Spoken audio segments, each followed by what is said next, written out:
In The Handsome Brandons by Katharine Tynan, we are introduced to a charming family whose lives are shaped by love, ambition, and the complexities of human relationships. The story revolves around the Brandons, a group of siblings with a magnetic presence that influences everyone they meet. As the narrative unfolds, we witness the intertwining of their personal dreams and the ties that bind them, revealing a poignant exploration of family and fate. Join us as we dive into this heartfelt tale of connection and discovery, where the Brandons' story leaves an indelible mark on those around them. Chapter 1. Castle Brandon and Castle Angry. I don't know whether Brandon Mountain was called from us or we from the mountain. The country people say that there were Brandons in the land before the mountains were made. Anyhow, the mountains are likely to be there when there are no Brandons so far as I can see. For how is a family to last when it has come to living on nothing, and the number of the family all told 9, they being nearly all healthy and hungry people? At least there were 9 before Pierce and Frida left us, and now there are 7. I foresee that one of these days, in spite of our vows to the contrary, we shall have to sell Brandon after all. Now, if some nice English lord would come along and buy it, to sell it would not be so bitter. Sometimes places do sell just for sheer beauty, and Brandon has nothing else. Time was when it had deer and grouse and pheasants and wild little black cattle, to say nothing of hares and curlews and such small fry. But that was before the prosperity went from us to the bad de Lacys, as they are called far and near. I suppose they deserved their name in the old days when they won it. They were a persecuting, wild-living, hard-riding, hard-drinking race ever and always. And the people do not forget it to them that they burned chapels and flayed peasants at the cartwheel in the old unhappy times that, thank God, are past for ever. The Brandons of Brandon and the de Lacys of Angry used in the old days to rule the county between them, though the Brandons, to believe the talk of the peasants and the more reliable county histories, were always good to their people. There was as much difference between them, say the country people, as between Brandon Hill and Angry Mountain. Dear Brandon, that we all opened our eyes upon nearly as soon as we were born. Brandon always seems to take the sunshine. There, beyond the trees of our park, the blue peak lifts gloriously a smiling face to heaven. The gold of sunset crowns it, and the roses of the dawn fall first upon its head. Usually it is purple as a pansy, but if the clouds lie on it, they are silver wisps finer than gossamer. The cold weather turns Brandon to bronze and gold. There are times when the slopes of it are as golden as a May pasture with the gorse in bloom, and times again when the drifts of heather are like fields of scattered rose leaves. Up there where the little woods are is like fairyland. You are in a world of feathery aisles and arches. The ground under your feet in spring is dancing with the daffodils, or a little later with the wild hyacinths, and below them a carpet of the greenest moss. There are little trout rivers, amber-brown, and always singing as softly as Una, our nurse, used to sing her couchaloo to us to put us asleep. But for those same trout streams often and often had we Brandons gone hungry. Angry Mountain no doubt had its name from its looks. No one ever saw its head out of the clouds. When there is thunder it bellows terribly out of the wall of cloud on Angry. There is a great chasm in the side of it, the Devil's Slice they call it, which looks like the track of an avalanche. There are some who say that the hidden lake on top of Angry once emptied itself and swept a whole tract of boggy country before it, down upon the villages and churches and farms and cabins. Angry woods that clothe the mountain base have a bad name. People say that the kindly growths of other woods are sparse and thin there, that it is a place of gnarled old trees flinging themselves about in horrible attitudes, that it is damp and full of fungus, and that you never know when you may plunge into a bog-hole unaware, and be drowned there, and dried into a brown mummy, no one knowing your fate. I expect most of those who have visited Angry Woods have gone there by nightfall, and with their hearts in their mouths, prepared for all manner of horrors. By day the fear of Sir Rupert de Lacy and his bloodhounds is too great. Yet it would be quite in keeping with Sir Rupert's character, if he suspected an intruder in his woods by night, to let the bloodhounds loose. If some poor creature were torn to pieces by them, God help us. No one supposes that Sir Rupert would care, and from the glimpse I once caught of him, I could believe any ill of him. That was before I had lamed myself, and become the weak and ugly duckling of the handsome Brandons. There is a great chestnut tree that has grown through the walls of Brandon Abbey, and brought down the solid masonry before it. I had my summer withdrawing room in the chestnut, and nobody knew for a long time. When we were all in the woods, Esther and Hugh and Donald and the twins and I, it used to be my sport to disappear into my tree, where the others could never find me. Delicious it was, like a world under the sea, in the midst of green leaves. When the boughs hung up their lamps in spring, and the leaves had just shaken out their delicate fans, I used to feel as if the chestnut tree were fairyland, and too beautiful for anything of earth. I used to read in the chestnut. I was always the reading one of the family, and used to love to hide in it, while the others ran here and there calling me through the woods. The road runs under the abbey walls. There used to be a fortified wall running round Brandon to protect it from the Irish chieftains, with whom afterwards we Brandons became such good friends, and even intermarried. The outer wall of the abbey is an integral part of the old wall. Well, as I was sitting high in my leafy house one day, I heard the sound of hoofs, and looked out to see who might be passing. There were 2 men, mounted, and at their heels 3 heavily built, lumbering dogs, of a variety new to me. It was easy to guess that they were the bloodhounds of whom the country people stood in such dread. Poor beasts! I should not have feared them myself half as much as I should have feared either of those men. They looked weary and footsore, being indeed of a breed too heavy to follow mounted men, and they were plodding along in the dust of the road and the hot sun, in a way that made me feel very sorry for them. The rider in front was evidently Sir Rupert de Lacy. He was a big old man, with square, relentless jaws, and the colour of grey granite. His hair was quite white and soft, such hair as might have belonged to an innocent, gentle old man.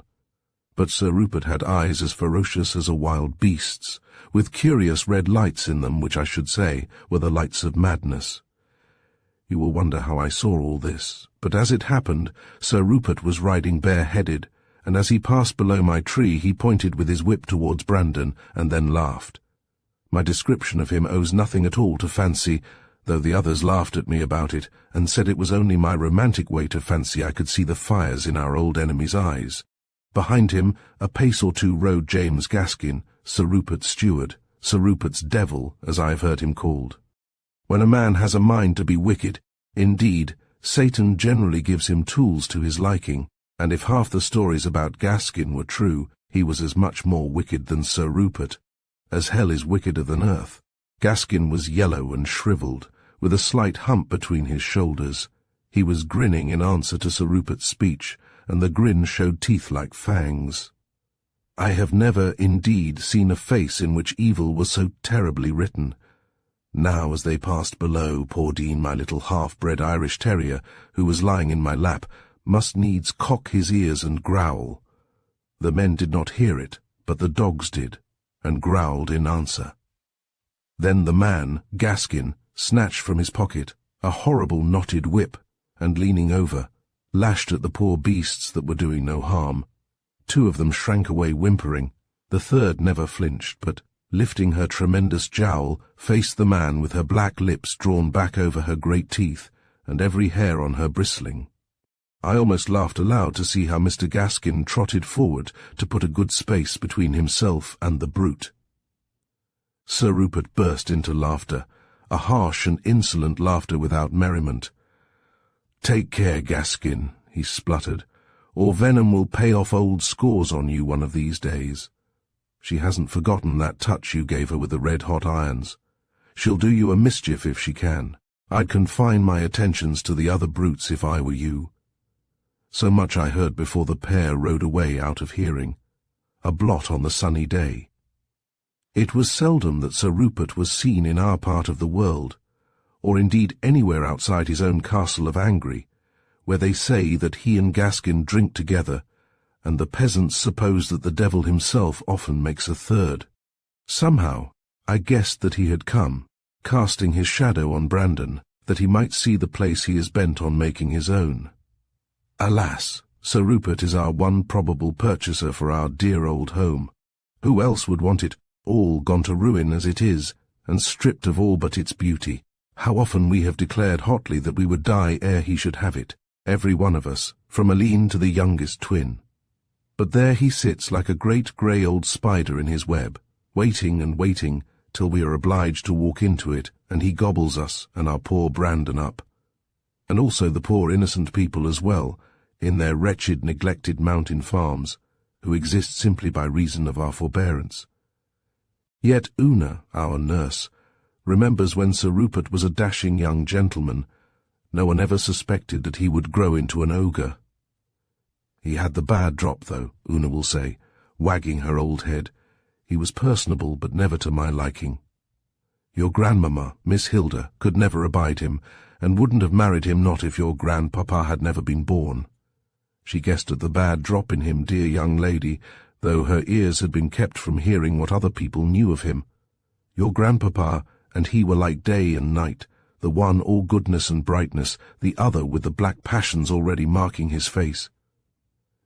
Una has told me over and over again the story of the love of the two men for my grandmother, an episode which has ruined us Brandons and made Sir Rupert our implacable enemy. Our grandmother's picture hangs in the boudoir, where Aline sits sewing or writing letters, or puzzling over wretched sums. Poor darling. There are beautiful women nowadays, but women like our grandmother seem to have left the world altogether. She must have been very tall. The folds of her white silk dress sweep away an endless distance in the picture. She has the neck of a swan, and a face, pure oval, with large melancholy eyes. Ringlets fall on either side of her exquisite face, and so innocent is her expression that she seems rather a creature for heaven than for earth, and indeed she did not live long after our dear father was born. Grandpapa I can remember dimly, and can well believe that he was a handsome young man. Trouble had bent him, but there was no bitterness in the blue eyes of youth, though youth had long left him. Even for Sir Rupert he had forgiveness at last. So true a Christian was he, so humbly emulous of the master he loved and served. Why, Aline is exactly what he must have been at her age, except that Aline has borne the burden of us all so long that she has more lines of care round her dear blue eyes and her gentle mouth than ought to be there. However, Una says that grandpapa, good as he was as spirited a young gentleman as any of his compeers.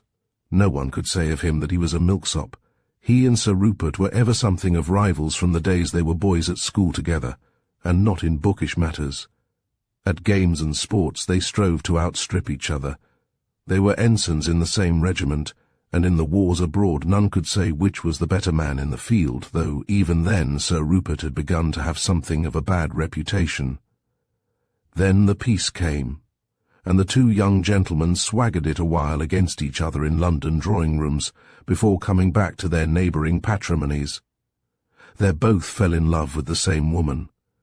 There was never any doubt from the beginning as to the way Aline Ashburton's heart had gone. But Sir Rupert would not believe it till she was actually married. Then he seemed to accept the triumph of his rival so generously to all appearance that our dear grandfather was full of remorse for the bad opinion he had held of him for long. Among the Brandon jewels is, or was, the collet of diamonds which Sir Rupert sent our grandmother. Inside the clasp is written, "To the fairest," with the date of grandmother's marriage. To make a long story short, Sir Rupert most wickedly wormed himself into grandfather's confidence. I can well believe that the generous heart was full of pity and tenderness for its unsuccessful rival. My grandmother, Una says, never liked the friendship, but she could give no reason, except her feminine instincts for her distrust of her old suitor, and those were not enough. Ah, dear grandpapa was surely easily duped. Even when his pseudo-friend had betrayed him, no mist of suspicion ever gathered between those blue eyes and the world.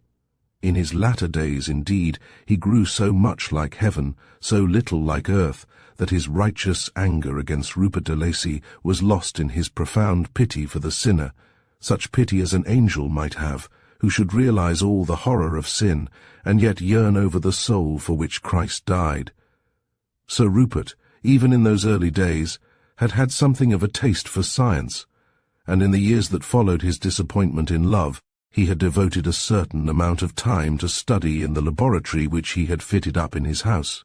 Now there was, where Brandon Estate wanders away to the mountain, a bit of unenclosed land, bare and poor, which up to that time had been regarded as waste. It was beyond Brandon walls, and nearly trenched on the lands of Castle Angry.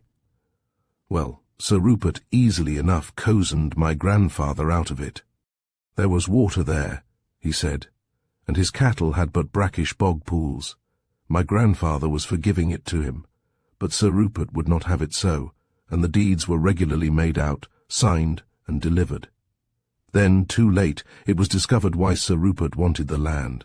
Why, underneath its docks and dandelions it was one great seam of copper. The copper mines made the de Lacys rich and the Brandons poor. When grandfather discovered how he had been cheated, and that there was no remedy, he began to sink for copper on his own account. People said that by means of paid agents, Sir Rupert fostered in my grandfather what soon became a craze. How many thousands of pounds were poured into those wretched pits over there towards Angry, I would not like to say. Sometimes copper was found in small quantities, placed there, people said, by Sir Rupert's agents. Such finds only set my grandfather to harder and more feverish endeavour, but they all ended in nothing. The one seam, and that apparently inexhaustible, was on Winnie Waste, as the no-man's land was called.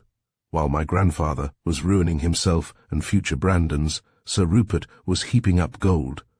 But now the mines are no longer his. For a few years ago he sold them for a great sum to an English company. People say it was because he had a profound contempt for the business capacity of his grandson, a young fellow of whom we see nothing in this country, his youth having been spent with his mother's people in an English rectory. Indeed, Castle Angry would have been no place for a young life to grow up in, and the young man may be like his father, about whose marriage Sir Rupert was so furious that he never laid eyes on him afterwards. Anyhow, he must be the better for not having known, in the tender days of his youth, his terrible old grandfather and James Gaskin. Chapter 2. We Brandons. Within Brandon walls we are out of the world. We know nothing of the copper mines, except that sometimes we meet a shock-headed miner or two when we are on our way to the village. The sulphur-coloured washings enter Brandon River some miles away and are carried out to sea. None of the smoke or smell of the mines is blown our way. In my heart I am glad that no copper was ever found on Brandon Mountain. I could not bear to see his beautiful blue and purple sides disfigured by the brimstone of the pit, whatever of gold it might mean to us. We keep much within our walls, and fortunately we have no lack of room to stretch our legs. Our neighbours live at long distances from us, and though they would be kind, no doubt, because we are Brandons, we couldn't keep up with them in any way. Why, we girls would have no clothes to wear at all if it were not for the stores laid away in oak chests and wardrobes upstairs, belonging to dead and gone Brandon ladies. Fortunately, they made no shoddy in those days, and the things have been safe in their camphor-lined dwellings from the moth and mildew. Brocades are there, fine yellow muslins that you could draw through a ring, woolens nearly as fine, and, as pretty as any of them, chintzes in bunched-up sacks, belonging to a day when it was the fashion to be Arcadian. We have adapted them with the aid of Mary Fahey, the village dressmaker, and a deal of trouble I often have to prevent her alterations being too drastic. A newspaper sometimes comes our way, and I know that it is the fashion for ladies nowadays to dress picturesquely, so I insist, greatly to Mary's discontent, that the precious old stuffs must not be cut, or too much pulled about, but only just pinched in here or drawn out there to fit us. Not that she despises the beautiful material, which I have seen her fingering with rapt enjoyment. It is only that she hankers after the fashions ever since she paid a visit to Dublin, and, having a cousin a housemaid at the castle, was permitted a peep at various festivities, with all the fine folk taking part in them. Mary's cousin, too, occasionally sends her a lady's paper, which serves to keep her ideas modern. However, I let her have her own way, with modifications, on the print frocks we wear in summertime, to make up for my obstinacy about the old stuffs. I feel that I am talking as if I were the head of the family. That is because Aline and Esther leave so much to my judgment. I am supposed to have the brains of the women of the family, which, if it is true, is only fair, as the others have the beauty. I have been delicate since the fall that lamed me, pale and puny and insignificant, with light-coloured hair and washed-out blue eyes. Esther is like mother, but more beautiful, dark, with such vivid roses in her cheeks and lips, and such velvety eyes, and hair with coppery lights in it. Brandon is a big house, 4 stories in the middle, with wings of 3 stories on each side, but the upper stories do not exist for us. They have so long let in the weather that we have given them over to the owls and bats. There is a deal of rubbish up there as well, and the children look upon it as a kind of treasure land, so that we have to keep the doors of communication safely locked, or we would never have our young pickles out of the rotting rooms. I have sometimes gone there myself. Of course I am to be trusted, and have leant my arms on a window-sill and looked down at dear Aline toiling away in the corner of the rose garden which she has kept from returning to Wilderness. I have seen the twins, too, sitting there demurely under Aline's eye with their lesson books open on their laps, 2 pattern little damsels, till suddenly in a moment, Aline having forgotten them over her roses, they would slip from the stone seat, and holding each other's hands, would steal through the sweet-briar hedge, and run, till they were far beyond Aline's call, thus keeping tryst, naughty little girls, with Hugh and Donald, who were trout fishing or rabbit snaring in the woods.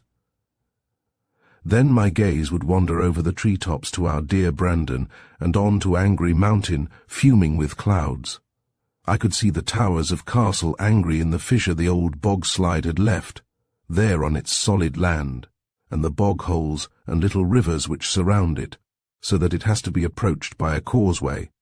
When my eyes rested on Castle Angry, I would always shake my fist and frown, before withdrawing myself from my post of observation. Una is our housekeeper now, and as stiff with the Kates and Pollys of the village, who are our clumsy but willing little handmaidens, as though she had a great staff of servants under her. Una never forgets what the Brandons were in old days, and ignores as much as possible the sad change that has come upon the family fortunes. Even if we have only a skinny chicken and a pig's cheek and greens for our dinner, they are served on silver, and the old table linen, darned to the last extent, is always beautifully snowy and shining, as its texture deserves. When we are alone, Una's manner to us is that of a nurse to her children, scolding often, petting again, and sometimes dictatorial. But before the little round-eyed servants, she never forgets what is due to a Brandon, and her humility of manner towards us is no end of a jest, for we have always feared Una so much more than she has feared us, that is, we younger ones. Only today I was sitting with Aline in the boudoir, to which we have brought our griefs and misfortunes and peccadilloes, ever since our dear mother died. I was just looking into the turf fire and prodding it up with a stick to make the sparks fly out of it, while Aline sat mending a pinafore belonging to one of the twins, and now and again smiling at me without speaking. Suddenly there broke into the silence of the little room, where the smell of yesterday's roses blent with the sharp turf smoke, a loud wail. Aline sprang to her feet, but I made a signal to her to be quiet. "It is only Una lecturing Polly," I said. "Listen, and we will hear what it is all about." "Indeed," wailed the voice, "'tis doing me best I am. Amn't I wearing them at boots to plaise you when me feet does be cut to bits with them, and the old gazebo of a thing you've had me put on me head enough to break me heart. Sure I didn't know there was any harm at all in laughing at the young gentleman's jokes at dinner, and they so arch I thought I'd have to run out of the room in screeches, so I did." "You're a bad, ungrateful little girl," says Una, stemming the flow of words. Or 'tis glad and proud you'd be to have boots on them dirty feet of yours, and a cap to cover your head. That's more like a haystack than a Christian girl's. Why, when I was young, and in service in this very house, the housekeeper would have given me the quare going over if I let on any more than the poker that I heard anything was said when I was waiting table. 'Twould be as much as my place was worth. Oh, glory be to goodness, Mr. O'Connor, dear, cried the culprit. Sure we can't all be pokers, let alone that I can see them blessed childher just play acting at me to make me run out of the room with the laughing. Childher! Am I to understand you as referring to the young gentleman of the house? We hear Una say in the loftiest tones, but at this moment a diversion occurs, for the twins come racing along the corridor with a letter for Aline, and Una transfers her lecture and little Polly to the housekeeper's room. I always like to sit in Aline's room. There is such an atmosphere of quietness about her. Quietness and the sun are two things I associate with her. Is it always sunny in that little octagon room? Or is it only an effect of the faded yellow silk panelling and the old chairs and sofas in the same sunny colouring? One side of Aline's lantern-shaped room is indeed all window, and the upper panes filled with little golden shields, so that the room receives all the sunlight going. Except Aline's desk, which we have been told is genuine Sheraton and worth a handful of money, the room has little furniture other than its straight-backed couches and chairs. I am sure there are secret cupboards behind some of those panels. Often when Aline has been writing her long letters to Pierce or Frida, I have gone creeping round the room, touching every knob of the curious carved roses that surround the panels of yellow brocade. But I have never succeeded in making a panel slide back, as I have fondly hoped to do. Again and again I have desisted only when I discovered Aline's grave smile upon me. You will wonder what I expect to find. Well, no treasure, certainly, that is, no money treasure, but perhaps a bundle of faded love letters, or some such relic of a former occupant of this room, which would be real treasure trove for me. Aline laughs at me for a romantic child, and says I shall never find anything, but still I hope. Aline's letter is from Pierce. As she reads it, I watch her face unobserved. It is lit up as though she were reading a love letter. The love between those two is wonderful. We all understand, at least Esther and I do, how it is that Aline can refuse so heartlessly year after year that poor good Mr. Benson. Why, with her immense love for Pierce, and the overflowing of it for all us, unworthy she has none left for a lover or a husband, not but that we are devoutly grateful for Aline's celibacy, since she is happy in it, for what on earth would we do without her? Of course she would make an exquisite parson's wife, beneficent without being meddling, but then she is more exquisite as our sister. It is now 5 years since Pierce left us. He will be 27 the 3rd of next June. Frida was 25 in February, and Aline has actually entered the 30s.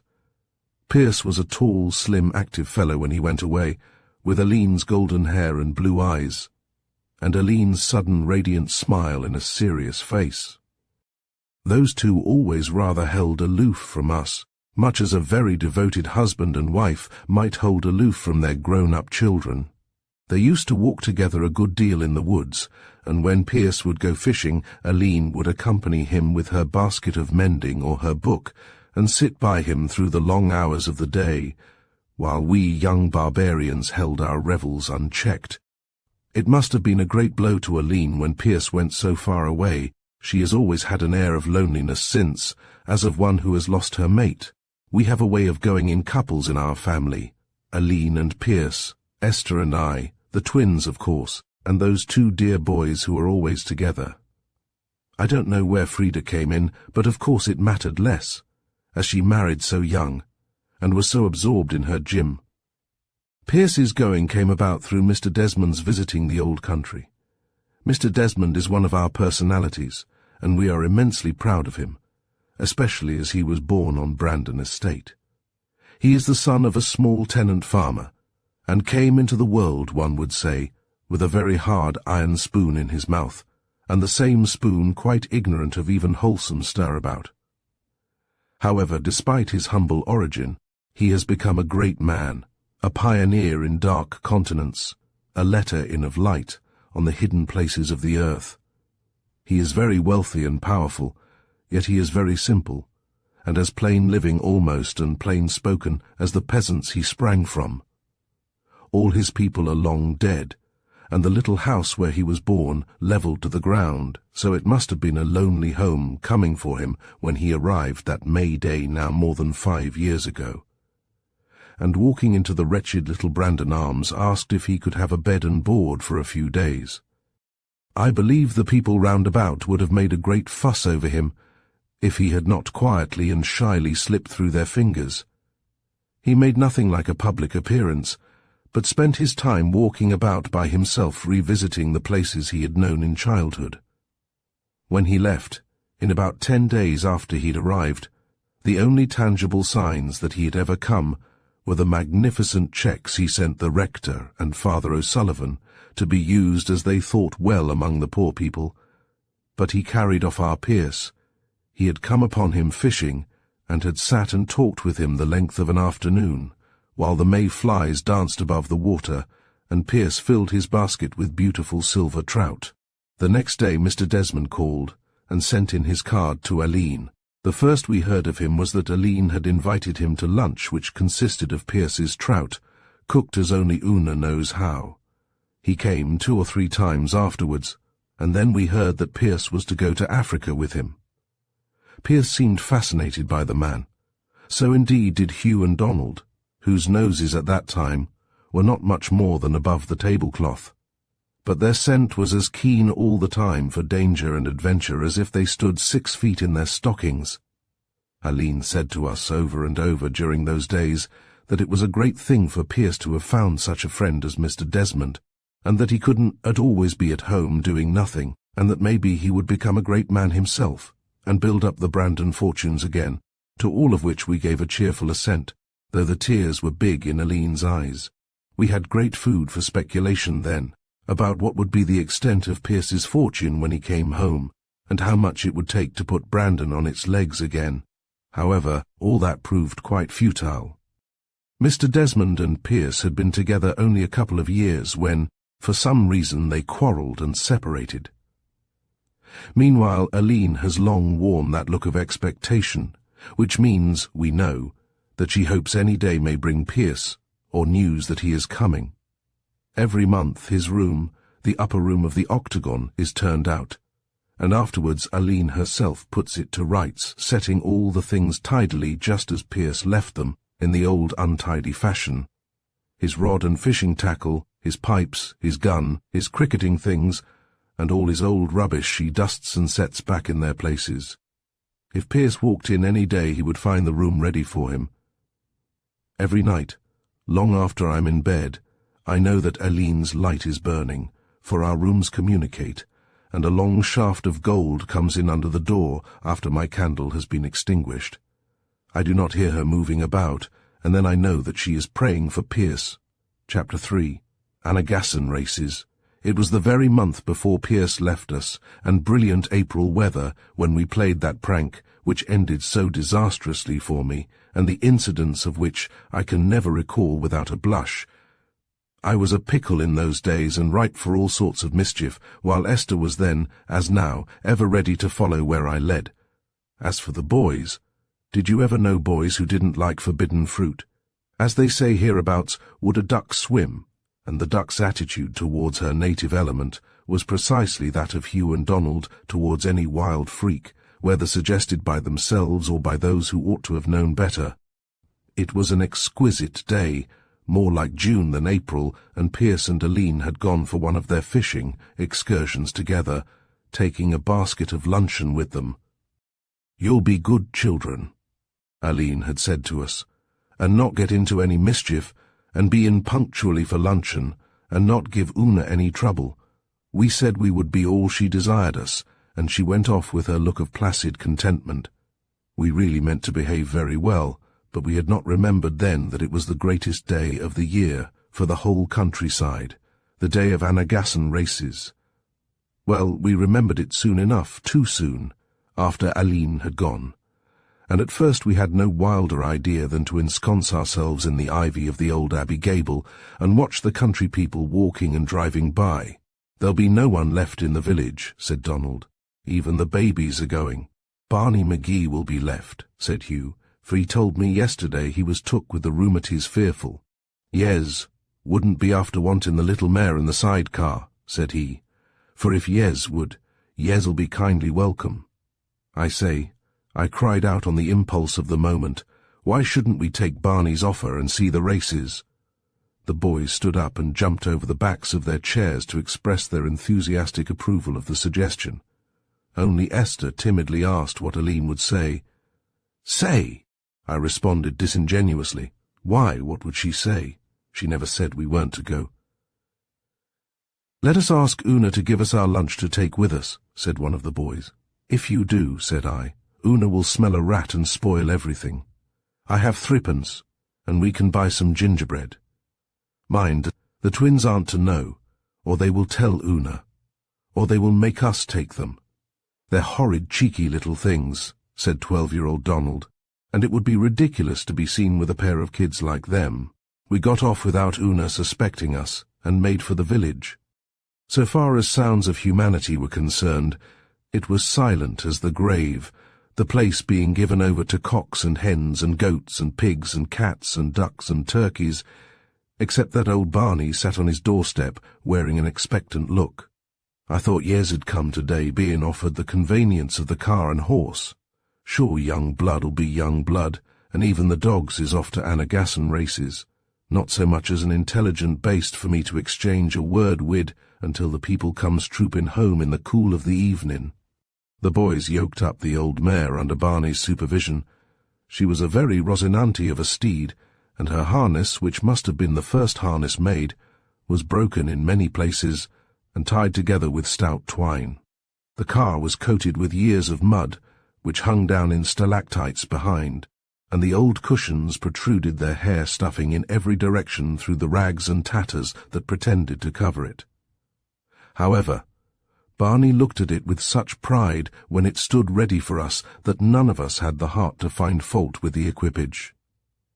Off we started, Donald driving, and with lurchings of the old mare to this side and that, which sent the fowls flying in every direction, amid shrieks of indignation from the hens. However, when once she had got clear of the village, she settled down to a leisurely walk, which seemed likely to get us to Anagassan about sunset. When Donald tickled her with the whip, she only flicked her tail as at an intrusive fly. This made us laugh, and at the sound of our laughter, the old mare turned calmly onto a green patch at the side of the road and settled to make a hearty luncheon. However, by dint of threats and coaxing, we got her to a better pace in time, and reached Anagassan just after the second race had been run. We were all pretty hot and dusty, for we had walked up every hill, and we had assisted the mare over so many difficult places that, but for the grandeur of it, as the boys said, we might as well have walked. The boys had come off in their old homespuns for fear of arousing Una's suspicions, but Esther and I had managed to creep out in our new pink ginghams, which we weren't supposed to wear for a month yet. I thought Esther looked lovely, with the sparkle and glow in her dusky face, and her eyes, brown as a trout stream, made deeper in colour by contrast with her pink frock. Of course she had only cotton gloves and a cheap little black straw hat with pink roses in it, but I am sure she was far prettier than any of the fine ladies who presently passed us by with their cavaliers, on their way to see the horses take the big jump. I wasn't a bit pleased to see that some of the gentlemen looked at her as if they admired her very much. It vexed me even more than the smiles of some of the ladies at our equipage and ourselves. I felt rather the worse for the wear by this time, though Esther seemed to be irreproachably fresh, and the boys with their hair sticking out through their tattered straw hats, and their muddy boots and faded clothes, looked a pair of little scarecrows indeed. People passed us by with an amused smile whom we should never have dreamt of admitting to Brandon in the old days, nor indeed today for the matter of that. There was that horrid Miss Pettigrew, the daughter of a very disreputable attorney, who is said to have done a good deal of dirty work for Sir Rupert de Lacy, and to have made his money by very questionable means indeed.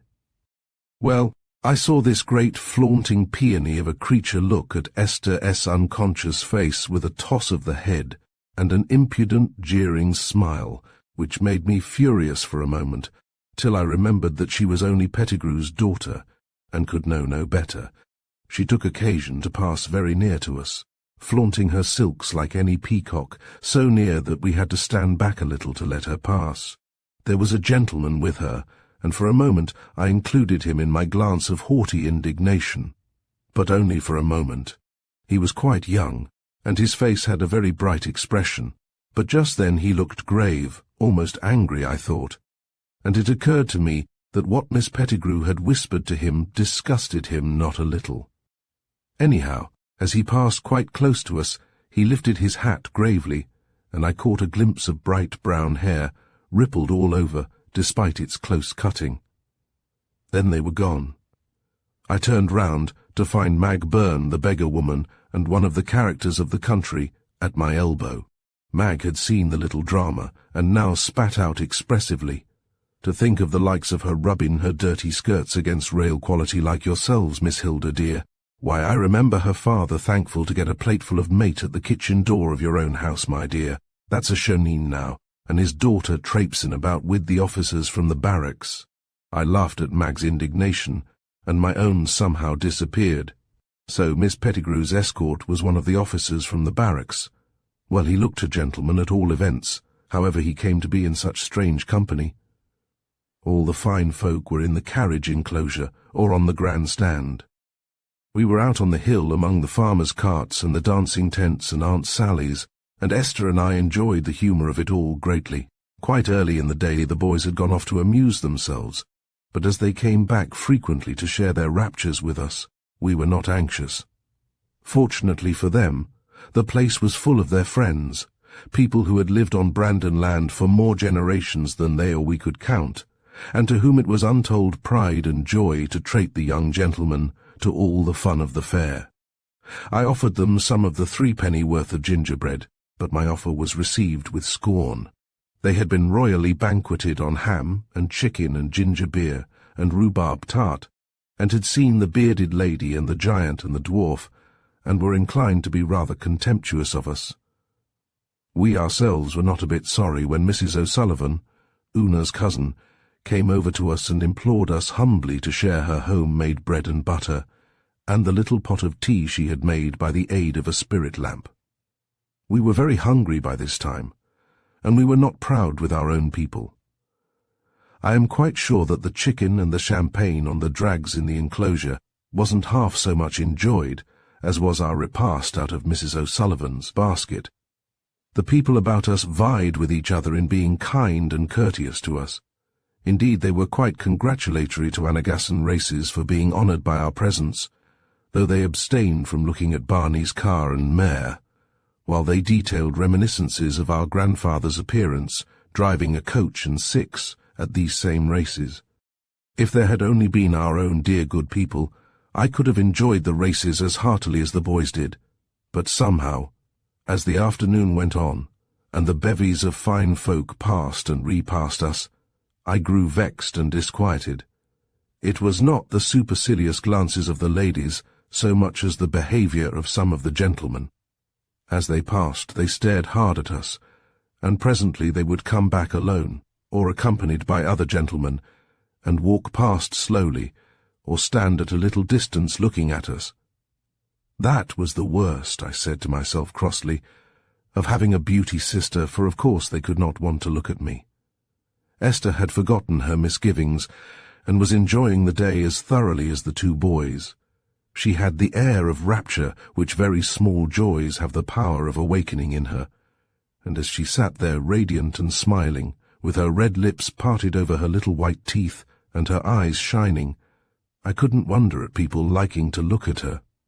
In other circumstances, I should have enjoyed her enjoyment myself, but I had been gradually remembering that I was the really responsible person in this mad freak, that I was 17 and ought to have known better, that Aileen would have been so vexed if she could have seen these men, and so on. Conscience was pricking me so that at last, out of discomfort, I grew cross with Esther and said to her viciously, "Don't look so ridiculously happy.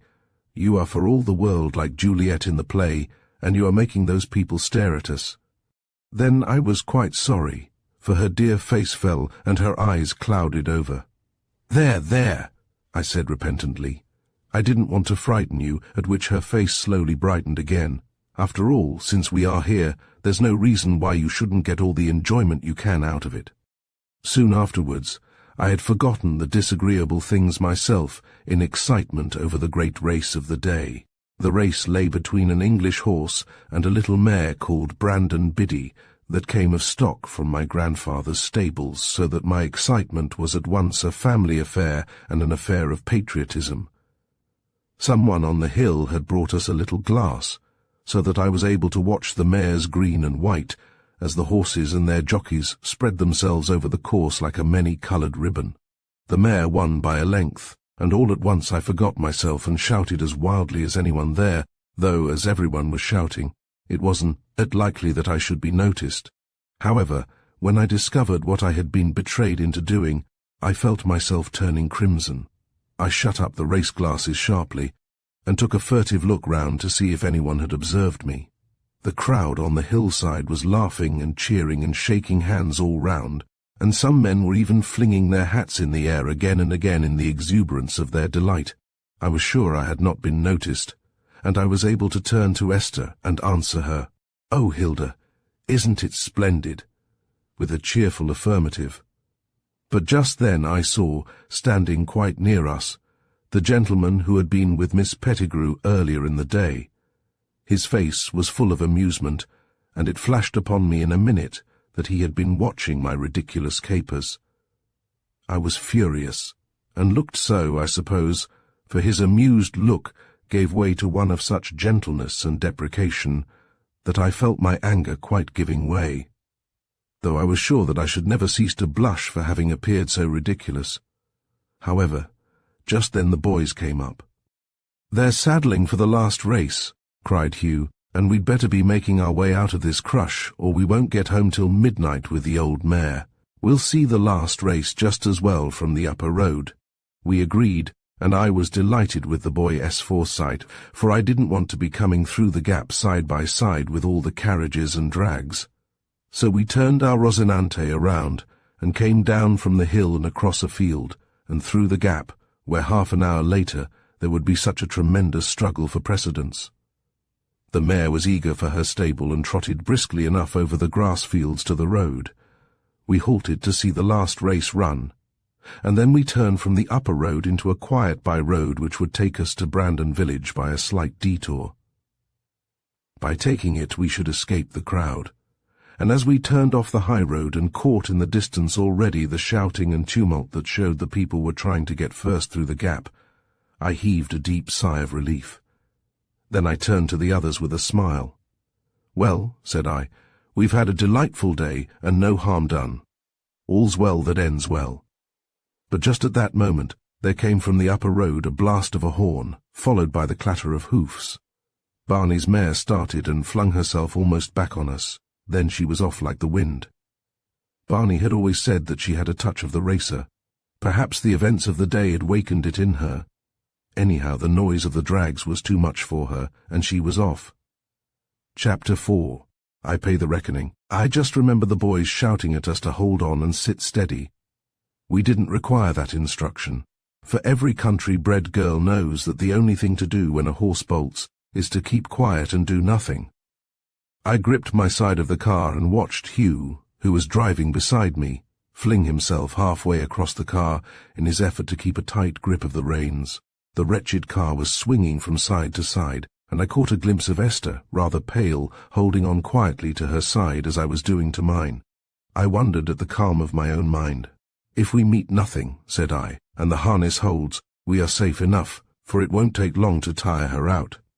On the other hand, if the harness did not hold, or we met anything coming in the opposite direction, some of us would get hurt." I watched the flying hedges as the car flung us high and low, with an absolute calm that looked neither before nor after. I hope God always sends such courage when one really needs it.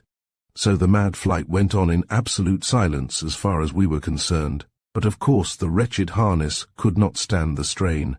Hugh suddenly fell back towards us with a broken rein in his hand. The mare gave a tremendous leap to one side. There was a heap of stones on the side of the road, obligingly left there for our misfortune by Mullerley, the road contractor. In a moment she had kicked herself free of her harness and was off again. But I saw nothing of this, for I was lying at the bottom of a deep ditch, with my foot turned under me, and I don't know how many newts and young frogs walking about my pink frock. I am not the fainting sort, but the fall stunned me. When I came to myself, I had my head on somebody's shoulder. I looked up into the face bending over me, and saw a pair of grey eyes full of honest concern for me. It was the young man who had been Miss Pettigrew's escort. He was bathing my face with a silk handkerchief dipped in water someone had brought. I looked at him for a minute and tried to sit upright, but I only succeeded in uttering a sharp cry. "My poor little girl," he said with pitying tenderness, "I am afraid you are hurt. Where is it?" "My foot," I gasped, and I felt that I was half fainting again with pain. "Keep quiet. It is probably sprained," he said quickly. "Let me look at it."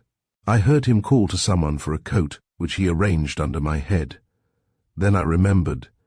"Are the others all right?" I cried. "Here they are to answer for themselves," he said. And then I saw that the boys and Esther were standing by, with very frightened faces, all plastered with mud and dirt, but evidently none the worse for the accident. "We are all right, darling," said Esther, who was crying, "only alarmed about you." "I am going to hurt you, my poor little girl," said the strange young man. "But you must be brave, and I will make you easier for the journey home." I felt him cutting away my shoe and stocking.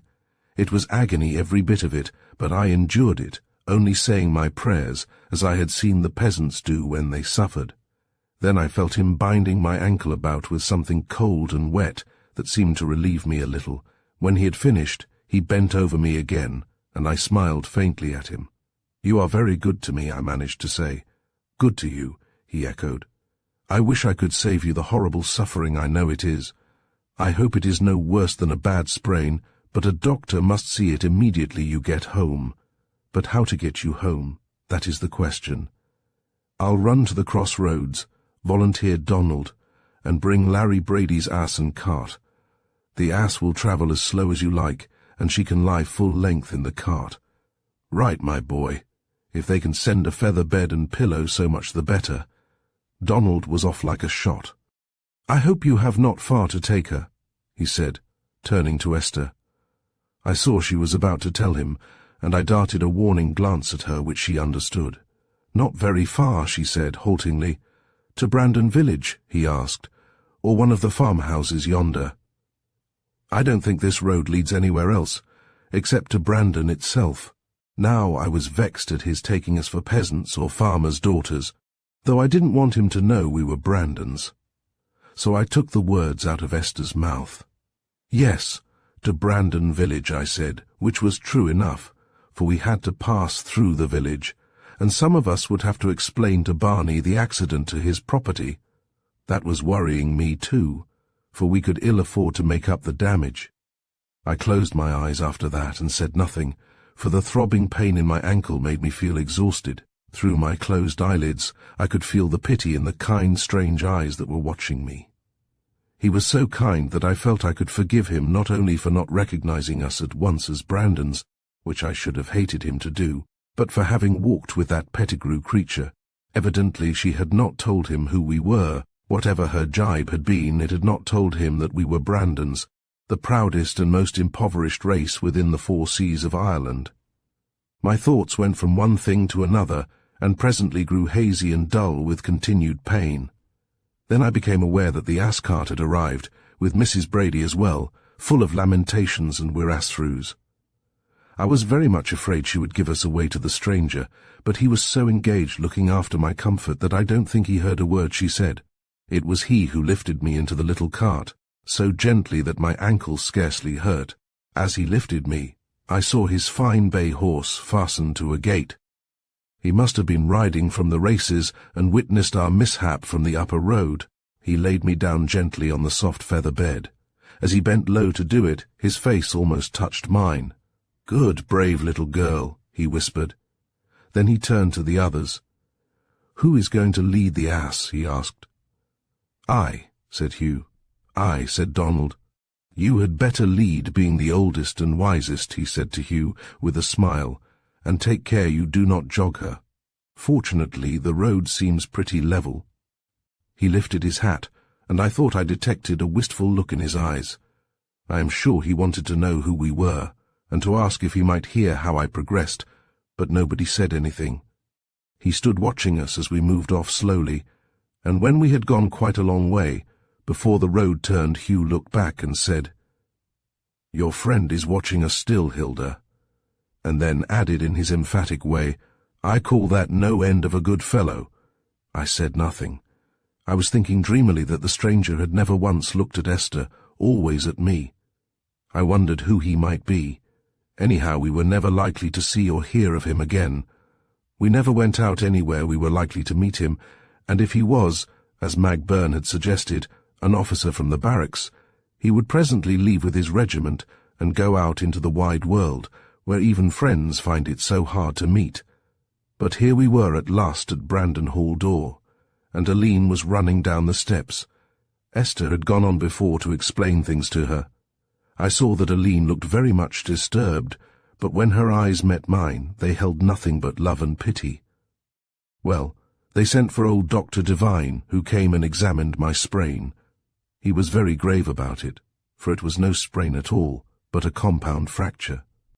After that, I was ill for a long time, enduring such pain and fever with my hurt, for there were complications, that it wore me to skin and bone.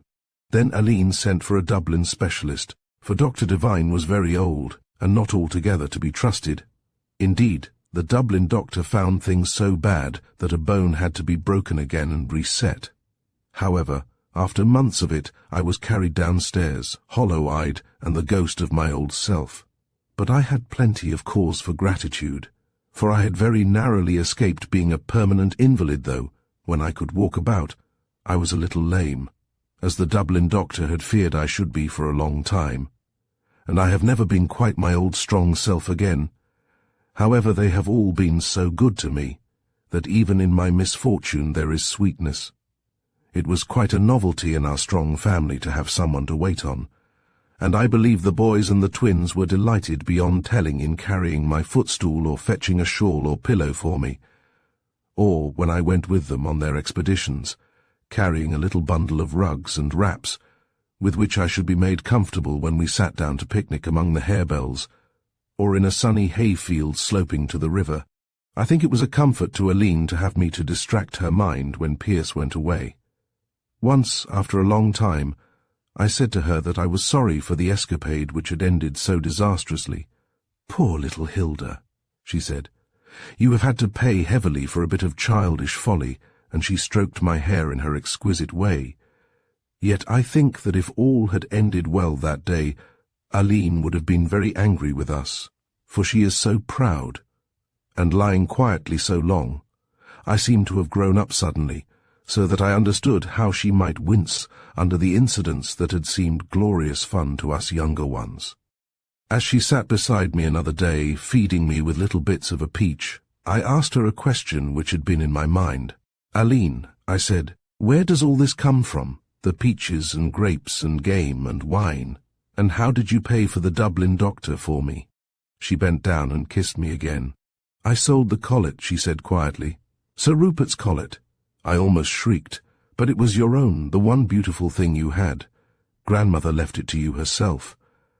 "I had so much more right to part with it," she said, looking at the fruit she was peeling, "not at me." "Why didn't you sell some of the other jewels?" I asked, almost indignantly. "Family jewels, dear, which must remain Brandon property. They are for Pierce's wife some day. Besides, I didn't care for the collet. That man's gift couldn't be of good omen." After that I said nothing more, though I cried with sheer love and gratitude when Aline had left me. To think I had such a sister. During my illness I had often thought of the gentleman who had been so kind to me that day, when I was at last out of doors and able to sit in the rose garden near Aline, I asked Hugh, who was sitting by me mending his fishing tackle, "Do you know, Hugh, what regiment is quartered in Anagasson barracks just now?" "No. What do you want to know for?" Looking up at me in amazement. "You don't know anyone there?" "Well, I think the gentleman who was so kind the day I got hurt was probably an officer there." "Oh, is that it?" "Well, if he was, he's gone, for there is a new regiment just come in. The other's gone to India. Say, Hilda, weren't we duffers not to have asked him to call? I thought it was pretty queer of us, but it wasn't my place, you know." "We were rather duffers," said I. "I expect he'd have been glad. He looked a right good sort, and a gentleman. I could have put him up to a lot of things, and Donald and I want some male friends. Of course you girls are all right, but a man wants men," said Hugh wisely. "Well," said I with a little sigh, "it's no use talking now. I don't suppose he'll ever come back again. I should jolly well think not. I wish I had his chance. Why didn't old Desmond take a fancy to me instead of to Pierce?" "Maybe he will," said I consolingly. "Some day when he has established Pierce he will send for you." Somehow after that, when I began to write stories out of my head, the hero always was brown-faced and grey-eyed. He had always a ripple of close-cut brown hair, and a humorous mouth, and such a kind expression when anyone was in trouble. He must have grown rather monotonous to Esther, my only audience, who will listen entranced for hours while I read my effusions. She is a most inspiriting audience. She reads her own romance into everything, and to see her flushed cheeks and wet, eager eyes she might be listening to Romeo and Juliet rather than to my poor little tales. It is the worst of Esther, that she has so little discrimination. Give her a love story, and she doesn't mind whether the scene is Kerry or Mantua, the writer Hilda Brandon or William Shakespeare. "Oh, it is lovely!" She cries all the same, and thirsting for more. If Esther ever falls in love, may I be there to see. Still she found out my hero. "Why, Hilda," she said one day, "Geoffrey Strafford is exactly like the young officer who helped you after Anagasson races, and so was Hilton Beresford and Jack Vandeleur, and ever so many more." "You think so?" With exaggerated surprise. "You must only fancy it, for if there is anything I pride myself on it is the originality of my characters, and I am sure those three you mention are not a bit alike." "Perhaps not," she said with a little puzzled line between her brows. "Yet I thought they all looked alike. He was quite nice enough for a hero anyway. You remember him, Hilda?" "Yes," said I disingenuously, "but you don't remember very clearly things that happened when you were in such suffering, you know." "Of course not, you poor darling. I don't suppose you really saw him a bit. Still, your heroes are very like him. After this, I tried a course of fair heroes, but somehow I didn't succeed with them so well. That is the worst of having such limited experience as we have. I can't get my own brothers to stand for their portraits, and outside them I know only Dr. Devine, and Mr. Benson, and the people in the village, and none of those are at all heroic."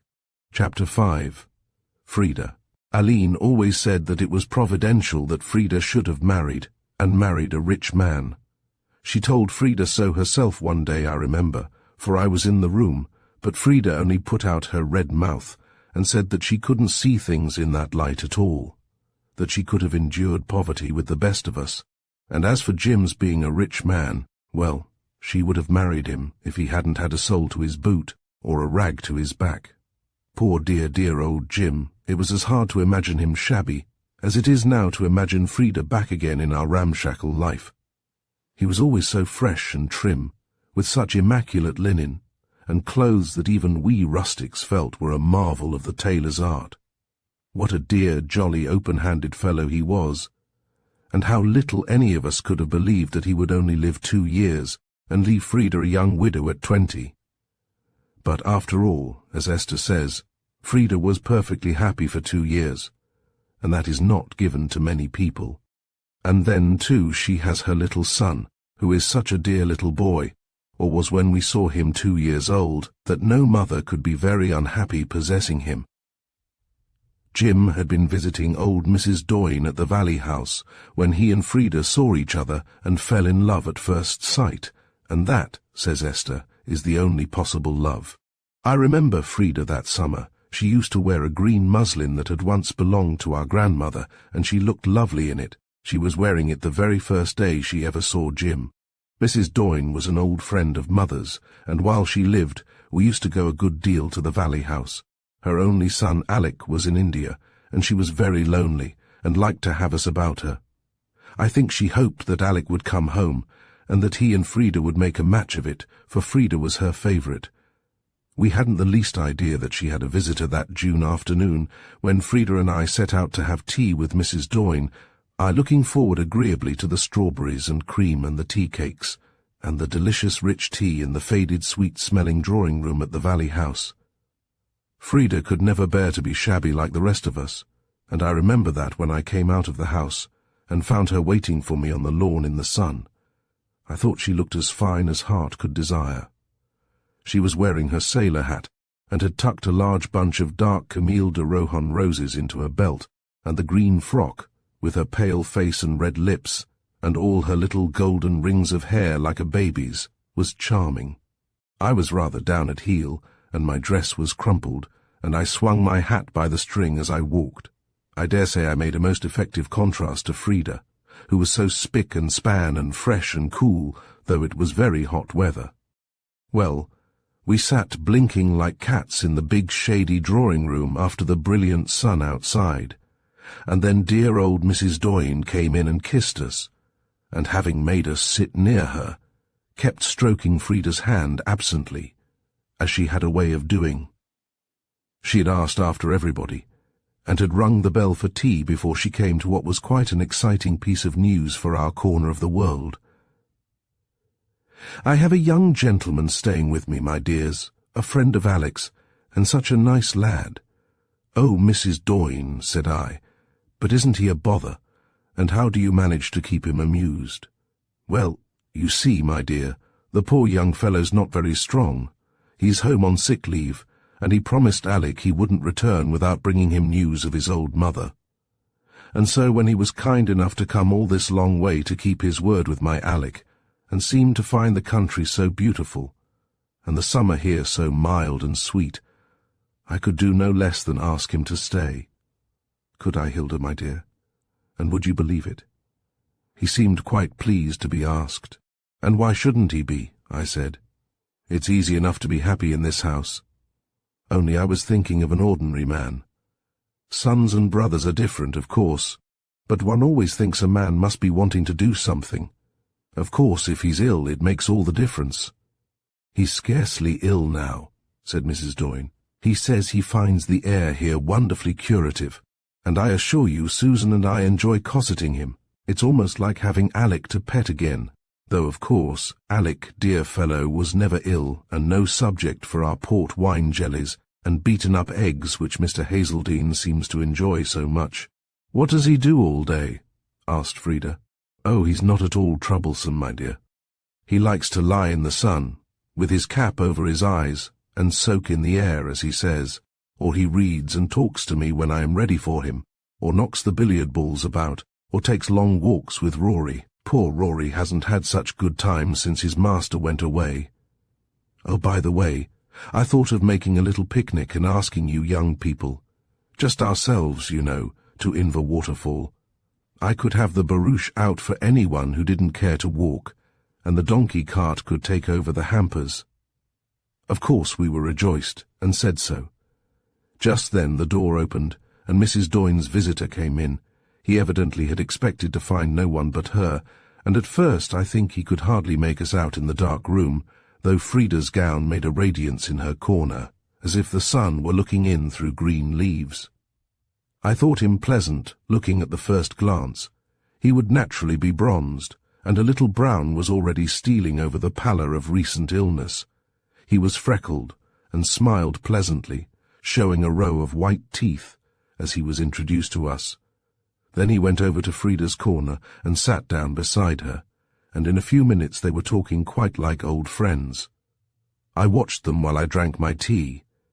He was leaning forward looking at Frida as he talked. She listened with a slightly averted head, as was her way, and her quietly dreamy smile.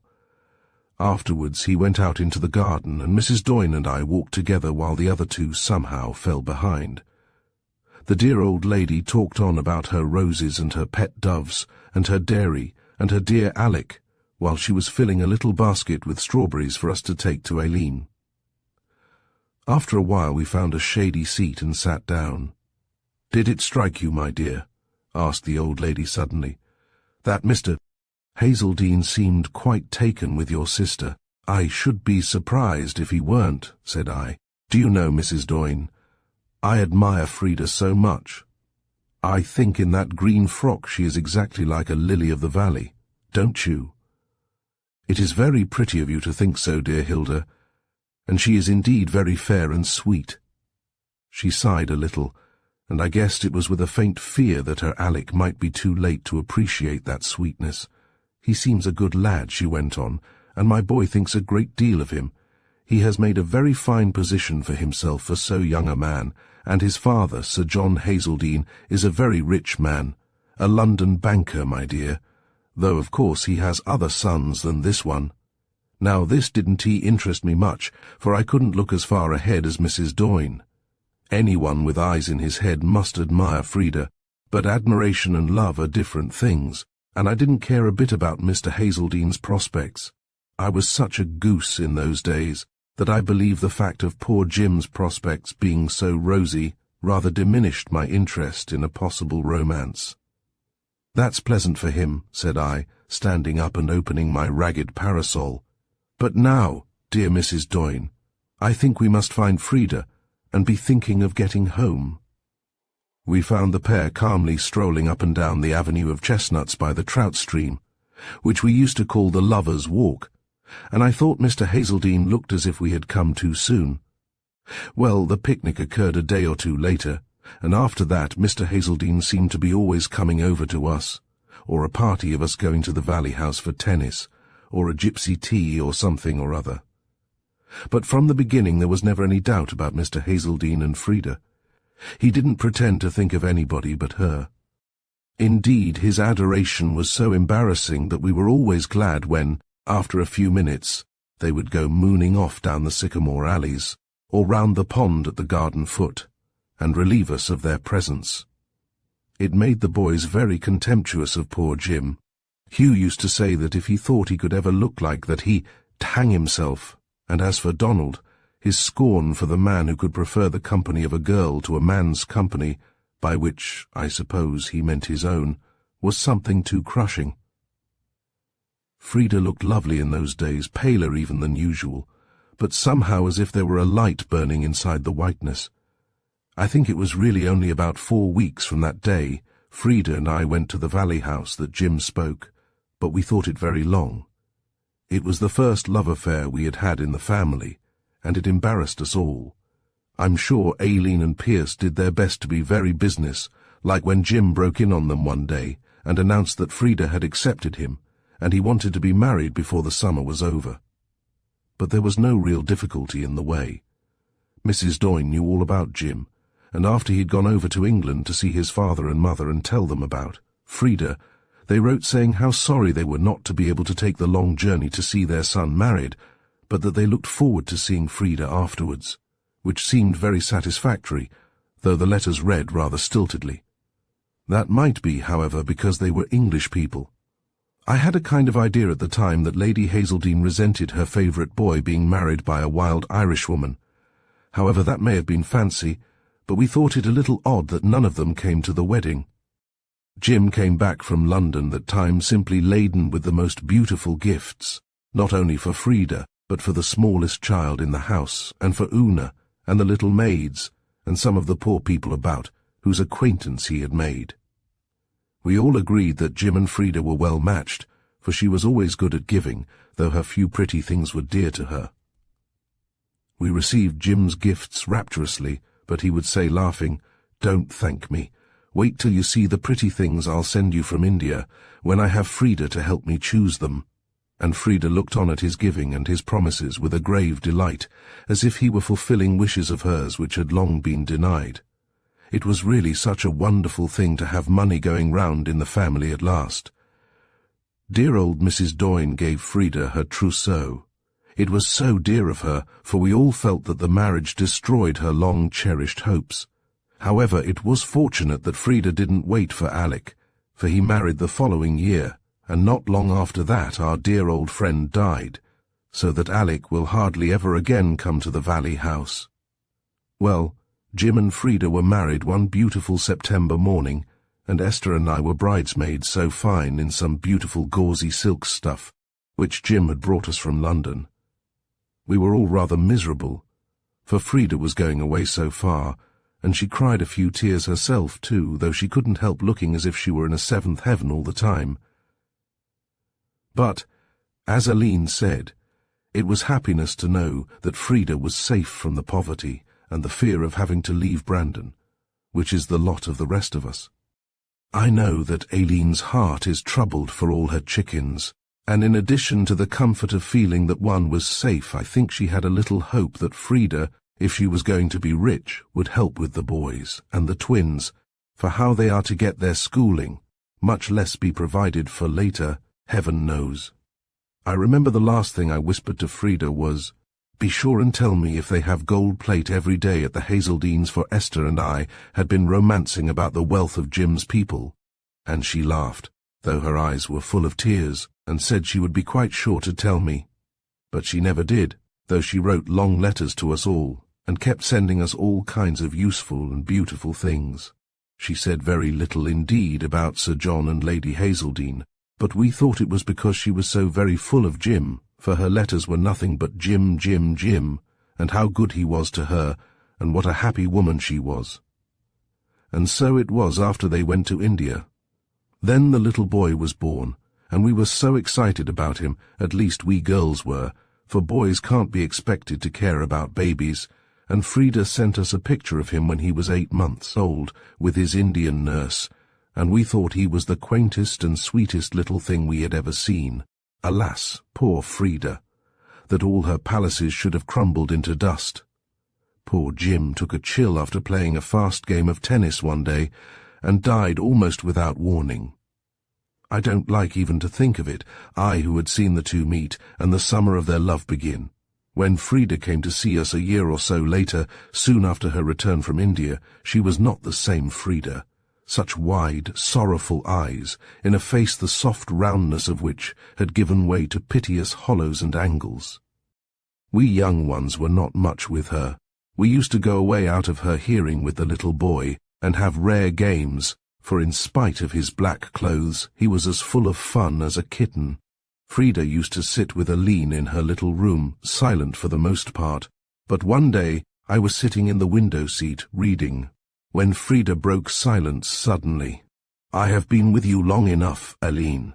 It is time for us to be going, Jackie and I. You have been good to keep us so long." "Oh, my dear," said Aline, rather shocked. "Where would you be welcome, if not in your own home?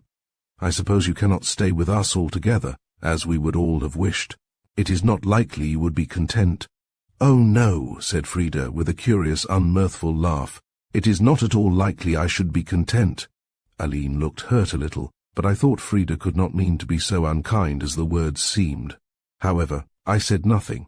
Probably they had forgotten my presence. After a minute or two, Aline said, "Of course, Sir John and Lady Hazeldene will want you to be with them, at least at first." "I'm not going to the Hazeldenes," Frida said shortly. "And what are your plans then, dear?" "Mrs. Vincent, who was so good to my Jim, is coming home from India. She wants me to live with her. Her husband is dead, and she is sadder even than I am, for she has no child." "That will be a nice arrangement," said Aline, and I, who know all her ways, heard a ring of disappointment in her voice. I think she felt that Frida was going to make for herself a life in which we had no part. "You will set up a sweet little house together, with a garden perhaps," she said after a minute or two, "and a couple of little maids, and perhaps a tiny carriage. You must take care of yourself, for you don't look strong, Frida." "I shall be all right," said Frida, and again she laughed in that odd way. "Yes, I suppose Mrs. Vincent and I shall be very comfortable together. I thank God every day, Frida, that you and your little boy are well provided for. You will not always be unhappy, dear. You are too young. There is much to make you glad yet in this world, Though it has pleased God to take your dear husband, you will try and pluck up courage after you have left us, for your little boy's sake." Frida turned away her head and said nothing. "I have wanted to speak to you, darling," said Aline, very gravely. "It is more than a year now since your great trouble, and it is time to begin to live again. I know that life can never be the same for you again, but after all, Frida, to your faith and mine, is not death only a brief absence from each other for those who love truly? And though your absence from him is a time of sorrow and pain, his absence from you is the happiness of God. Can't you bear it, knowing all is well with him?" Still Frida said not a word. Then his little child, the little one, mustn't be robbed of the joy of life that is a child's inheritance. "When you have gone back to London, darling, don't give yourself up to sadness. Make the sacrifice of your grief for the child's sake, and God will surely bless it. Don't stay at home and fret. Go into society where many people will want you. Go about freely and gather any brightness you can from life. Happily, you are not poor.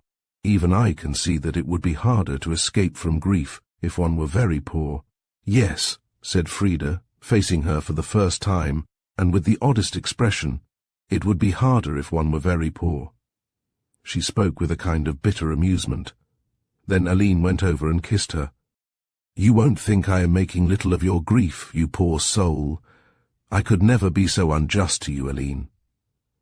There will be always Jim's mother to take care of you and love you, as well as your Mrs. Vincent. You and the child will be a good deal with Lady Hazeldene, I am sure."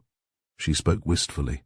I guessed that she was thinking Frida too young and too pretty to be launched in London society alone. Frida's face became suddenly hard. "I shall see very little of Lady Hazeldene, Aline.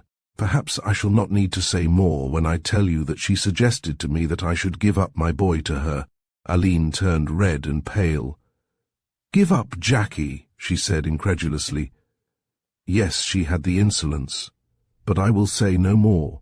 I did not mean to tell you, for she is Jim's mother, and now we will never talk about it again." Aline looked at her doubtfully. She did not know whether to speak or not, but just then Jackie burst turbulently into the room, carrying a very large kite. He was crying out in his childish tongue, which no one but his mother seemed to thoroughly understand, that Uncle Hugh was going to fly it for him. Frida caught him up suddenly to her breast, and held him so a moment. A red spot came into each cheek, and I guessed what she was thinking of. At least that horrid Lady Hazeldene met her deserts when she dared to make such a proposal to Frida. That was a comforting thing to think upon. Chapter 6. How oft has the banshee cried? Now, I have been going back a good long way, so that I might make it clearly understood what we Brandons have been doing. And with a long family like ours, it takes time to pick up the threads of all the histories. The years have passed quietly since then, and brought few changes except in our ages. We have never seen Frida since, though she writes long letters to Aline full of the old affection. She has never come to us, nor asked any of us to go to her, and we have almost given up thinking that she will ever accept Aline's tenderly worded invitations, or that any of us will ever share the pleasures of her London life. Not that she writes very often from London. She seems to be usually at one country house or another, and sometimes great names are mentioned in her letters, names of men we have heard of and would dearly like to see. Her permanent address is Magnolia Cottage, Grove Avenue, Parsons Green, which we think sounds pretty and countrified. Aline always says that she is so pleased that Mrs. Vincent and Frida had the good sense to settle in a country place rather than in Belgravia or Mayfair, or even Kensington, which she has heard are stuffy. Frida's home must be, she thinks, in some outlying village or other, though within reach of London.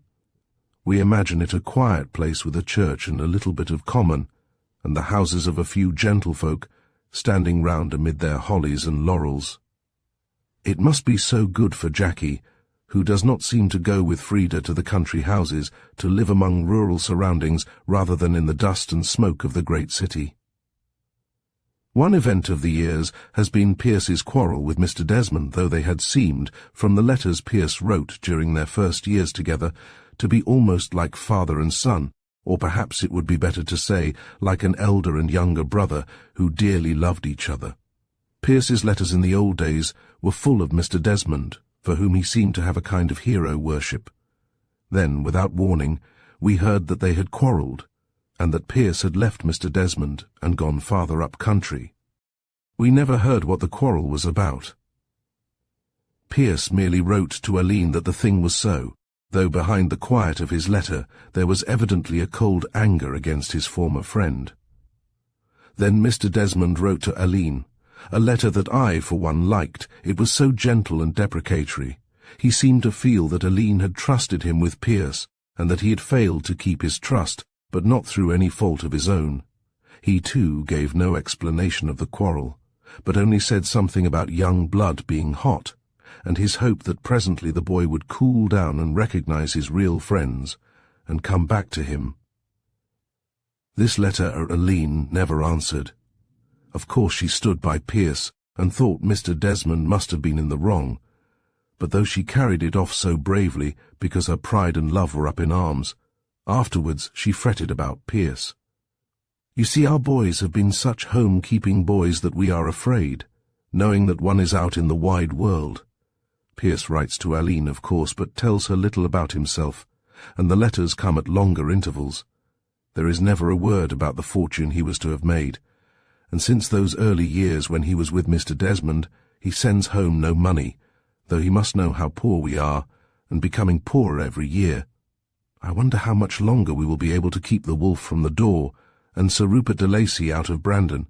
Oh, by the way, I must mention that Sir Rupert has taken to sending us at intervals proposals for the purchase of the old place. In the beginning, Aline used to open these, and then fling them indignantly into the fire, but with the more recent ones, she has simply readdressed them and sent them back unopened. I suppose the grim old wolf up there in Castle Angry just chuckles when his epistles come back to him, knowing he can bide his time. They say he drinks a great deal more than of old, but for the matter of that, no one can know, for he and Gaskin are the only two creatures inside Castle Angry. The place grows wickeder and greyer up there in its gash in the mountain, as legends and stories of its master's doings gather round it. I don't know if I said before that it is built after the manner of a fortified house, with a gateway under 2 turrets and a moat drawn round about it. I have seen it from far off, and have thought its aspect had something sinister and frightful about it. The gates are locked and bolted, facing the bridge over the moat that has taken the place of what was once, no doubt, a drawbridge. The boys, who have ventured near, tell me that the moat is covered with green slime and full of unwholesome things, while the grassy space about is sodden and overgrown with weird fungi of brilliant blue and scarlet. That is, no doubt, because of the exceeding damp of the place, for around and above it is bog, and the sun always seems to pass over that gash in Angry Mountain, as if there were something there which it hated. The boys are very curious about what lies beyond the moat and the barred gate. I have implored them not to venture near again, for if Sir Rupert caught sight of them, or Gaskin, who is a worse man, either might loose the bloodhounds, and then say afterwards that it was none of their doing. Poor boys! They are tall young striplings now, so handsome and distinguished for all their shabby clothes made by Hugh Riley, the tailor in Brandon village. It is hard that we could give them no proper education, and that they must be condemned indefinitely to do nothing except shoot rabbits on Brandon Hill and fish in Brandon River. It is enough, as I say, to make good boys into worthless men. Aline feels badly about it, I know. If there were but another buyer for Brandon, anyone except Sir Rupert, we would, I think, let it go, dear to us as it is. But it is not the place only. It is the poor people who depend on us, and who are miserably poor, if we are miserably poor. Sir Rupert would show them scant mercy, we know. He has cleared Angry long ago of the few poor creatures who clung to it, despite its unkindliness. The mountain sheep wander now where once there were hearth fires. Let him keep Angry, I say. He shall not have Brandon. Curiously enough, I could bear better that he should have the house and Aline's rose garden, and the park and the river, and the old abbey even, than Brandon Mountain. Brandon and Angry are twin mountains, but there was a good fairy by the cradle of one, and a wicked fairy by the other. Blue, benign, smiling Brandon Mountain has watched over our race. Must he pass to the race of an enemy? Shall he, and the few little white cottages clustered about his feet, come under the blight that is upon Angry? No, 1,000 times no. The boys are not so ignorant, however, as might be supposed. Mr. Benson, whether for love of Aline, or because, as he himself says, he would not have his classics rust, has been their unpaid tutor, and I am sure they are really far better educated than most boys of their age, even if their learning be a bit old-fashioned. Will they ever find their opportunities, I wonder? I remember when we used to hope that Mr. Desmond, having set Pierce's feet on a golden road, would perhaps help Hugh, who has never forgotten his childish admiration for the man. But all that has come to nothing. Pierce was the raven we sent out of our ark in search of good tidings, but he came not back. Aline has grown older almost by years in the months that have elapsed since Pierce and Mr. Desmond parted. I have seen her come down in the morning worn and haggard, and have guessed that she has either spent a great part of the night in prayer for her beloved, or else she has slept ill and been troubled in her dreams about him. I think she fears that things are not well with him, and I know that she has implored him in vain to come home. His letters bring her at once joy and disappointment. In every one, I think, she hopes that he will say he is coming back. She herself, with her own hands, still keeps his room swept and garnished, and the bedclothes ever ready aired, as though at any hour of the day or night a wanderer might return. Aline's little turret faces the great avenue of Brandon. Lately, I have noticed that at any hour of the night I might waken, her light was burning, but only yesterday Una told me that a lamp burns all night in the uncurtained window. I am sure that Aline's heart watches awake for Pierce, even when her body is sleeping, but lest he should come suddenly in the dark hours, she sets the light there like a star to draw him home. Who knows through what murk and what distance it may find him at last? "Oh, Una, dear," I cried to our old nurse when she had told me of the light, "I wish he would come back. It troubles me to see the hope and the disappointment that are always following each other in Aline's face. It is wearing her out. Now, look here, Miss Hilda, dear," the old woman said, putting a comfortable arm about me. "'Tis my opinion that Master Pierce'll never come home unless he brings the riches, my dear. He knows what was expected of him, and he's proud, terrible proud, as becomes a Brandon. No, he'll never come, except with the gold in his hand, or the death in his face, and if he knew he was to be taken, I don't think he could stay away from the sister that's been mother and sweetheart both to him." "Una, Una," cried I, "you're talking horribly. What has death to do with Pierce, who was always so strong and well? I wouldn't have you say such a thing to Aline for worlds." "No, nor I wouldn't, my pretty, only to you that has the wise head and the still tongue. But I see the trouble coming, and if I don't halve it, my old heart will break." She looked at me curiously, still keeping me pressed closely to her, and her face had grown indeed full of trouble. "Do ye sleep very sound o' nights, love?" she asked presently. "Pretty well, Una, unless when the wind crying in the corridors keeps me awake." "There's more cries there nor the wind." "Oh, Una, what do you mean? What superstition have you got into your head now?" "No superstition at all, then," said Una, a little offended, "and perhaps I'd better have kept my tongue to myself." "Perhaps you had, Una, but since you didn't, you may as well go on. I suppose you think you've heard the banshee." The old woman nodded her head solemnly. "There was no thinking about it, dearie. She's cried the last 3 nights, and grateful I am that Miss Aline slept sound and didn't hear her. If Miss Aline heard any crying, she would know it was the wind. Her trust is all in God, and she knows that he keeps the things of life and death in his own hands, and that his love is all about her. She would tell you there was no such thing as the banshee. She would not, Miss Hilda, and I wonder at you to say the like. No Brandon should say it. 'Tis just because ye are Brandons, the finest, purest, o' blood alive, that she cries for ye." Una went off visibly indignant, and left me vaguely troubled. Though I had spoken so boldly, I fear it is not in Brandon blood quite to disbelieve in the banshee, and would it not be to deprive our ancient race of one of the proudest of its appanages?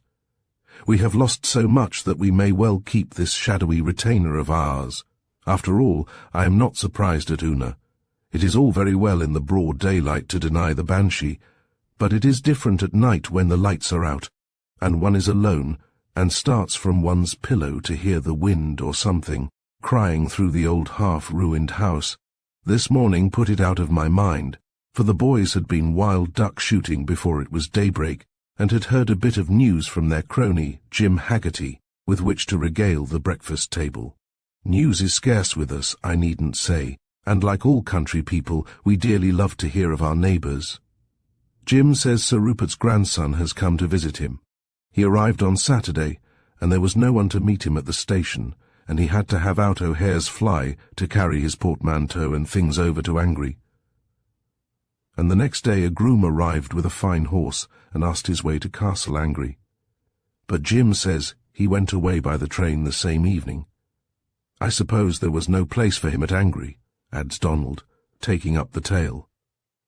Aline's kind face took on a look of concern. I hope it is not true, she said. Castle Angry is no place for a boy. Oh, it is true enough, the boys cried together, for Tom O'Hare read the name on the luggage, and it was Harry de Lacy, and he says that Gaskin came out and took in the things, and wouldn't let Tom drive inside the courtyard, but Tom heard the dogs howling and yelping, and someone shouting at them, whom he took to be Sir Rupert. So he says that he wasn't sorry to drive away like mad as soon as he'd set down his passenger, fearing they'd take it into their heads to loose the dogs. Poor boy, says Aline regretfully. He cannot be more than 21. Why has he come to such a place? Possibly Sir Rupert has made him, I suggested. It would be like one of his grim jokes to introduce the heir to his property. He is the heir, isn't he? Yes, Angry is entailed right enough. Probably Sir Rupert's grandson will be able to hold his own even with Sir Rupert, I said. But Aline shook her head. His father never could hold his own, and Una will tell you that his mother was fair and gentle and delicate. It is cruel of Sir Rupert to bring him here, having left him all his years with his English grandfather. Is he so different? Asked Esther, who had been listening with interest. I have heard that he is a gentle old man, very learned and very pious. His rectory is in Warwickshire, in beautiful English pastoral country. This boy must have had a tenderly nurtured youth. By Jove, muttered Hugh, and think of the poor beggar coming to Angry. He can't have been prepared either, said Donald, or he'd never have brought all those traps with him, gun cases and fishing tackle and tennis rackets and no end of things. By Jove, much use he'll find for them at Angry. We must only hope that his visit will be a short one, said Aline, with one of her gentle sighs. I'm sure this strange boy interests her, because she sees in every boy something of Pierce, something too of Hugh and Donald. Ah, well, we Brandons, despite short commons and no money, have had as happy a childhood as children ever had. I know Mother left us to Aline, and well has Aline kept trust with her. She will not need to look away when they meet one day in heaven. Chapter 7. A true word spoken in jest. Today Esther and I were sitting with Aline in her room. It was bitterly cold, though fine and sunny. I should have liked to be out with the twins, whom I could see in the garden below, tramping up and down steadily, hand in hand. They are growing up as wild and shy as a little pair of rabbits, and they are quite safe to keep to the gardens once Aline has told them. There was a fear of their meeting the hunt if they went out to the park or the woods. They fear nothing except the eyes of strangers. It makes us laugh to know that they who would face Lord Arranmore's tallest stag, or the little wild, horned mountain cattle, will turn round and run, still hand in hand, if they should happen to see a well-dressed stranger approaching them. I had promised to help Aline with some baby clothes she was making for poor Mary Kennedy, whose husband was killed by a falling tree in the summer, and whose first baby was born the other day, else I too should have been out of doors, though I am not brisk in getting about. And Esther, who takes care that I am never left behind, nor made to feel a drag on the pleasure of the others, would have been with me. The things we are sewing at are made out of clothes we ourselves had when we were little. They are fine, dainty little garments, and smell sweetly of lavender. It almost breaks Una's heart that Aline will use them for the children of the poor. She says that coarse stuffs would be far better, and perhaps she is right, but we have no money to purchase the coarse stuffs if we would. Una never argues with Aline about it, but gives up the keys of the drawers that contain the treasures, without words indeed, but with sighs as from a breaking heart. Aline, for all her gentleness, makes even Una feel that she is mistress. Aline has a curious love and tenderness for little babies, and she would not feel the finest stuffs in the world too good for their little tender bodies. I have seen her nursing them with an expression half divine. I am not sure that she does not see in every one of them the little baby of Bethlehem, and that they are not the more precious for being born, like him, in poverty. Then she is veriest woman. I cannot bear to think of Aline growing old unmarried, but that is one of the secret thoughts I keep to myself. Suddenly my eyes, that had been straying from my seam, caught sight of a gleam of scarlet in the distant coppice, another, and then I jumped to my feet and limped to the window. There were the hounds stretching in a long line away to Larry's spinney, and hard on their heels went half a dozen scarlet coats, shadowed with here and there a blue habit. I cried out, "The hunt! The hunt! Esther! Oh, come and see!" Aline looked with benign amusement at our excitement. "Run out, children," she said. "You will see better from the summer house in the rose garden. Don't let the twins tumble out of the window, and go easily, Hilda dear. There will be plenty of time, for the river will turn them." We went out rejoicing. The summer house is in 2 stories, a wooden structure with seats, and little windows of coloured glass opening inwards that may be shut against the weather. We found the twins already in possession of the upper window, but, taking the privileges of elder sisters, we packed them below, where they went rather grumblingly. Yes, the hunt had turned and was coming back our way. It would pass quite close to us, and no one would notice us, for their excitement would be too absorbing. "Why, there are the boys," I cried, "over yonder on the branch of the chestnut. Poor boys, how they must want to follow." Even the boys did not see us. As soon as the hunt passed, they would go pounding away across country to get another glimpse. Ah! There was Jack Tobin the huntsman, and Graves the whipper-in, and, well in front, Lord Clandeboy the master, and his pretty daughter, and following came a rout of scarlet and black. "Esther," whispered I, "supposing that as they went by, one should look up and fall in love with you, and that he should prove to be Prince Charming." "Why not with you, Hilda?" she said, with one of her rich blushes. "What have I to do with love or lovers?" I asked, and it was indeed true that since my accident I had considered that my life was outside the romances of other girls, the ground slopes under the thick yew hedge of the rose garden, so that, as the riders came pounding along at the foot of the hill, we had them well in view. One was riding a beautiful bay horse, which attracted my attention before my eyes went to the rider's face. When I looked at him, I gave Esther's arm a pinch. "There goes your knight, Esther," I cried. "Now if only he would have an accident, and we could take him in and nurse him, it would be like one of your storybooks. Let us will him to fall down. Shall we?" But Esther seemed not to have heard me. She had drawn back suddenly into the shadow of the room. The young rider had caught sight of us, and was looking up. For the moment he was evidently not thinking of the hunt, for his sideways gaze was a long, direct one. Then I saw that Esther was blushing hotly all over her dark face, and her eyes had sunk under her long, soft lashes. "I am afraid he heard your voice, Hilda dear," she murmured, and then her eyes flashed out again with sudden horror and fear. Startled, I looked in the direction of her glance. There, where the young rider had been flashing along in the run downhill, lay the horse kicking and struggling, and a space in front of him the huddled-up figure of his master. Some of the other hunters were off their horses, and running and shouting, but nearest of all were our 2 brothers, who in a second of time had reached the prostrate man. Then a group of men hid all from our sight, but in a second or two we saw that they had lifted the young man and had laid him on a space of sward. I looked round at Esther. Her eyes were wide open, and she was deadly pale. "You're not going to faint?" I said. "No," she answered, and the colour came back to her cheeks and lips. "You don't think he's dead, Hilda?" "I hope not."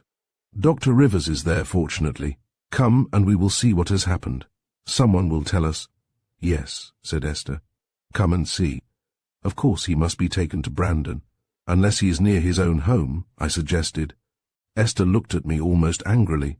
"He must be taken to Brandon," she said again. She went out with an air that might have been Aline's own. No one would have thought that she was the younger sister, as I humbly followed her. She went up to the little group that stood about the fallen man, and though everyone turned to look at her, she did not seem to notice them. "I hope he is not very much hurt, Dr. Rivers," she said. "Of course you will carry him into the house at once." The doctor lifted his hat. "I'm afraid there's a concussion of the brain. He was flung on his head, but I can't examine him properly here." "Thank you, Miss Brandon. Of course the best thing would be to get him indoors at once. Your brother has kindly offered the poor fellow the hospitality of your house." Esther turned to Hugh, who was standing by. "Run in quickly," she said, "and tell Aline we are coming." Presently, as they were making up a rough litter on which to carry him, Donald came to my side and whispered that the young man was a stranger in these parts, and that no one seemed to know where he had dropped from. Also that the horse, which they had thought must be badly injured, had done nothing worse than lame himself. He had stepped in a rabbit hole, and so caused the accident. They had better bring in the poor beast too, he added. There are no lack of empty stalls, and I dare say we can find him a bit of bedding. In a few minutes they were carrying the young fellow towards the house, the horse following with a hanging head, as if he were conscious that his master was hurt, and felt himself in some degree to blame. He was a beautiful beast, and I was so glad he was not hurt, for all dumb animals are very near my heart, that I felt irrationally hopeful about his master's case also. However, Dr. Rivers seemed to think the business very serious. There was concussion, he found, and he feared internal injuries as well, so that the young man might lie unconscious and on our hands for some time. "It is too bad, Miss Brandon," he said to Aline, "that you should have all this trouble thrust upon you. He ought really to have a nurse." He hesitated and looked at her. Aline smiled faintly. "Una, our old nurse, has considerable experience in sick nursing," she said, "and, as you see, she will have several lieutenants." The doctor nodded approvingly. "I should not dare to order his removal, even if we knew that he had friends in the neighbourhood." "Pray do not think of such a thing," said Aline hastily. "The fact that he met with his accident near our doors is his claim upon us. Heaven forbid that we should grudge him anything we can do." I saw Dr. Rivers, who is a bachelor, look at her with a very distinct glance of admiration. "It is curious that no one seems to know him," he said, looking down at the unconscious face of his patient. "Of course, he may have ridden some distance to the meet, yet his horse seemed fresh, and was well in front all the time." "He must be the stranger within the gates till he can speak for himself," Aline replied. "Only I pray that no one may be in tortures of suspense about his absence." Dr. Rivers had already turned out the young fellow's pockets, in a vain search for a clue to his identity, a silver cigar case with an intricate monogram, a handkerchief with the same lettering, a matchbox, a pair of gloves. These told us nothing. We must wait for time to clear up the mystery. After Dr. Rivers had gone, and Una was installed in the sick room, I crept in softly to where she sat beside the fire, sewing and crooning to herself, just as I remember her when I was 3 years old. I came in on tiptoe, but Una smiled at me reassuringly. "You needn't be afraid, Miss Hilda, child. He's nearly as sound off as if he were dead. It would take nearly as much to waken him." I looked at the face in the shadow of the chintz curtains. It was a fair, boyish face, with something very sweet and captivating about it, even through its rigid pallor. A small golden moustache hid the quiet mouth, and the hair was golden. The lids were only half closed over the eyes, so that I was startled a minute. "He looks as if he were dead, Una," I cried, starting back. "He's not dead, Miss Hilda. Don't you be afraid of that. And what's more, he's not going to die." "He is very handsome," I said, venturing on another glance. "He is a downright pretty young gentleman," said Una, and the phrase seemed the right one. His was an almost feminine charm and sweetness. Ever since the accident I had been troubled by the foolish thing I had been saying to Esther just at the moment it happened. Of course it was only a jest, and could have had no possible effect. A silly joke couldn't have made the bay put its foot in a rabbit hole. Still, I felt horribly disquieted about it, and only hoped that Esther had not heard me, as she certainly had not seemed to. "It would be horrible, Una," said I, "if your banshee had been crying for him." Una looked at me almost with contempt. "'Tis English he is by the cut of him," she said. "I never heard tell of an English family that she followed." Una shook her head and sighed, and I knew that she was thinking the mysterious warning betokened death for one of us. It made me feel rather creepy. So I went out, closing the door, and in search of Esther. I found her lying down. She had a headache, she said, and she looked flushed and ill at ease.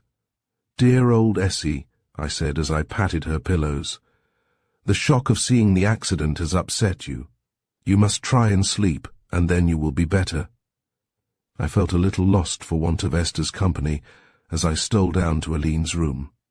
Finding it empty, I crept into a corner by the fire and lost my sense of loneliness in a novel. But only for a time, for it wasn't a very convincing novel, and the thing which had happened to us only this morning was much more interesting.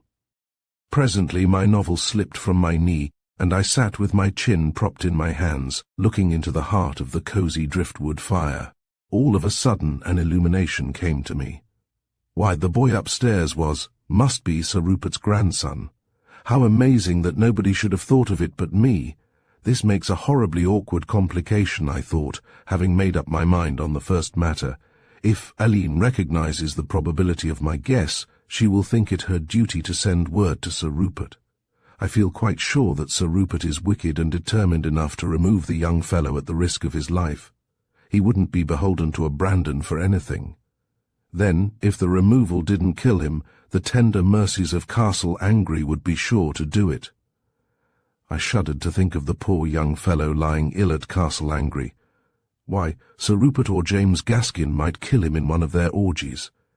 There was something helpless and appealing in my memory of the quiet young face that went to my heart. "I shall keep my counsel," I said aloud, as I have a habit of doing. "I may be right or wrong, but it seems to me that no harm can lie in silence." So not even to Esther did I whisper my suspicions. But I was surprised at the density of everybody except myself. Even the boys, who told us first that Sir Rupert's grandson had come home, exhausted their conjectures about the stranger's identity, and never once stumbled near the truth. Chapter 8. The Stranger Within the Gate. The young man had been many days under our roof, and we knew no more of him than at the first, yet the mystery but deepened our interest in him. A handsome, fashionably dressed young man and a fine bay horse do not disappear out of the world every day with not a soul apparently to seek after them or inquire of their fate. We discussed the matter at every meal. We were so much interested indeed that we kept more to the house than of old, and the boys had pleasure and exercise enough in cantering the stranger's horse up and down the long avenue, for the fine-spirited brute soon grew hot-blooded in the stable, and he would have kicked the crazy stalls to pieces if his spirits had not had some vent. One or other of us was always stealing in on tiptoe to the high light room where Una sat sewing, her face looking very important in the shadow of her huge frilled cap. "How is he now, Una?" we would ask, and Una would answer, "No better and no worse," and then, with a glance at the rigid young face on the pillows, we would steal out again. But the third day I found Esther sitting, in a familiar attitude of hers, on the rug at Una's feet, with an open book on her knee, and her eyes gazing into the heart of the fire. Esther had been very silent while we gabbled about the young stranger's identity. She was never one to talk much. Yet I could see that she listened eagerly for the doctor's verdict every morning when he would come tramping down to Aline's room after visiting his patient. She did not seem quite the old Esther in those days. She had an absent manner which no one seemed to notice but myself, and she looked a little pale, and had dark rings about her eyes, as if she did not sleep well at night. On the 6th day the young man began to come back to life again, so Esther told us when she came gliding into her place at the breakfast table. She had spoken to Una outside the door, and Una had told her. She looked glad and excited, and I felt that pity for the young stranger had been troubling her of late more than the rest of us. Still, even when the young man was conscious, Dr. Rivers enjoined absolute quiet. We were not to trouble yet about people who might be sorrowing for his absence. As he got better, he would remember of himself and let us know. Aline was now the only visitor to the sick room. The sick man seemed to have got as used to her face and Una's as if he had always known them. Aline told us that he showed pleasure in her visits, and I think that, half unknown to herself, in those days she began to lay the foundation of a warm affection for the boy, in whose case Pierce might have been. At last he was well enough to ask her to write a letter for him. It was to his grandfather, an English clergyman, and told him in the briefest possible way, for he was not equal to much thought about his fall, and that he was steadily recovering, so that there was no cause for anxiety. Aline came downstairs with the letter in her hand, and when I came in from the stables where I had been giving the bay an apple, I found her standing by the hall table, gazing at the envelope with a puzzled line between her eyes. "Come here, Hilda," she said, "and tell me if you have any associations with this name." I took the letter from her hand. It was addressed to the Reverend Henry Vane, Rixmondham Rectory, Warwickshire. "No, I'm sure I haven't," I replied. "Never heard of a Vane before in my life, except Cromwell's Sir Harry." "Perhaps you are thinking of him." "No, I don't think so," said Aline, putting the letter into the tattered basket which served us for post-bag. "I suppose I must have only fancied it, but I certainly did seem to have heard the name before. I often looked towards Angry in those days, and thought how hard-hearted Sir Rupert must be never to have concerned himself about his grandson's fate. It was probably true that, as people said, he hated the boy, as he had hated his mother and his father, though the latter was his own flesh and blood. Well, I was glad that in his weakness and need the poor boy was in Una's motherly hands, rather than at the mercy of that pair of old wretches over yonder. I had him on my conscience somehow since I had made that foolish speech, which had hardly left my mouth before the accident occurred. The rest of the household seemed to think that the mystery was solved. Our visitor was an Englishman, come over for the hunting probably, as many did every year, and whose headquarters were at some inn or other, and that was all. Meanwhile he progressed slowly, but quite to Dr. Rivers' satisfaction. Presently he was able to come downstairs for longer and longer intervals. At first he leant on the boys as he made the journey, but after a time he was able to manage with my stick and the help of the banisters. I don't think any of us ever asked ourselves when he would be well enough to go, though he must be a strain on our resources. He looked so gentle and so young, and his manner was so grateful, that we all grew quite fond of him, and yet we had never heard his name. The omission did not seem to strike him, and it did not occur to any of us to ask him. One day Esther suggested shyly to Aline that we should read to our guest and play to him, to relieve the tedium of his invalidism. Aline assented heartily, and made the suggestion to him when he was established on the sofa for the afternoon. "We have no newspapers," she said, laughing, "except the Lissy-Casey Leader, and our magazines are 30 years old, but there are some novels and poetry. Or if you do not care for reading, Esther will play to you, but the piano has not been tuned for years." He lifted up his eyes, which had begun to smile again, though they were hollow. "I should like the poetry if Miss Hilda or Miss Esther will be so good as to read to me." I brought down my old Tennyson and selected Maud, which I love best of all the poems. I read on in a silence only broken by the crackling of the logs in the grate. Aline had left us, and Esther had gone over to the fire, and was sitting on the old sheepskin rug, with her arms leaning on a chair, propping her cheek. Outside there were blue skies and keen frost, and the room with its painted wreaths on the wall and the faded old brocade of curtains and chair covers looked warm and pleasant. "I have led her home, my love, my only friend. There is none like her, none. And never yet so warmly ran my blood, and sweetly, on and on, calming itself to the long-wished-for end, full to the banks, close on the promised good. None like her, none."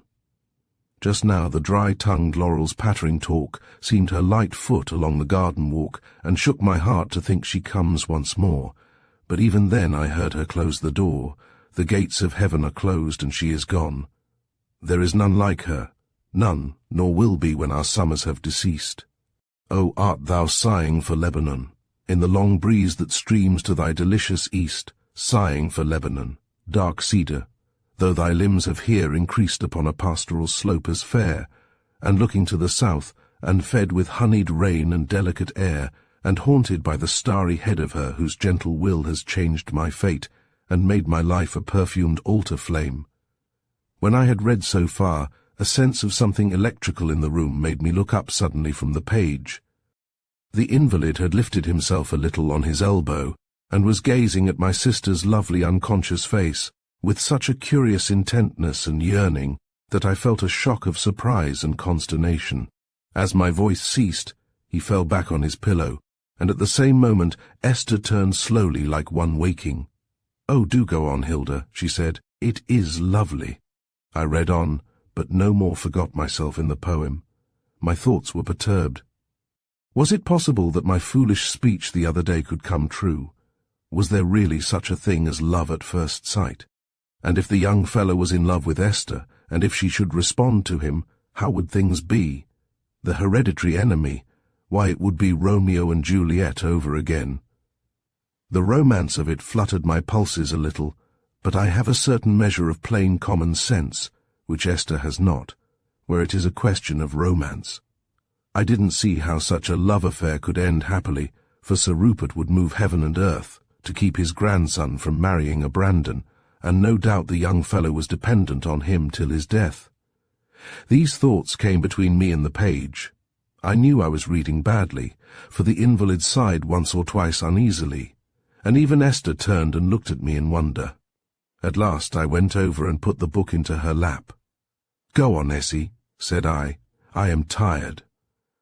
I wanted to go and tell Aline who I guessed the stranger to be, as I ought to have done at first when I suspected it. "Do you know Aline?" I cried, bursting in on her where she was sitting with a huge pile of mending beside her. "I believe I've guessed who our visitor is." "Indeed, Hilda. And who is he?" "Why, Sir Rupert's grandson." Aline dropped her piece of mending and stared at me aghast. "Why should you think so, Hilda? He hasn't told you. I've been putting two and two together, and I think we are a parcel of dunderheads not to have thought of it before. Don't you remember that the boys told us, a couple of days before the accident, that Sir Rupert's grandson had come home, and about the horse following? Then who in the world would be so unnatural as to make no inquiries after the boy, except that same horrid old Sir Rupert? You are probably right, Hilda. I wonder we didn't think of it. And that, of course, was why I thought I recognized his grandfather's name. Of course his mother's name was Mary Vane. I remember now to have heard it from our own dear mother. It is plain enough to me," I said. "I only wonder we didn't think of it all along." "Ah, you see you are the wise Hilda. But it wouldn't have made any difference. We couldn't have let him die outside our walls if he were 20 times our hereditary enemy, which he hardly is." "No, poor boy," said Aline, a little sorrowfully, I thought. "He surely is not. Clearly he knows nothing about the feud, or he would have recognized our name as soon as he heard it. If he knew, I don't suppose it would make any difference," said I. "Those musty old hatreds can't go on forever." "I don't believe any ever existed, except in Sir Rupert's heart. I know our grandfather, whom he had wronged deeply, forgave him fully, and when he spoke of him in his latter days, wept, I have heard, because at one time he had thought of him like a brother, and being the good man he was, the old affection had come back. You will ask him, I suppose, if we are not right. Oh yes, I shall ask him, but it can make no difference at present. Here he must stay till he is fit to go, and I shall make that plain to him. But afterwards, said Aline, looking sad. I fear we shall see no more of him. By the way, I left you reading to him. Yes, I handed over the reading to Esther when I felt I had to come and tell you. Better go back now, dear Hilda, she said gently. Of course it must make no difference in our treatment of him while he stays, but we must remember that when he goes finally. From this I guessed that she too had a vague uneasiness about Esther. When I opened the door of the room and went in, I saw that the reading had evidently been over for some time. Tennyson lay on the floor unheeded, and the two were talking like old friends. The boy looked flushed and happy and a little shy. Esther, more unconscious, was listening to his talk at her ease, but evidently much interested. We have been talking, Miss Hilda, said the boy. Your sister disclaimed any idea of reading poetry after you, so we talked instead. At least I talked, all about myself, and your sister listened. Essie is always a good listener, said I absently. Presently Aline came in to pay the invalid her usual afternoon visit. I was relieved when, a minute or two afterwards, Esther went out. Somehow I wanted to tell her first, not to have it sprung on her suddenly, that the young stranger was one we must not permit ourselves to like. After a few commonplace phrases had been spoken, Aline said, By the way, it is a little odd that we don't yet know your name. It hasn't struck you that we have no name to call you by? The young fellow blushed and laughed. By Jove, how stupid of me! It never struck me that all your goodness was shown to a man whose name actually you were in ignorance of. I am Harry de Lacy, Sir Rupert de Lacy's grandson. Yes, do you know him? But I don't suppose you do. He is like an ogre shut up in his castle, but you will know of him by repute. He was rather a shock to me, Miss Brandon, for my dear old grandfather in Warwickshire had not at all prepared me for him. He is rather odd, you know. Perhaps your English grandfather did not know, said Aline with her face averted. Perhaps not. I know they haven't met for years. I always understood that they weren't very good friends, but my English grandfather is not one to rub it in. He probably thought that time would have changed Sir Rupert. Else he would hardly have let you come. There was no question of letting. He would have thought it my duty. Beyond that, I think he could scarcely bear me to leave him. But still he could have had no idea of the difference, said the lad impulsively. The difference? Between what I had been used to and what I was coming to. He is a saint if ever there was one. I have been brought up there from babyhood, in an atmosphere of peace and love for God and man. Within these four walls I have never heard a rough word. We lived not in luxury, indeed, for so much is given to the poor, but in refinement, and among books and pictures, and all beautiful things. And then to come to Castle Angry. He broke off abruptly. Miss Brandon, I am talking freely to you, but do you think my grandfather, Sir Rupert I mean, is mad? Aline did not answer at once, knowing as we do Sir Rupert's wickedness. She found it difficult to speak of him to his heir, who apparently knew nothing.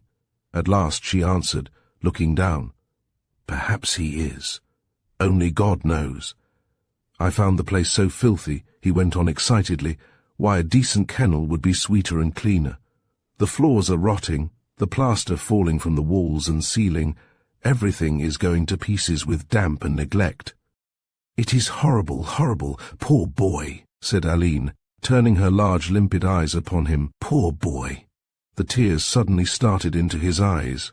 He was still weak, of course, from his illness, and was likely to be for a long time. It isn't the ruin and dirt and discomfort, it is other things. I believe my poor grandfather is mad, and that fellow Gaskin, his bailiff, if ever I saw scoundrelism in a human being, it is in that fellow. I flogged him soundly the first day I was at Castle Angry. I found him savagely ill treating one of those wretched dogs, which he had taken care to tie up securely first. Oh, said Aline in a low voice, which, I am afraid, trembled with pleasure. And what did your grandfather say when he heard? He came out in the middle of it, and roared with laughter. Gaskin was cutting capers to make anyone laugh if the thing hadn't been so sickening. He's a coward too. He slunk off as grey as lead when I let him go. It made me feel that to flog such a creature was degradation. Oh no, cried Aline, surely not. It was right to make him feel something of the pain he had inflicted. Still, you must be careful of the man. I am sure he would make a dangerous enemy. But perhaps you will not go back to Castle angry when you leave us. You will return to Warwickshire. A cloud came over his face. I think not. My place is here. My grandfather is very old, Miss Brandon, older than anyone would think. His age will find him out suddenly, as age does with people who have defied it beyond the natural time. He will want me then, even if he does not want me now. Think of him old and alone with Gaskin in that isolated house. No, I shall stay. You will be right, said Aline slowly. But it is a heavy burden for young shoulders. May God protect the right. He looked at her gratefully. Then, with a sudden impulse, he took up a fold of her skirt and kissed it, and Aline put her hand on his head as if she were blessing him. They seemed to have forgotten me, so I just came out of my corner and extended a hand to him, which he took and pressed warmly. That night when I was going to bed, Aline called me into her room. "Do you know, Hilda," she said, "I never thought of telling him after all that he was the hereditary enemy." "No more you didn't," said I cheerfully. Aline looked at me and then smiled broadly. "You didn't conduct the interview on those grounds at all," said I, "but all the same I felt that there might be a serious side to the matter." Chapter 9. An Impossible Friendship. Earlier in the evening I had taken the opportunity of being alone with Esther to tell her of our discovery. She heard me quietly, though her eyes looked startled. "But it ought to make no difference, Hilda," she said, when I had finished. "It is not his fault that he is Sir Rupert's grandson." "No, indeed," I assented, "and I am sure no one would ever suppose it. Still, Aline seems to think that we ought not to let him get into our lives, so to speak, since it will probably be impossible to keep him there." "To get into our lives," Esther repeated slowly, "but he only came such a little while ago. One does not make a stranger part of one's life quite so soon." I thought it might have been said as much to reassure herself as me, but then, again, she might have spoken quite in good faith. "No," I answered her, "only we have so few friends that it is hard to feel we must be on our guard against a new one. For a day or two we all tried hard to obey Aline's injunctions, and without being inhospitable in any way, to leave Mr. de Lacy to his own devices more than we had been doing. This was comparatively easy, as he was getting stronger daily, and could read for himself by this time. But we had reckoned without our guest. The second or third time that Aline came to his sofa with her inquiries, into which she had infused a little shadow of formality, for she rather repented her emotion. That first day he put a detaining hand on her arm when she would have turned away. "Miss Brandon," he cried entreatingly, "why are you leaving me out in the cold? Why? I was so happy before, and I have had nothing for 2 whole days but cold politeness." "What have I done?" "Nothing," said Aline. "We want you to be happy while you are here, but what? We are near neighbours, Mr. de Lacy, and your grandfather would tell you that friendship between the de Lacys and the Brandons is impossible. We shall have to be strangers when you leave us, for I don't think we shall ever be enemies. But why is friendship impossible between us? What barrier is there? I acknowledge none, whatever my grandfather may say." He spoke peremptorily, and Aline sighed. "It is a long story, but I have time to tell it to you this afternoon. Let me sit down, however," she said, for he still clutched her sleeve. He let her go with an apology, and Aline, drawing over one of the chairs that were embroidered by dead and gone Brandons, told him the story, only suppressing any accusation of foul play against Sir Rupert. The men who had been friends had become rivals and enemies. Sir Rupert had acquired part of Brandon, and had become wealthy by means of it, while Brandon had gone steadily to the dogs. She left out all the darker shades in the story, but, despite her kindly caution, her listener filled them in for himself. As she went on, he blushed and grew pale alternately. When she had finished, there was silence for a few minutes. Then young de Lacy said passionately, "I see you have good reason to hate me and mine. To hate you? Oh no. How could we hate you who are quite innocent? And then one does not usually hate. She paused, and he took up the sentence. Those one has done good to. But that is Christian forgiveness, Miss Brandon, and I ask for more than that. Listen, whatever fraud, whatever foul play my grandfather used against yours, I abhor 1,000 times more than you do. I want none of his ill-gotten wealth. He can do with it what he will. If it were mine, I should only strive by hook or by crook to restore it to its rightful owners. Because he has done such things, am I to be cut off from gratitude, from affection, from lasting friendship to those who have nursed and sheltered me? I am not. When I leave these doors, you may shut them against me if you will, but you cannot forbid my waiting and watching till they shall open again. He spoke with a boyish impetuosity that swept Aline off her feet. My dear boy, she said, why, I only wish that we might be friends. Don't you see that it is because we mustn't be friends that I try to keep our liking and intimacy from taking too strong a hold upon us? You are not likely to like me too much, he said bitterly. The kin of the lamb do not love overmuch the wolf that devoured it. We could like you very well, said Aline simply, but we must not. He turned away his head disconsolately. I will take myself off as soon as I can, Miss Brandon, he said with a coldness which did not serve to hide his pain. I dare say Dr. Rivers will let me go tomorrow. I have been a trouble to you too long. All Aline's tender sympathies swung round to him sharply. Oh no, she said. You will stay till the doctor thinks you are quite able to go, and that will not be tomorrow, or for many tomorrows. I shall go, he said obstinately, unless you can treat me as you did up to the day before yesterday. Don't you see that I can't accept your goodness and endure your coldness?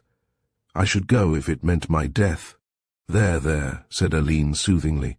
I shall not be cold to you, and you must stay till you are quite well able to go. I don't suppose Castle Angry would be quite the best place for an invalid. She said it with a deprecating smile.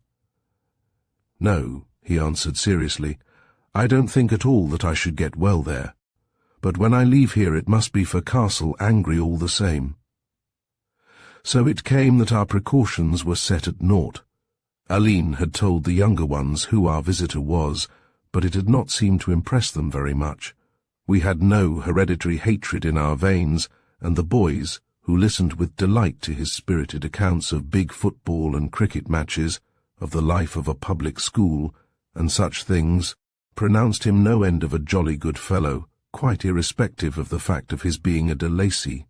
The little girls, too, usually so shy and strange, had made friends with him, and played interminable games of dominoes and chess beside his sofa, evening after evening.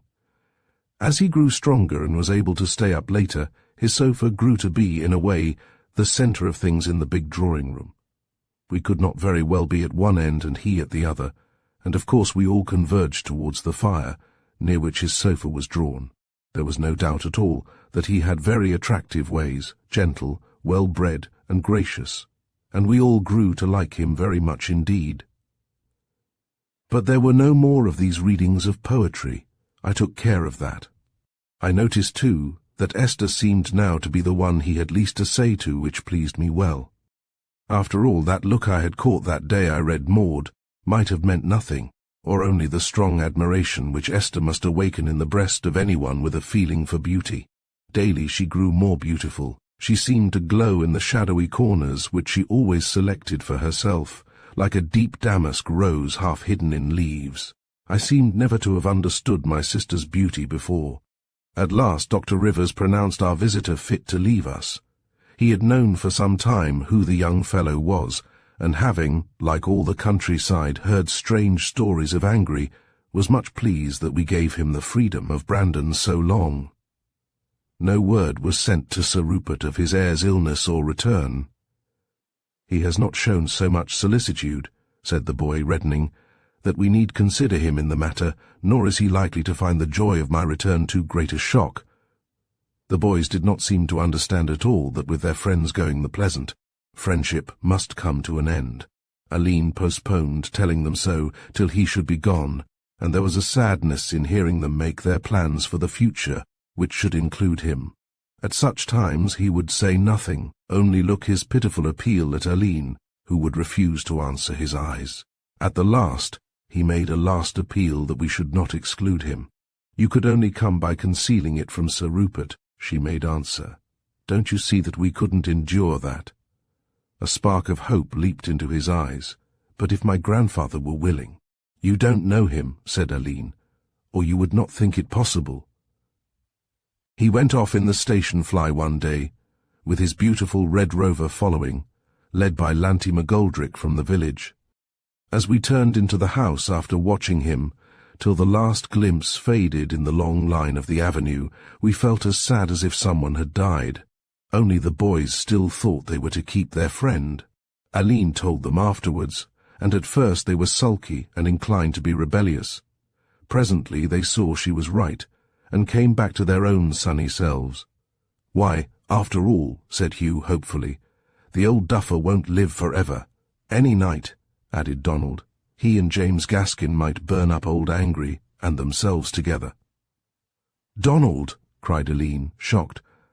"I mean, of course, after Harry had had time to get out," said the culprit innocently. The twins didn't say anything, it wasn't their way, but I think they missed their friend very much. They went about for some days, a forlorn-looking little pair, with their hands clasped tighter than ever. They were not quite consoled till a day came that brought a beautiful box of games and a pair of most ingenious sister dolls, which could only be from Mr. de Lacy.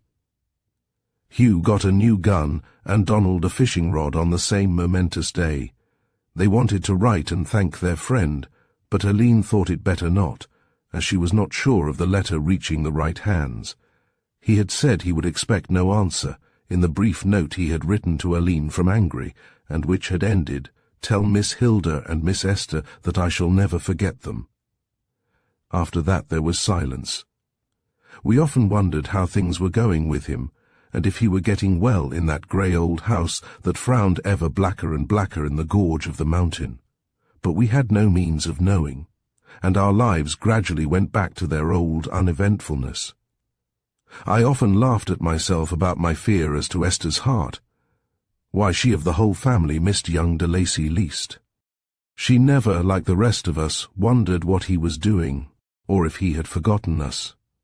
But this would not have set my mind at rest, only that the strange beauty which had come to her of late seemed to ripen and glow more day by day. With her plainly it was no case of, "Only my love's away, I'd as lief the blue were grey."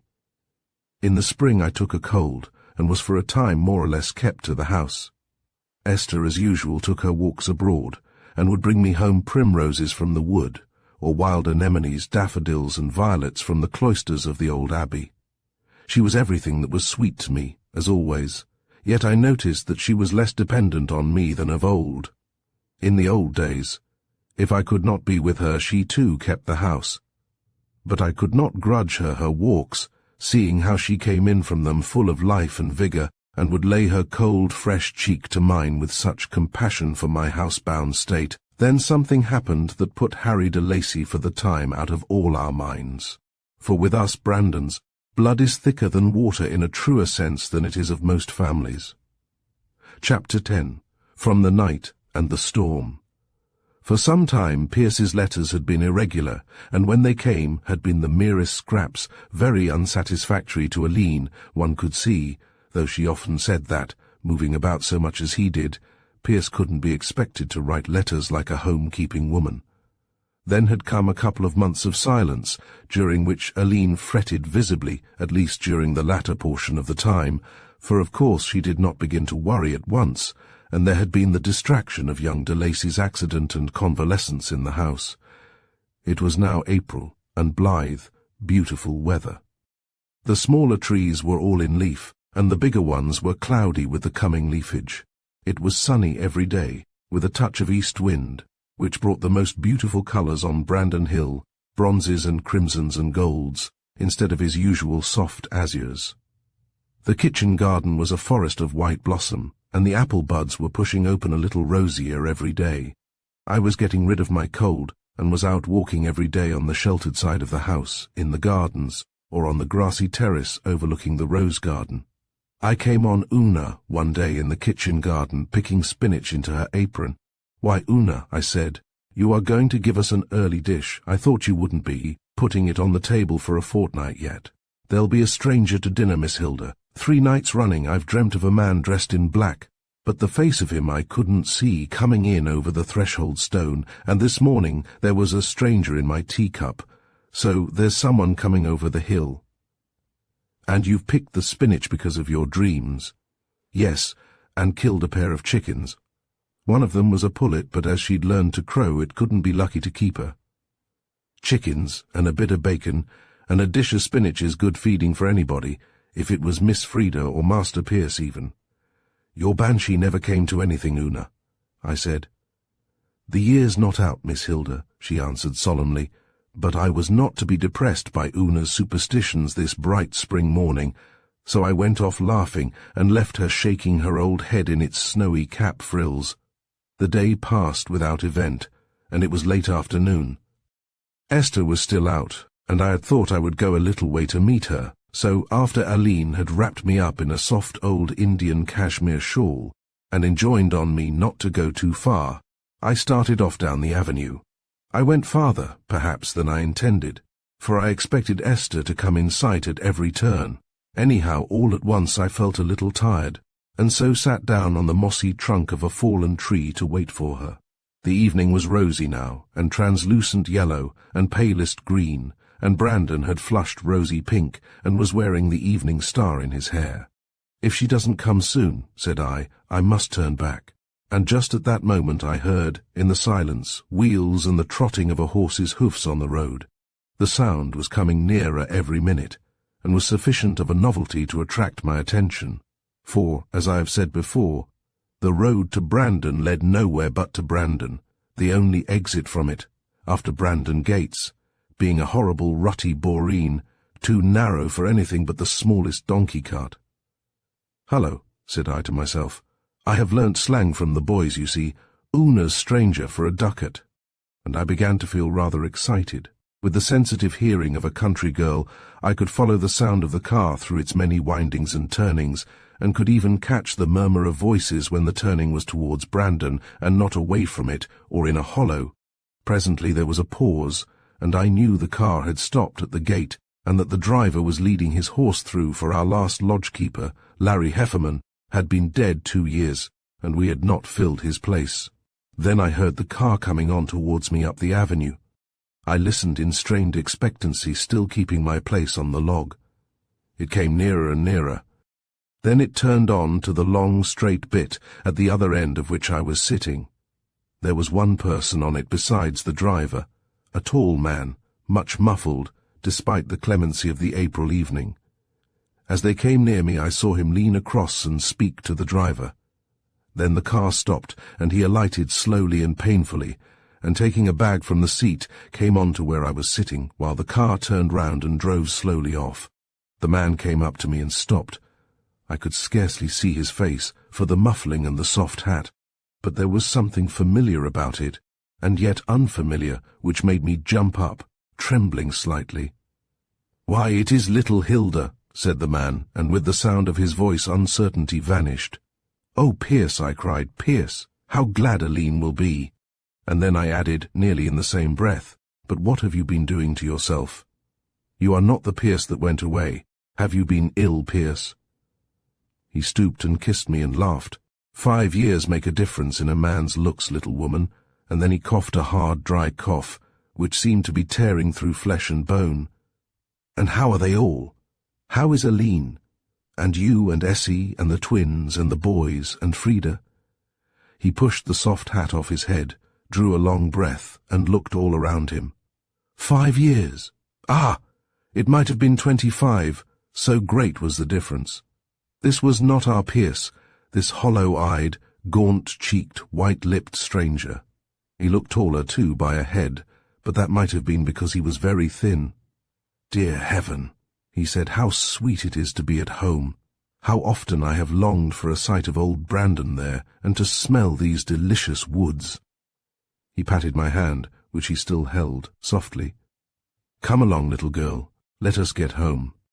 I've been ill, and am ordered to be out only in the sun. How fortunate that you should have been mooning down here. I didn't want to go in on Aline suddenly with this sick man's face, so he did know that he was looking very ill. What matter? Home air and tender nursing and good feeding would soon make him the old Pierce again. He would have taken up his bag, but I pushed away his hand from it. One of the boys will run down for it, said I. It is as safe till they fetch it as the Bank of Ireland. There was still no sign of Esther, and we walked on towards the house. We met no one to be surprised at my return with a stranger's arm about me. Poor Pierce! Being so near me, I could hear the painful catching of his breath as he walked, and now and again he had to pause to recover himself. The hall door stood open as usual, and I brought him into the drawing-room, which was unoccupied, and to a comfortable chair. He sank into it without a word, but a quivering sigh told me how delicious its restfulness was. "Now rest," said I, "and I will fetch Aline." "You will tell her, little Hilda." "Yes, I will tell her that you have been ill, and have come home to be made well." But all the way upstairs, Una's story of the banshee would haunt me, though I put out 2 hands to drive it away. I found Aline writing labels for the rhubarb and parsnip wine Una was making. She looked up at me with a questioning smile, and I noticed that she was not looking well. I sat down on the arm of the chair and kissed her ear. "What is it?" she said. "Have you had a nice walk and found Essie as you expected?" "I didn't wait for her. I found news." Her eyes opened wide and startled. "News," she repeated after me. "Of Pierce?" It could only be of Pierce. "What news, Hilda? Not bad news?" "Good news, darling." "Oh, Hilda, he is coming home. I know by your face. Tell me." "Oh, he is come." "He is come," said I, "but wait, don't rush away like that. He has been ill and has come home to get well. I was to tell you he was looking ill. You mustn't be startled at the change in him, nor startle him." But Aline was already on her way to the door, and I followed her as fast as I could. After all, she would have time to get over the shock of his appearance gradually, for now the kindly twilight would soften it down. She went straight to the drawing-room, and I followed her, with an irrational fear lest she might want me. I saw Pierce stand up and lean on a near table, as if he felt faint. Then Aline put her arms round him, with a sharp cry of love and pity, and I went out and closed the door.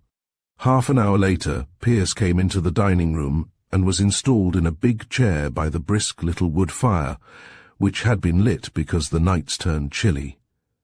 He had had a wash and a brush-up, and looked better than when I had seen him first, and because he had been ill there was a little table set beside him, to which we carried the dainty bits of the chicken and the delicacies which Una had hastily served up.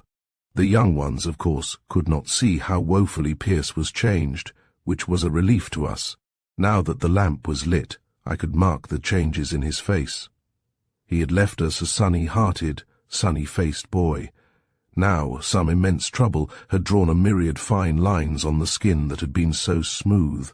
When, for a moment, it relaxed into quietness, it wore a curiously tragic expression. More than illness had been at work on that face.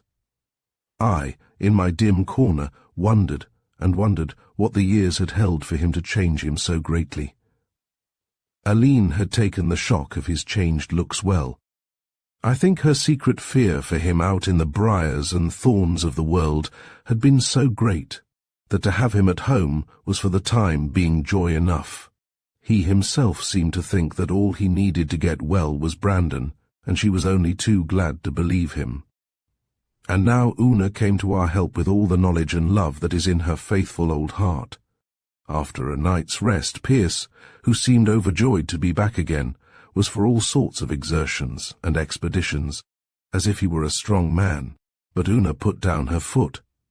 "Breakfast in bed, Miss Aline," she said, "and if the day's fine and warm, you can get down the little sofa Miss Hilda had when her foot was bad, and when Mr. Pierce is dressed he can lie on it in the verandy.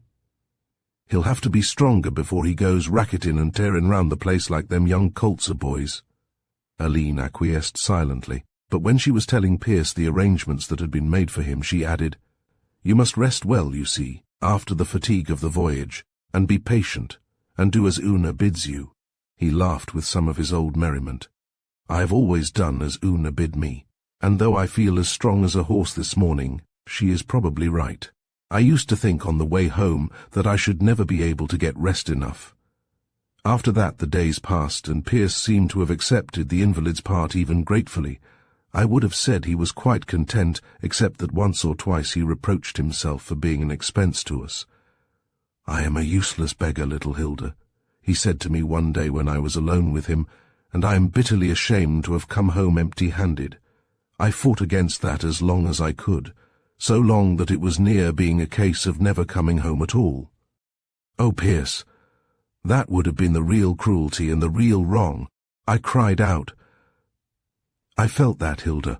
I thought it would be the cruelest wrong of all if I were to die out there, and leave Aline the heritage of that eternal sorrow. I kept hoping that things would be better. Indeed, Hilda, I endured much before I made up my mind to come. Yet I always knew that, in a certain contingency, I would come, and for that I kept my passage money inviolate, even when I was starving." "Starving, Pierce?" "Yes, child, starving, like many a better man. Privation paved the way for sickness with me. But you will not tell Aline, nor anyone else. I don't want to squirm under my punishment, which I richly deserved, and I would not have Aline's tender heart wrung afterwards to think upon such things." "She need never know," I said. "We will make you well, Pierce, and Aline will be happy." Then I saw a light of exultation break over his face. "Life and death are in God's hands, little one," he said. "And if it is death for me, I shall not repine. It may happen to a man to save his soul alive in the very gates of death." I said nothing. With that light on his face I could not talk of death as if it were the last evil. "I have known worse than death," he went on dreamily, "but the knowledge shall die with me. God knows it is no merit of mine that I did not give my immortal soul for the asking. I have been snatched out of the gates of hell, little Hilda, and shall I be afraid of the valley of the shadow?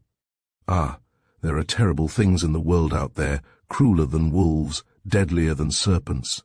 We were silent for a time. Pierce had turned his face away, and when he looked at me again, I could have thought there were tears in his eyes. But perhaps it was because I was crying myself. "You see, there is nothing to be sad about," he said softly, "even if I am very ill. There is more joy in heaven." "Ah, yes, and if there is joy in heaven, is there not cause for joy on earth? Believe me, child, there is no real sadness, no real sorrow on earth, except sin. All else that seems sad to us is because we see as in a glass darkly." I never found Pierce in this mood again, and I believe I was the only one to whom he said so much, for he had the tender compassion for Aline that would not leave her the memory of great sorrow. Only once afterwards did he touch upon those years. "Desmond would have saved me, Hilda," he said suddenly one day, "and I would not be saved. When I am gone, I want you to write to Desmond, and tell him that I knew at last he was right, and that I died loving and thanking him. You will do that for me, Hilda?" I said I would do it, and he was satisfied. It was curious that he should have chosen me for his confidant about such things. I know he did not talk to Aline, close as the bond was between them, as if he did not expect to live. Good old Una surpassed herself in those days after Pierce came home. I had rather feared her superstitions, the superstitions the peasants love, but if she felt them, she did not impart them to me. She was indefatigable in compounding dainty dishes to tempt Pierce's weak appetite, and she brought out of her stores of knowledge wonderful recipes for healing and strengthening. But as the days turned round to summer, Pierce did not grow stronger. Chapter 11. A Fairy Godmother. Old Dr. Devine had seen Pierce soon after his return, very much against our invalid's wishes. He had not enlightened us much, nor given us much comfort. "Go on as you are doing," he had said to Aline in his fat, comfortable way. "Plenty of port wine and fresh eggs, and keep him from taking cold." But so much we had known before, and at Pierce's earnest request we had troubled Dr. Devine no further.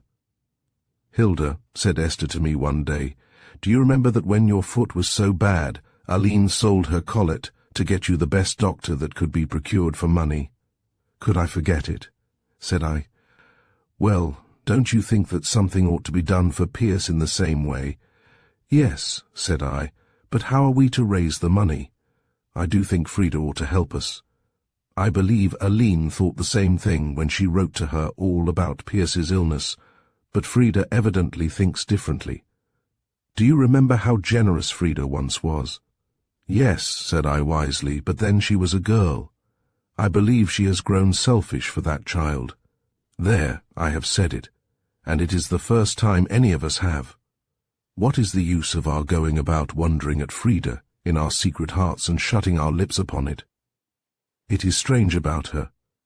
However, Hilda, if she will not help, we must. We must sell our sapphires. Would they bring much? They are heavy and old-fashioned. I dare say they are rather ugly, but they will sell for the stones. We won't ask Aline. She would sell her own things, but she would feel our parting with ours. Once it is irrevocable, she will be glad. We went upstairs and took out our parures, and looked at them with a little melancholy. They were our only jewels of value, and though we never had any occasion for wearing them, we had always felt that some day the occasion might come. Now that we were going to give them up, they seemed beautiful, glowing deeply against the white velvet of their cases. We had each a necklet and pendant, a brooch and earrings, and a bracelet. Esther, in addition, had a little tiara of the stones set round with small diamonds. But how are we to sell them? I asked. I have thought of that, said Esther. If we ask Mr. Benson, he will sell them for us to the Dublin goldsmith, from whom he bought his new altar plate. There, shut them up, Hilda, dear. We have not needed them all the years, and we are not going to miss them now. She went off to see Mr. Benson that afternoon, with the cases in brown paper under her arm. We felt like a pair of conspirators, but Pierce must have his doctor and all the things he needed, and I think the sacrifice made us both happy once it was over and done with. Mr. Benson accepted the commission when it had been explained to him that the things were really and truly our own, and that there was such sore need for money at Brandon. A few days later, Esther went over to the rectory for the goldsmith's answer. It was nearly dinner-time when she came back, and I was washing my hands upstairs in my own room when she came in, still wearing her hat, and laid down something on the table. My heart sank, for it looked uncommonly like our jewel cases, only not quite so thick.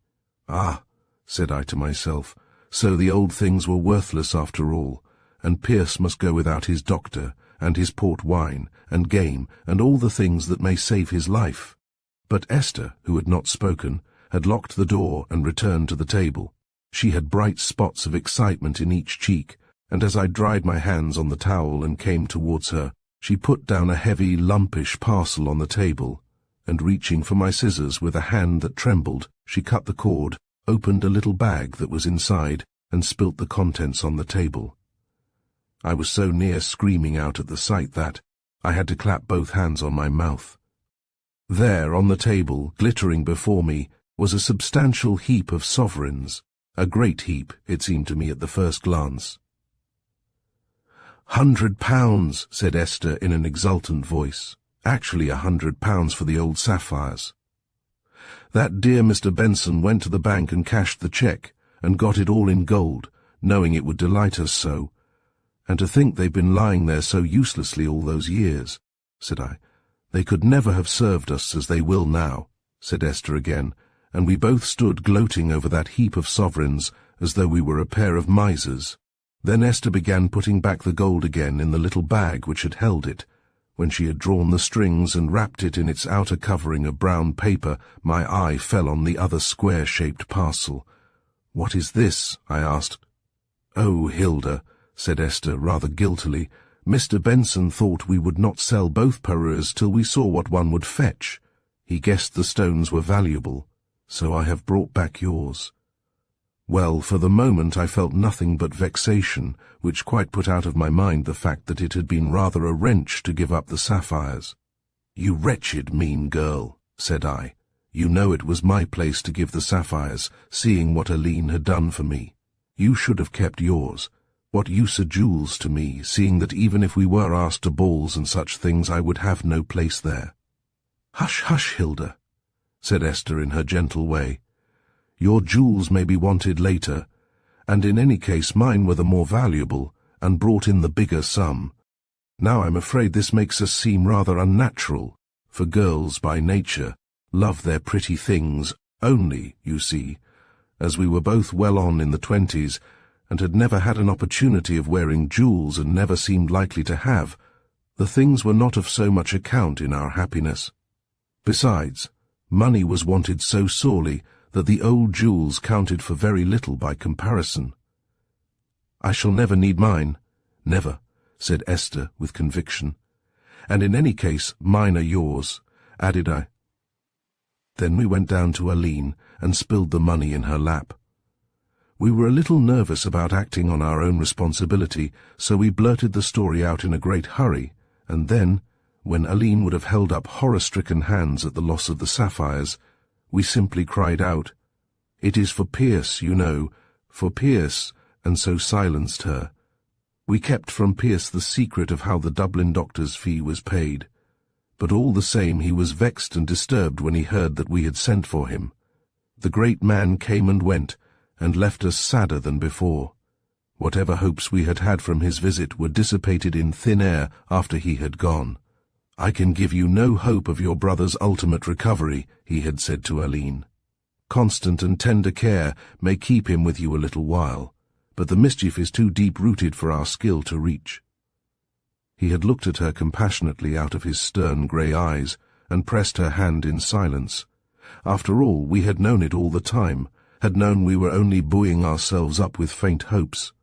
"How long?" said Aline. "Perhaps a 12-month," said the doctor. "Perhaps not so long." After he had gone, we left Aline alone, as she asked us.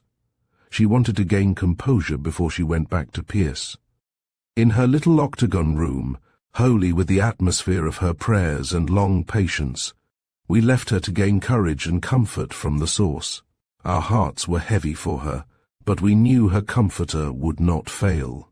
Meanwhile, I went back to Pierce with a foot that lagged and a face that vainly strove for a show of cheerfulness.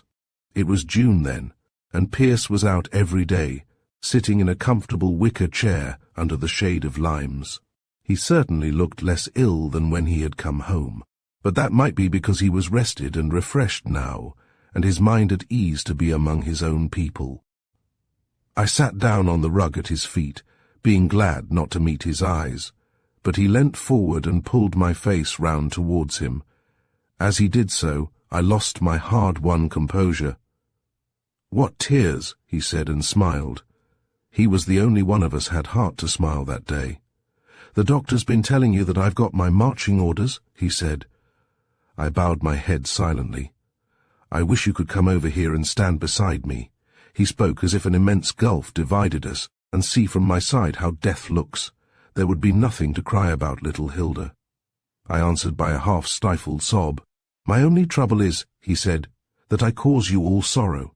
I meant to have done so much for this old place and all of you once, and I have done nothing but drag myself home to be a burden on you all, and then to grieve you by my death. And yet if you could know, little Hilda, how impossible it was for me to take up life again in the old way, you would understand how glad I am to go." Still, I could not answer him. He spoke again with a curious strength, and will that for the moment made his voice like the voice of one in health. "There must be no more doctors, Hilda. Even if it comforts Aline, I cannot have it. You must let me go quietly. God knows that in being here, I have more happiness than I deserve." I followed his eyes as they gazed around. The great lime was flinging wavering shadows on the grass. The sun was very hot, but under the shelter of the tree a cool wind had strayed in, and flapped about with half-folded wings, and facing Pierce as he sat was Brandon, blue as forget-me-nots. A day or two later we had accepted with what resignation we might the knowledge that Pierce's time with us was to be but short. It is wonderful how one grows used to such things. Troubles that, imagined, we would have said we could not endure, we accept in a few hours, and go about, not only living, but carrying out the usual routine of life, as if the thing had always been so. About a week after the Dublin doctor's visit, there dropped a new friend out of the clouds. I was with Aline one day, and she was snipping off withering roses into a basket from the bushes close to where Pierce was sitting. To us came the newest of our small handmaidens, for Una keeps up an incessant change, in much trepidation, and holding a card between her finger and thumb. Aline took it and looked at it in surprise. Then she walked up to Pierce. "Why, Pierce," she said, "here is old Lady O'Brien come home to Annagower and come to make a call. I thought she was dead long ago." "So did I," said Pierce. "We used to call her the fairy godmother when we were small. I thought she was enormously old then." "She has been out of these parts a long time," said Aline, "but I must not keep her waiting. However, I shall have to wash my hands. Hilda, dear, would you mind going in to the old lady till I can come? I wish Esther were not out, for Lady O'Brien is her godmother." "She has only gone to see Una's cousin, Mary," said I, "and may come in at any minute." I found a very tiny old lady sitting in the biggest chair in the drawing-room. She had a foreign-looking big black hood pulled over her face, out of which twinkled her bright eyes, set in a delicate little old white face. "Well, my dear," she said, "which of the girls are you? And why didn't you come at once instead of keeping me waiting?" "I am Hilda, Lady O'Brien, and I came as quickly as I could, but we were at the far end of the rose garden with Pierce when your card came, and I can't walk very quickly. Aline will be here in a moment. She was gardening and had to wash her hands." "Why can't you walk quickly?" snapped the old lady. "I am a little lame," I explained. "Now, how do you come to be that? Mary Brandon's children were born without blot or blemish." "What mischief were you up to lame yourself, child?" "We went to the races without leave and fell into a ditch on the way home." "Indeed, then, you've been too much punished, for I've been doing things without leave all my life, and here I am, with all my teeth and my eyesight, and my hair and complexion, at 70 years of age. But never mind," she added consolingly. "'Tis only a pretty bit of a limp after all. Not so long ago it was fashionable to be a bit lame because one sweet woman was so—" At that moment Aline came in, and was called over to kiss the old ivory face in its black hood. "You're the image of your grandmother, my dear," said the old lady graciously, "and when we were both brides together, we divided the county into factions about our beauty, though you wouldn't think it now to look at me." "Eh, what?" This exclamation was addressed to me. I had just said in a low voice that I could well believe the old lady's statement. I repeated the speech, to her delight. "Well done," she cried. "You've a pair of eyes in your head, madam." Then she turned to Aline in her quick way, which reminded me of a bird pecking. "I suppose you wonder where I've come from after all those years. I hope you've come back to Annagower to stay. To make my exit, my dear. I've been racketing all those years up and down the world, and now I've come back to make my soul. Ireland's a pleasant place to die in." "You don't look like dying," said Aline with truth, "nor feel like it, my dear, but I am an old woman, 70 years of age. I thought I'd like to lie beside poor Sir Peter at the last. Though it's so long since he went, he must have given up expecting me, poor man." "But where's my girl?" she asked with startling suddenness. "I don't see her yet." "Esther?" said Aline. "She is out, Lady O'Brien, but I hope she will be in before you go. Now you'll have some tea," for at this moment little Annie appeared with the tea-tray, casting at the same time alarmed glances at the old lady, who indeed looked exactly like a witch. "If it's fresh and well made, my dear, and you can give me cream with it. My doctor man at Monte Carlo has absolutely forbidden me tea, so that if I am to ruin my stomach, it must be for something worth having." "You could have milk if you preferred it," suggested Aline. "I haven't cut my second milk teeth yet, my dear. Thank you, that looks very nice. Gebhardt, the doctor man, was rather a fool. I often told him so. But bless you, doctors must be saying something." Lady O'Brien was graciously pleased to approve of the tea and the thin brown bread and butter, for which she displayed a most youthful appetite. When she had finished, she dusted off the crumbs from her silk lap. "Well, I suppose I must be going," she said, "for there are Daisy and Dobson both fast asleep in the sun, though I always tell them they'll get sunstroke one day." We followed her gaze out to the space before the window, where a little basket phaeton stood, with an old pony evidently asleep, and a fat coachman also slumbering, as she had said. "By the way," she said as she stood up, "where are all the others? Where is the boy who was next to you? A very handsome boy he promised to be. I should like to see him. I adore handsome boys." "He is in the garden, Lady O'Brien," answered Aline sadly, "and I am sure he would like to see you. But he is not strong." Her face quivered suddenly. "Indeed, his lungs are affected, and we fear he will never be very well again." The old lady's manner changed quite suddenly to one of the utmost kindness and sympathy. "Indeed, my dear," she said earnestly, "I am very sorry for that. The young should be well and happy. You think I might see him, hey?" "I am sure you might," said Aline, smiling. "A visit from you could do nothing but good." So the old lady took her silver-headed cane and, pouring out a flood of memories as she went, accompanied us to the shady seat where Pierce was sitting, with my little grey-headed Pordine comfortably curled up at his feet. Chapter 12. A Secret Room. I went before to set a seat for the old lady, and to tell Pierce she was coming, and indeed I had no need to hurry myself, for at every bush she stopped and appeared to be reciting with animation some memory of her youth. At last she caught sight of Pierce and quickened her pace. "Well, young man," she said as she took the chair beside him, "the last time I saw you, you were in white frilled trousers and a petticoat." But though she said it to make us laugh, I could see that the shrewd old eyes looked at him with great compassion. Poor Pierce brightened up immediately. "And the last time I saw you, Lady O'Brien, you were the toast of the county and the acknowledged reigning beauty." "Hear the boy," said the old lady. "He was 5 years old, and I was near my 50s. She took up his hand and patted it as if he were yet 5. "They tell me you're not strong. Dear, dear, how did that come? You were a beautiful, strong child, as I remember you." "He went seeking his fortune in Africa," said Aline quickly, "and took cold, and was neglected." "Dear, dear," said the old lady again, managing to get a great deal of tender kindness into the simple ejaculation. Then she passed easily to other subjects, seeing that we could hardly bear this. "How this garden brings me back things, not things I'm going to tell you children about. What a figure of a man your grandfather was. I remember walking by his side in this very garden, and he wore a maroon silk coat and silver-grey stockings. Ah, the men have no such calves to show nowadays." She shook her old head for a minute or two. "There," she said, "I might have been your grandmother.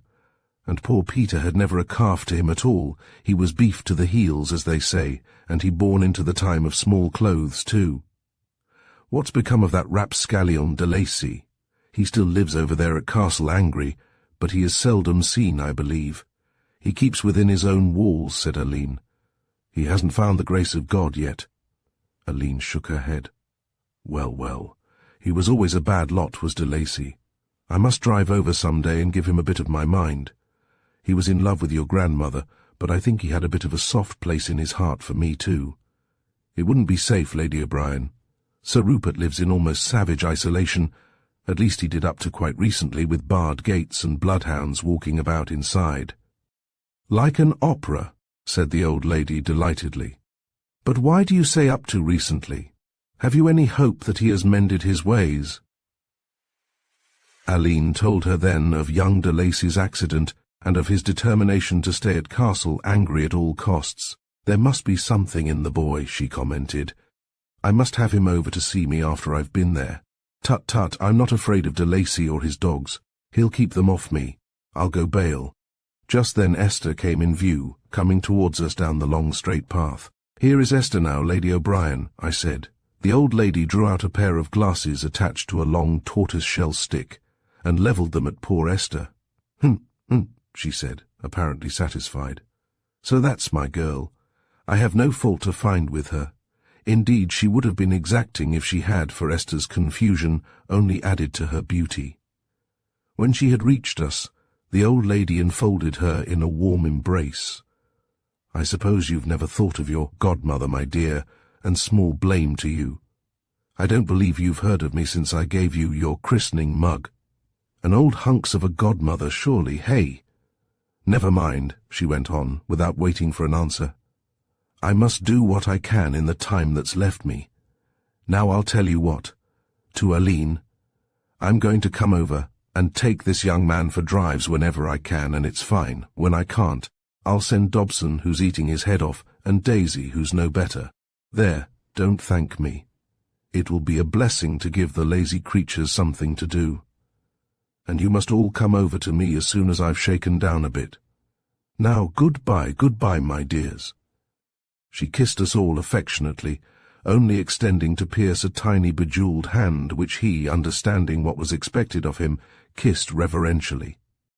The old lady looked pleased as she went off with Aline, and as for us, why, she had given us enough to talk about for a week.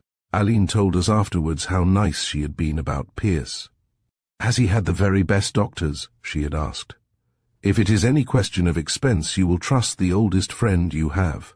"Oh, indeed, Lady O'Brien," said Aline, much touched. "I would trust you about anything. But we have had Dr. Lee Cornins. I believe he is as good as any man living." And he suggested nothing. A sea voyage now. Wouldn't that be the thing? The doctor thought not. He seemed to think the mischief was too far gone. He said we could do nothing but take care of him, and make him as happy as possible for the time. Indeed, Lady O'Brien, expense would not stand in the way. We would sell everything we have if it could save Pierce. There, my dear. Well, if I can do anything, you may depend upon me. To think that that lad and I are taking the same way together, the way that leads away from you all. For me it is all right, I have lived. But for him, poor boy, he is quite happy about it, Lady O'Brien. Then maybe he'll teach me his happiness. I've been a selfish woman, living for no one but myself all my days, and now at 70 I feel as attached to the world as if I was 25, and more attached. I'm a worldling, my dear, a worldling to the core. Every day after that, unless the rain fell, the little wicker phaeton would come rattling up to Brandon, with or without its mistress. If Lady O'Brien did not come herself, one of us filled the vacant place in the phaeton, but I am not at all sure that Pierce, though he is so affectionate, did not enjoy the old lady's society more than ours. A curious and touching friendship sprang up quickly between them.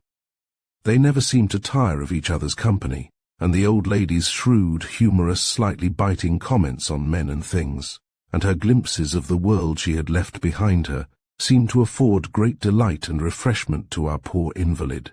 It was strange to see him so humble, so devout, so cheerfully resigned to the will that was taking, in the flower of his youth, yet looking at the world through the eyes of tolerant laughter with which the world-worn old woman presented it. "The boy is teaching me how to die," she said to Aline in one of her serious moments, and one could scarcely doubt that she was helping him in the last moments of his life, which it was his desire and his will to leave with cheerful courage and a trust too great for sadness. We all grew very fond of Lady O'Brien in those days.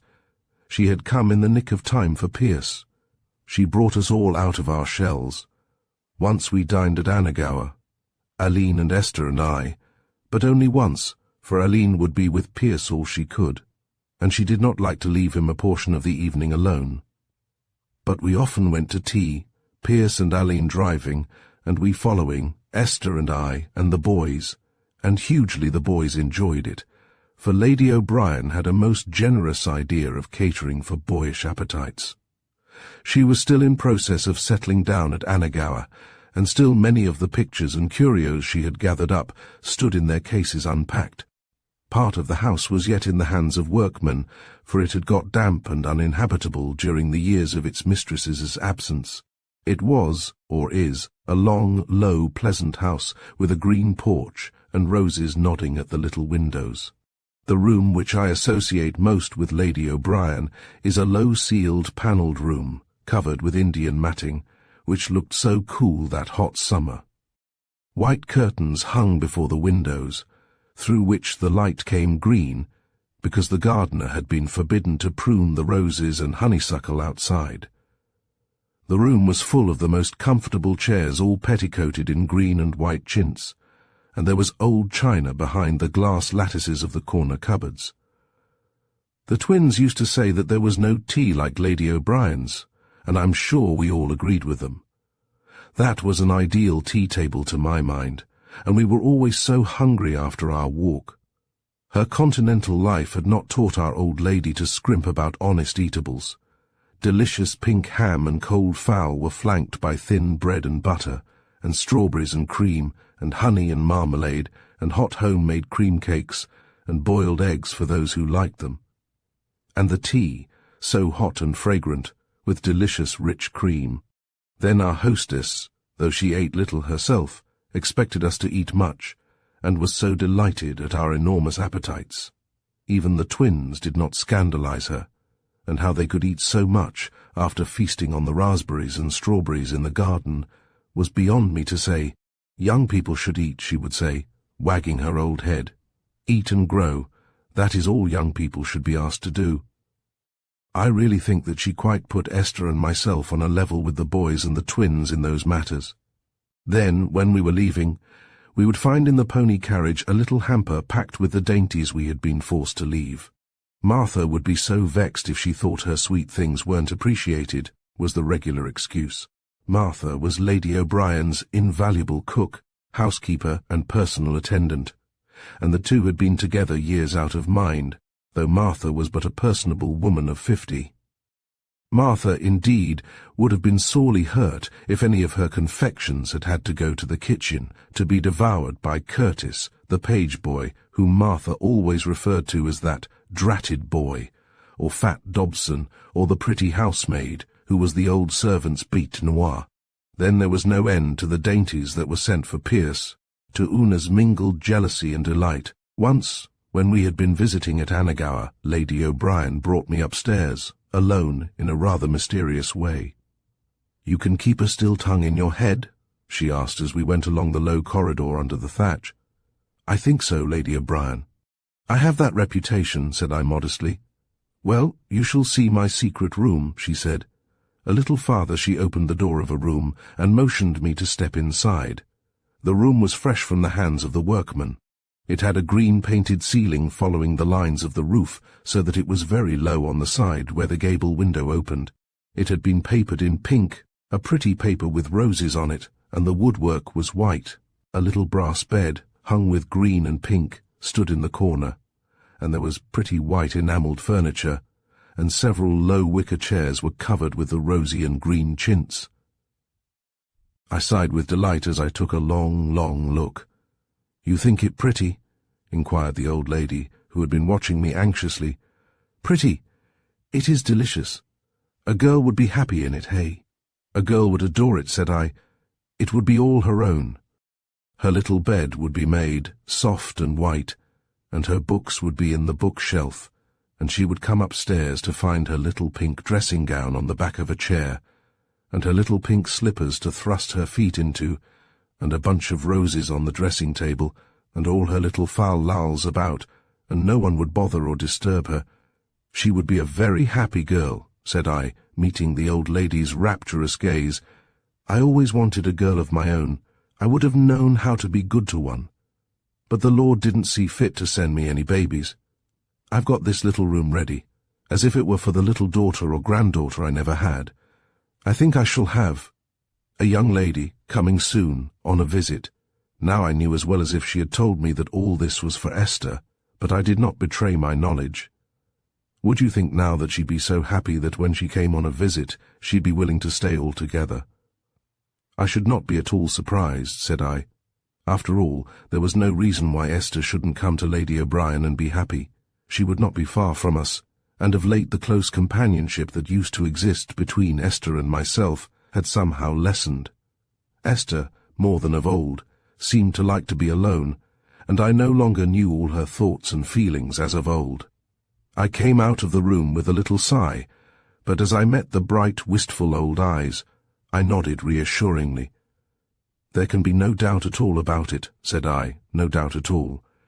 If she could resist that room, she couldn't resist the love that made it ready for her. Not if I know what girls are made of. Thank you, my dear, said the old lady simply. I feel that she is going to stay. She locked the door and put the key in her pocket, and we rejoined the others.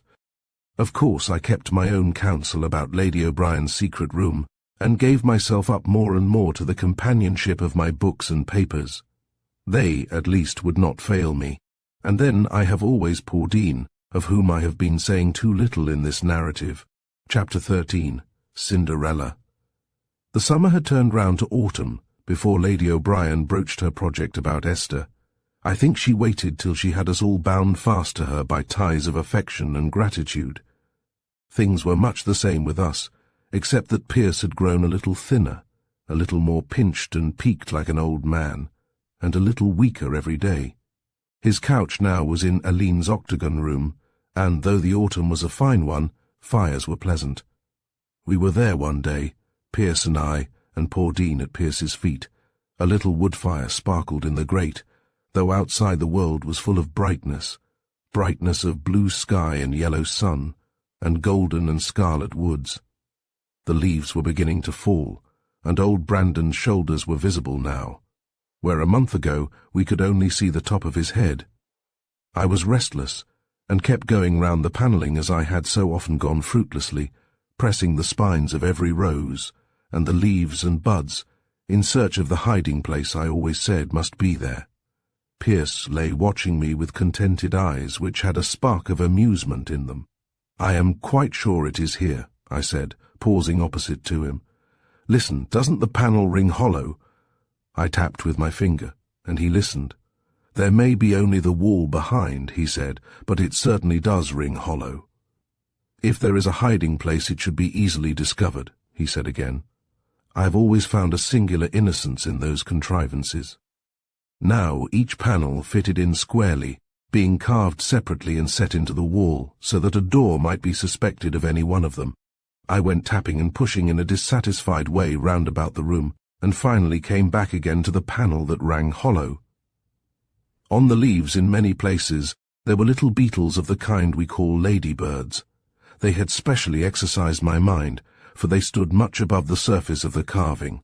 But after all, it was Pierce who discovered the little door, not I. Do you see that fellow about the middle of the left-hand side, Hilda? He said. Near your hand now? Yes, that is the one. I have tried him over and over, for he has tentacles, and the others have none. Try to twist him instead of pressing him. I tried, and thought he moved ever so slightly. I tried again. Yes, there was no doubt he turned with my hand, but I had little purchase on him. I know, said I. I'll get Una's hammer and see what that will do. The claw end of the hammer just caught the little beetle. I gave it a wrench and a turn, and there was the click of a bolt. Then a little clink, and the panel opened towards me. It was simply a door in the wall, where I had been looking for a sliding panel all the time. I looked at Pierce with expectant triumph. He was nearly as excited as I. The light poured full into the little cupboard. There was an Indian box of lacquer inlaid with mother-of-pearl and gold. A little gold key stood in it. I handed it to Pierce, and drew out next a pair of white gloves with tarnished gilt tassels at the wrist, then a tiny riding whip. Next a case containing a miniature of a handsome young man. That was all. Not a scrap of writing, not a word by which we could guess at what time the girl had lived, who must have gone away so suddenly, leaving all her treasures hidden in the wall. I opened the lacquer box with a hand that trembled. Inside it was divided into little square boxes, surrounding a larger box in the middle. This first, said I, lifting the cover. Within there was nothing but a faint perfumed dust in the corners, and a tiny bit of blue ribbon. Ah, said Pierce, all that remains of Dulcinea's breast knot. We opened another. Within was a tiny gold bodkin, and a thimble studded with turquoise. In another, an old vinaigrette. In a third, a mother-of-pearl bobbin wound with green silk. In a fourth, a tablet of ivory with a gold pencil. The last two were empty. So this is all your treasure trove, said Pierce, looking down at the quaint box. Yes, said I. Aren't they lovely? I am so happy to have found them, for the romance of the discovery gratified me immensely. "I don't quite think we have found all," said Pierce, who had been examining the box. "There must be a tray under here." After a little search we found the tray, which slid outward. It was a flat receptacle for jewels, with, at one corner, a diamond-shaped box like those in the upper part. "Garnets!" cried I, in an ecstasy when the tray had slid out. "They will look lovely on Esther, and will make up for her sapphires." Fortunately, Pierce was too interested to notice my slip. He took up the collar of garnets and looked at it. "Exquisite setting," he said, turning it over and looking at the gold honey combing at the back. "I wonder they put garnets in such a setting." "Everything was worth doing well then," said I, lifting up the bracelets to match. The stones were laid on closely, almost like beads, except in the pendant, where a heart-shaped garnet was surrounded by diamonds. There was a whole set of the pretty things, including stars for the hair. "Look at their soft fires," I cried, "how they will light up on Esther's creamy skin." "They are for Esther, then?" "Yes, I should like them to be for Esther. They are mine to give, Pierce, and yours." "Oh, I waive all claim to them, little girl. What should I do with garnets?" "I think there's no doubt that the jewels belong to the lady who left them there, and you, I should say, are her residuary legatee." "I shall give Elaine the thimble and bodkin," said I, "and all the rest I shall keep myself." "What, the tablet and the vinaigrette, and the whip and gloves and the portrait? Aren't you rather greedy? And the bobbin? I had forgotten the bobbin, but I saw he was laughing, and did not justify myself. "Hullo, there is something we have forgotten," said he, lifting the little corner box. It was detached from the rest, and inside was lined softly with silk. It held a lock of brown hair, tied with a piece of green silk. That was all. I lifted the hair reverentially, and put it beside the brown head of the miniature. "Ah," said I, "but she should not have tied it with green silk. Green is so unlucky." I put back all the things in their hiding place, except the jewels, and again slid the bolt. "Now," I said, "no one is to know the secret, not even Aline. I like to think it is mine, and yours."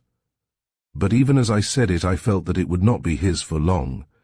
"You will hoard your own treasures there," he said, "and in a century or two another Hilda will come upon your locks of hair and your love letters and the portrait of him, and wonder about the girl who treasured those things." "What nonsense," said I, blushing. "I shall never have such things. What she will discover will be piles of rejected manuscripts, and she will peep inside and think how very dull they are." Presently Aline came in, and I told her of my discovery. "You must make me a present of that one panel in the room," said I, "but I will never tell you which one it is." "Very well, Hilda," she said, laughing. "I'm sure you've earned that panel by your years of industrious search. And here is your tribute," said I, putting the bodkin and thimble into her hand. Just then we heard that Lady O'Brien was downstairs, and pushing the garnets into Aline's work-basket, for I didn't want them to be seen till they were Esther's own. I went downstairs to ask the old lady to come up. Since the fire had been lit in the octagon room, and Pierce had sat there, it had come to be a general assembling place for the family. After she had greeted us all, and perched herself in the big chair by Pierce, she said, "You won't guess, my dears, what brings me over today. It is to ask a favour, Aline. There is the county ball a week from now, and I want to take my goddaughter. But Esther has never been to a ball. So much I heard her say the other day. That's what put it into my head. Never been to a ball. Why, I had worn out hundreds of slippers dancing at balls, and on the hearts of my partners before I was Esther's age. I wonder if she would like it," said Aline doubtfully. "You see, it was such an unheard-of thing in our lives, and there was Pierce so ill, and then how was she to get a proper frock? Of course she will like it, not being a saint like you, nor a literary woman like Hilda," said the old lady with sparkling eyes. Just then Esther appeared in the doorway. "Come here, my dear," said the old lady, "and kiss me. Now tell us, would you like to put on your glass slippers and step into my pumpkin and be whirled off to the ball?" "Better finish it, Lady O'Brien," said I. while Esther stood turning red and white with excitement. "Cinderella has no frock." "Tut!" said the old lady. "That must be left to the fairy godmother. What do you say, my dear?" To Esther. "I've never been to a ball," said Esther nervously. "Well, you're asked to one now, and what do you say?" Esther said nothing, but looked from Aline to Pierce, wistfully. "That settles it, Lady O'Brien," said Pierce, speaking for the first time. "Essie would plainly like it, and she must go." "Thank you very much. About the dress," said Aline.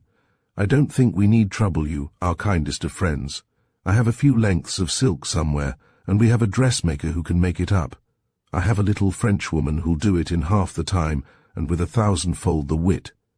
Put it up in a parcel with an old frock of Esther's and throw it into my phaeton. There, my dear," impatiently, as Aline hesitated. "Don't be too proud with the oldest friend you have in the world. There's a virtue in receiving as well as in giving." So Aline yielded the point, and went off to find her silk.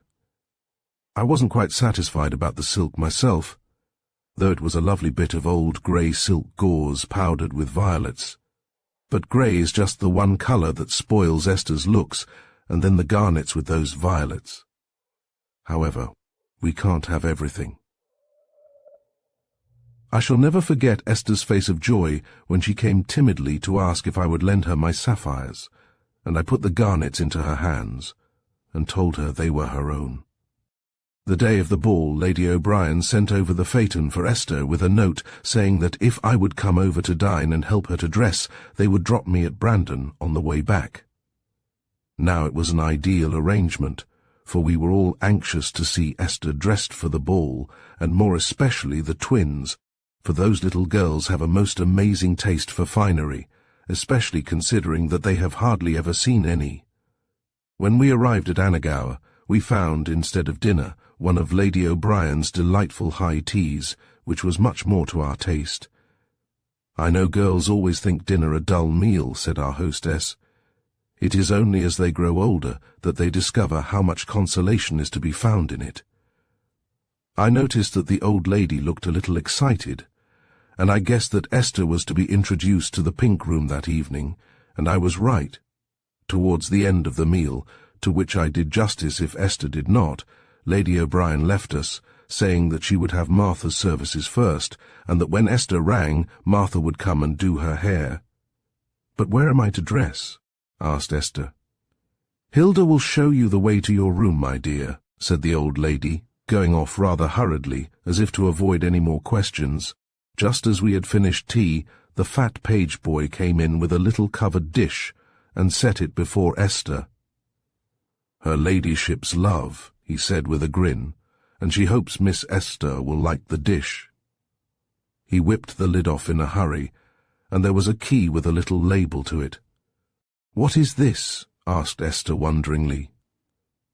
"Better read the label," said I. She read aloud the key of Esther's room, with her godmother's love, but looked as mystified as before. "Never mind," I said. "Come and see the room. I know the way." And off we went, to the disappointment of the page boy, who would fain have seen the end of the affair. I took a lighted candle from the hall table and led the way upstairs. When we came to the door, we found it locked, but Esther opened it with her key. When the door swung back, she gave a little cry of delight. There was a bright fire in the grate, and there were wax candles, with rose-coloured shades, lit on the dressing-table. The room glowed rosily before us. I led the way to the dressing-table. On the glass was a piece of paper, on which was written in delicate, spidery old handwriting, "This room and all it contains, a gift to Esther Brandon from her old godmother." Esther gazed at the piece of paper with her eyes full of tears yet shining and her lips parted. "What? All this for me?" she said incredulously. "Yes," said I, and more, for I had been using my eyes. On the back of a big chair by the fire was a cosy little dressing-gown of soft pink stuff, and before the chair a pair of pink silk wadded slippers thrust themselves invitingly forward. We had hardly taken these in when our eyes wandered to the bed. I took a candle hastily from the dressing-table and held it high. There lay a most lovely frock, short-waisted and long-skirted, of palest yellow silk. Beside it a silk evening cloak, of the same colour. A little away stood a pair of silk shoes, flanked by silk stockings. Over the pillows lay an armful of underlinen, all laced and frilled in the daintiest way. Not one thing had been forgotten that Esther should wear that evening. I left Esther staring and went round the room peeping here and there. Nothing had been forgotten. On the toilet table, or put away tidily in the drawers, were all the requirements of a girl's toilette: hairpins, pins, delicate soaps, perfumes, and all manner of things. Nothing seemed to have been forgotten. "I feel like an enchanted princess," said Esther at last. "But, oh, Hilda, isn't it too much? Is it right to accept so much?" "I wish Lady O'Brien were my godmother," said I. Just then Martha knocked at the door to know if Miss Brandon would have her hair done, so we had to adjourn the discussion. Martha was certainly a very clever maid. She piled Esther's hair in the most beautiful soft masses round her head, seeming to bring out the bronze shades that I think are so great a beauty in it. She did everything so quickly and expeditiously that in a very little while Esther was dressed, and looking so grand and stately a young lady as she stood in the middle of her little room that I could hardly recognize her. "I was to tell my lady when you were ready, miss," she said. "She wants to see you before you put on your cloak." And then she went out, closing the door. I clasped on Esther's neck the collar and pendant of garnets, and put the stars in her hair. They looked lovely with the pale yellow, and Esther, standing there with her head bent, I really thought must be one of the most beautiful creatures possible. I had hardly done before Lady O'Brien came in, exclaiming at the lateness of the hour, in order, I guess, to cover her embarrassment. But Esther ran to her and put her arms round the little old lady and kissed her without a word, and the two seemed to understand each other perfectly.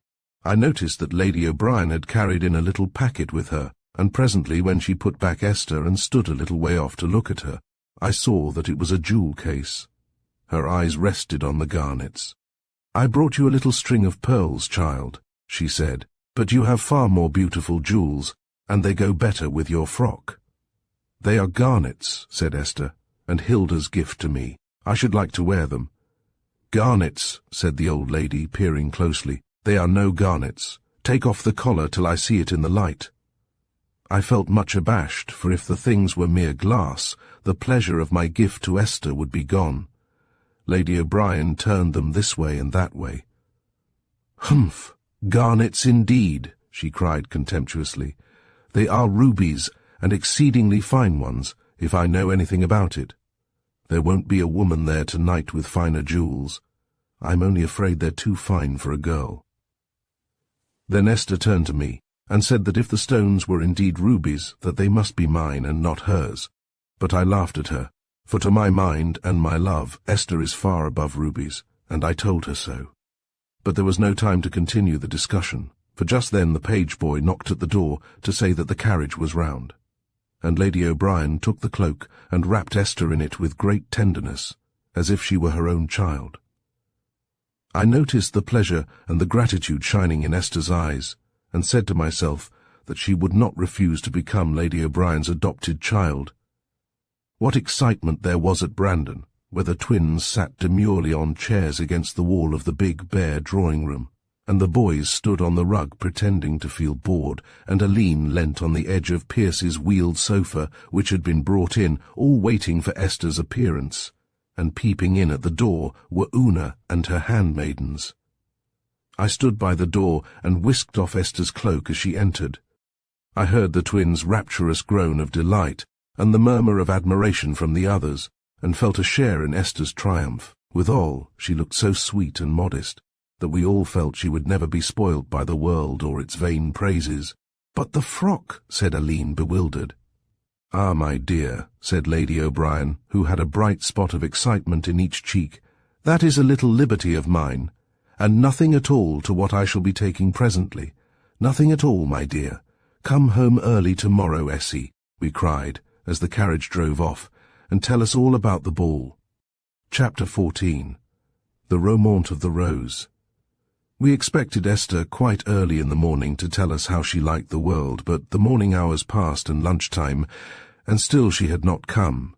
However, just as little Annie was carrying in the big tea tray, which the robust appetites of the younger Brandons demand, to Aline's room. We heard the little pony carriage drive up, and in a minute or two we were welcoming our Cinderella home from the ball.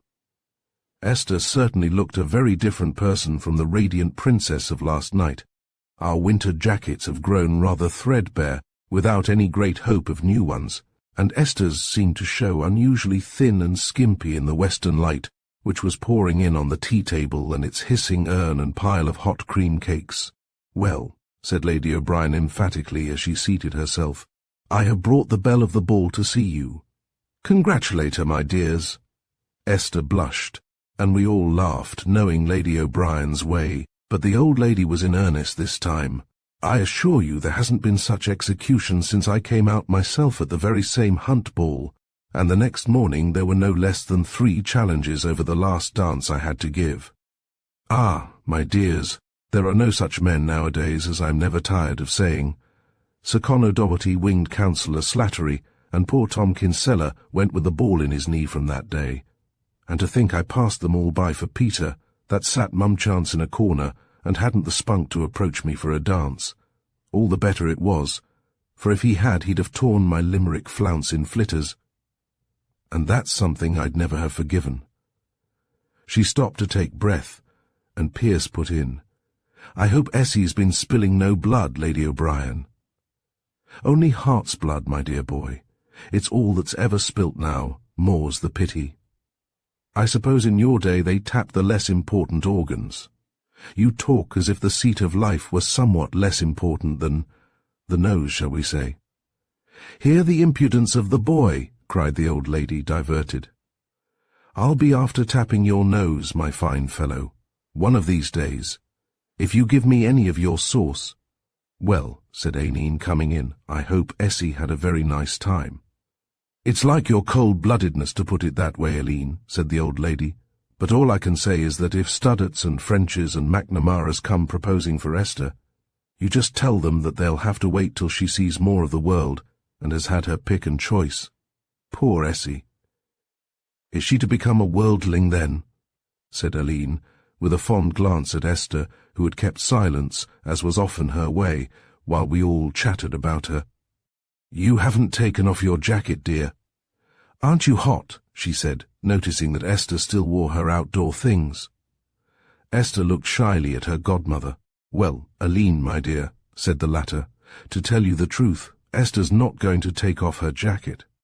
She has promised, unless you and Pierce forbid it, and I don't think you will, to try what life is like with a cantankerous old woman." "What? To live with you, Lady O'Brien?" "Yes, my dear, to make me so happy, if it will not mean unhappiness to herself. There are so many of you here, Aline, and I am a lonely old woman with a very thirsty heart for a little girl of my own." Aline looked at Pierce. "Esther seems to have consented," he said, glancing at her half-fearful face. "Eh, Essie?" "Yes, Pierce," Esther said in a low voice. "Well, that being so, Aline, I don't think it's for us to forbid it. Esther's old enough to choose for herself." Lady O'Brien turned round and gave him a hug which disarranged all his pillows, so that Aline had to come and shake them up again. As she did so, I noticed that she touched Pierce's face lightly with her cheek. Perhaps Aline felt that he too would soon be going away from her. A longer journey than across the valley to Annagower. When she had arranged him comfortably in silence, she came back to her seat behind the tea-table. "Very well, dear friend," she said. "There is nothing for us to do but to thank you and say yes, but Esther will need some preparation." "None. All that is my affair, Aline.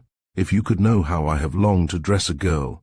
So Esther never took off her jacket at all, but sat there like a visitor paying an afternoon call, crumbling her cake into her saucer absent-mindedly. But she was not going to leave me like that. I went over to her and put my arm round her neck. "Come for one more talk, Essie," I whispered, "while you are still ours and not Lady O'Brien's, for I don't think any of them felt Esther's going as I did. We had always been so closely knit together, as close as the twins, or Aline and Pierce, and though of late the tie had been loosening a little, yet I had never felt that it could fray or grow thin." She came without a word. When we had reached our own room upstairs, we sat down on my bed side by side and twined our arms about each other. So we sat in silence for several minutes. At last Esther whispered in my ear, in her low, passionate voice, "We shall never be less to each other, Hilda, never, never, never, till all the seas run dry." But she was going away, and I felt that things would not be quite the same again, and so I felt I could not speak, but a few very bitter tears, for I do not cry easily, came into my eyes, smarting and burning them.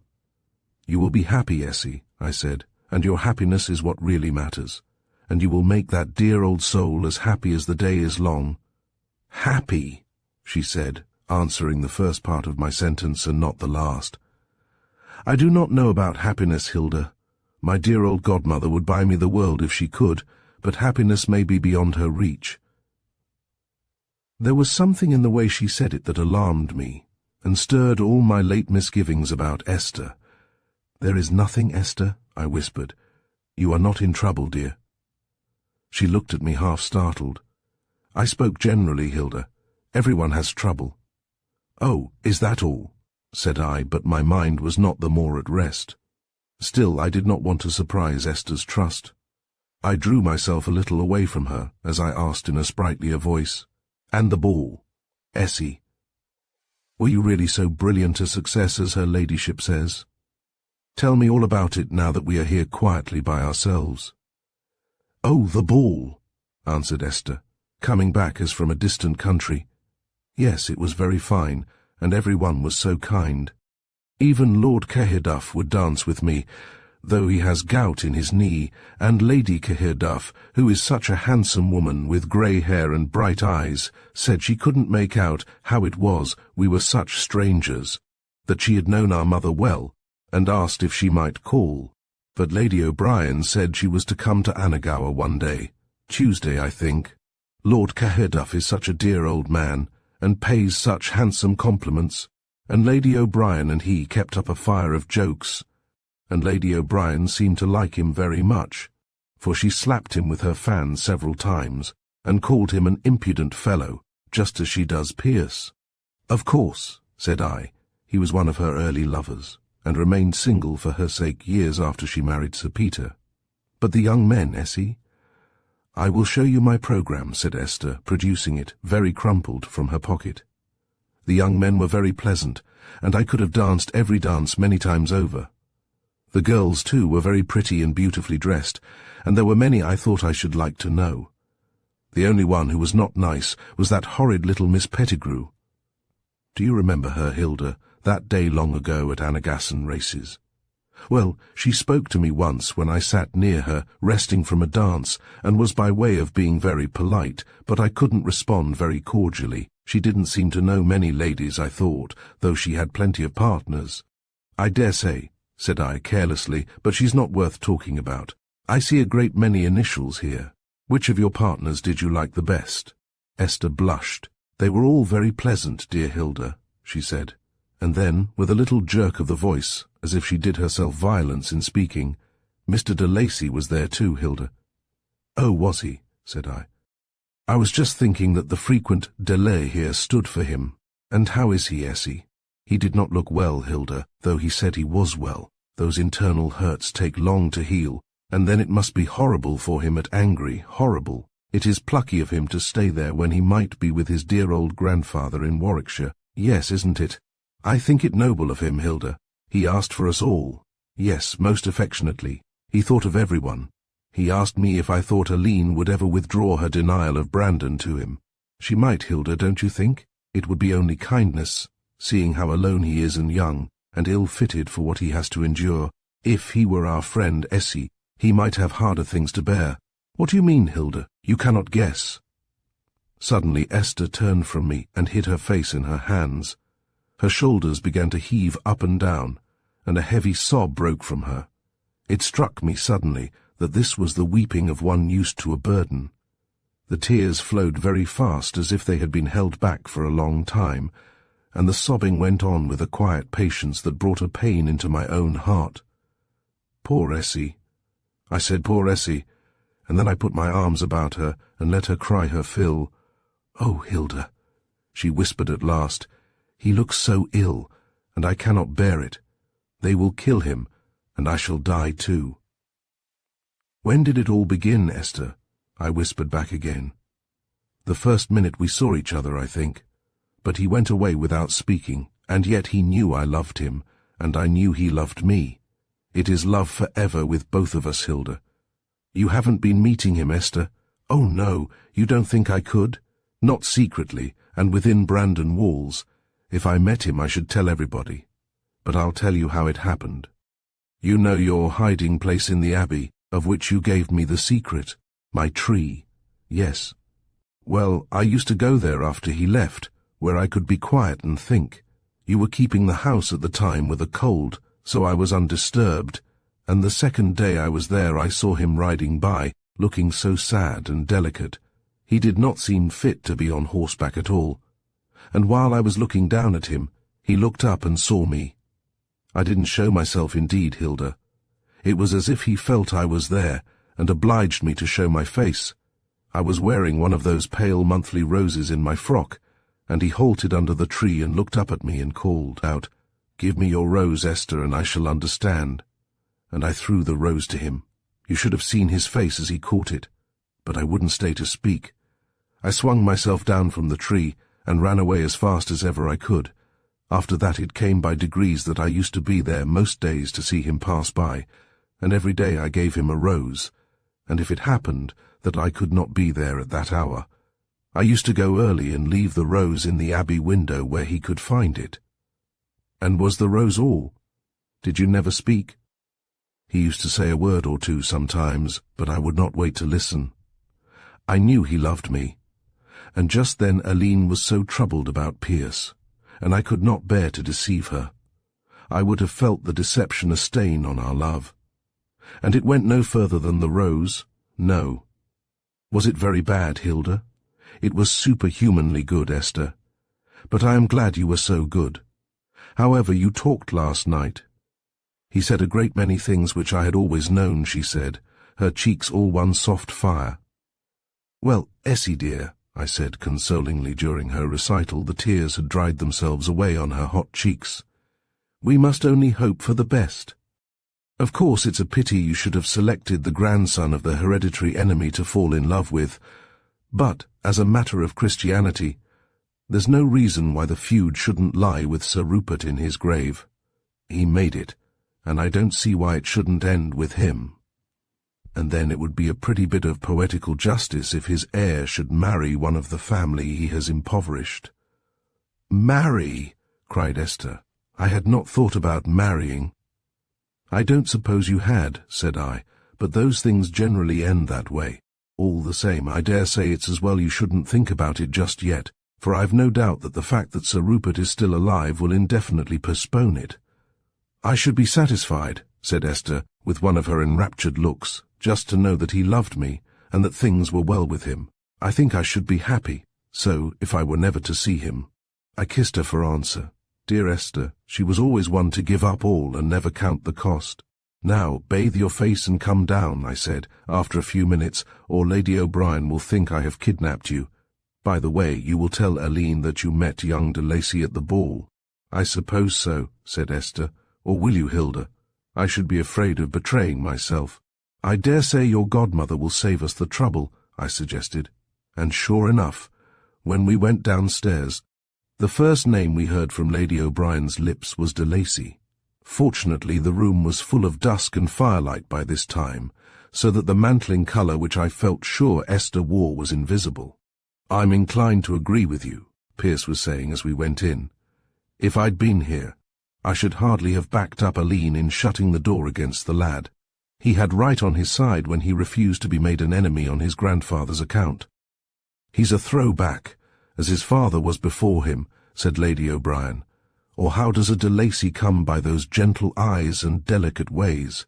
It makes him less of a match for old Rupert." "Still, he has plenty of courage," said Aline, "or he wouldn't be shut up in Angry with those two wicked old men."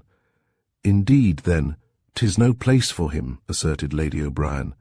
"And more betoken, he is going to have the run of my drawing-room, I can tell you."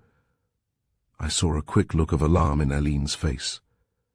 If that speech had been uttered before she had consented to Esther's going, her consent would have been harder to extract. But now it was too late to withdraw, and so poor Aline, with a melancholy visage, said good-bye to the sister whom we should see constantly, but who had nevertheless gone out of our house and our home, for ever in all probability. Such partings, even in the happiest circumstances, are sad things. That night, as I was going to bed, Aline came in and kissed me with unusual fervour. "Ah, little Hilda," she said, "we are beginning to dwindle," and I knew she had it in her mind of who would be the next to go. "But it is good for Esther," I said, though my own heart was full of tears. "Yes, Lady O'Brien has already provided for her. Sir Peter's money returns to his family, but she has a comfortable sum to live on in her own right, so that 2 of the children are now safe out of the clutches of poverty, Frida and Esther. We who are left ought not to repine."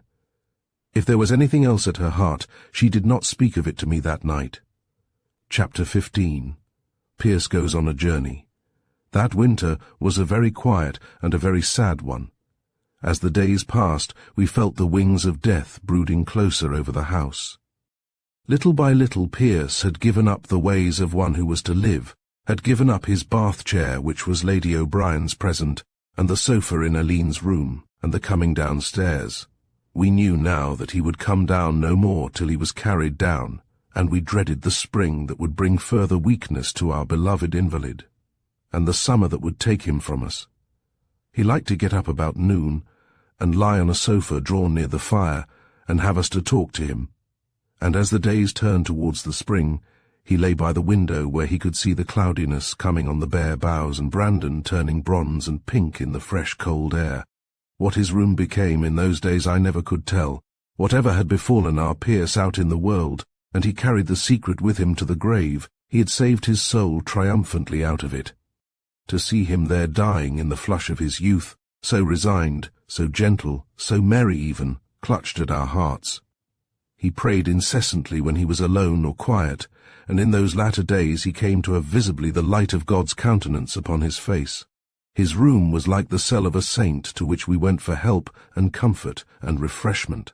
Once, when Aline and I came out together, she suddenly caught at me and began to sob silently against my shoulder, yet in the midst of her anguish she whispered to me, "Oh, Hilda, I wouldn't keep him if I could.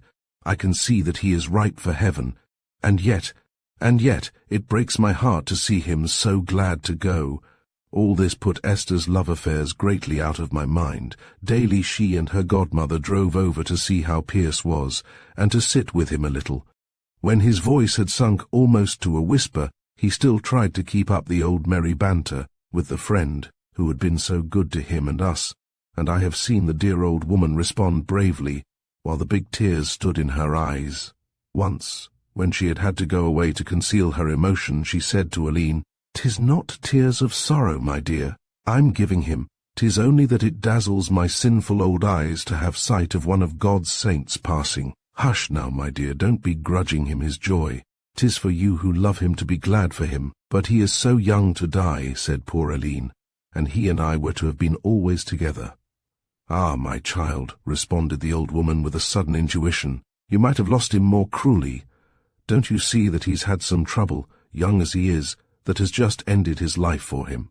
And kinder so. He wasn't one to grow hard and wicked, nor yet was he one to live carrying a dead heart about with him the rest of his days. Indeed, God gave him the better part."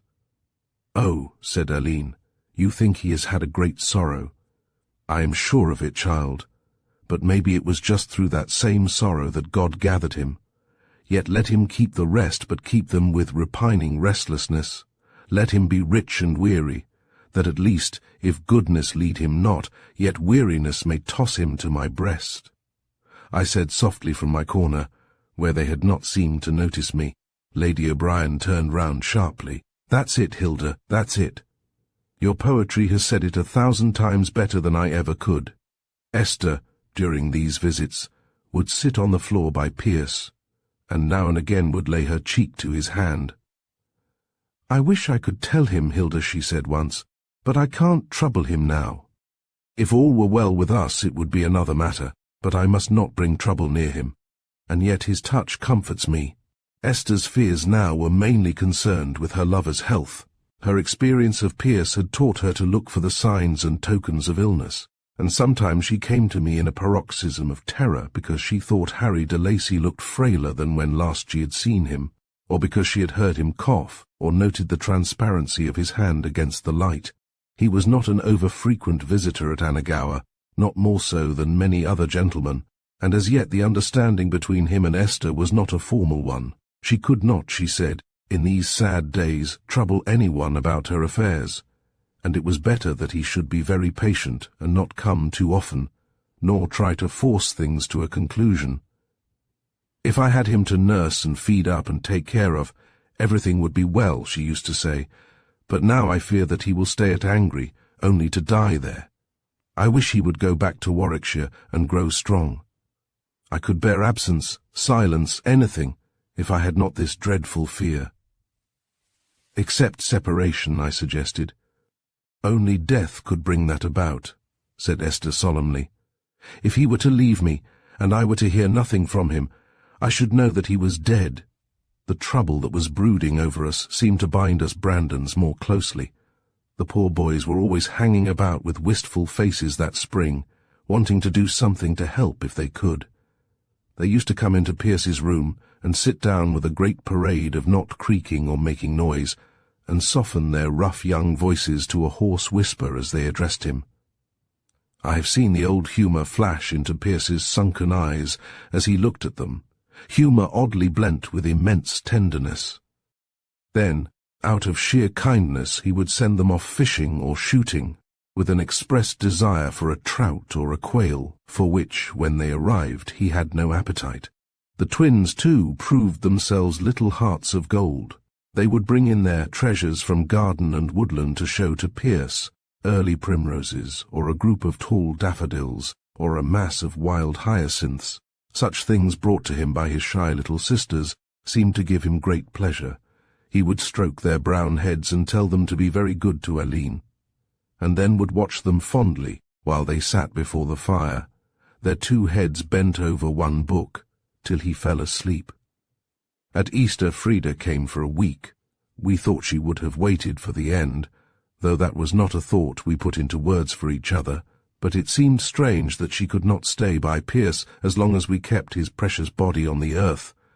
Yet she seemed to care as much as any of us, and hardly left Pierce's room during that week. "I suppose it is the child," Aline said to me as if she would excuse her. "We can't be expected to understand how a mother's heart drags her back to where her child is."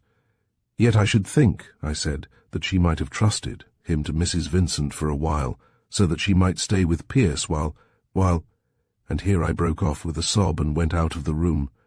But I was present when Frida and Pierce said goodbye, at least for the beginning of their parting.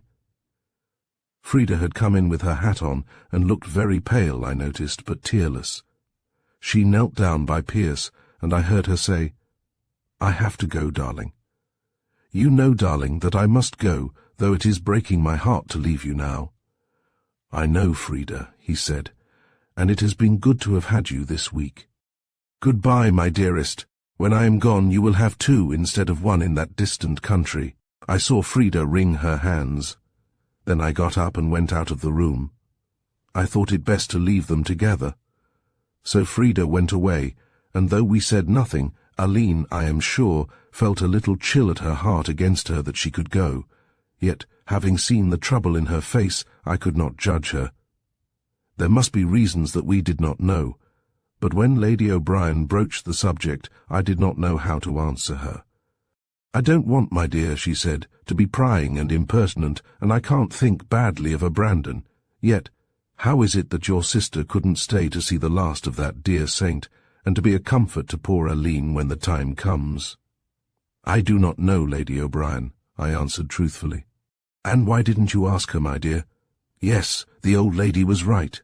Why hadn't we asked Frida to solve for us the mystery that had somehow grown up about her? It would have been the simplest thing to do, and might have saved us the wondering pain that was in our hearts when we thought of her. "It is what we ought to have done, Lady O'Brien," I assented. But one thing I can assure you of, Frida is not hard-hearted.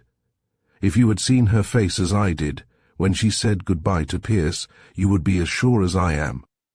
I have always heard that consumptives take it hard to die. Looking back now on those days, I thank God that it was not so with Pierce. He seemed to have foreseen every step of the way, and to be prepared to endure it all joyfully, the night sweats and the fevers and the exhaustion and the terrible, terrible difficulty of breathing. He never complained, and his only distress seemed to be that it caused pain to those he loved so dearly. The month of May turned round in a glorious succession of scented days and silver nights. The end was very near now, and Aline was sitting up at nights with Pierce. It was a duty she would yield to no one, and even Una forbore to press her, for we felt that she could not endure to be away from him a minute longer than she could help, and they were to be together so short a time. I could not sleep those nights. The moon was so brilliant, and the scent of hawthorn and lilac so ravishing, and all night the corncrake soared incessantly in the ripening grasses. So I often kept vigil with Aline and Pierce, though they did not know it. I used to sit on the top step of the stairs from the great hall of Brandon, round the gallery of which many doors open. One at the stairhead opened into Pierce's room, and sitting there huddled in my dressing gown I could hear his laboured breathing, and sometimes the soft murmur of Aline's voice as she spoke to him, or her quiet movements as she went to and fro in the room. I sat there sometimes till well into the dawn. Over my head the great hall window held the east, and through its colours the sunrise came magnificently. I was sitting there one night with my head in my hands, and the moonlight was casting black lozenges onto the floor. Everything was quiet in Pierce's room, save only the struggle for breath that went on incessantly. Suddenly there rang through the night outside the cry of a woman. It began thin as an aeolian harp, and swelled to a full chord of passionate lamentation. It came from without, but it seemed to ring through the old house and beat against the rafters of the high roof overhead. I sprang to my feet terrified and with a wild impulse to fly anywhere for human companionship, but my fear of disturbing the dying and the mourner kept me still.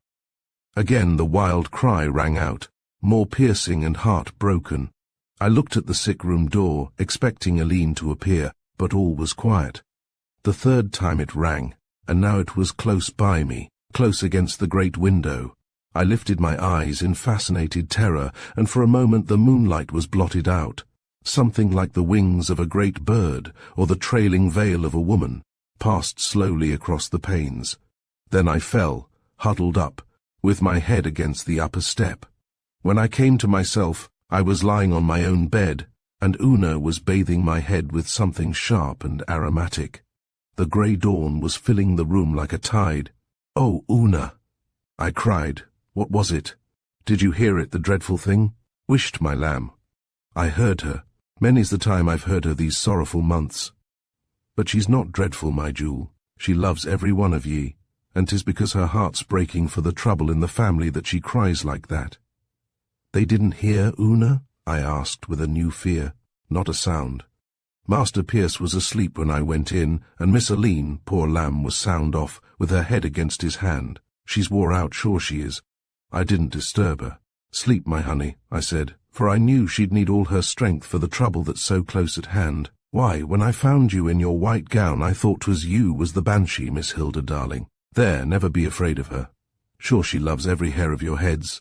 In the afternoon of the next day Pierce died. All through the day he had been dozing quietly, with his hand lying in Aline's, while incessantly she dried his face with a handkerchief. We were all in the room, including Esther, who had been sent for, all huddled about miserably, some of us weeping, and the boys manfully trying to keep the tears out of sight. Now and again Una would steal into the room, and bring one or another away for food. It was terrible waiting there for the end, with nothing to do but wait. At every least sound Pierce would start, and open his eyes, and then would sink off again into a stupor. We were troubled about Aline, who had eaten nothing.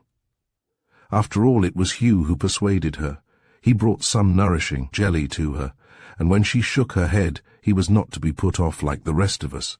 "Pierce said last night that he gave you to me to take care of," said the poor boy huskily, and as he said it, Pierce opened his eyes and smiled at him. "You are the head of the house," he said slowly. "You will be what I failed in being." Then he closed his eyes, and Aline allowed herself to be fed by spoonfuls with the jelly. About 3 o'clock in the afternoon, Pierce seemed to rally. He looked round at us all with calm, seeing eyes, and seemed to know us quite well. His lethargy had passed away for the moment. He turned to Aline and looked at her with great tenderness. "I wish you would find out Desmond," he said, "and let him know that I loved him at the last, and that I knew he was right, and thanked him." "I will do it, Pierce," said Aline. "I wanted to say more," he said, "but I am too tired to think." Then he smiled on us all round, and fell asleep smiling. We thought he would have died in that sleep, but he did not.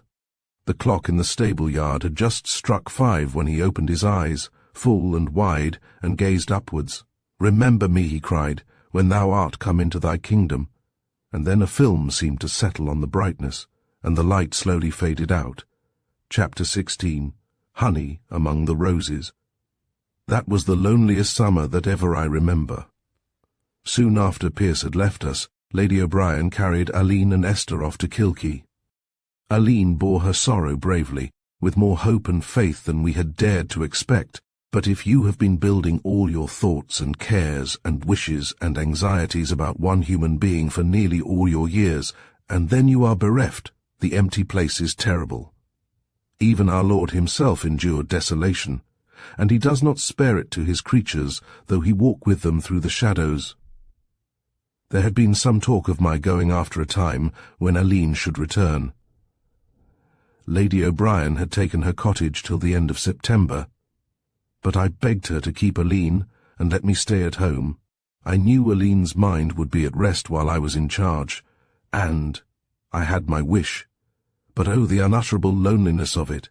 It was a beautiful summer, with long, long days of haze and heat, and evenings that trailed themselves out, I thought, unduly long. There was no excuse for firelit and lamplit evenings. By the time the moon had come out in the green sky, and the last wood dove had gone to bed, it was time for me to follow. I have always associated the call of the wood quest, as we call it, with the loneliness of that summer. As the woods grew dark with their prime, and the love songs of the blackbird were stilled, that lonely complaint of the dove seemed to brood over all the world. The children say it is the bird's lament for the smallness of her family. The robin and the wren have 9 and 10, and I have only 2, ooh, ooh. When I have been happy, her note has sounded as though she was sweetly in love with her own melancholy. But now how lonely it was, oh, how lonely! The young ones were always out and about, full of the multitudinous occupations of country children in summer. I would not hamper them with my lagging steps, or burden them with my melancholy, so that, except for Una, I was almost always alone. And she was not cheerful. The death of her eldest nursling had shaken her sorely, and she had grown feebler and was usually full of forebodings and omens. But for my writing, I could not have endured the loneliness. I scribbled a bit in those long days, and burnt much of what I scribbled, but what I retained I laid away in the secret cupboard in Aline's room. The blessed thing about writing is that we must give it everything for the time, entire absorption. If I had had to sit and sew a seam, I think my heart would have broken. I started my novel, Love in the Valley, some time that July, and it progressed more to my satisfaction and with less destruction of manuscript than anything I had hitherto attempted. I love the book because it helped me then, more than any of its successors. People find it sad, but the sadness and loneliness of youth are of the most monotonous grey. The future has no such illuminating flashes as come out of the past. I had always been rather starved for reading. The Brandons could never have been very bookish folk, and it is not possible to find any but very dry provender in the mouldering volumes bound in calf and gold which line the library. Why, a whole side of it is taken up by transactions of the Irish Parliament, wherein many Brandons sat, and many of the later volumes are records of learned societies and such things. The little amount of literary bread to this vast deal of sack I had devoured long ago. Well, one evening in August, when I was finding my time more than usually heavy, Una came to me where I sat on the terrace overlooking the rose garden, and longing for once that I could fly out into the world where the human soul need not walk in such utter loneliness. She looked quite cheerful, and I turned to her, willing to be cheered. "Miss Hilda, dear," she said, "I've a little bit of news for you. Rose Hill is open again." "Indeed," said I languidly. "Who has taken it?" "A military gentleman, General Hugh MacNeill. Oh, a rail good Irish stock, though his family has lived out of the country. I'm glad the pretty old place is not to go to rack and ruin like many another. They're putting the finest complexion at all on it. Thousands of painters and papermen in it, I hear, and the most elegant of furniture come down from Dublin. 'Twill be a sight when 'tis all done. Suppose he has a family," I said, more by way of being civil to Una than anything else, for I didn't suppose the occupation of Rose Hill would affect us any more than the occupation of 20 other houses in the country. "A bar, or a one. He's an old bachelor gentleman or a widdy man, I don't rightly know which. But it isn't about him I'm thinking, and he's not expected this good while yet. 'Tis a visit I'm after having from my cousin Mary O'Connor. She's going as housekeeper. I believe 'twas Lady O'Brien gave her the good word for the General, and she's old friends. 'Tis glad I am Mary's in place again, and 2 housemaids and a boy under her. It'll be new life to her, the poor woman, to have them to drive over and hither. She was always used to ruling servants, and a fine heavy hand over them she has, Miss Hilda, dear. I'd like to be there the first clay or two to hear the Malavogin Mary'll give them with her tongue. They're English, more betoken. Omas." Ona seemed as heartened up by Mary's news as Mary could be herself, and I was cheered insensibly enough to waken up to a certain interest in her tale. He grandest of Cheney and old eccentricities out of the East.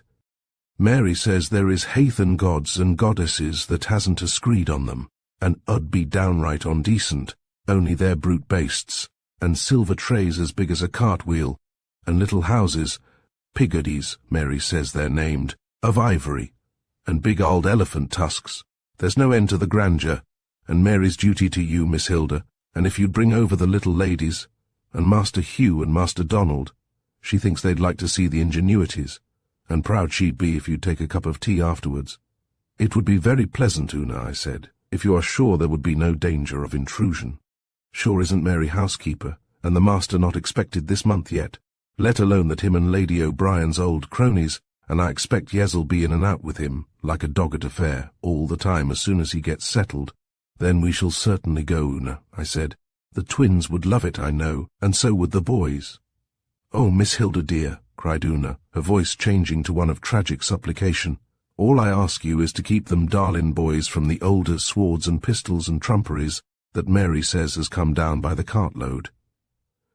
Sure 'tis not in nature, if they go meddlin' with them, that they won't kill each other or themselves, let alone that some of them is maybe poisoned, as Mary says, and a scratch of one 'ud let the life out of a rigmint. They'll be sensible, Una, and not meddle with them. Indeed, then, and if they are, they won't be like any boy flesh I ever heard tell of. 'Tis as natural for boys to kill themselves as for the bird to fly. There, and you can't have 'em different.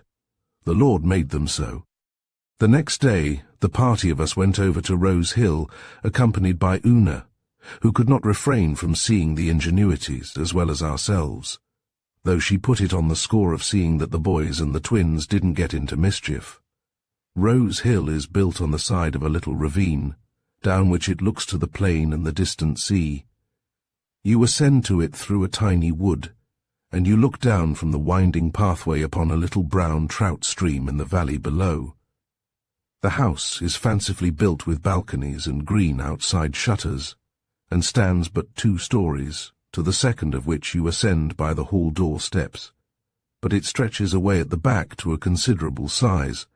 The house had long been shut up, and many a time as children we had peered in at the unshuttered windows to rooms once gay with gilding and white wood panelling, with marble mantelpieces that had coloured wreaths let in, and shutters with looking-glass in the panels. The house seemed built for lightness and brightness, and was said indeed to have been designed for a bride. But the bride died almost before the waning of the honeymoon, and the disconsolate bridegroom shut up the place, and let it go to ruin. The little lawn in front was planted thickly with rose trees, from which I suppose the place derived its name. Many of them had gone half wild, and every summer these flung out the most exquisite rosy veil of blossoms, more beautiful, with the pale green leaves, than any gardener ever fostered. For years we had gathered those roses, and waded in the grass, knee-deep, in the garden, to find the cherries and apples and pears and plums in their season, which would otherwise have gone to feed the birds. As we came up to the door, we saw the changes that were taking place. The long grass was mown and lying in swathes, and a grumpy-looking old man was shearing the rose trees, now fortunately done blooming. The house door stood open, and the hall was full of painters' ladders and paint pots and such things, while already the front of the house had been brilliantly whitened and the shutters repainted. Una's cousin came bustling out to meet us, her comfortable face wreathed in smiles. She was dressed very neatly in black, but I could imagine that her frilled white cap and the little shawl round her shoulders might excite the derision of the English servants. However, as Una explained, Mary was subject to the earache this good many years back, and couldn't bring herself to return to the cocked-up bit of a thing which she had worn with dignity on her dark hair in her old housekeeping days. The library was in comparative order. Like all the rooms in the house, it was light, and the bookshelves had been painted white, which I thought very gay. The floor had been covered with a cool green and white matting, and the green blinds were drawn down to temper the brightness of the room. It was a real summer room, as I saw it first, and the effect was increased by the open French window, which led on to a flight of steps going down to the garden. Tea was set out on a table with strawberries in their own green leaves, and honey fresh from the hive, with many other good things, but it was not the eatables that made me draw a long breath of rapture. It was what seemed to me the endless number of books of every kind I saw at a glance, grave and gay, ancient and modern, poetry, novels, biography, art, in all manner of bindings, from purple morocco to the humble paper yellowback. They were piled high on the floor, and in boxes, some opened, some still unopened. Rows of the books were hastily set on the shelves, to be out of the way, I felt sure, for they were higgledy-piggledy, upside down, long and short, and most incongruous neighbours. You, good people, who have never wanted for books, can have no idea of what the sight meant to me, to whom a solitary book newly come my way represented hours of delight. I simply stood and sniffed at the books, inhaling the smell of them with rapture. For the moment I did not ask to touch. To gape at them was enough, and twice Mrs. O'Connor asked me to take my seat at the tea-table unheard. "There," said Una, "she never saw so many books before in her life. Come away, Miss Hilda dear, and have your tea, but sure I never saw the day, no matter how young you were, that you wouldn't rather have an Alderamosh of a book than your good food." "Is that the way with her?" said Mary O'Connor, as I came reluctantly to the table. "Well, then she'll have to be finding her way to Rose Hill every day that's in it, if she's to get through half the books. I hear there's thousands more to come down." "That won't give her much trouble," said Una proudly. "Why, before she was 3 she could read me the whole news was on the papers." "You don't say so," cried her cousin with hands flung out in admiration. "I wouldn't blame you for doubting my word, for Dr. Whittaker, Lord rest him, did the same. He was in vaccinating Master Donald, and Miss Hilda sat on her little creepy stool reading the paper to her dolls. "'Tis gibberish,' says he. "'Asking your pardon, sir, for contradicting you, 'tis sense,' says I. "'Come over here, my little girl,' says he, "'and tell me,' he says, "'if the Rooshians is smashing the Turks, or the Turks knocking smoke out of the Rooshians.' Well, of course, the innocent child took him seriously, and so she came and perched on his knee, and began to read for him, though, of course, some of the words was too big for her little mouth. "'Oh, by this and that,' says he, "'this licks creation. 'Tis a prodigy she's going to be, or else,' says he, "'she'll grow up without any sense at all in her brain-pan.' If Mary O'Connor hadn't heard this tale 1,000 times the young Brandons had, and the boys at this stage looked up indignantly from their strawberries and cream to tell Una they were rather tired of it. "'Deed, then,' she said, very angry with them, "'if a bit of the same love of the book had been passed on, 'twould have been a good thing, but Master Hugh there said he'd rather ate his geography than learn it, and Master Donald, it's well known through the barony, turned his ailments of Euclid into kite tales. At this stage, seeing things looked a bit stormy, I interposed with an inquiry about the ingenuities, and the attention of the boys was distracted. After tea we roamed about the house and gardens at our will. The rooms were still full of big packing cases and swathed articles, which made progress difficult. "General MacNeil seems likely to settle here, Mary," I said, looking round at the assemblage of furniture. "I'm told he says he doesn't want to stir out of it till he dies. I hear he's burnt black, poor man, with the Ingy sun, and his temper not what it ought to be by reason of the annoyance of them red Injins he's been commanding. I wouldn't be surprised now if he's come here to get his mind quiet and his temper settled before he leaves this world for a better. Ireland's an elegant, quiet place for making your soul," smiled, remembering that Lady O'Brien had said something of the same kind. After we had viewed all the curiosities and enjoyed ourselves immensely, I sat down quietly in the library to wait till the boys and the twins were satiated with the gardens, and while the two old cronies were having their gossip in the housekeeper's room. The library was deliciously quiet, and I wandered about from one heap to another, picking off a book and looking into it, and then drawn by the embarrassment of my riches to another one. I felt as if I should be a long time in that library before I could settle down to read. I should have to look into every single book first. There were delightful little ladders by which to reach the upper shelves. I looked at the chaos of books up there. "Ah," said I, "if I had a long, long day, I should ask for nothing better than to arrange those books." A sudden flash of inspiration came to me.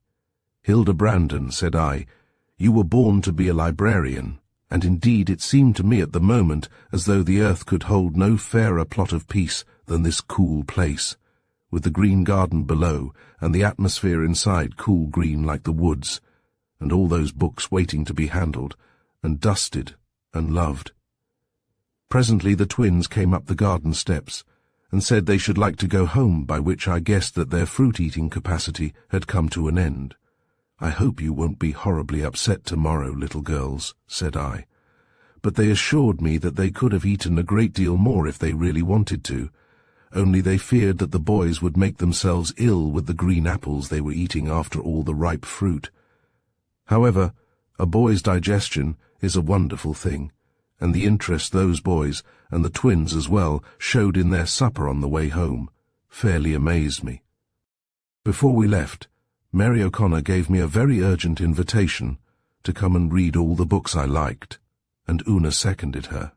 "'Twill do you a world of good, Miss Hilda," she said, "and keep you from moping about by yourself, so that the sight of you keeps my own heart sore." "But what would General MacNeil say?" I said, hesitating, for I wanted very badly to come. "Hat would he say?" exclaimed Mary indignantly. "Only that he was a proud man to have a clever young lady like yourself enjoying his old books. But anyhow, he's not due this month yet, and you can come in by the garden door without even knocking, but just come and go as you like. There's no one will make or meddle with you, and sure when the master comes, and old Lady O'Brien fetches him over to see you, you can just spake up and ask him if you mayn't have the run of the place." "Airy well, Mary," said I. "I'll come." Indeed, the books seemed such a paradise to me that I did not stop overlong to examine my scruples about invading General MacNeil's domain. After all, unless he was a perfect curmudgeon, he could not object, and then his friendship with Esther's godmother seemed to make him a kind of friend of ours too. On the whole, I thought I might venture to accept Mary's invitation, and indeed the thought of it sent me to bed that night, with more cheerfulness in my heart than I had known since Pierce died. Chapter 17. Master of Rose Hill. After I had presided at lunch, I set out with great joy for Rose Hill, and spent a long afternoon among the books, and though I had said, to quiet my scruples, that I would not go too often, yet there did not seem a day of the days following that I could bear to keep away. It changed all the face of my daily life for me, to look forward to those quiet hours. As Mary O'Connor had said, no one disturbed me.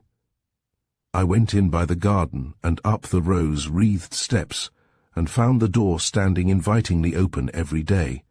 Then at 4, Mary would send me in a little tea tray, which I was usually glad enough to see after my climb up the hilly road and my rest among the books, and then after tea I would read again till it was time to go home. But after a good many days spent in sipping the honey of the books, an eagerness came on me to arrange them in their shelves. So I asked the pretty little English maid who brought my tea if she could fetch me a duster and a feather brush. "Lawks, miss," she cried. "Whatever for?" "I'm going to arrange the books, Jane," said I. I never could bring myself to call her Jenkins, by which name she had been known in her other situations, she told me, and Mary O'Connor was in sympathy with me on this one point, though she could seldom be accused of over-consideration to her subordinates. "If I was in a place," Mary said, "and they called me O'Connor, I'd ask them if it was a dog they were spaking to, and take my box and walk." Jane was so perturbed by my desire for activity that she carried my request to Mary herself, who came hurrying in. "That omatorn of a girl's after coming to me with a story about your wanting a feather whisk and a duster, Miss Hilda. I told her no Brandon could want the like. They haven't got their hearing right, them creatures. Often and often, when I do send them to turn out the upper bedrooms, 'tis in the drawing-room where the painter-men are working I'll find them, and then they'll say they didn't understand me rightly. 'The shoe's on the wrong foot, my girl,' says I. 'If it was myself didn't understand your outlandish up-and-down curly-cues of a way of spaking, there'd be nothing wonderful in it. But I do really want the feather brush and duster, and a big apron, if you will lend them to me, Mary. I do so want to get those books in order.' 'You'll be falling down and breaking your neck,' said Mary doubtfully. 'I'll do nothing of the kind,' I assured her. 'I'll take my time about it and set up all the books by degrees. I shall love to do it, and when the General comes home he'll think you and your handmaidens have been so clever, Mary. You won't tire yourself, honey. I'll leave off the minute I'm tired. I'll promise you that, Mary,' cried I, all eagerness to begin. So Mary brought me a big serviceable apron and manufactured me a mob cap out of a piece of muslin to keep my hair from the dust, and so protected I began my labours. Mary had the remaining packing cases opened for me, so that I had all the books under my hand. I said to myself that I was giving General Macneill a quid pro quo for reading his books, but I really set out to arrange them for the sheer pleasure the task gave me. It was slow work, but it was quite delightful when one had got a comely shelf full of them together, to sit down and survey one's handiwork, and enjoy a well-earned rest and recreation. Between finding out the books and sorting them, and occasionally altering the whole arrangement of them, things got on slowly. It was nearing the month's end, and yet only one side of the library had been done. I was beginning to grow hopeless about finishing the job before the General should arrive and put a stop to my labours, but as yet there was no word of his coming. I dreaded that coming, which should shut me out of the library and send me back to my former loneliness, had gone over one afternoon, and entered by the garden as usual, and having donned my cap and apron, I was working away furiously at an upper shelf. Suddenly, I heard a cough behind me, and it startled me so much that it was a mercy I didn't fall. But my lameness has taught me caution, so I turned round very carefully and sat down on the top step of the ladder to survey the intruder. It was an old gentleman, with a face the colour of mahogany and a bristling white moustache, General Macneill, of course. Neither of us said anything for a minute, and then he coughed again, a short, sharp cough, exactly like a little bark. At the sound, Pordine, who had been eyeing him watchfully from the rug at the door on which he lay every afternoon, responded with a bark which might have been an echo. The old fellow looked towards Pordine irately, as if he suspected mockery, then back at me. "Hat is your name, my girl, and what are you doing with those books?" he snapped. "My name is Brandon, sir," said I meekly, "and I'm putting the books in order." "Bah! You'll be a strange kind of housemaid if you're able to do that. Who put you to do it? Mrs. O'Connor? Hey! What kind of a fool is the woman to put you to such work?" "Brah! If you please, sir," said I, "she didn't. I put myself to it." "Hoity-toity! Is this how discipline is kept? How do you suppose that plan would work in the army, young woman, if every man put himself to whatever work he liked? Adly, said I. Bar, adly is the word, he said emphatically. And now if you'll please to step off that ladder, I'll see what kind of hay you've been making of my library. Came down meekly and stood watching him, while he went up in my place and began examining my shelves. Barf! He said to himself. Aeschylus, Sophocles, Euripides, not so bad, by Jove. It must have been a chance shot her sticking them side by side. Horace, Catullus, Pindar, couldn't have done it better myself. He came down with great agility and faced me frowning. Now, look here, he said gruffly. Are you a classical housemaid? His tone was so aggressive that Pordine got up from his rug and came towards us, growling suspiciously. Be quiet, Pordine, said I, and then answering my interlocutor. No, sir, I'm not classical. I've only gone by what I've heard. Where did my housekeeper pick you up? Do you belong to the neighborhood? Yes, sir. I was beginning to wonder with some alarm how I should own up to this very irascible-looking old gentleman, when Mary O'Connor came in. She held up her hands, standing behind him, in amazement. Then she came forward. Shall I bring your tea here, sir? She asked, evidently under the impression that there was nothing to be explained. I see Miss Hilda's been telling you that I allowed her to read among your books. I told her, sir, that I knew you'd make her kindly welcome. Miss what? He thundered, so suddenly that Mary jumped. Why, Miss Hilda Brandon, sir, she answered stiffly. Miss Brandon, of Brandon. Miss Esther lives with Lady O'Brien, and a kinder and sweeter young lady than Miss Hilda. There she's give herself no end of trouble over them books. The old fellow whisked off his skull-cap and made me a somewhat chilly bow. You've been laughing at me, young lady, he said. Oh, no, indeed, General MacNeil. I said it was you that took me for a housemaid, and I was just making up my mind to undeceive you. Bah, you called me sir. Ni homage from a young woman to a famous soldier, said I cheerfully. Bah, very well, he said, his grimness relaxing. Punishment, you'll have to pour out my tea, and afterwards explain to me what in thunder set you to doing my servant's work. Oo said before that no servant could do it. Brr, Oo are right. Well, my librarian's work, if I had such a functionary. Love of it, General. And you'll give it up now? I suppose so, said I regretfully. I don't see why. If you loved it before, you love it now, and I shan't interfere with you. A battered old hulk like me in the house needn't make much difference. There's plenty for me to do getting other things into order without my hindering you. You'll come, hey? Yes, I think I shall, said I. That's right. And now pour out the tea. I grew quite to like General MacNeil that very first day. He was so kind and gentle in looking after my wants, and then he took my little Pordine on his knee and fed him with dainty little bits, so that I began to suspect an unusually kind heart under the gruff exterior. N.D. So you are great friends with my old flame, Molly O'Brien, he said. Bah, Ollie O'Brien, repeated I, wondering. Addie O'Brien, then, if it pleases you better. Of course I forget she's an old woman, and the pretty name sounds odd to a young creature like you. All the same, Molly was a pretty girl as I remember her, and the soft name just suited her. A pretty, pretty girl. Oh, I've often heard her say. Bah, I've no doubt you have, he answered with twinkling eyes. And how is my old friend keeping? I haven't seen her for some years. Bah, eerie well indeed, General, and she's a very pretty old woman, you know. Bah! Yeah, I suppose she is. Molly'll be in her grave before she gives up her claims to be a belle. N.D. very witty and sharp and kind and good, I added. Sharp sweet, like a wholesome fruit. Bra. H. the very old Molly. He chuckled. You've just hit it off, young lady.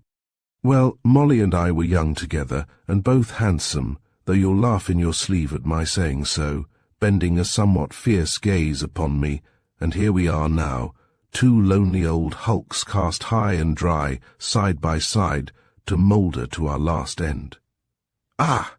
I remember Molly fresh as a rose in the dew. She should have had a girl of her own to be as pretty as she was. She has my sister Esther, General, living with her now. Esther is her goddaughter, and she's as pretty as a picture, Not the least bit in the world like me, I added hastily. Oh, indeed.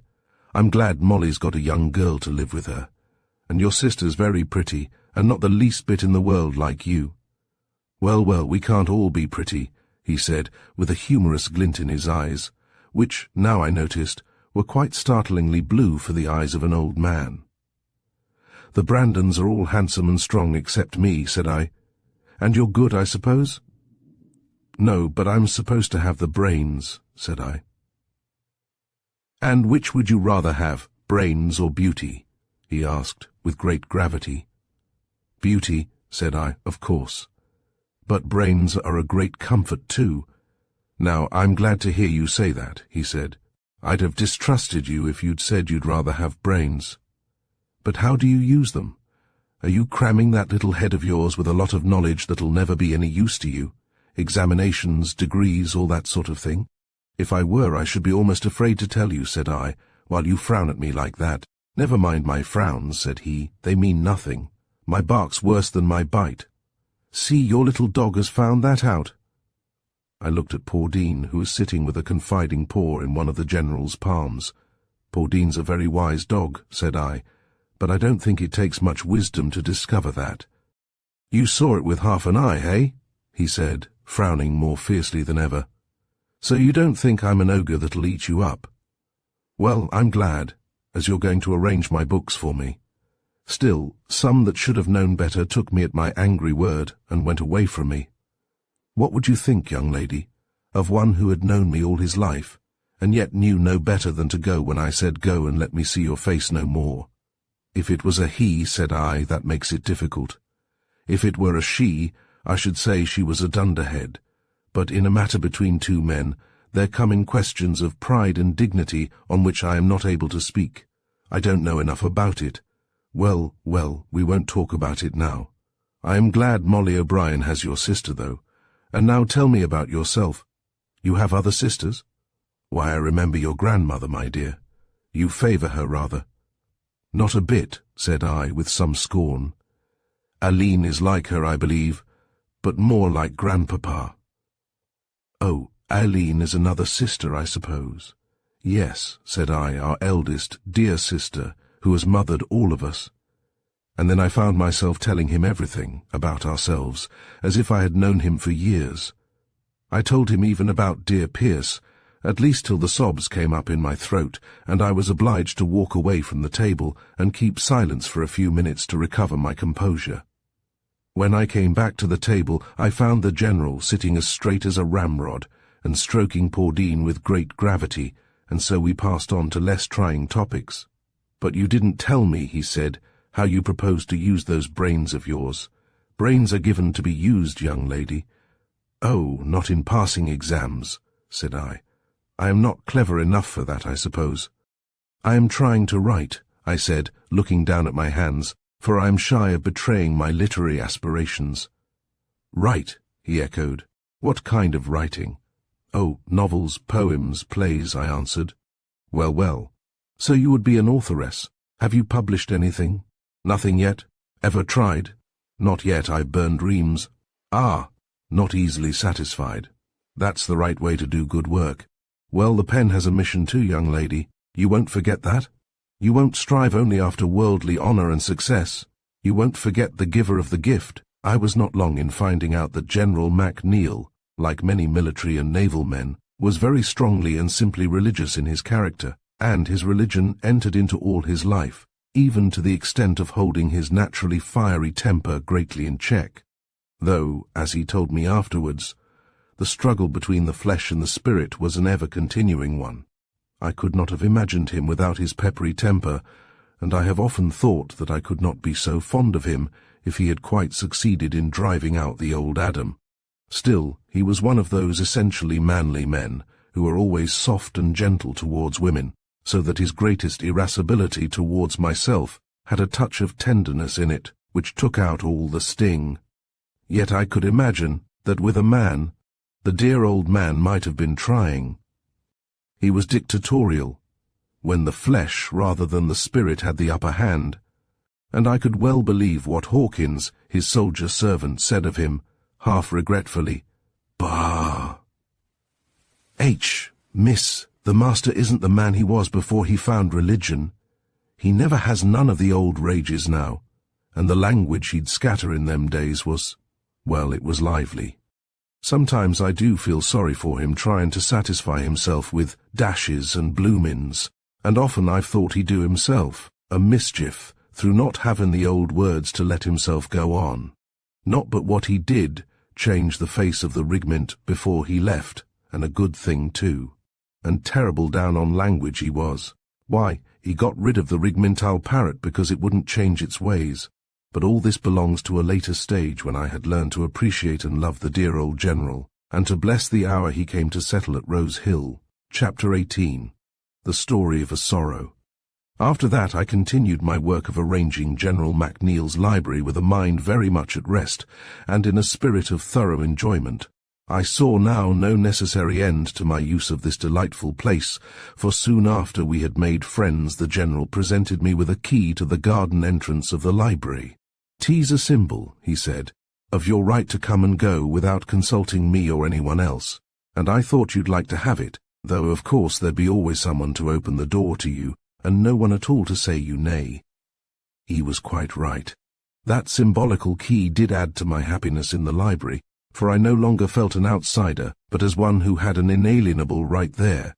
He, General, never interfered with my work, except to approve of it, and occasionally to insist that I should sit down and read and rest myself when I was very anxious to get on with my librarian's work. Very good," I would hear him say behind my back while I worked, and I would just toss him a greeting from off my ladder and go on, while he went briskly back to his own work. We never talked except during the more or less long half-hour we gave to our tea. The General was tremendously energetic, and he was working hard those days getting things into order.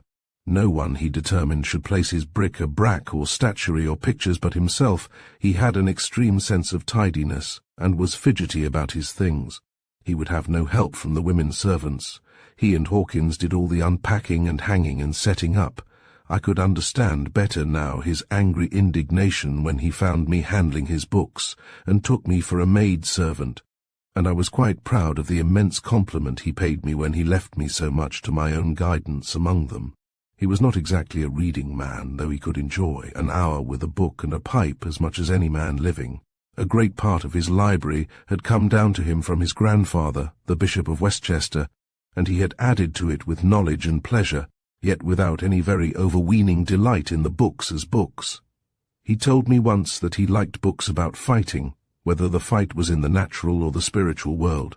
The Iliad or the Holy War equally appealed to him, and in the soldier's pocket-book or the last treatise on gunnery he was pretty equally at home. When we met at tea-time, we each gave a report of what we had been doing. The General himself always fed poor Dean with a few Naples biscuits and a little saucer full of milk and water, after which he was dismissed. "Now, right about face. March," the General would say, adding, "Discipline is necessary for little dogs as well as for human beings if they are not to infringe the rights of others." And poor Dean soon understood that at march. He was to retire to the mat and ask for no more food. Sometimes after tea I went, at the General's request, to see what he had been doing. Rose Hill was going to be a very beautiful house, I thought, not being used to the rich colours and deep dyes of the carpets and draperies, of which the General had a great profusion. These made a fine background for the statues and the pottery and bronzes and silver. I used to think it all too beautiful for an old soldier, whose own tastes I gathered to be quite simple. Once I said something of the kind to him. We were great friends by this time, and I could risk being impertinent. He had called me to see a Clytie in front of a piece of Indian embroidery, purple, bronze, and scarlet. "She's lovely," said I heartily. "What a beautiful house you will have presently. And all for yourself, General." "Ah," said he, "you're thinking it's thrown away on the old soldier." "Oh, no," I said hastily, "I didn't mean that." "You did, child, and you were thinking as well, though you'd be too gentle to own it even to yourself, that I am an old fool for gathering such things when a few years must see them sent to the hammer. And you're right so far as you know, but when I was gathering them I had no thought of surrounding my own worn-out old life with beauty and luxury. He sighed and turned away, and I remembered how he had spoken before of someone who had taken his angry words seriously and had left him. I felt very sorry for the general, and very indignant against that unknown person, whom I only wished I had there to give a bit of my mind to. "Why don't you have your sister to live with you, General?" I asked, for he had told me he had a sister living in London. "What, Lucy?" he cried. "Oh, we'd be flint and steel. The same house wouldn't hold the two of us for long, though we're really attached to each other. Wait till you've seen Lucy, and you'll understand what a preposterous suggestion you've made, young lady." I had told Aline in my letters about General MacNeil, and how I was enjoying myself arranging his books, and by return had came a perfect tornado of messages from Lady O'Brien to her old friend, and a letter from Aline saying how glad she was I had found such a solace in my loneliness as my visits to Rose Hill. I really was not sorry now that I had missed Kilkee. I felt sure I should not have enjoyed it half so much as I was enjoying my life at home. Near afternoon the General walked home with me and made the acquaintance of the twins, whom at first his aspect nearly put to flight, and the two boys. He became great friends with them. The boys were quick to recognize in him the boyishness that in a sense placed them on a level, while there were all his achievements, which they had learned, heaven knows how, to give the friendship that romantic tinge of hero worship which just made it perfect. The meeting resulted in a visit to Rose Hill, which was the first of many. By this time the house was getting into order, and the General was, as he would have said, off duty, and as for me, they never disturbed me. I might slip away after tea and leave the party on the lawn, following those diagrams of the General's in which he showed how a battle was fought, have laughed to look back and see the stiff old veteran and the boys all down on their knees making a battlefield in the gravel of the path, while the little girls peered between them, scarcely less fascinated. Or was the General always the raconteur? He was ready to listen with kindling eyes to the story of the big trout caught below the Lacan Falls last May, or that wonderful adventure when the boys had climbed to the Eagle's Eyrie, happily during the bird's absence, and had discovered a perfect charnel house. It was a feat never repeated, for Aline had been so frightened about it, and so stern, that they had taken her will for law. "Fine boys, fine-spirited lads," the General said to me one day. "They ought to be serving Her Majesty. They're cut out for soldiers." "Not both of them, General," said I.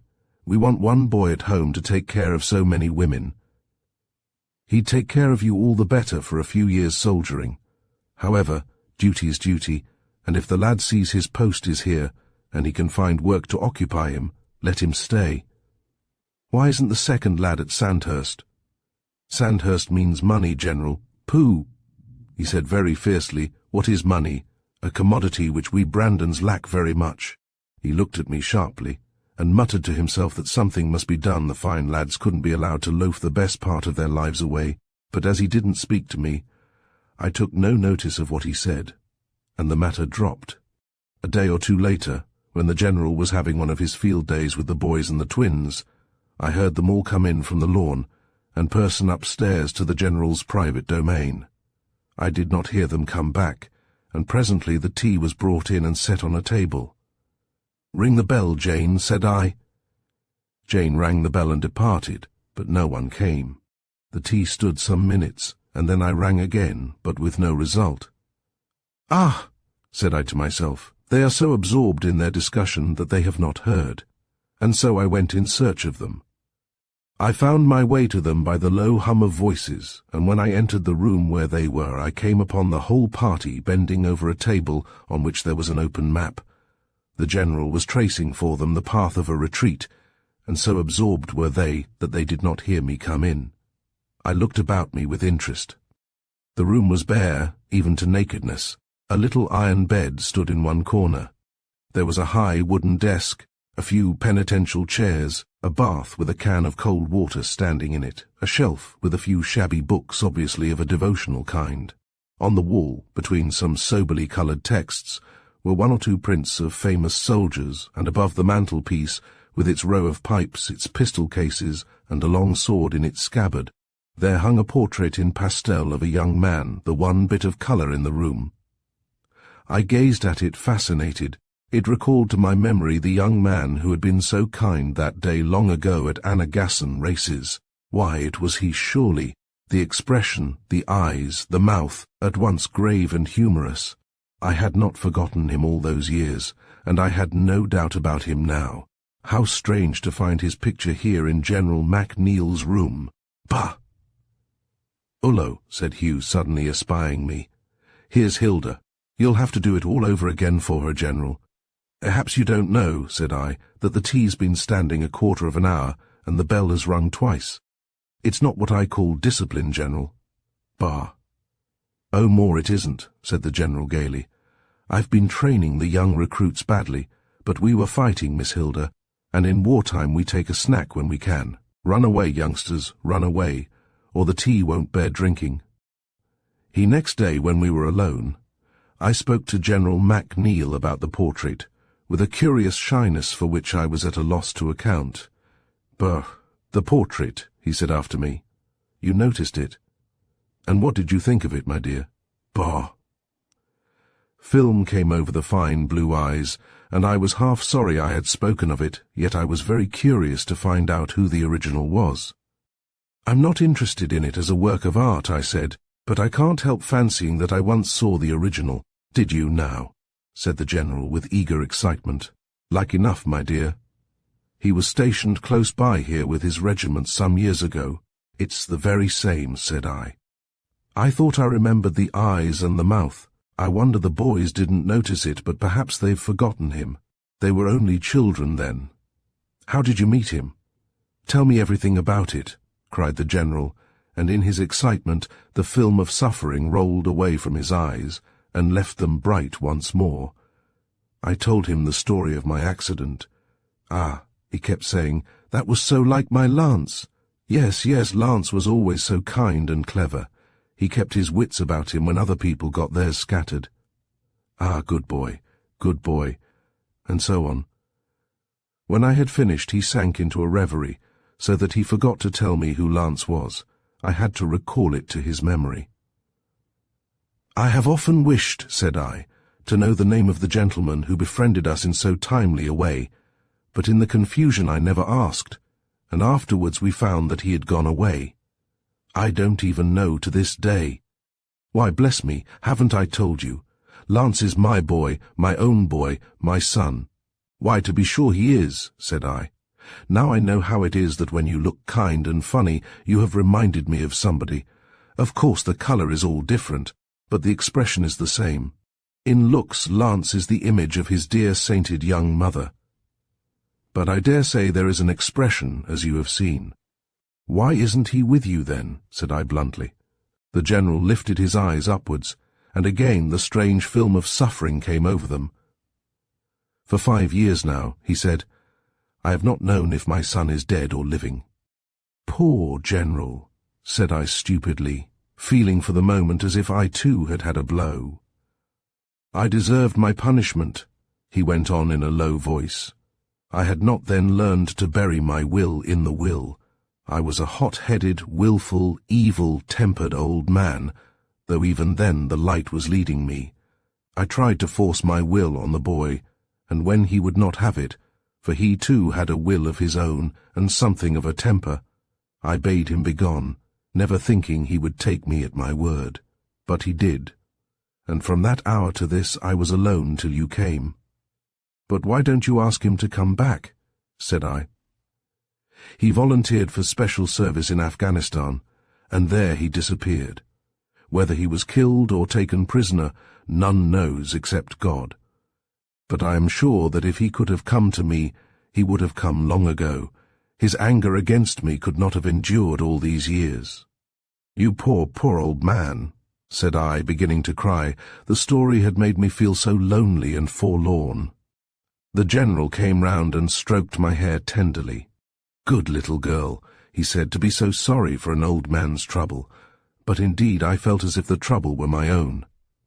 There, my dear," he went on, "don't spoil your pretty eyes. Kneel down with me now, and let us resign ourselves to the will. Wherever my boy is, and it is hard not to know what is befalling him, he is never out of reach of the power and the love." We knelt down then, and the poor old general poured out a prayer which I thought most heart-breaking in its pathos. I seemed to realize, as he revealed his heart unconsciously, all the fears my old friend had had to endure for his boy in the hands of a cruel enemy. The prayer seemed to help and comfort both of us. When we stood up, I took the general's brown old hand in mine. "I am sure he will come back," I said fervently. "Thank you, my dear. Thank you," he said hastily. And then he added, "I am sure you are a blessing, a helper and comfort sent from God to a lonely old man." Then he told me how he had come to quarrel with his son. He had tried to make a marriage for him with a certain Miss Milbank, and when the young man had refused to accept his father's choice for him, the hasty quarrel had ensued. "Now, my dear," said the old general sadly, "you understand how it is that I come to have so many pretty things. I would have given up everything to them, so long as they kept me in a corner of their hearts, and a corner of their pretty house where I could look on at my boy's happiness, and see perhaps the little grandchildren growing up about me. I wanted to settle him, to ensure his happiness, as if I could be his providence." Well, well, and I thought May Milbank cared for him, but afterwards I found that I was all wrong. "Dear General," said I again, "I am quite sure he will come back." Chapter 19. I visit the great world. It must not be imagined that during those happy weeks I had been quite forgetting my novel. On the contrary, it grew steadily during the morning hours in which I worked at it, and it was not the worse, I am sure, for the new pleasantness that had come into my life.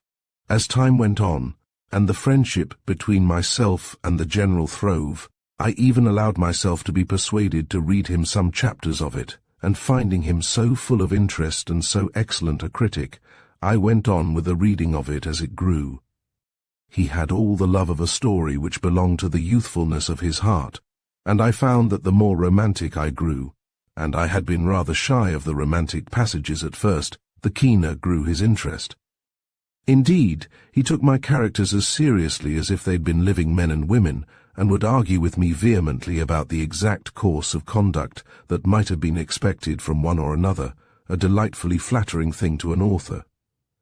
In 9 cases out of 10 he was right, and I was not too proud to accept his suggestions, so that the book, as it grew, came really to have a part of the general in it, and I used to say we had better publish in collaboration. I was going to look for a publisher for Love in the Valley, though I did not at all expect to be like those silly people in novels who make tremendous successes with the very first book. I expected to have a very stiff uphill fight before I should even see my name on the title page of a book. And when I do see it, I said to the general, it will not be my first book. Why, my first book was burnt early in my teens. The interest the general took in my hero, Maurice Westwater, was something really touching. "However you've managed it, young woman," he said, "you've made a success of that lad. Somehow he reminds me of my own boy." As all the general's suggestions about the development of Maurice's character tended, I felt sure, to make him more and more a portrait of Lance, I was not surprised if, by and by, the likeness came to be more than a shadowy one. One fine September afternoon brought Aileen home, and overjoyed I was to see her. The sea breezes had given her dear fair cheeks a touch of brown which delighted me, while her step was brisk, and her eyes tranquil as I had hardly dared to hope. The very first thing she did when she came into the house, before she removed her wraps, was to go upstairs to Pierce's room, which Una had kept all those months with drawn blinds. She remained there only a few seconds, but in the time she had drawn up the blinds, and flung all the windows open to the sweet air. "I am going to put the twins next door to you, Hilda," she said when she returned, "and keep for myself that room which has known so much of heaven." While she drank her tea, we all gathered about her, and poured out our stories about the new tenant of Rose Hill, and the joys of his domicile. Aileen listened with her maternal smile. "What a kind old man he must be," she said in a pause of the crowding voices. "Not so old as all that amounts to," said one of the boys rather resentfully. "You don't call 60 old, Aileen?" "Well, I don't call it exactly young," said Aileen, smiling. "Still, I thought your friend was older, more Lady O'Brien's contemporary." "Oh," He knew her when he was quite a young fellow, and she was a married woman, long after she took Peter, said Hugh. Dear boy, said Eileen. Peter. Well, doesn't she always call him so herself? Pleaded Hugh, unabashed. Why, he has a son no older than you, Eileen, said Kusha, the younger of the twins. Oh, a son, said Eileen. And where is he? They don't know. He went with a party to Kabul, and the whole of them disappeared. Hawkins thinks it as likely as not that he was tortured and killed. Kusha, cried I. Have you been talking to Hawkins? Not Hawkins, remember. Hawkins he calls himself, and I did talk to him a little wee bit. The twins, said Hugh with a grin, think no end of Hawkins. Why, they're always talking to him, and the General knows, and says Hawkins will teach them nothing but good. Why, he's drilling them now, and he's teaching them to ride. He says they're the gamiest little ladies he ever heard tell on. I hope they haven't been running wild, said Eileen, with an apprehensive glance at me. However, I was sure the General was right, and that his soldier servant was fit to be trusted with our little sisters. A day or two later, the General and Lady O'Brien met at Brandon, and such a delightful interchange there was of reminiscence and compliment that we younger ones hardly got in a word. Esther, I thought, after her absence, looked listless and preoccupied. I was very anxious to know how affairs were going with her, and got her to myself after a while, but she had really nothing to tell. Her lover had wished to write to her during their absence from each other, but she had forbidden it, and then, woman-like, she was half sorry. He hates the secrecy as much as I do, she said, wringing her hands, and is always anxious to speak. Now I think I shall let him. I do not feel that we are so helpless now that I have Gran. By this name she had come to call Lady O'Brien, and I am sure the General would help us if we needed help. I used to feel that we were only a parcel of friendless girls and children caught in the net of that wicked old spider who ruined us. She shuddered violently. I dream of Sir Rupert at nights, of him and that wicked man of his, terrible dreams of injury and death to my Harry. I can't make him see his grandfather as I see him, nor believe the necessity of watching him as one would watch a wild beast. I have the fear for two, the loneliness and the helplessness. Poor Essie! I said, you are all nerves. Why, how you tremble! This must be put a stop to, Essie, or I'll speak myself. After all, what can Sir Rupert do except turn his grandson adrift? We are in a law-abiding country, more or less, within reach of police and magistrates, and the strong arm of the law generally. You are making yourself nightmares, darling. That is what Harry says, but I cannot shake off the fear. Do you remember that when I was a child, I used to dream of him, of Sir Rupert and his dogs, and scream out at nights? It is so lonely up there at Angry that anything might be done, and no one a whit the wiser. Now, Essie, said I, if this goes on you'll make yourself ill, and then who is to see after Harry? He is wiser than you are. Let him tell Lady O'Brien that you love each other, and let him tell Aline also. Promise me that you will. I am sure you will not find Aline hard, and your godmother will be, I am sure, all on your side. Esther promised me, and looked happier when she had given the promise. A day or two later, something very surprising and delightful happened. The General came over to see Aline in the afternoon, and mentioned in the course of conversation that he had to go to London on business, which would probably occupy him a week. I shall stay with my sister in Bloomsbury, he said, and I was thinking that you might perhaps be so kind as to trust Miss Hilda to my care. There is a little bit of business we might be about arranging while we're there. It would be very nice for her, General, and she has had no holiday, poor dear, said Aline. It is very kind of you indeed, but the business— Ah, Miss Brandon, that is Miss Hilda's secret, unless she likes to share it with you. Are you sure she knows it herself, General? Said I, with a wild hope springing up in my heart. Well, this is the way of it, Miss Brandon, said the General. This very industrious young lady has, it seems, not only arranged my library for me, like a born librarian, and even begun to catalogue it, but she has written a novel, or the big end of one, during your summer holiday. A novel, Hilda, cried Aline with hands upraised. And a very excellent one, if I'm any judge at all, said the General. But we want an expert opinion, and I'm going to ask my old friend Linklater, of Linklater, Lee, Warner, Paternoster Square, to pronounce upon it. I believe he'll read it himself for my sake, and let us know the result within a week." "Oh, dear General," cried I, "what an angel you are. My dear child, you've been very good to me, and it's nothing at all, nothing," said the General hastily. "So I may write to Lucy, Miss Brandon, to say I'm bringing a young lady?" "Thank you very much, General. It won't be troublesome to Miss MacNeil." "Bah! Lucy'll be delighted. She'll be for taking the child to half the societies in London that affect her particular views. Lucy is a good soul, though we don't agree on many points. There, Miss Hilda, don't look alarmed. You and I are going to have a real good holiday time and see the sights. Lucy shall only have you when there's something really pleasant to see or do." Made joyful arrangements for my little expedition, and the question of frocks was set at ease by Lady O'Brien's having just presented me with an autumn outfit exactly like Esther's, only differing in colour. A long blue-grey cloak with a fur collar, and a smart little felt hat with an eagle's feather, made me all right for travelling, and I was not likely to have social engagements that would require fine indoor raiment. The journey was a delight to me, though I certainly got a little tired on the way up to Dublin. However, a Turkish bath, which the General prescribed for me, and a good dinner did wonders, and afterwards we went down to Kingstown, where I had a snug little cabin to myself on the mail boat, and slept all night like a top. Indeed, I awoke to the swaying of the boat, and the swish of water under the portholes, and to hear the stewardess saying that we would have just time for breakfast before getting into Holyhead. I felt it delightful to be taken such care of as I was on that journey. A man's kindness is, I think, always more touching and even more complete than a woman's, and the dear old General seemed to think of me at every turn. Then he had such a way of making railway porters and people like that fly to obey him that we seemed to get everything done for us sooner than other passengers. I could see that he tipped generously, but it wasn't that, for how could they know beforehand?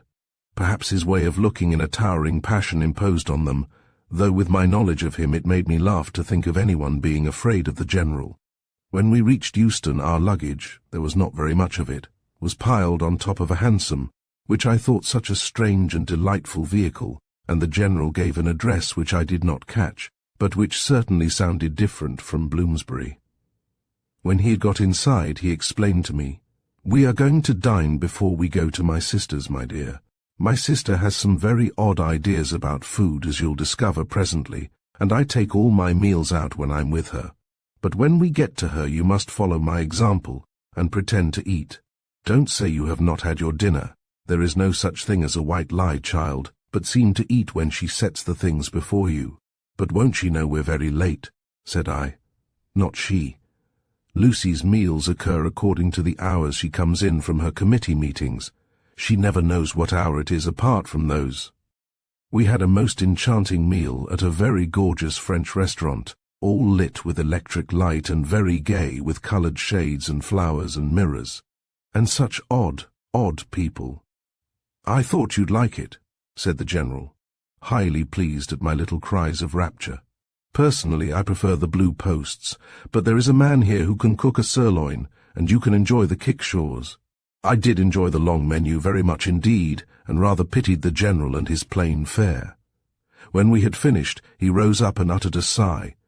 "And now for Lucy," he said. I began to feel rather alarmed about Miss MacNeil. However, there was always the General to befriend me, so I plucked up heart of grace. When we reached Bloomsbury Square, the houses of which seemed to me very high and gloomy, the door was opened to us by a pretty little maid, who beamed all over at seeing the General. Phyllis," said he, "how are you? And how's your mistress?" "Bah, you ate well, thank you, sir. The mistress has only just come in. She will be with you in a minute, sir.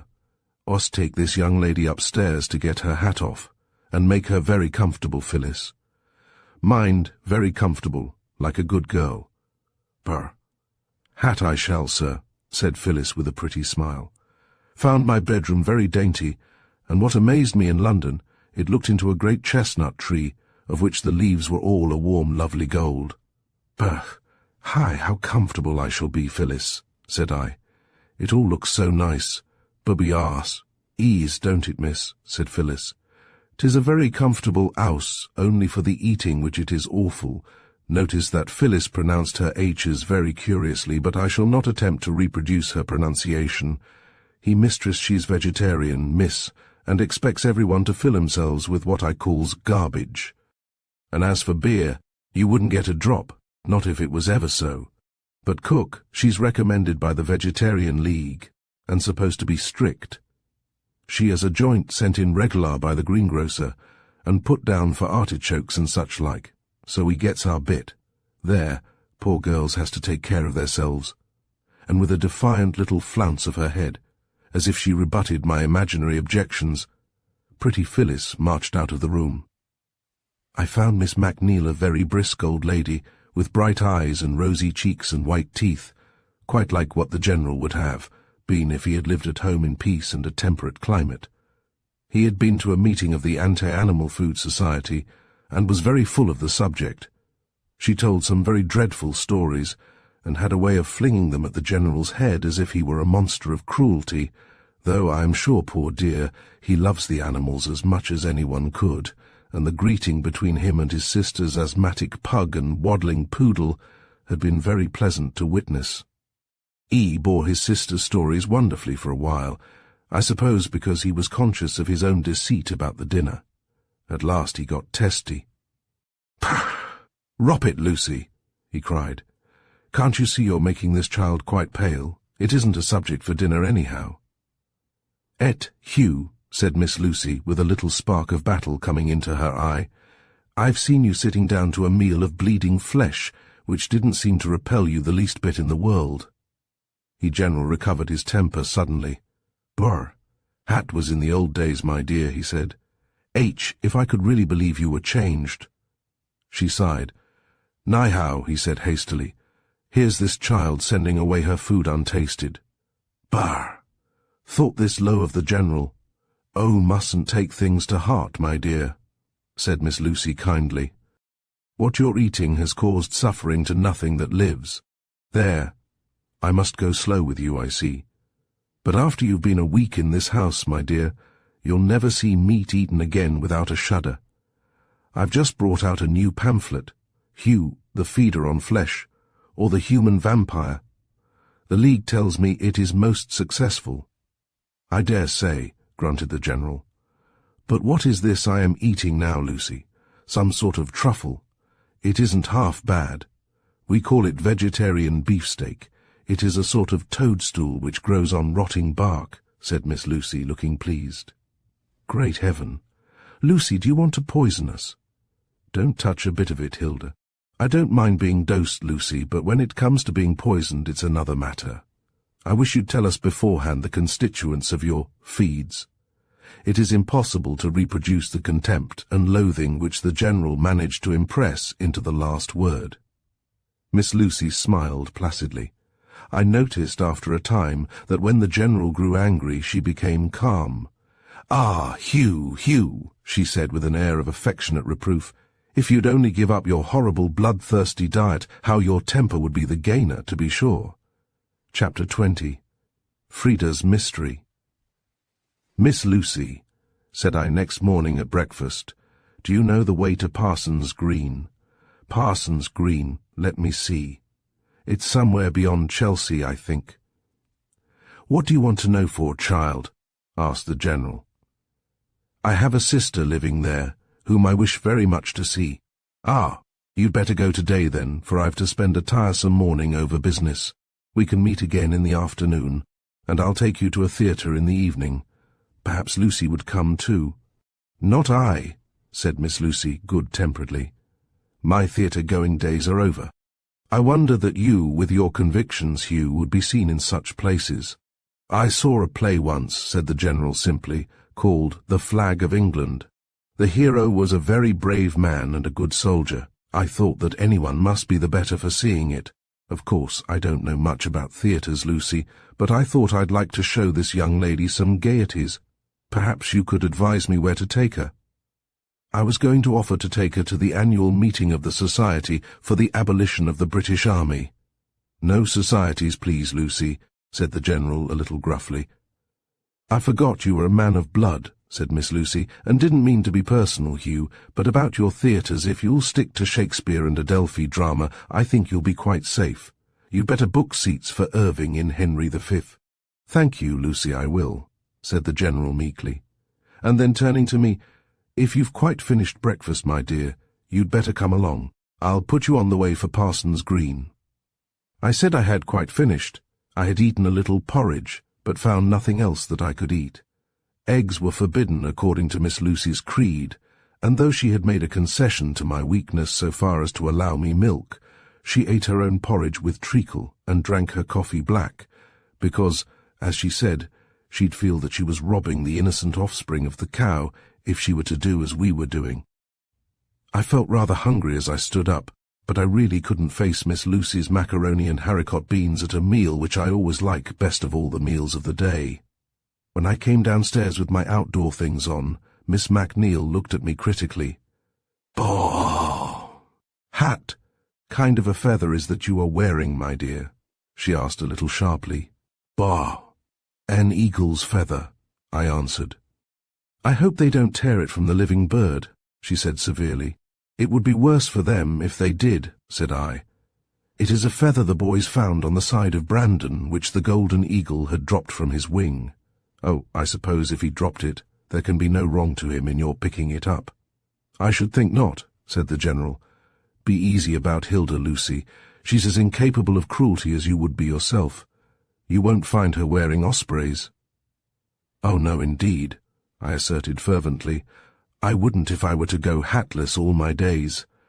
"My sister's a good woman," said the General, as we went down the steps together, "and is right about many things, though she does get hold of the wrong end of the stick often.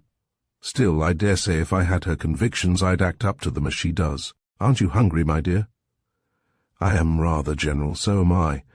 I've been saving myself for breakfast. There is a quiet little hotel near here where we can get fresh eggs and kidneys done to a turn. Mind, my dear, you are never to make yourself ill eating Lucy's messes. Fortunately, she's not very observant, dear woman, and you've only to pretend to eat. I'll see that you have all your proper meals, my dear." We had a very snug little breakfast together, which I enjoyed the more that I had been making up my mind to endure hunger till I got to Frida's. What was to happen if Frida was out after my long journey? I would not allow myself to think. When we sallied into the street again, the General accosted a very burly policeman and asked him the best way to get to Parson's Green. "There's the train and there's the bus," said the policeman, to my surprise, in a brogue that might have walked out of Brandon village yesterday. "Can we get to it by way of Threadneedle Street?" asked the General, whose business lay that way.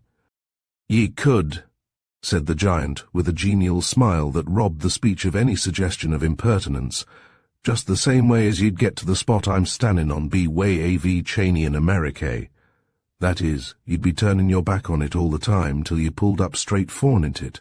Now, look here, sir," with a change of tone to one of the liveliest concern, "if I was you, I wouldn't be putting her in them dirty thrains this fine day. 'Tis an elegant ride atop of the bus from Piccadilly Circus." "Is it too far for a cab ride?" said the General abruptly. "Not if yez have the money to pay for it. 'Tis £0.50 be justice, 3 and 6 be fairity." "We'll have the hansom then," said the General. "You'll be making no mistake, sir," said the policeman, "and here's the best horse on the rank just trotting up in the nick of time." The General put me in carefully, and then pressed something into my hand. I looked down at the gold in my palm. "I ought to go with you by right, and would if I could, my dear," he said with a face that admitted of no denial. "Remember, this little holiday is entirely my affair. Have you silver?" I said I had. "Well then, handsome back, remember I shall have you on my mind till I see you again. But your sister will put you in a cab." The cab journey seemed to me interminably long, and yet there was no sign of green fields. At first our way lay through very fine streets, with beautiful shops, and crowded with such traffic as I had never dreamt of. I found the hansom more exhilarating than any form of progression I have ever known since I used to ride Pat Maloney's colt, barebacked in the old days, and I felt very much excited about going to see Frida and her dear little boy. Despite an occasional qualm of doubt about Frida, My affection for her was as strong as ever, and from sheer excitement I felt myself turning hot and cold. Still, I thought it must be a long, long way to Parsons Green yet, for we were now going through miles of mean little streets full of tiny pea-soup-coloured houses, all exactly alike and indescribably monotonous. I was amusing myself by trying to discover what it was those wonderful costers were shouting, when suddenly the hansom pulled up before one of 100 little houses, and the man shouted down on the top of my head, "Now, Miss, Magnolia Cottage." "Here you are." "Oh," cried I, "are you quite sure? Is this Grove Avenue? It isn't at all the kind of place I meant. Are you quite sure this is Parsons Green?" "All right, miss," he replied stolidly. "Magnolia Cottage, Grove Avenue, Parsons Green. See it wrote up there on the corner of the road." I looked and saw a plate with Grove Avenue inscribed on it, and above the door of the house, in ridiculous stucco work, I read Magnolia Cottage. I descended, bewildered and doubtful, and let the cab go half unwillingly. There must be another Parsons Green, and when I had discovered my mistake, how should I ever find another cab in this wilderness of shabby little houses? However, the man drove off, and I knocked at the door. It was opened by a little maid of about 15, quite neat, with her white cap and apron, and quite unconscious of the large smut on her little perked-up nose. "Oh, please," said I, in a voice which was, I am sure, full of distress, "does Mrs. Hazeldene live here?" "She do, miss," said the little maid in a most sympathetic voice. "Please to walk in. I'm expecting of her shortly, and Mrs. Vincent too, that has gone to take Master Jackie a walk on the common. You've 'ad 'ard work, I expect, to find the 'ouse. Most people as—" She ushered me into a little room, quite pretty and refined, though there wasn't an article of substantial furniture in it except a piano. However, with frilled muslin curtains, and a few watercolours on the wall, low chintz-covered chairs, and a hanging shelf of books, to say nothing of a canary singing in the window and a beaupot of autumn leaves. It was surprising what cheerful results were obtainable. There was the tiniest spark of fire in the grate, but it was burning briskly, for the morning had a touch of frost. Still, the place was very, very poor, though anyone could see that it belonged to ladies. I began to guess dimly that our dear, loving, foolish Frida had been deceiving us all those years since Jim's death. Presently there was the click of a latchkey outside, and in came Frida herself, looking so tired and worn, and rather shabbily dressed. She cried out when she saw me, and we flew into each other's arms. When she released me at last, she looked at me with a mixture of shamefacedness and fun in her expression, which recalled the old, happy Frida of long ago. "Well, darling," she said, "and what do you think of Magnolia Cottage?" "Oh, Frida, you bad girl." I answered, "Why did you deceive us all like this?" It was rather silly, I acknowledge, for I was sure to be found out some time. Still, I certainly did not inaugurate the deception. Aline chose to believe me a rich woman, and since the belief seemed a comfort to her, I let it stand. I thought it would be a blow to her if I were to undeceive her, and she would fret about us, and want Jackie and me at Brandon, where already, as I well know, there is little enough to spare. "No," I said, "now I think of it, you never did contribute a brick to our air-built castle. The only thing was that you seemed to stay in fine houses, and meet fine people, and all that. In some houses even the governess is allowed to meet the guests, not in all, though. Still, I think Aline will be hurt, Frida. You should have trusted her."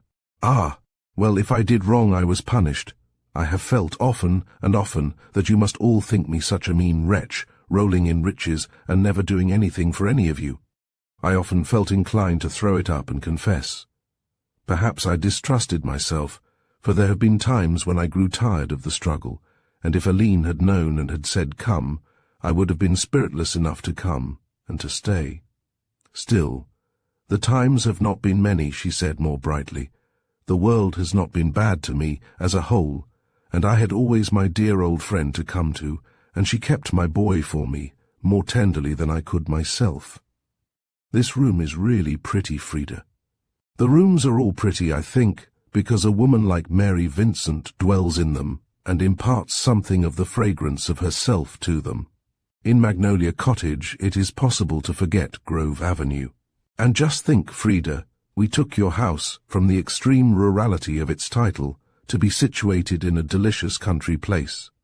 We rather run to rural titles in our London slums. See, over there is the Daisies, and next door the grass plot, yonder the Hawthorns and the Laburnums face each other.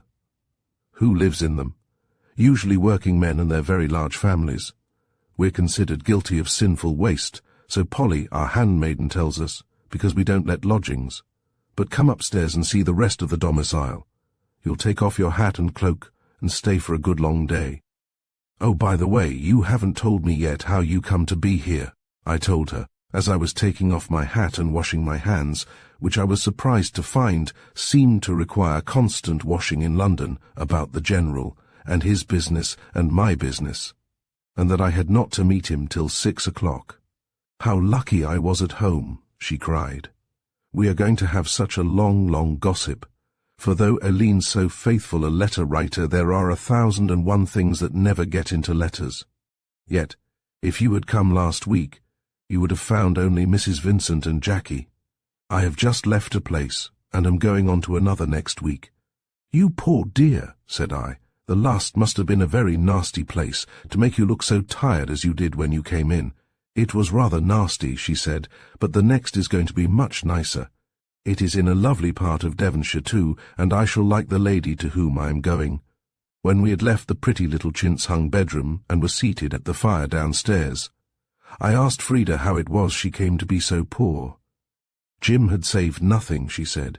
He always meant to, poor love, but he was so generous, and then he never could have feared that his wife and boy would want. You know his parents are extremely wealthy, and he was their favourite son, yet they let you want. They didn't know. I must do them that much justice. They thought I was left comfortably, but they must have had a strange opinion of me, for they offered to adopt my Jackie and make him heir to all their money.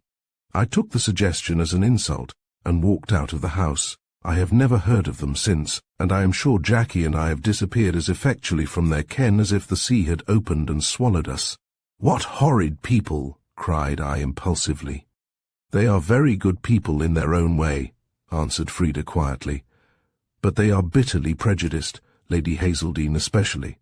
It was a great blow to her when Jim married a wild Irish girl, especially as she had wanted him to marry a great pet of hers, a city heiress named Cicely Lambton. She had wished for it almost from the babyhood of both, for she and Mrs. Lambton were school friends. I believe she thought that if Jim had married an English girl he would not have died.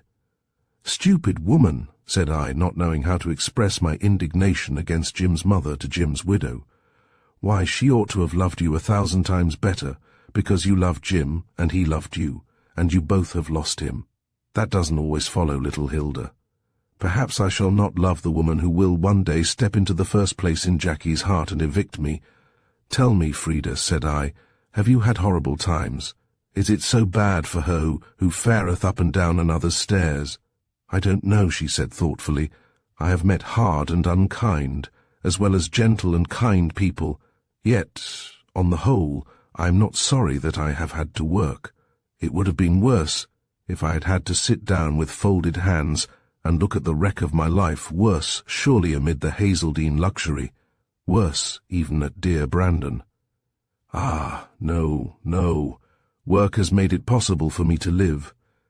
Her face had assumed a very tragic expression, the face now of a woman of many sorrows. It has been sweet too, she went on, her tense expression relaxing a little, to help to keep up this little home. Always, if things grew too hard for me, there were peace and love waiting for me here. Ah, the poor women without such a spot on earth! How I pity them! And then there was always saving up for me a delicious thing that I looked at in my moments of leisure, the thought of coming home to Jackie. Her face softened and went back into the little roundnesses and dimples I remembered. Then she laughed, and it was like the sun coming out. "Why, here is Jackie!" she cried out, and I saw a sweet-faced elderly woman and a swaggering small sailor pass the little bow window. She ran out and opened the door, and with a word to her friend came back, proudly leading her son. "Hullo," said he, with the free manner of a born son of Neptune. "You're a pretty girl, but you aren't half as pretty as my Muddy. Oh, Jackie, Jackie, you rude boy, and you silly boy as well. This is your dear pretty Auntie Hilda come to see you. Go up and say how do you do, nicely, and kiss her. How do you do," he said, swaggering up to me with his hands in both pockets. "I'll tell you what I'd like very much. A guinea pig, or else a white rat. You don't happen to have thought of bringing one? Hey?" Frida burst out laughing even while she tried to stiffen her features to an expression of rebuke. I looked from her to the curly golden head and blue eyes of the boy. Ah, well, Frida is a happier woman than most, though she is a widow indeed. Chapter 21. Frida breaks silence. Half an hour later we were sitting at a pleasant meal, and I was only sorry not to be hungrier, for the Magnolia cottage of my imagination could not have provided more inviting viands than the cold fowl, and rolls and butter, and honey and fragrant coffee, which made our lunch. Frida flushed with pleasure when I said so. "Ah," she said, looking towards her friend, "if anybody can make a shilling go as far as a pound, it is Mary Vincent." "Hardly that, my dear, but I am not an old campaigner for nothing, and the advantage of living in a slum is that food is sold at prices within reach of the poor. Then I spent a couple of years of my girlhood in a French convent, and learned from Sister St. Genevieve to make coffee," said Frida's friend. I liked Mrs. Vincent uncommonly well. She was quite plain-looking, but had, I thought, one of the sweetest expressions imaginable. Her hair, too, was very pretty, white, and with a wave in it, a striking contrast to her olive-hued cheeks and quick brown eyes. But looking at her one only got an impression of the goodness of the face. The irregular features and small eyes and colourless skin faded into insignificance as compared with that. Master Jackie, too, had his chair at the table beside Mrs. Vincent. I must say he behaved very well for so small a boy, and one evidently so much petted. Except for an occasional indiscretion, such as asking why wasn't there chicken and honey every day, his conduct was exemplary. Indeed, with regard to her training of him, it was evident that Mrs. Vincent had not been a soldier's wife for nothing.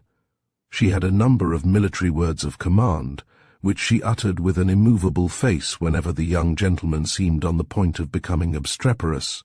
It amused me very much to see the boy's prompt obedience to them, but that was, as she explained to me, because Jackie was to be a soldier when he grew up, and he had already begun his training. I couldn't help thinking that she was probably better for the young pickle than his own dear little mother, whose eyes danced and twinkled with such merriment when Jackie forgot that he was a soldier acting under orders. Mrs. Vincent's face never lost its sweet seriousness for one moment, even when Frida and I were visibly merry. After lunch, Mrs. Vincent carried the boy off and left us to our chat. There were so many things we had yet to say to each other. After I'd told all the home news, I came back to Frida herself. "Now tell me," I asked, "what a nasty place is like, such as your last place." I made a wry face over the word, which seeing Frida laughed. "Well, I'll tell you, dear," she said. "In taking my last place, which was to be for a short time, I thought I'd depart from the beaten path of governessing, which is really a very sad and lonely life. So I answered an advertisement for a lady to act as hostess at a Bayswater boarding house, to take the head of the table, receive people who came on business and all that kind of thing. The salary was miserable, but the place sounded an easy one, and there was one great inducement. I could have Jackie to stay with me whenever I liked, and, oh, my dear, if you could know the pangs of loneliness I have suffered for want of my boy at times. The thought of a place where Mary could fetch him to me now and again for a few hours was like heaven. Poor Frida. Oh, poor Frida indeed. You shall hear how it turned out. I found the woman a coarse, red-faced, cunning-eyed person, not at all more prepossessing because of her oily smile. I took a dislike to her at once, though she meant to be very amiable.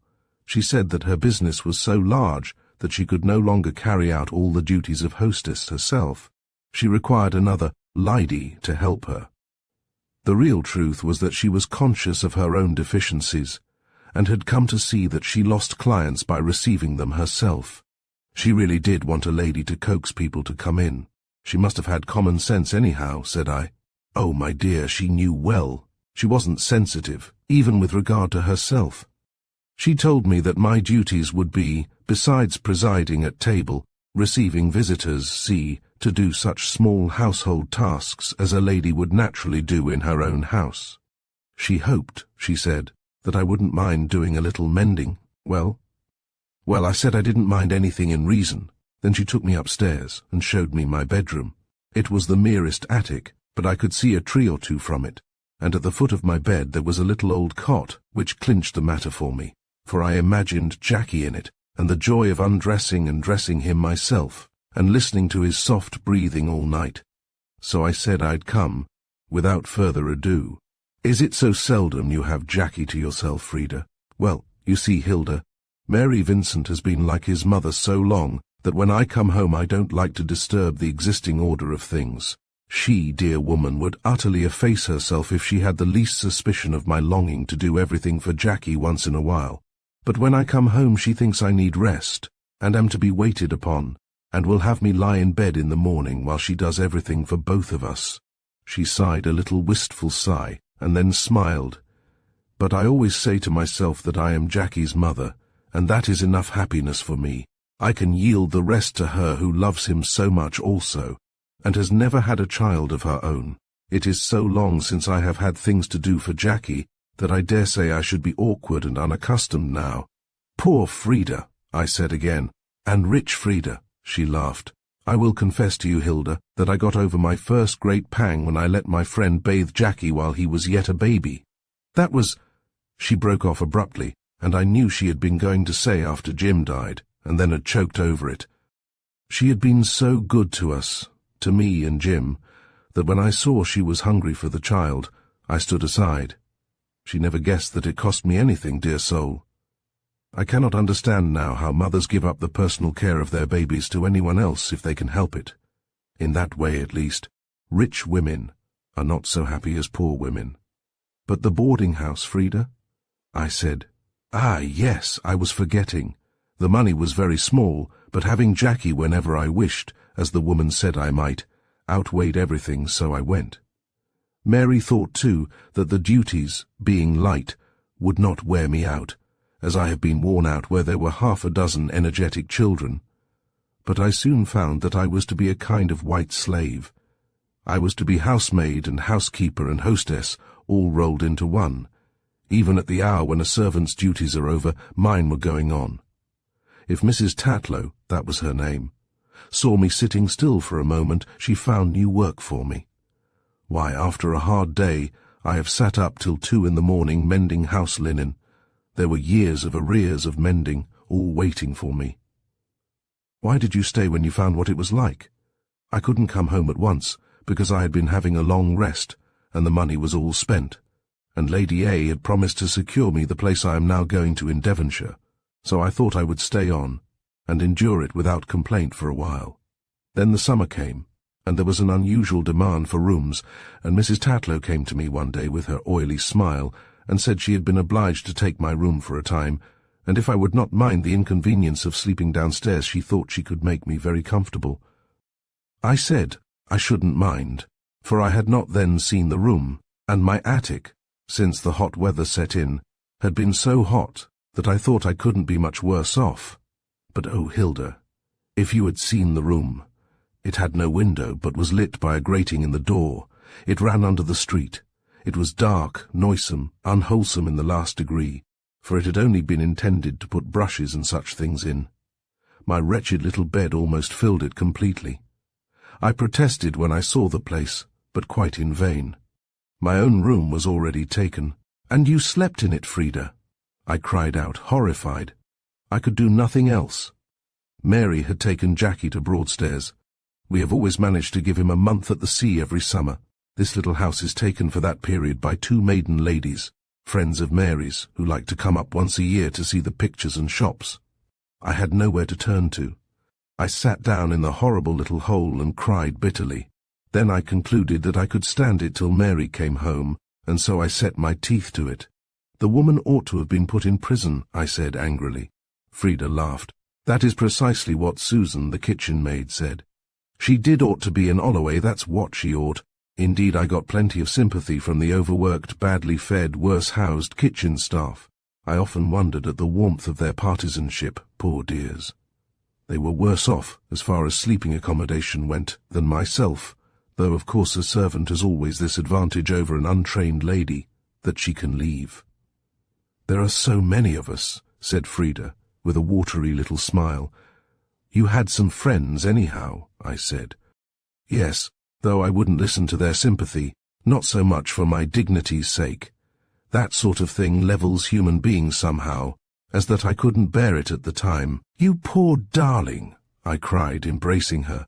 Again the rainbow smile flitted over her face, and she went on, The sympathy that really touched me most came from the ostensible master of the house. Before this time I had only seen Mr. Tatlow flitting along a corridor, or diving into a doorway to get out of my way. He was the most absurd little man to look at, pale-faced, tearful-eyed, with long red weepers of whiskers, and a general miserableness of expression.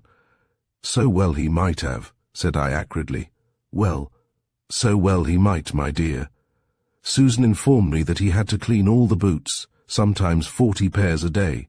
In the season, he was the most oppressed of all his wife's victims. Why didn't he assert himself then? Oh, Hilda, you should have seen him. Poor little soul. He was one of those men who make you feel it to be so tragic that they should be men, and yet like that. Coventry Patmore makes his plain heroine talk of the sadness, that God should e'er make women, and not make them fair. But the tragedy of men like poor little Mr. Tatlow is sadder still. How did he show his sympathy, I asked. Oh, poor little soul! By facing his wife for me with the spirit of a lion. He was miserably afraid of her, yet he did that, and he apologized to me with a delicacy and good feeling that showed he had the heart of a gentleman in his poor little frame. He could do nothing. No, only get himself into hot water by his championship of me. I believe the woman was horribly violent when she was angry. She vented all her violence on him, for though she was savagely angry with me, she said nothing. I only knew it by her glance of malevolence when she thought herself unnoticed. And you slept a month in that dog-hole?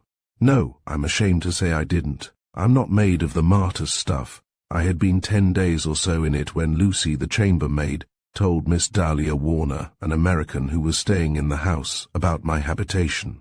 Miss Warner was very rich, very pretty, and very spirited. She came down and saw the place for herself. Now, why did you do it, Mrs. Hazeldine? She asked. Don't you know it was self-murder? Look at yourself in the glass. I did so, and saw a very white face and very big eyes. Besides, you are encouraging that wretch to treat some other helpless poor creature in just the same way. Then I burst out crying, and she suddenly put her arms about me affectionately. There, I am worrying you, you poor little thing, she cried, as if you had not had enough to bear already. Come up to my room and tell me all about it. The woman is out, but if she were not, she wouldn't dare to question me. So I went with her, and being broken down by her sympathy, I told her everything. When I had finished, she said to me, There, can you get your things together in a quarter of an hour? Yes, I am sure you can, for that kind creature downstairs will help you. You are coming with me to the Cecil as my guest for a fortnight, and as long afterwards as you will stay. And so she carried me off. She returned later on for her own luggage, paid Mrs. Tatlow for her board, and gave that good lady a stinging little bit of her mind. The woman was obsequious to her, for her main business is with Americans, and she dreaded the mischief Miss Warner might do her. But for all that she kept my pretty things. Your pretty things, Frida? Yes. She came here on some excuse after I had promised to go to her, and saw my pretty things, my bits of ivory and silver and lacquer that used to be in our little home at Oodeypore. No matter how poor I was, I would never part with them. She insisted on my bringing them with me to decorate her drawing-room, and now she holds them in default of the warning she says I ought to have given her. But she can't keep them, surely. Oh no, she will give them up, It is only what Miss Warner calls a game of bluff.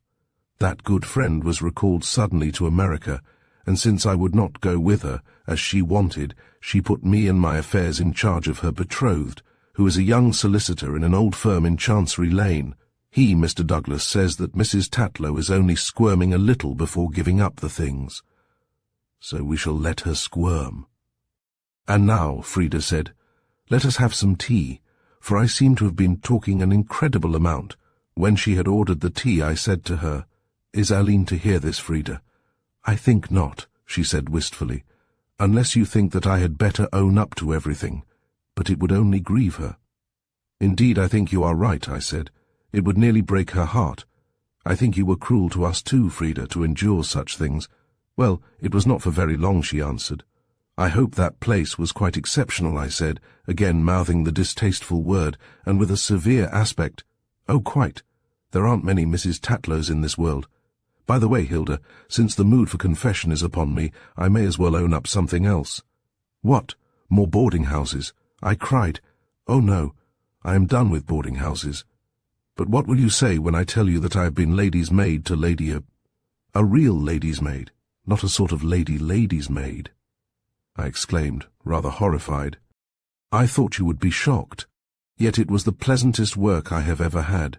She is very beautiful, and in her odd flighty way, very kind. I used to love doing her long, ashy-coloured hair. It was down to her feet when I used to brush it out at night. I often brushed it till I could scarcely stand for the pleasure of handling it. You were not like an ordinary servant, Frida, surely? Oh, no, though I was prepared to accept that when I went to Overton Towers. But I found a little room allotted to me close by Lady A's own rooms, and she had given orders that I was to have my meals there, so I was not with the other servants, and when I wasn't on duty I could read or write, or do anything I liked in my own little room. How long did you stay, Frida? Well, not many months. Her ladyship said to me suddenly one day, when I met her eyes in the mirror, I should like to know, my dear, why you are masquerading as my maid. What did you say? I answered her quite frankly, because I'm a poor woman, Lady A, and I find the genteel professions too hard for me. Well, she said, you are everything I could desire as a maid, but I'm going to do better for you than leave you at the mercy of a heartless woman of fashion like myself, and in a perfectly anomalous position. Besides, you make me look a hag beside you. I shudder when I see your face near mine in the glass. I'm taking back Cecile, an unscrupulous wretch, but an admirable maid, for I'm more comfortable with her. And I'm going to send you to Mrs. Devou, an exquisite old blind lady in Devonshire, for whom you will read and write and cut roses, that's all. I've kept you so long to make sure you'd be good to her. And now I am sure. She arranged it for you like that? Yes, just like that. I was to have gone to Mrs. Devou. In a short time after I left Lady A, so I came home and imprudently spent all my money. Then it happened that the lady whom I was to replace, whose marriage was leaving the vacancy for me, had to postpone her departure for 6 months, so I was rather thrown on my beam ends, and that is how I had the pleasure of making Mrs. Tatlow's acquaintance. And I suppose Mrs. Devou's will be a case of, and they lived happy ever afterwards. Frida gave a little shudder. Oh, no, Hilda, I hope I shall have a house of my own one day, though I don't see how it's going to happen. Servitude is all very well so long as one is young, but— She ended with an expressive little gesture, flinging out both her hands. Frida, said I impulsively, have you ever had an offer of marriage in those years of your wanderings? An embarrassment, Hilda. My suitors have ranged in age from 16 to 60, nay 75, and in eligibility from the ownership of a pocket-knife and 3 white mice to the ownership of an iron foundry and a steam yacht. And you never met anyone you could say yes to? Frida's merry face changed all at once, and a wounded red flew into her soft, pale cheeks. You are only a child, Hilda, she said coldly, and so I forgive you. Oh, Frida, I cried, I didn't think you'd care so much. I am Jim's wife, she answered, as well as Jim's widow. Chapter 22. Books and Soldiers. The day after I saw Frida, I went with General Macneill to call on his friend, Mr. Linklater. I can tell you my heart beat as we went in through the narrow nest of streets that make the publishing quarter, and I saw names on the street corners that told me we were in the heart of my Mecca. Paternoster Row, Ave Maria Lane, Amen Corner. I whispered the names to myself, as softly as though I were a votary. We went through a narrow passage into a kind of shop on the first floor of a tall house, but no one was buying or selling. Only a clerk sat at a desk, with a pen behind his ear, amid walls of books in bundles of brown paper, or standing in piles in their outer wrappings. "Mr. Linklater, sir?" he said in answer to the general. "I will see if he is in. Will you and the lady step in here?" We followed him into a stuffy room, ventilated only by a window opening on the outer office. The walls of the room were of muffled glass, and when the clerk had switched on the electric light and left us, I was free to walk about and look at the books published by the firm which stood about on tables and shelves. Would mine ever be there, I wondered, as we waited? The general had taken off his hat and was mopping his brows with his handkerchief while he grumbled at the stuffiness of the place. It was stuffy, but I didn't mind it a bit. I thought I should love to be one of the people whose shadows I could see passing along the glass corridors, to breathe and smell books all day, to see famous authors, and handle proofs. Presently the clerk returned to us and asked us to follow him. We went up in a comfortable padded lift, which in itself was a delightful experience to me. Then the clerk opened the door, and we stepped out into a long corridor. He knocked at a door which stood a little open, and in answer to a "come in," he ushered us across the threshold and left us with a low bow. A tall, dusty, untidy man came to meet us and greeted the general very warmly. I stood in the background and looked at him. His reddish-brown hair was sprinkled thickly with grey. He wore a very old coat, the lapels of which bore some traces of tobacco ash.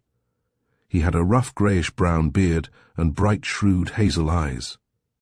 He seemed as if he were always running his hands through his hair in desperation, and as if he had slept in his clothes.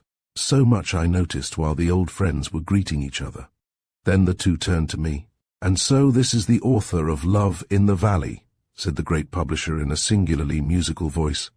"Upon my word, I could not have believed it was such young work, General." "Ah, Miss Brandon is very old for her age," replied the General, highly delighted at the implied compliment to the book. "You've been reading it, Linklater?" We had sent in the manuscript before leaving home. "Yes, yes," said Mr. Linklater, still looking at me very kindly. "I've dipped into the early chapters. I think well of it, very well, for a first book. It isn't a Jane Eyre, you know, nor a Wuthering Heights. Still, 'tis pleasant reading, and very hopeful." "That's all we wanted you to say," said the General, a bit testily. "We're not fools about our first book, are we, Hilda?" "Indeed," said I truthfully, "Mr. Linklater's verdict is far kinder than I had dared to hope for." The publisher looked away from me as if the subject were done with. "And how are pheasants in your part of the world, Macneil?" "O.T. much, Linklater. Poaching has been rampant for years. There's no such system of fat and comfortable preserving as you have here, and then the heavy rains kill off the young birds, all but the strongest. Brr. H. That's bad, that's bad. Any blackcock. He mountains simply swarm with every kind of game, from deer to snipe. But nothing's been taken care of.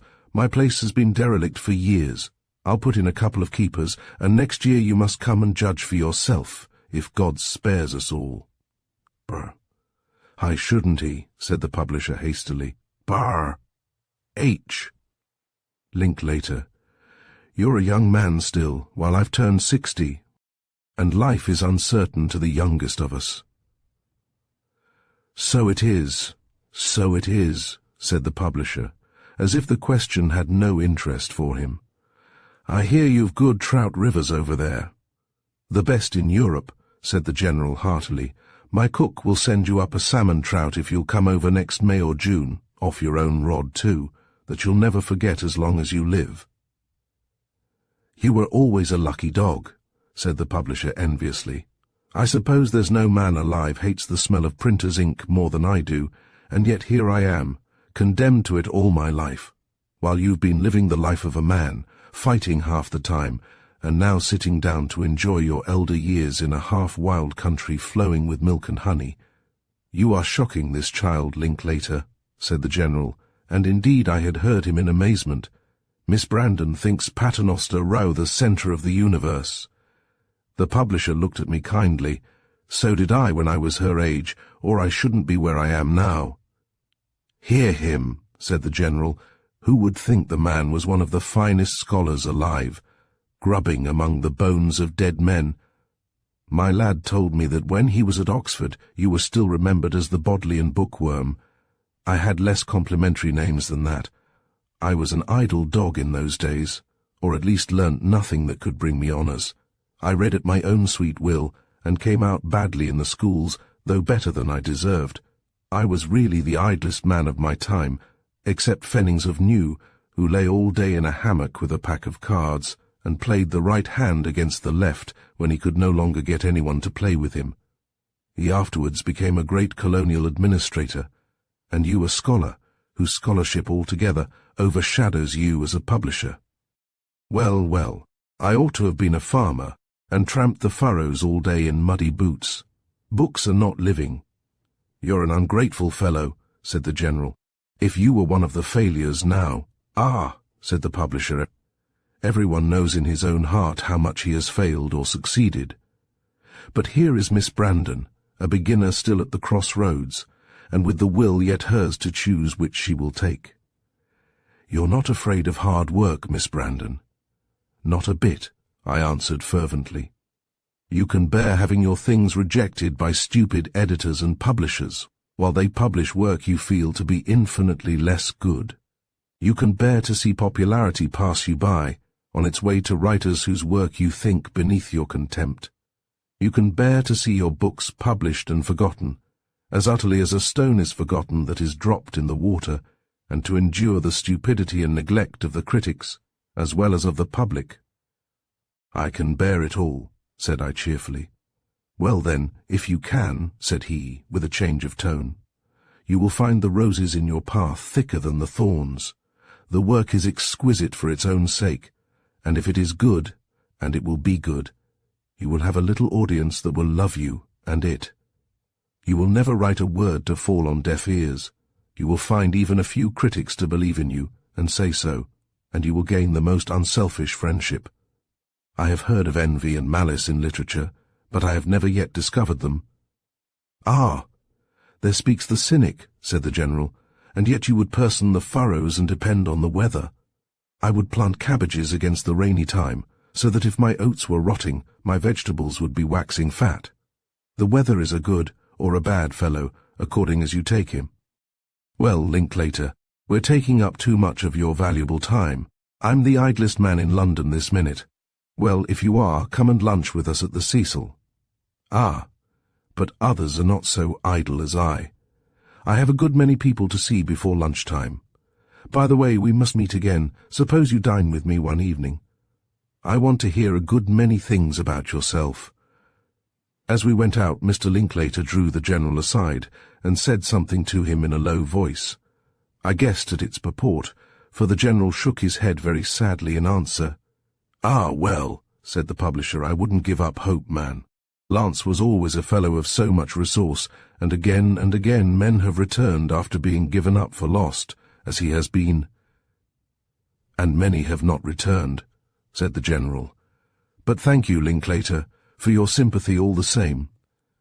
"We are both lonely men," said the publisher, "but you have yet hope."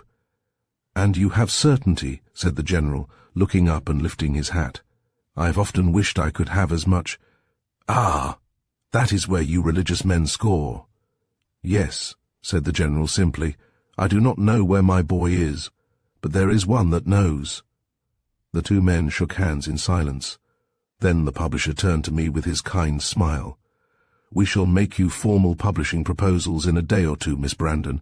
It would never do to arrange such matters during a morning call." After we had gone out in the street, the General told me that Mr. Linklater had lost his wife and daughter by scarlet fever a few years previously. Poor fellow, poor fellow. He said he looks as if he wanted a woman's hand about him. You would hardly believe, Hilda, that I remember him as one of the golden youth. I don't think the carelessness of his attire misbecomes him, I said. "Ah, It has a sad look to me, remembering him so far otherwise. I always supposed that all scholars were rather dusty. Books are such dusty things. Linklater was the exception. His wife was a lovely, soft creature and devoted to him, and the little red-haired girl was a thing of such light and colour that she seemed more like a bird or a flower than a human creature. It is hard to imagine death stilling all that wild and gracious life, or fixing it forever.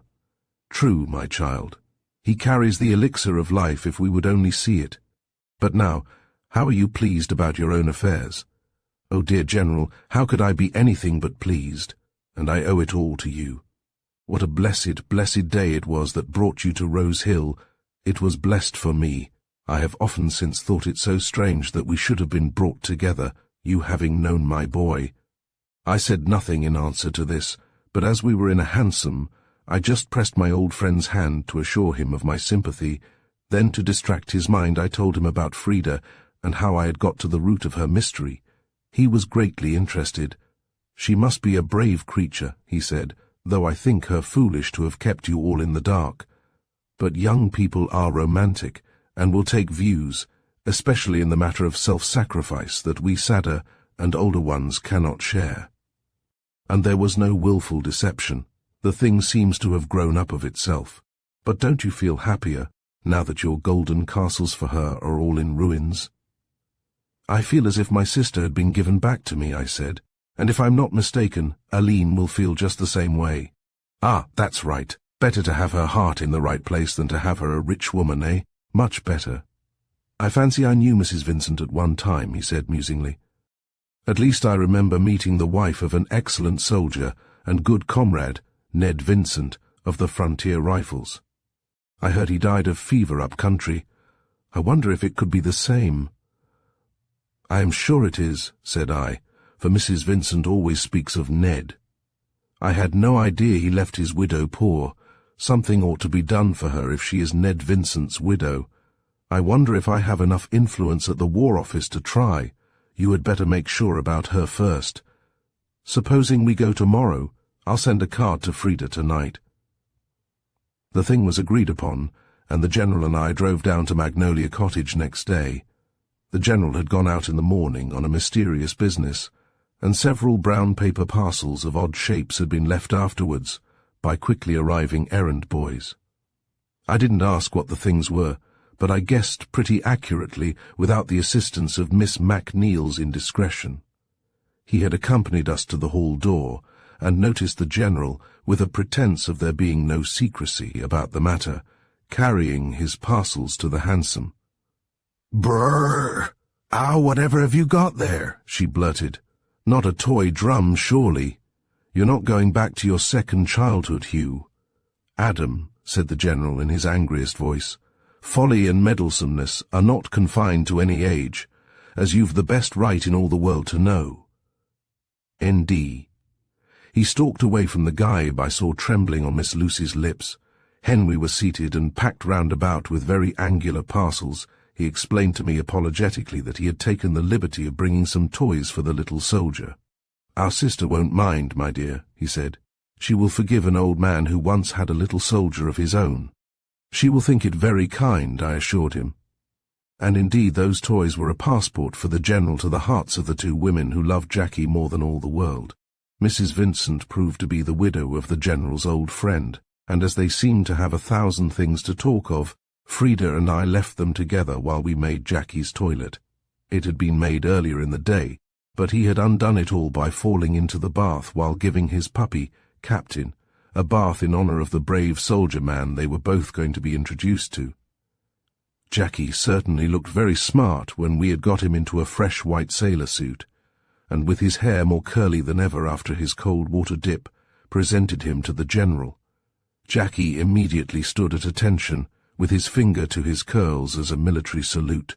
"Why, come here, my brave lad, and see whether the young soldier can learn anything from the old soldier," cried the General, beaming, and a few seconds later Jackie was perched on his knee, showing him his good conduct stripes, and explaining that, at the end of the year, if his conduct was all that could be desired, he was to receive a medal. "Where are your medals, old soldier?" Jackie cried. "And why don't you wear them on your tunic as I shall?" The general explained to him that custom required the grown-up soldier to dress like an ordinary citizen at times, and then he described, with the utmost painstaking, so that a little child might understand, the various medals he had, and the battles for which they were given. Frida and Mrs. Vincent were as much absorbed as Jackie. I enjoyed it from an outsider's point of view, thinking how pretty it was, the old man with the child's heart bringing down his years to the level of the child's, and the two women with their pleasure and pride in it all. Presently, when they were quite old friends, for the friendship advanced by strides, the general's gifts were offered, and received with such shrieks of delight on Jackie's part that I was fain to clap my hands to my ears. When we left, Jackie played us out, marching backwards and forwards as he had seen the Highland pipers do in the streets, girt with sword and drum, and with a shrill fife at his lips, so that all Grove Avenue turned out to see. "A brave little chap," the general pronounced him, and as we drove away he leaned from the hansom to look back at him. I thought he looked sad. He was thinking of his own soldier boy, I made sure. We had very gay times after that, and on several occasions the general took Jackie with us on our expeditions, bearing with the child so patiently and sweetly that I thought no mother could have done more. Not that Jackie didn't behave admirably. He had an immense admiration for old soldier, as he called him, but then a lively boy of 6 is apt to prove a handful to a veteran with a gunshot wound in the leg, and to a slightly limping girl. We saw the Tower, and Hampton Court, and Windsor Castle, and the exhibition at Earl's Court, and the waxworks at Madame Tussaud's, and the Crystal Palace, all with Jackie to bear us company. Then the general and I saw 1 or 2 theatres, and one evening we dined with Mr. Linklater, and it was all very pleasant. But by the time our little holiday was up, I was beginning to feel rather fagged, and to wish for Brandon and the library at Rose Hill. The very last morning we were in London came the publishing proposal from Messrs. Linklater, Lee and Warner, with a stamped agreement for me to sign, which I did, feeling it the proudest moment of my life. The book was to come out before Christmas, and the proposal seemed to me a very handsome one, for I should have been overjoyed to get the book published, without any suggestion of being paid for it. However, as the general said, that wouldn't be business, or at least business as an honourable firm like Linklater, Lee and Warner understood it. I couldn't send back the agreement till I had taken it home for Aline and Esther and the boys to see, not even if it delayed the book, but the general said he thought there would be no fear of that. And now that I had to look forward to such happy things, the book and the reviews and all that, I longed for the time to pass till the published book should be an accomplished fact, and Hilda Brandon the name of a real author. Chapter 23. Esther. I was welcomed at Brandon as rapturously as if I had come out of a long exile, and delightful it was to see the dear faces after even a short absence. It seemed to me as if I had been ages away, and I was rather surprised that the ducklings which had come out just before I left appeared much the same black-eyed balls of yellow fluff, and that the year had advanced so little during my memorable 8 days of absence. I had so much to tell them that, though I had travelled all night, I did not feel inclined to go to bed. I spent the morning over my unpacking and distributing the little gifts I had brought for each one. I kept till the afternoon, when the young ones should have dispersed and left me with Aline the wonderful discovery I had made about Frida. Well, Aline didn't know whether to cry or be vexed or glad over the knowledge that our Frida, about whom we had built so many golden dreams, was after all in the ranks of the workers. Yet I think, on the whole, the relief of knowing that she was the same dear, generous girl, only empty-handed now, outweighed all the rest. Then my stories about Magnolia Cottage and Mrs. Vincent and Jackie were so pleasant that Aileen, after a bit, grew reconciled to Frida's change of fortune. I gave her an imploring little note, which Frida had entrusted me with, asking her to forgive the deception, which was never seriously meant, and had somehow grown up of itself. The humility of it brought the tears into Aline's eyes. "I will write to her at once, dear girl," she said, going to her writing table. As she looked for a pen, a sound caught our ears. "Ah," she said, "it is Esther. We have not seen her all the week. Entertain them, dear Hilda, while I scribble a few words. But when I went downstairs I found the pony and phaeton with Dobson, and a note from Lady O'Brien saying that Esther had a sick headache and was being kept in bed, but longed to see me, and would I drive over and stay for dinner, or the night if I would." "Yes, go," said Aline, "but you had better stay the night, dear. It would be too much to drive back here after your journey last night."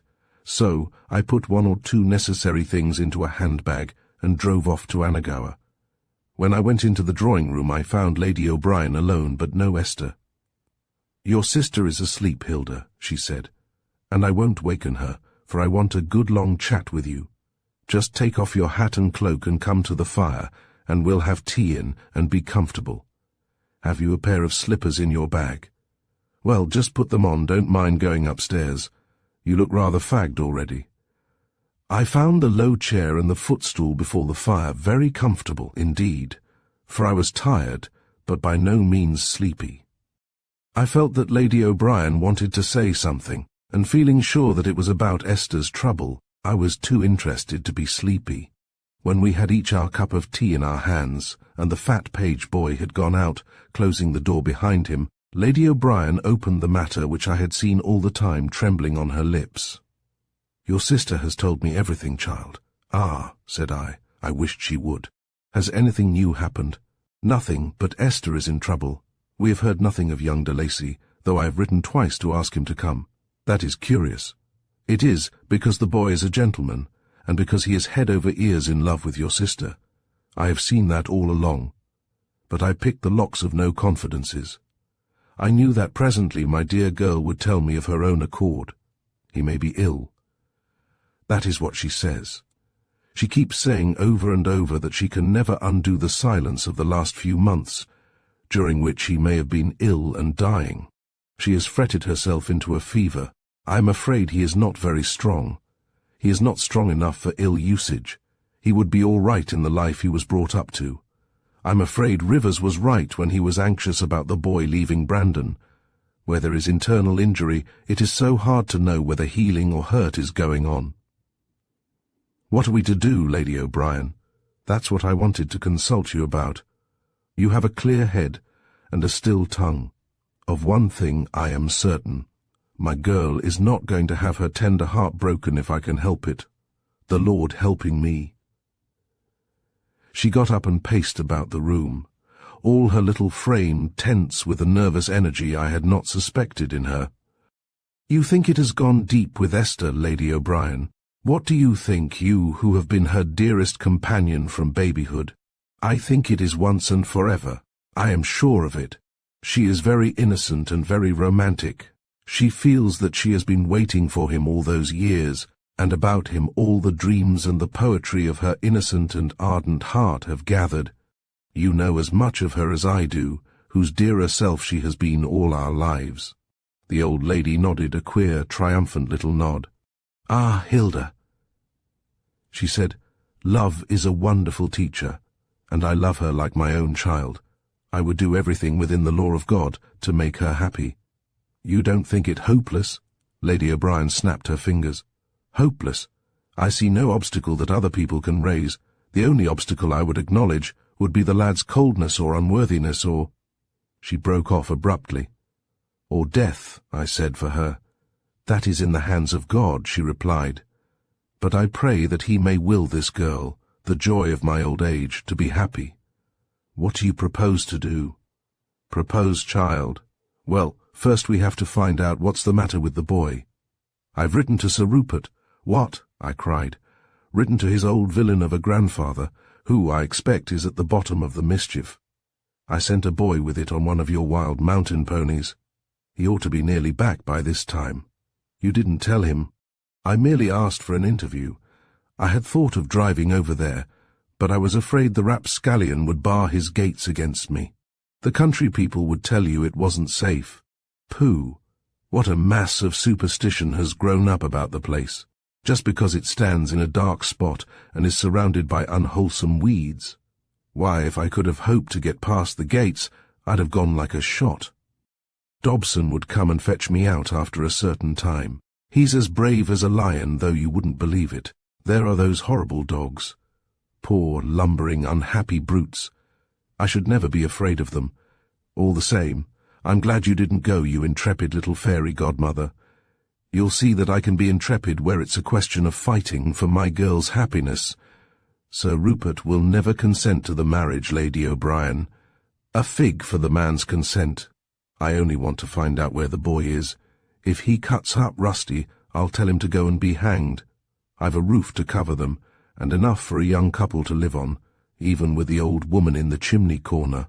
How good you are, Lady O'Brien. No wonder Esther loves you. It is she who is good to come here and brighten my old life with her youth and freshness. You are very young in heart, I could not help saying. Ah, my dear, perhaps I keep my heart a little green. I remember when I was young myself, long before ever I thought of my good Peter, and how I loved somebody, and thought I should die of losing him. But why did you lose him? I whispered. He never thought of me, my dear, not in that way. He never even suspected that I thought of him. I looked at her in wondering sympathy. It was your grandfather, Hilda, she said. He's a saint in heaven today, dear fellow, but upon my word, I half wish he'd been less saintly, and had called out de Lacy and put a bullet through him. The transition was so sudden and characteristic that I burst out laughing. Just then the page boy came to the door. Your ladyship's messenger has returned and brought a note. Lady O'Brien snatched the note from the salver. There, that will do. Never mind the fire. We'll attend to it ourselves. Go out and shut the door after you. She tore open the note, glanced at it, and then handed it to me. It was written on a half-sheet of paper, evidently torn from a letter, and with ink so pale as to suggest an application of water to the ink-pot. Sir Rupert de Lacy presents his compliments to Lady O'Brien, and will do himself the honour of calling on her tomorrow at 5. Now, that's the letter of an ordinary human being, said Lady O'Brien, barring an eccentricity in the ink and paper. Maybe the devil's not so black as he's painted. It's very polite, said I, but I wouldn't trust him. I'd distrust him all the more when he was by way of being civil. Well, we'll see. It won't be long till tomorrow at 5. I'll wait and hear what he has to say, I said. I'll tell you what, I'd better see him alone. But if you'd care to be present at the interview, you can just sit inside the alcove there and pull the reed curtains. He'll never see your black frock in the dark, and if he does, why, it's no business of his. Esther is not to know, I suppose. Better not. It would only agitate her. Wait till it is over. Perhaps she is awake now and longing to see you. She rang the bell and asked if Miss Brandon was awake, and the reply was in the affirmative, so I went upstairs to Esther's pretty room. The dusk was beginning to gather, but I could see that she looked ill, though she had a bright colour. Her eyes were heavy and her aspect listless. "I'm afraid I'm in for a feverish cold, Hilda," she said when we had greeted each other. "My throat is sore and my hands very hot. Feel them." I took her hands in mine and felt them dry and burning. "What is it, Essie?" I said tenderly. "Worry? Not altogether that. The day before yesterday, when my godmother had driven to Inniscrone on business, and I was supposed to be nursing a little cold I brought from Kilkee, I slipped out and ran all the way to Brandon Abbey, thinking there might be a word or a flower for me in the old place. But there was nothing, and it rained hard coming back, and I got very wet and said nothing about it. Oh, Esther, that was foolish. I know, but you don't know how I am driven to do something. It seems as if I was lying here and letting all my life slip through my fingers. Can't you trust other people to do for you just for the present? Ah, my godmother has been talking to you. You know I have told her everything. Yes, I am glad of it. She is a stout friend, although only a frail little old fairy godmother. Trust her, Esther. She will do all that love and courage can. I know, she is wonderful. But what are we against Sir Rupert? If we had only a man with us, if Pierce had lived and been strong. God's in his heaven, Esther. Yes, I try to pray and have faith, But I am afraid of the cross. What if it were his will to take my Harry? He would give you courage, and would bear your cross with you. But his will for you may be just as well your heart's desire. Yes, I went into a church one day at Kilkee. The door was open, and someone was singing at the organ. "O rest in the Lord, wait patiently for him, and he will give thee thy heart's desire." I thought it was a message for me, and have said it so often to myself. "Oh, my heart's desire, my heart's desire," she cried, and then covered her face with her hands. "Why are you so full of fears, Esther?" I asked. "My Harry is delicate," she whispered, "and Sir Rupert is wicked and strong. God is stronger than Sir Rupert." "Oh, Hilda, can you imagine the unnaturalness of the man that makes him hate his own flesh and blood? No one knows how much my Harry has been made to suffer in that house. He says it is his grandfather's way of trying to drive him out of it. I wonder if he is right in staying. He has only his own light to go by, as each of us has, Essie. We must leave him to its guidance. He says his presence is in some sort of check on the orgies of those two wretched men. But if he dies under it, has he no duty to me and to his own life?" "You exaggerate, darling, I am sure. One need not die even of such an unholy place as Angry, not if one were strong. But he has never yet recovered of his hurt, and he is not likely to at Castle Angry." She broke off suddenly and began to cry. "I am forgetting that for 4 months I have had no word of him, and that now the letters that ought to have brought him so eagerly to my side remain unanswered. Where is he, Hilda? Where? How do I know but that he is already dead, and so escaped his enemies? If he were living and well, he would surely have come." "Be quiet, darling. You are letting your fear run wild. People are not made away with like that in the 19th century. Perhaps the letters have not reached him. Perhaps they have been kept from him, or he is not there. He may have sickened of Angry and gone back to Warwickshire. No, he might have gone, but he would have returned. He would not stay long away from where I am." She lifted her head for a moment in proud confidence. Then it drooped again as a flower droops heavy with rain. "You would never think, Esther, that he could be silent because he had forgotten you. Never that. Nothing could separate us but death." "Well, Esther," said I, "be quiet and keep your heart calm. We shall know something tomorrow, for Sir Rupert is to come here at 5 o'clock. "Sir Rupert?" "Yes. We had not meant to tell you, but now I think it is better. Lady O'Brien wrote that she wanted to see him, and he has written saying he will come." She looked at me with distended eyes. "Under this roof," she muttered to herself, "at least we shall find out where his grandson is." "Yes, we surely shall. He will have to answer a plain question, won't he, Hilda? To think of the godmother drawing him like that. If he had not come, she would have invaded him in his den. Dear, brave little soul. I have not deserved such love, Hilda. For an undeserving person, you seem to receive quite a large share," I said dryly. "Yes, don't I?" she answered in her simple way. Then she went on, "I am so glad you told me about Sir Rupert, Hilda. It is the doing something that helps me, and I should hardly have had enterprise for that. The penny post has awful possibilities of cruelty.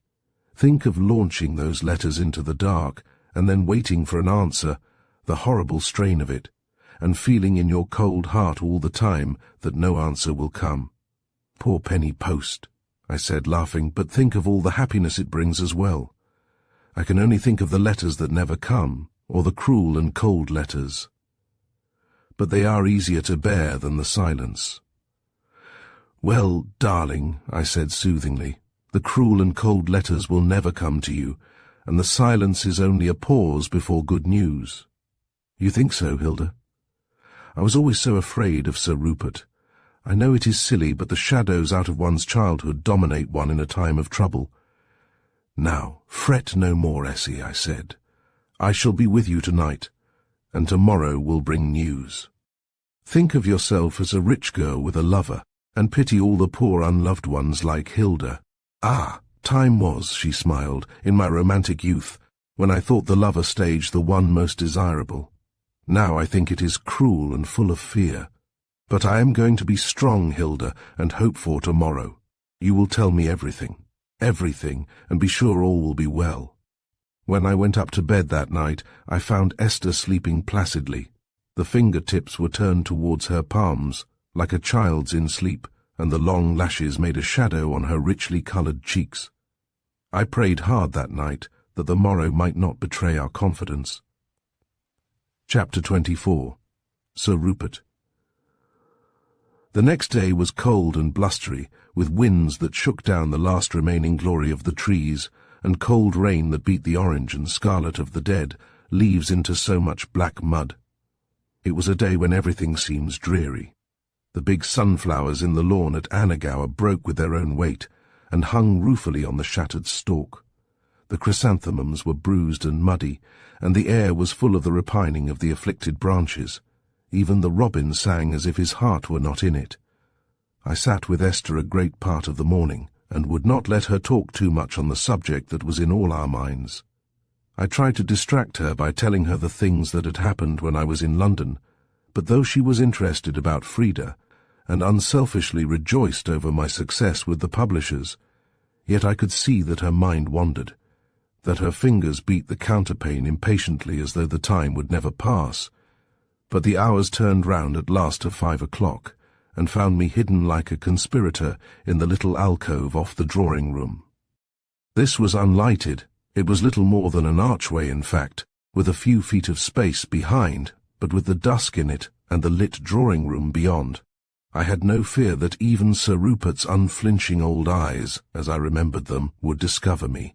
I had placed Lady O'Brien with her back to me and the tea table before her, and had drawn a chair near the lamplight for Sir Rupert, for I had a great desire to see our old enemy's face during the interview that was to be so momentous to poor Essie.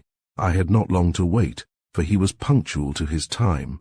He came in, a curious figure for a lady's drawing-room, in a great rough old frieze coat, such as the farmers wear at the fairs. As he sat down heavily in the chair I had placed for him, I saw that he looked older, but scarcely weaker than I remembered him. If a tithe of the stories told about his way of life were true, then he had a constitution of iron. I saw the gleam of his eyes fixed on my lady's face, and felt that I was going to watch a game of fence. In the heat of the room his coat began to steam, and Lady O'Brien implored him to take it off. He did so, flinging it across a velvet chair, and showed himself clad in a riding suit of very ancient cut, in which, however, he looked a figure of a certain distinction. Then he sat down again, and leant towards his hostess, bringing his strong, colourless old face, with its jaws of iron, within the rays of the lamp. Lady O'Brien had dressed herself for the interview with a certain coquettishness. Dear old lady, it would indeed be the end of things with her when her pretty vanities were relinquished. She was wearing a grey, stiff silk, trimmed with the most exquisite old yellow lace, and her soft hair was piled high over her delicate face with its sparkling eyes. I could not see her face, of course, from where I sat, but I could see the flash and glitter of her rings as her still beautiful hands moved to and fro among the teacups. "I may offer you some tea, Sir Rupert?" I heard her say. "Well, madam, tea is not much in my line," he answered grimly.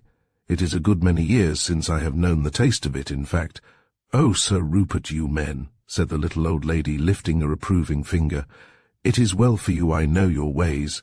She took from a lower tray of her tea-table a little bottle gold-coloured, and a liqueur glass. "This is the finest old brandy, Sir Rupert," she said. "I won't insult you, and it by asking if you will take soda-water with it." "Brandy is quite good enough for me," he answered. "You were always a woman of 1,000. "Ah, Sir Rupert, you flatter me," said the old lady, sipping her tea. "If the truth is flattery," he said, "it is the truth that beauty and wit are seldom found in one garland. You have not forgotten your old ways," she said. "Rustication has made you no whit the better." "Ah," he said, "when beauty and grace shine on unaccustomed eyes, even the rustic tongue is loosed." I listened with amazement.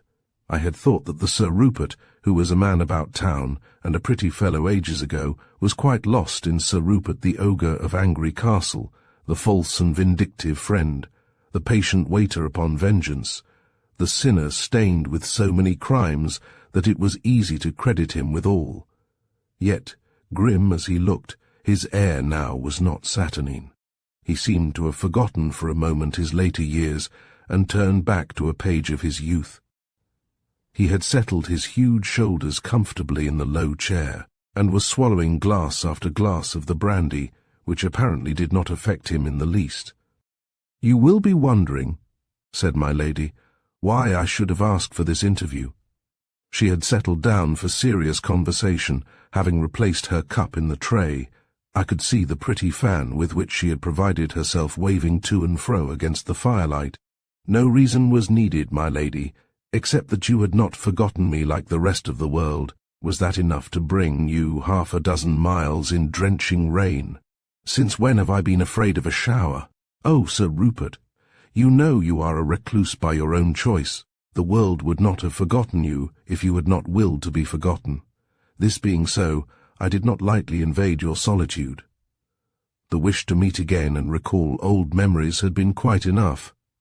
"Ah," said her ladyship, "old memories are bitter-sweet, let them rest. But I thank you for coming all this way.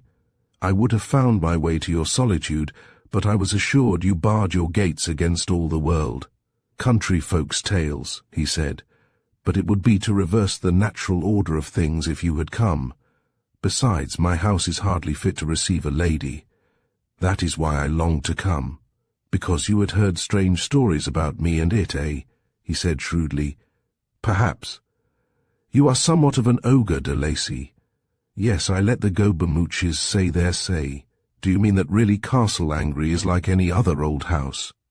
You do me too much honour to be interested in it. Castle Angry is perhaps as like any other old house as I am like any other old man. Well, you are not at all like any God-fearing kindly old man, carrying peace and honour upon his grey hairs." Sir Rupert laughed grimly. "You are right, I'm not the grandfatherly sort. If you've heard half the gossip of the country, you're a brave woman to have me in your drawing-room.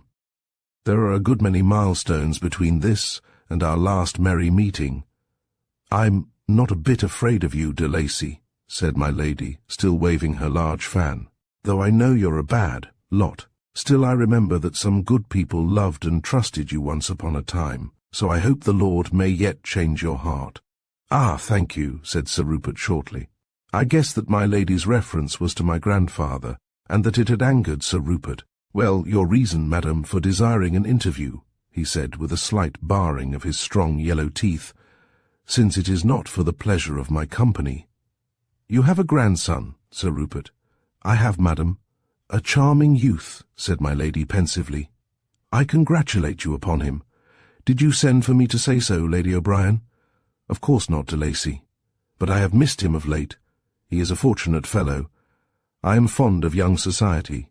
He came often, and I was grateful to him. Now he comes no more, and though I have written to him, I have had no answer. Young men, I have heard, are cavalier nowadays. They may be, but I don't think the lad is. Do you know anything of him, de Lacy? Do you think I carry him in my pocket, madam? Is he at Angry? If he were, would he not have flown at your call? I feared he might be ill. He is not yet recovered of his hurts when he fell in the spring. I feared he might be at Angry needing a woman's care. Your heart is too tender. If he had needed nursing, he could have found it where it was supplied to him so generously before. He would naturally turn to my neighbours at Brandon. They were very good to him, de Lacy. It was true Christianity of them to take him in. It ought to wipe off old scores in your mind." His face went livid. "A new way to pay old debts," he sneered. "But your sex is ever romantic, my lady. I am glad the boy is so little like you. Little enough as far as that goes. As little as his father was before him. But to what am I indebted for this interest in my flesh and blood? To himself, de Lacy, be sure, and not to you. Partly, too, because he is dear to someone who is dear to me. Ah, an affair of the heart. I did not credit him with being a gallant. But I dare say he had a score of pretty affairs I knew nothing of. The county is famed for its rustic beauties, and young men will be young men." The fan trembled violently in my lady's hand. "You insult your grandson, sir, and you insult my adopted daughter, to whom he is betrothed." "Your ladyship's adopted daughter?" "Miss Esther Brandon." I leant forward with my heart in my mouth. Sir Rupert had half sprung from his chair, and for a second his attitude was so menacing that I was in the act to rush to the bell rope. Then he resumed his seat and looked at my lady with narrowed eyes. Something in the look told me that he was answering a defiance in hers. Still, her feather fan waved airily up and down. "The plot thickens," he said at last, and his voice had grown hoarse. "Am I to understand that you contemplate a marriage between this modern Romeo and Juliet?" "I suppose so, since the affair has flourished under your roof." "You certainly may understand it, de Lacy. I don't see why your wicked old feuds and hatreds should overshadow two young lives, let alone that the feud was entirely of your making. Do you expect me to abet you?" "Oh, indeed, I expect little of you, de Lacy, unless the grace of God should soften your heart. Will it alter matters that the youth inherits nothing but the barren acres of Angry? You and Miss Brandon are probably thinking of him as the inheritor of my wealth. But my money is my own, and I'd rather leave it to Gaskin to found a family, or endow a home for mangy cats with it." The fan moved more airily than ever. "As you will, Sir Rupert. I am a poor woman, but what little I have goes to my dear child." "She may not be satisfied with that," he said, sneering viciously. "You probably underestimate her common sense, and he may know on which side his bread is buttered. You wrong them both, de Lacy. Love is enough for them. A very pretty sentiment in the mouth of an old woman." The fan fluttered, as if the hand that held it were agitated, and I guessed that the rude shaft had gone home. "It was hardly worth my while to ask you if you were friend or foe," she said after a moment's silence. "I might have known. Do your worst, de Lacy, you cannot hurt them. Oh, hurting of the kind you mean is out of fashion. They have my worst wishes. Otherwise, all I desire is to hear no more of the cub who calls himself by my name, and the pauper he has chosen." "For shame, Sir Rupert. You are unnatural, or you would love the boy and think of nothing but his happiness." The old man rose from his seat and made an exaggerated bow. "You are welcome to him," he said, "the poor, pretty, puling fool. I hope the girl has enough manhood for two. If he were not a man, de Lacy, he would never have spent an hour in Angry Castle. What are you, to judge of gentleness and chivalry?" She had stood up now, and leaning on her stick, shook an angry head at him. "What have you done with him, de Lacy?" she cried. "I believe you know where he is, and will not say. What then is Master Milksop to be spirited away like a yearling child?" "He is not with you, then," she said, too eager to be baffled by his insults. "He is not. He left 3 months ago." 3 months ago? Why hasn't he written then? How can I say? He is tired of his fancy, I expect. That is not true, de Lacy, and you know it is not. If he has not, let him come back to her. Lady O'Brien rang the bell, and in answer the page-boy appeared. "Show this gentleman out," she said, and stood erect till the door had closed behind the enemy. The instant he was gone, I ran to the window to see him mount his dog-cart and disappear in the wet night. Then I came back to Lady O'Brien's side. She had sunk into her chair, and the sparkle and fire were gone out of her face. "Ah," she said, drawing a long breath, "if I only had the flogging of that man! And to think how helpless we are, an old woman and 2 girls, my dear, and time was when 20 fine fellows would have been ready to flog him for me. I suppose he really knows nothing of his grandson? I suppose not. After all, as he says, the boy is not an infant. He must have grown sick of the place and gone away. I know his life there was insupportable, though Sir Rupert never actually showed him the door. What are we to say to Esther? That is what is troubling me. We hardly know Harry de Lacy. Is it possible he could care less than she does, and knowing his own poverty, and that Sir Rupert would never consent, has given her up and gone away?" She shook her head. "Esther would say it was not possible. I only know him through her love. For myself, I saw a handsome and gentle boy, a gentleman, and with the tastes and habits of one. I could say as much for 50 lads of my acquaintance. You don't think the gentleness could imply weakness? Ah, that I cannot answer for. Esther will never believe that he could go away and forget her. Ah, my poor child, I dread to tell her that we have heard nothing. If no word of him comes, I don't know what she will do." "There is nothing left for us to do but wait," I said sadly. "I suppose not," she said, "especially as there was no formal engagement between them. Poor child. If she had trusted me earlier, all this might have been averted. We cannot go out into the world, you and I, Hilda, and track him down. No, I assented, but we will hope. You have done what you could, brave little fairy godmother. We must leave the rest to God. But when we told Esther, she only turned her head away and said nothing. In her heart of hearts, I am sure she said over and over that he was dead or was kept from coming to her. No matter what happened, she would never believe anything else. Chapter 25. Will ye no come back again?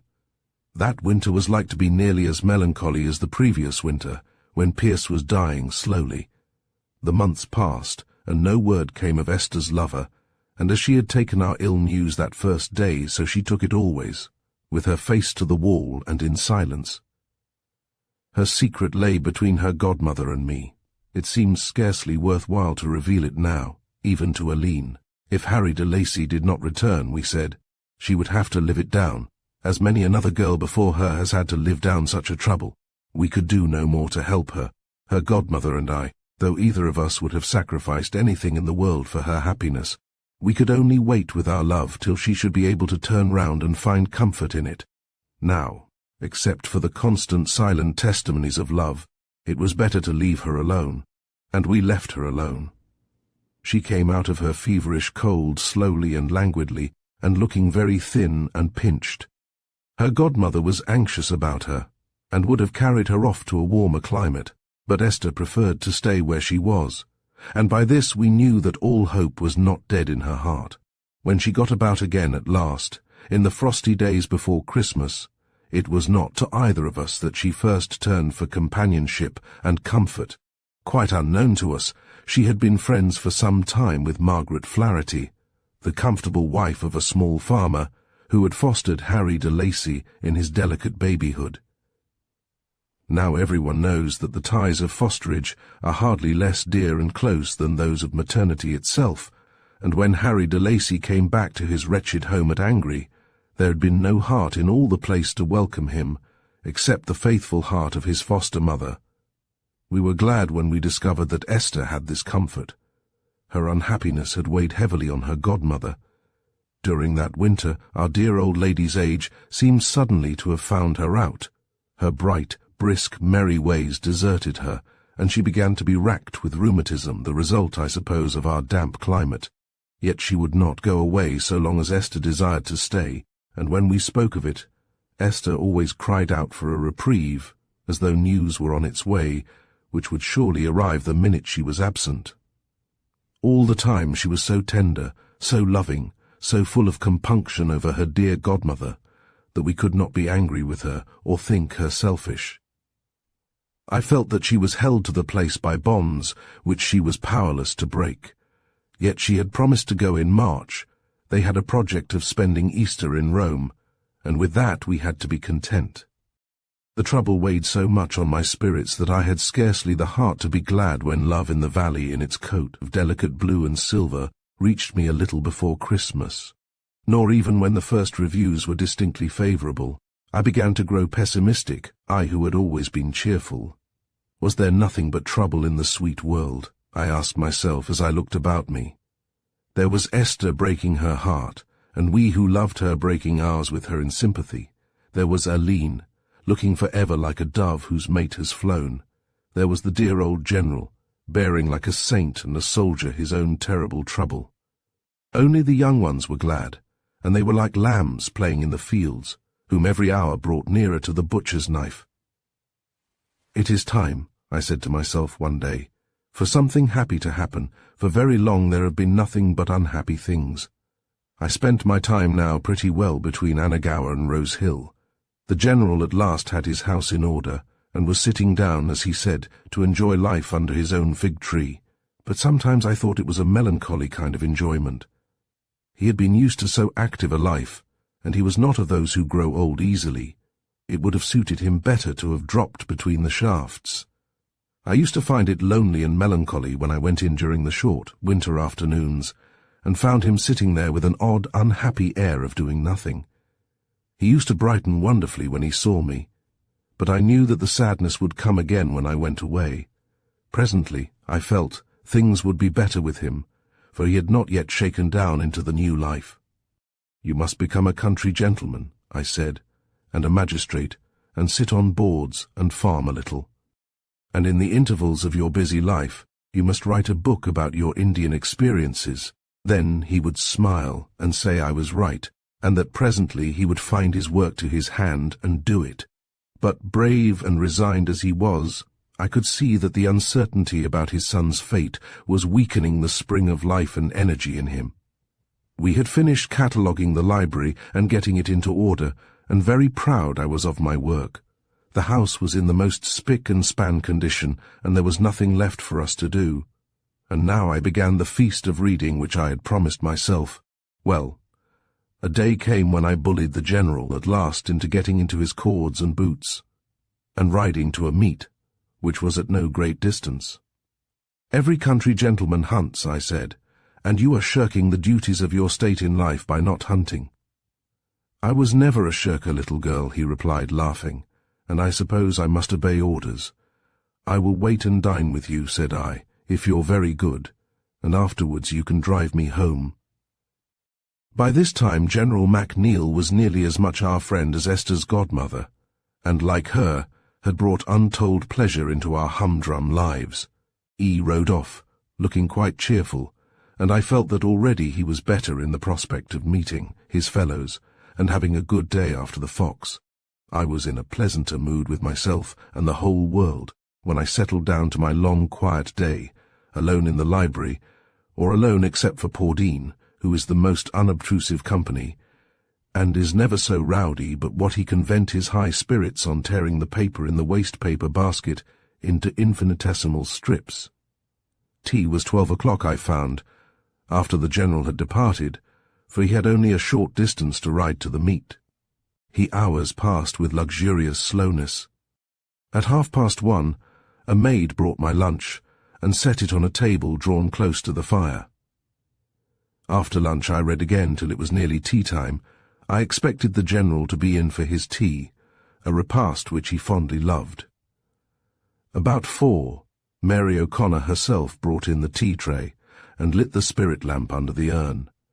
Having done this, she made up a bright little fire and fetched the lamp with its large green shade. I had put down my book and sat lazily watching her from my favourite seat, the top rung of the library steps, on which I perched, dangling my feet.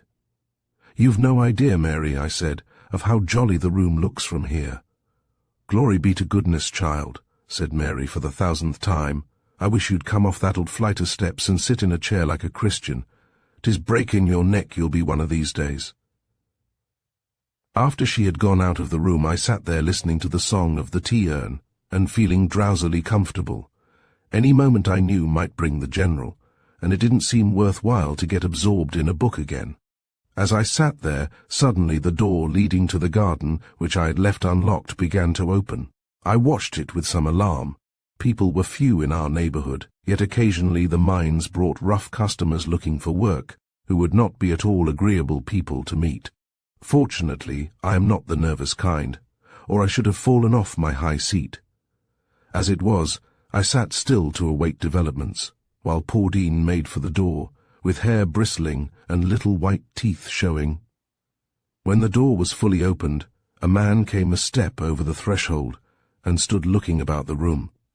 As there was no light beyond the radius of the fire and lamp, I could not see him very well. He was dressed in a long rough coat, and was wearing a soft hat which hid his face, since he did not seem inclined to come any further, and had plainly no idea of my presence. I sat still, hoping he would go. But suddenly there was a growl and a dart from Paudine, and the stranger uttered an exclamation. Then, stooping, he lifted my little dog by the scruff of its neck. "Oh, please don't hurt him," I broke out piteously. "I'm so sorry if he's bitten you, but he's my little dog, and he thought it his duty." "Hello," said the stranger, advancing a step or two, and still holding Paudine. "Are you one of the family portraits, or do you live in mid-air?" As he stood blinking towards me in the darkness, plainly not seeing me, I burst out laughing. It was partly relief, because the minute he spoke I knew he was a gentleman, and no person, and partly because it was so funny that I should have addressed him out of the ceiling, so to speak. He put down Pordine very gently, saying, "Now, little chap, don't nip me again." Honour bright, I saw that Pordine began to wag his tail as if his doubts had been set at rest. Then the stranger deliberately took off the lampshade, and lifting the lamp, advanced towards me, holding it so that he could see me. I felt rather absurd all at once, and cried out, "I'm only sitting on the library steps reading. Please put down the lamp, and I'll come down." But he lifted the lamp instead, and stared at me attentively. As he took in my abashed features, he uttered a long whistle. Then he put down the lamp and said deliberately, "The last time I saw you, I picked you out of a ditch, and now I find you sitting on the top of a ladder." I uttered a shriek of delight, and utterly forgetting myself and my shyness, I scrambled down the steps anyhow, upsetting several books as I did so, and caught the stranger by the two hands. "Oh, you are Lance!" I cried. "Lance, come back, thank God. The General will die of joy. We mustn't let him do that, little girl. That's why I came prospecting by the back door. I did not know how to approach him. Is he well?" "He will be quite well now that he has you. I am expecting him every minute. He must not see you till I have told him you are here. But who are you, you mysterious child? I only know you as the little girl of Anagassan races. How do you come to be here, and looking after my father?" So recalled to myself, I blushed, and let his hands, which unconsciously I had been holding, drop. "I am Hilda Brandon," I said, "and your father is our dear friend." "Whew," said he with an air of comic perplexity. "Then I suppose you are grown up and a young lady, and I have been taking you for a child and a peasant. Why didn't you undeceive me that day long ago? You never asked me, but you knew I didn't like your vanishing into thin air. Still, I admit that I was an unready fellow. And where have you been all those years, since you saw me, since you left your father?" "The greater part of the time in a tower in the hill country above the Khyber Pass, a prisoner, and expecting my quietus every day." "And you escaped?" "Fortunately for me, my tribe kicked up a rumpus, and a British regiment came along and blew my tower to pieces, and very nearly blew me sky-high with it. Only, I managed to let them know in time. However, all that is a story for a winter's night." "Ah," said I, "the General heard something of this months ago, but did not dare to hope that the prisoner was you. Then the war broke out, and we heard no more. The fellows who had kicked open my rat trap stayed to fight, so the matter never got reported at headquarters. I was sorely tempted to stay with them, but the thought of the dad restrained me. I made my way through the hills and back into the regions of Her Imperial Majesty's government. At some stages of that journey, I was in as bad case nearly as I was in my tower. But why do I tell you all this? I am here anyhow, and now, how will the dad take it?" "Oh, joy never kills," said I. He looked at me with an oddly shy look. "Perhaps you do not know," he began, "that you parted in anger." "Oh, yes, I do. Well, I should think neither of you will ever be angry again while you live." "Oh, that's a large order," he said, laughing. "Still, I had time for repentance." "So had the General," said I. "He is never angry now." "Dear old Dad," he said, "if he isn't, I shall think the fairies have been changing him. He may be as angry as he likes with me for all the rest of his days, but I'll never take him at his word again. Never." "I'm glad you're ashamed of yourself," said I. "That's rubbing it in, and ungenerous, Miss Hilda, especially to a man newly come from the dead, as it were." "Hush!" I cried, for I had heard a horse's hoofs on the gravel. "Your father is coming. He must not see you suddenly. Here, come behind the screen till I have prepared him. Don't take long, Miss Hilda, or I shall burst out upon him as soon as I hear his dear voice." "Have patience," said I shall not take long." I had just time to draw the screen across his corner when the General came in, stamping with his feet as he pulled off his riding gloves. "Ah, this is pleasant," he said. "There's a touch of frost tonight. I hope the wind will change, or it will spoil the hunting." "I'm glad you're keen about it," said I. "Had a good day?" "Capital." "I'll tell you about it when I've changed. I'm too muddy for a lady's tea table." "You're not going to change," said I. "Not till you've had a cup of tea. You're quite good enough for me," and I pushed him into a chair. Very well, he said. It's not as it ought to be, but when a lady takes command— I began to make the tea with a hand that trembled. I was wondering what I should say next, and an occasional impatient rustle in the corner flurried me still more. "Ah," said the General, "what is that?" "Oh, is it you, you rascal?" For poor Dean had made a timely appearance from behind the screen. The General reached over and took the cup of tea from my hand. "Do you know, little girl," he said, "your prescription has done me good. I felt uncommonly cheerful today. I suppose there's some hint of the spring in the air that touches up even old blood like mine." "General," said I, "do you think that you felt cheerful perhaps because good news was coming?" He put down his cup and stared at me. "Do you mean anything, Hilda?" he said. "You know what good news means for me. Have you heard anything?" "Yes, I have heard something." "Tell me then," he said, rising and advancing a step. "I'm not a child or a woman." "You have news of Lance?" "Why, yes," I cried, between laughing and weeping. "Thank God. News has come, news of the best. It has brought Lance." Then a tall figure from behind the screen hurled itself at the General like a stone from a catapult. I gave just a glance at the two men shaking hands with the most tremendous energy, and heard the General's broken "thank God." Then I went out and left them together. Now, as I am nothing if not severely practical, I went straight to Mary O'Connor, and told her of the wonderful occurrences of the last half hour. That good woman quite fulfilled my expectations of her.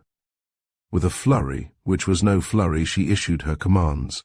"Run up, you, Jane, to the best bedroom, and light a fire, and put out the best linen sheets to air." And then, in an aside to me, "I don't suppose the Craters slept in a decent bed this many a year." I didn't mind saying anything about the long homeward journey, which must have inured the wanderer once more to sleeping in sheets, for Mary went on, "The table for 3 tonight, Anne, and the best table linen, the satin damask with the little cockle shells upon it, and all the silver you can get into use. And you, Miss Hilda, run out like a good child and coax Crosspatch to cut some of them flowers of his." 'Tis a great day for Rose Hill entirely. I knew the culinary matters might safely be left in Mary's hands, so I went off obediently to the gardener, whose proper name, Crosby, had easily become Crosspatch in Mary's mouth. He was as disagreeable as most gardeners about cutting his flowers, though I could usually get what I wanted from him. However, he rose to the occasion on this day of days, and when he heard of the General's great joy, was as anxious as anyone to do his share in celebrating it. Illustration: he was as disagreeable as most gardeners about cutting his flowers.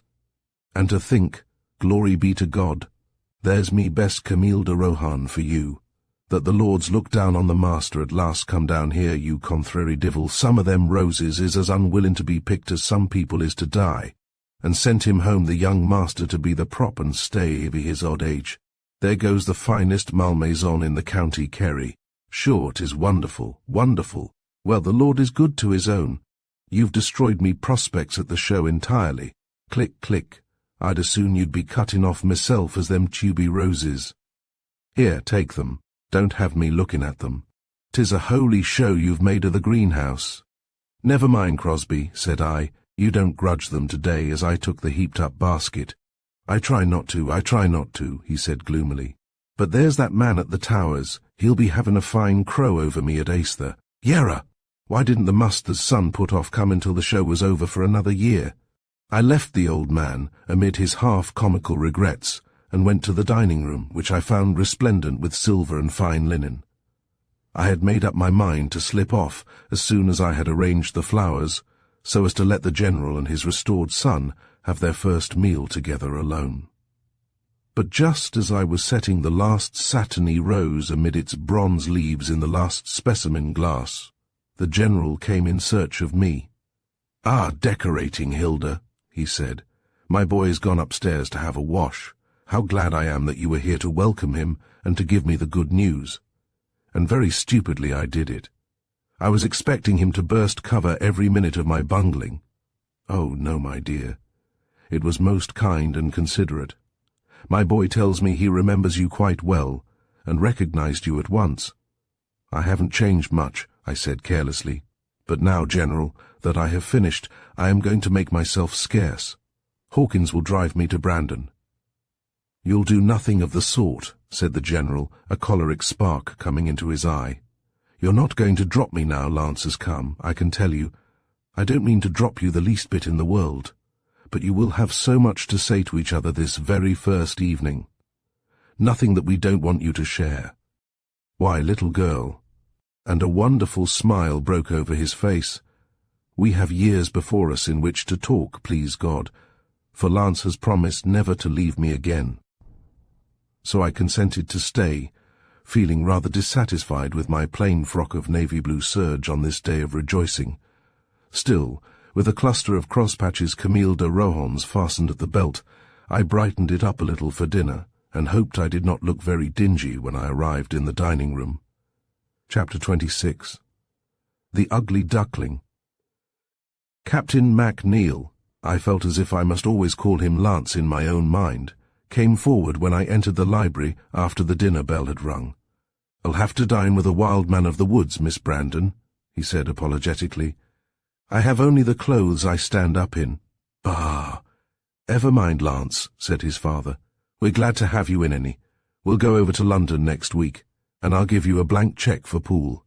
You've no idea what a dandy he has always been, Hilda. Brr.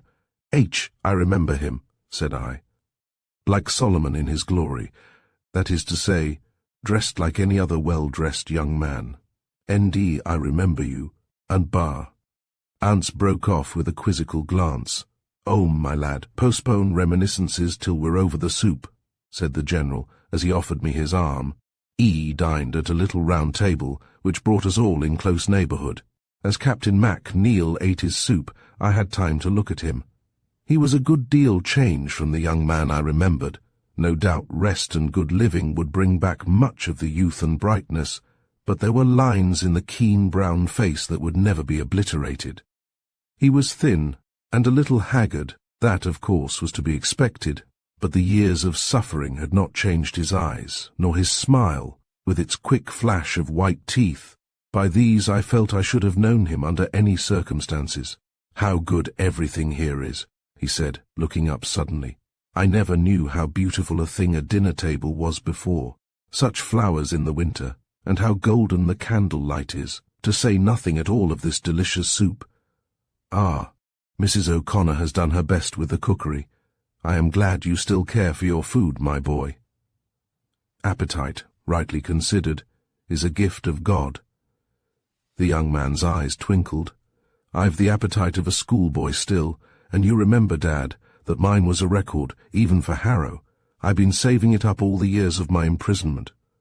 Hilda decorated the table in your honour. How she got the flowers out of old Crosby I don't know. He's a heartbroken man tonight, General," said I.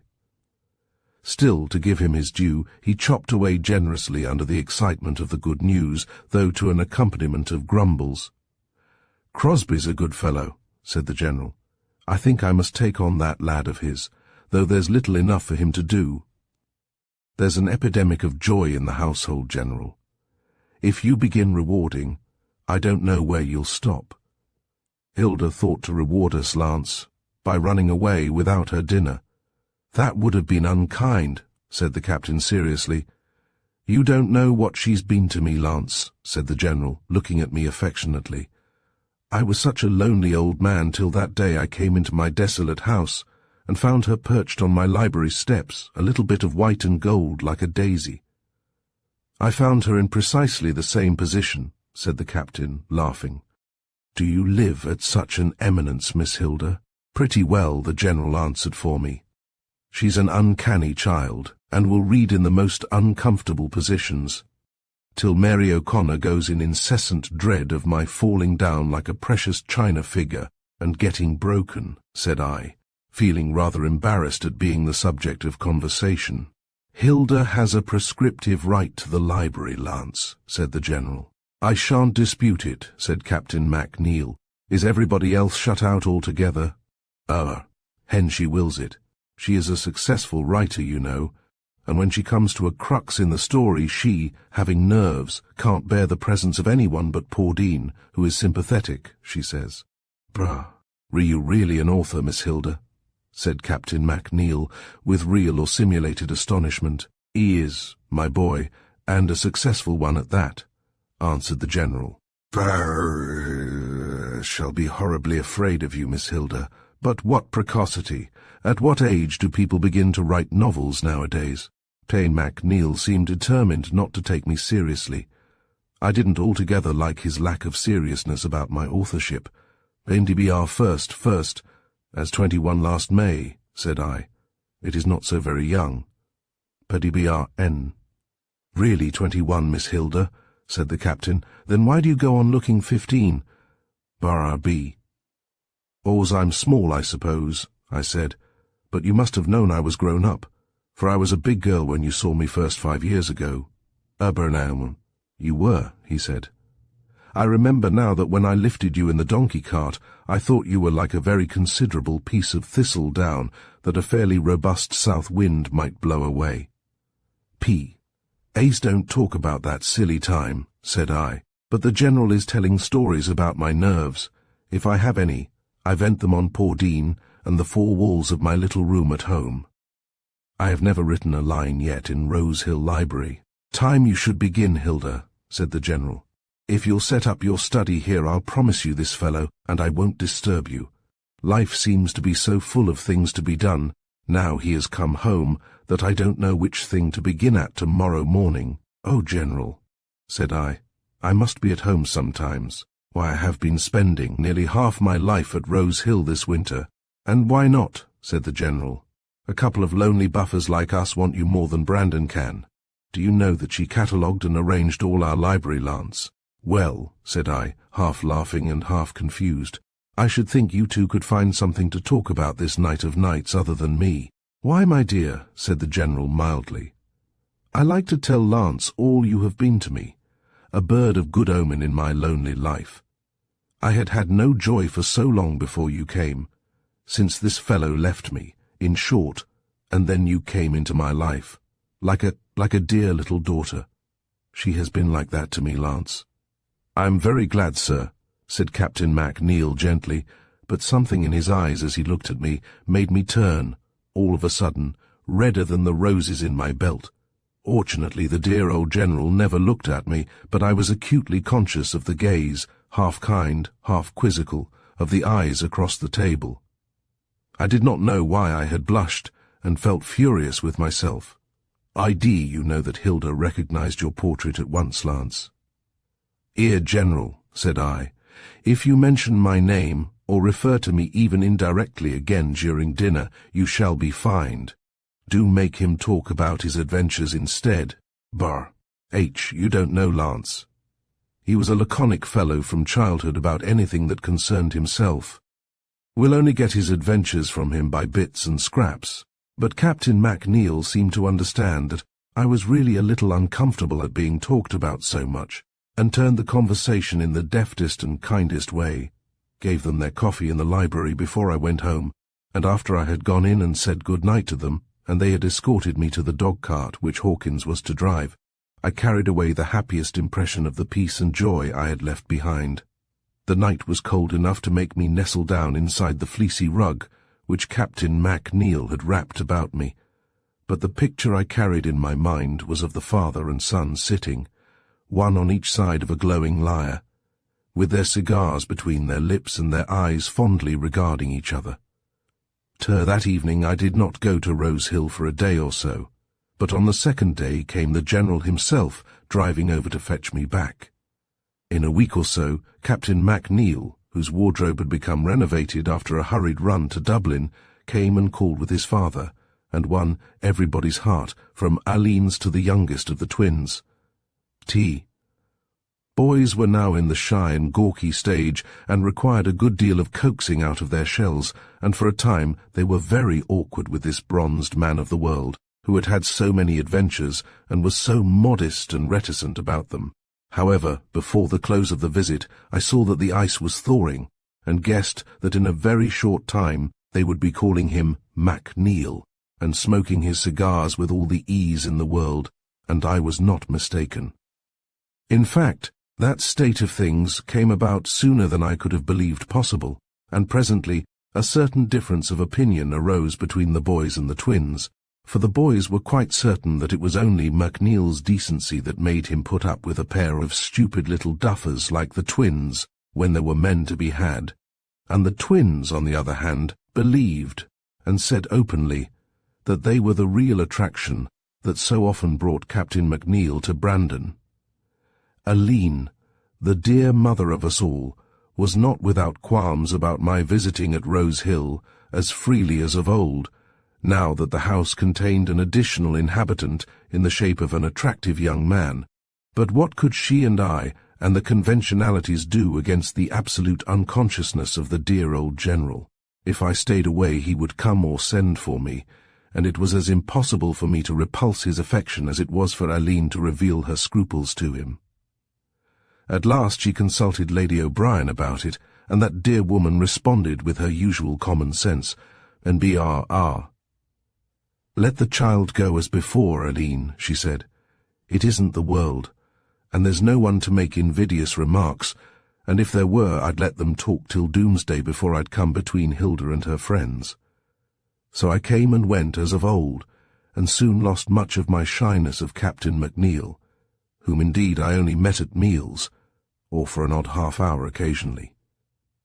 He and his father seemed to find so much to take them out of the house now. The general had become so keen and alert about things that 30 years might have been suddenly lifted off his life, and as I became aware of how they were being sought by the neighbours, we called everyone within 30 miles neighbours, and being asked here and there, and besought to take up this and that position, I was conscious of an odd kind of jealousy. General MacNeil and Rose Hill had seemed so much to belong to me, that if it was going to be swamped now by the county families, and I driven out, as I surely should be if they came in, well then, I shouldn't be too well pleased, that was all. Certainly they had not come yet, and the greatest stir in the house caused by its new inhabitant was so far distinctly pleasant. Mary O'Connor felt it as I did. "'Tis more heartsome-like," she said to me one day, "to have the young master to do for. The general is a desperate, tidy gentleman, and if it was only the cigar ash on the floor, or the clothes flung anyway about the room, or even the bath-water splashed to that unchristian extent that it comes through the dining-room ceiling, I'd rather have a young gentleman to look after. Let alone that Hawkins waits on the old master like a cat in boots, till the silence and the tidiness grew so lonesome that I often had a mind to take a stravague through the rooms myself and turn everything upside down. But glory be, that unnatural temptation is removed from my path today. Captain MacNeil was quite a long time at home before he saw Esther. She was not well in those days, and rather shrunk from meeting strangers. I used to wonder how the sight of her would affect him, for though Esther needed happiness to bring out her beauty in full bloom, yet the sorrow that dimmed her colour had given her eyes a more mysterious midnight beauty, so that, to my mind, she was lovelier for anyone who had eyes to see. I was quite anxious that they should meet, and yet I had a curious shrinking from it. My anxiety was as for something painful that has to be gone through, and the sooner the better, for I had made up my mind that Captain MacNeil must inevitably fall in love with Esther. I used to sit and look at her silently and try to see her as he would, and I said to myself that it was inevitable. Before Esther's eyes, and Esther's hair, and Esther's lovely colour, round is my love, but graceful, and each renowned whiteness matched with that lovely brown loseth its brightness. What chance would there be for blue eyes and pale cheeks and pale hair, if such desired to be remembered? N.D. If he came to love Esther, would she not in time turn to his love and forget her boyish lover? Why, that was inevitable too. The elder, stronger man was, it seemed to me, so much more love-worthy, for in regard to Esther's love of Harry de Lacy I had always a little wonder. Now with me my love should be the stronger one, not I. And yet it seemed that the gentleness, the dependence, the need of Esther's lover was the dearest element in her love for him. Well, there are different ways of loving, and she might yet love differently. Somehow, as I thought these things, I seemed to be the spectator of a drama in which I had no part. What part was cast for me indeed? Plain little with a limping foot, but to look at happiness through the eyes of others. Yet I was not resigned. On the contrary, my compassion for myself was so poignant that I often melted into tears. At last the meeting came about. I was at Anagawa one afternoon, when, about tea-time, the General and Captain MacNeil were announced. It was nearly twilight, and we were sitting by a leaping fire. Esther was listless enough, but the fire gave a simulated life to her beauty, putting golden deeps into the darkness of her eyes, and bronze lights amid the shadows of her hair. She had a pretty pink frock of nun's veiling, and a handful of bronze leaves pinned in the soft folds at her throat. Drew back in the shadows to see how Captain MacNeil took his first introduction to her. He looked at her alertly indeed, and when he had sat down in my corner beside me, he looked at her again. I did not know whether I was sorry or glad. There was admiration in his look, but it was an admiration entirely impersonal and distant, and after those 2 glances he looked only at me. Had been at home now several weeks, and in a day or 2 he and his father were going to London. There was business to be done, but they had been putting it off week after week, being so delightfully happy with each other at Rose Hill. Day, after their call at Anagawa, I was in the library at Rose Hill. I had come in by the side door unannounced, and imagined I had the house to myself, pretty well as usual, till the door opened and Captain MacNeil walked in. "Brah, W," I said. "Are you at home today? Why, don't look so distressed about it. My father is at the petty sessions at Rahenduf. This is the first day he takes his seat on the bench. And here am I, like the little boy in the story, who had no one to play with, and appealed to all the insects in turn, but they were all too busy. Miss Hilda, are you too busy, or may I sit down here? You may, if you will tell me first which of the insects I represent," I said severely. "It's too hard, Miss Hilda. Let it be a bird or a flower," he said with imploring eyes. I passed over the suggestion in silence. Then I rushed awkwardly into a subject which had been much in my mind. "I was glad you met my sister yesterday. I have always wanted you to meet her." "Thank you. I was very pleased to meet her," he said simply. "She is my chum of all the family," I said. "I think there is no one like Esther." "She is a very lovely creature," he answered. "You remembered her again?" I asked.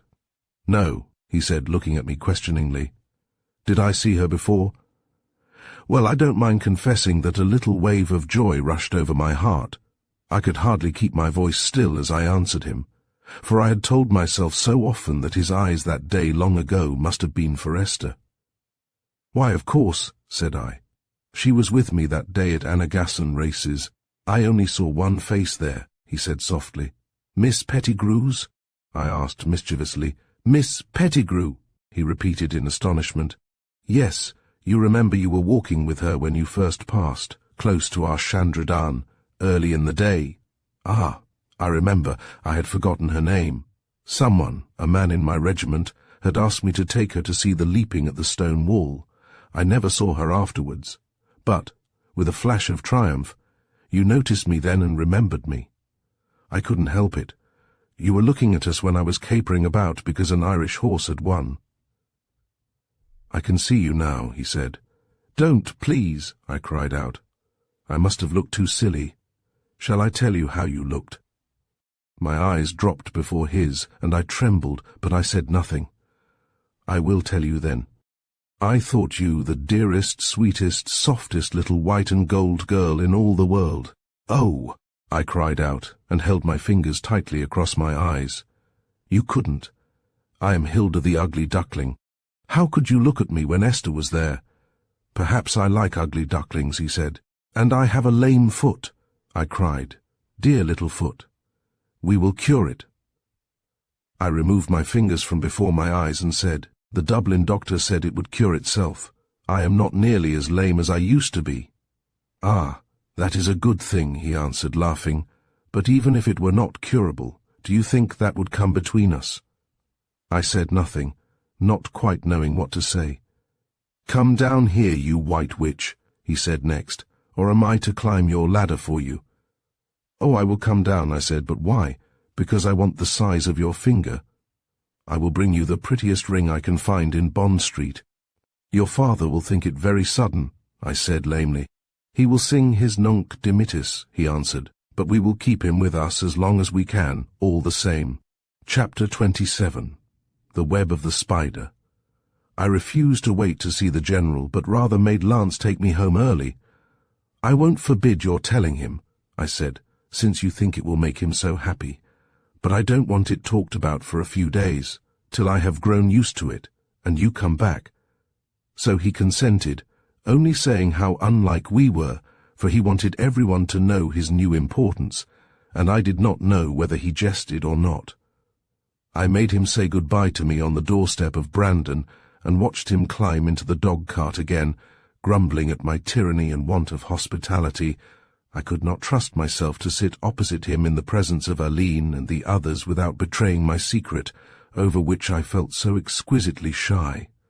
Dear Aline suspected nothing, but was quite satisfied with my explanation that Captain MacNeil had not come in because he wanted to be back in time to meet his father.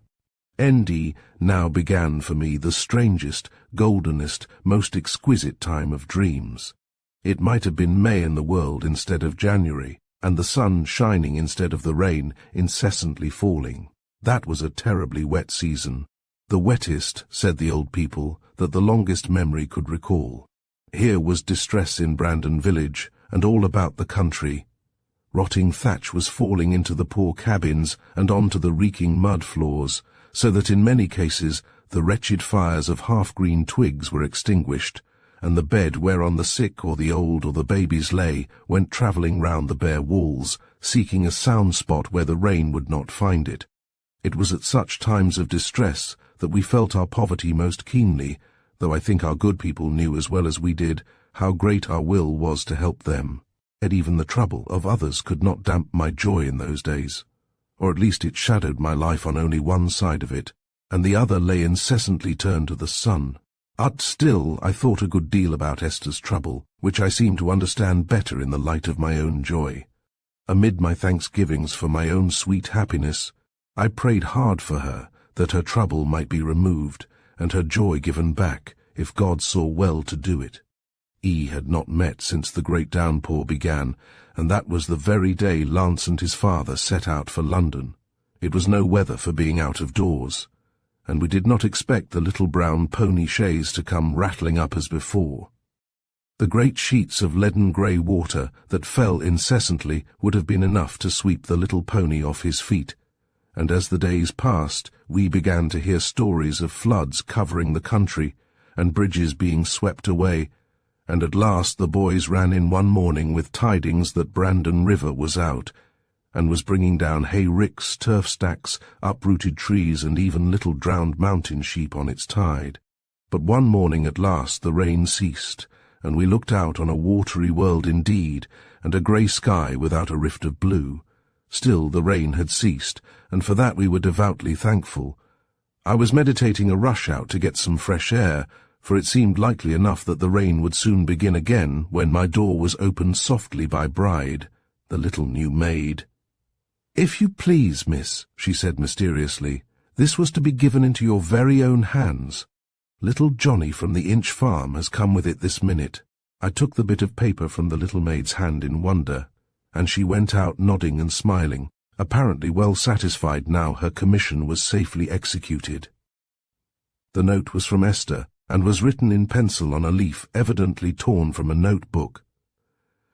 "Come to me here, Hilda, at the Inch Farm, at once, and say nothing to anybody. I want you more than I ever did in my life before. Esther." I put on my frieze cape and a cap to be equipped against the rain, and went out without meeting anybody. The Inch Farm belonged to Michael O'Flaherty, the husband of Esther's friend Margaret, Harry de Lacy's foster-mother. I guessed that the urgent message had something to do with Esther's lover, and as I got over the ground as quickly as possible I was praying silently that there might not be further grief and trouble for my poor sister. The Inch Farm lies towards the river, into which a portion of the farmland projects almost like an island. It is, however, connected with the mainland, except when water is very low in the river, by a rough causeway of stones. But fortunately the farmhouse itself lies high and dry, where the fields ascend towards Brandon Mountain. I made my way to the farmhouse by a muddy lane, and through a farmyard full of quacking ducks and hissing geese, all casting weather-wise eyes to the horizon. At the kitchen door, which was nearer to me than the little green hall door, a donkey stood under his low-backed car.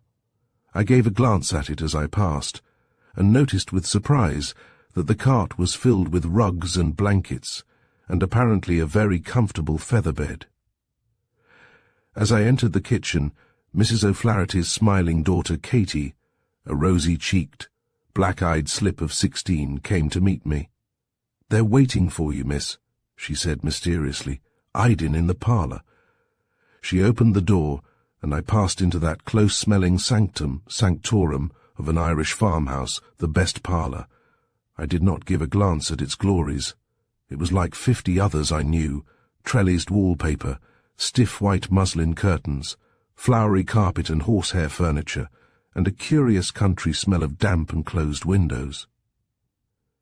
As I entered, Esther jumped up from the sofa and ran to meet me. She wore her out-of-door apparel, and was evidently making a vain effort to take some of Mrs. O'Flaherty's seed cake and sherry. That comfortable woman herself sat in her bonnet, and with a great air of importance about a yard from the table and her own portion of wine and cake. "Oh, Hilda, darling, I'm so glad you've come," said Esther, hugging me impulsively. "Now, Maggie, you'll be satisfied," she said, turning to Mrs. O'Flaherty. "You know I didn't want to cross you," said the latter, "and with one of the family to bear you out, I've nothing to say." "But what is it all about?" I asked.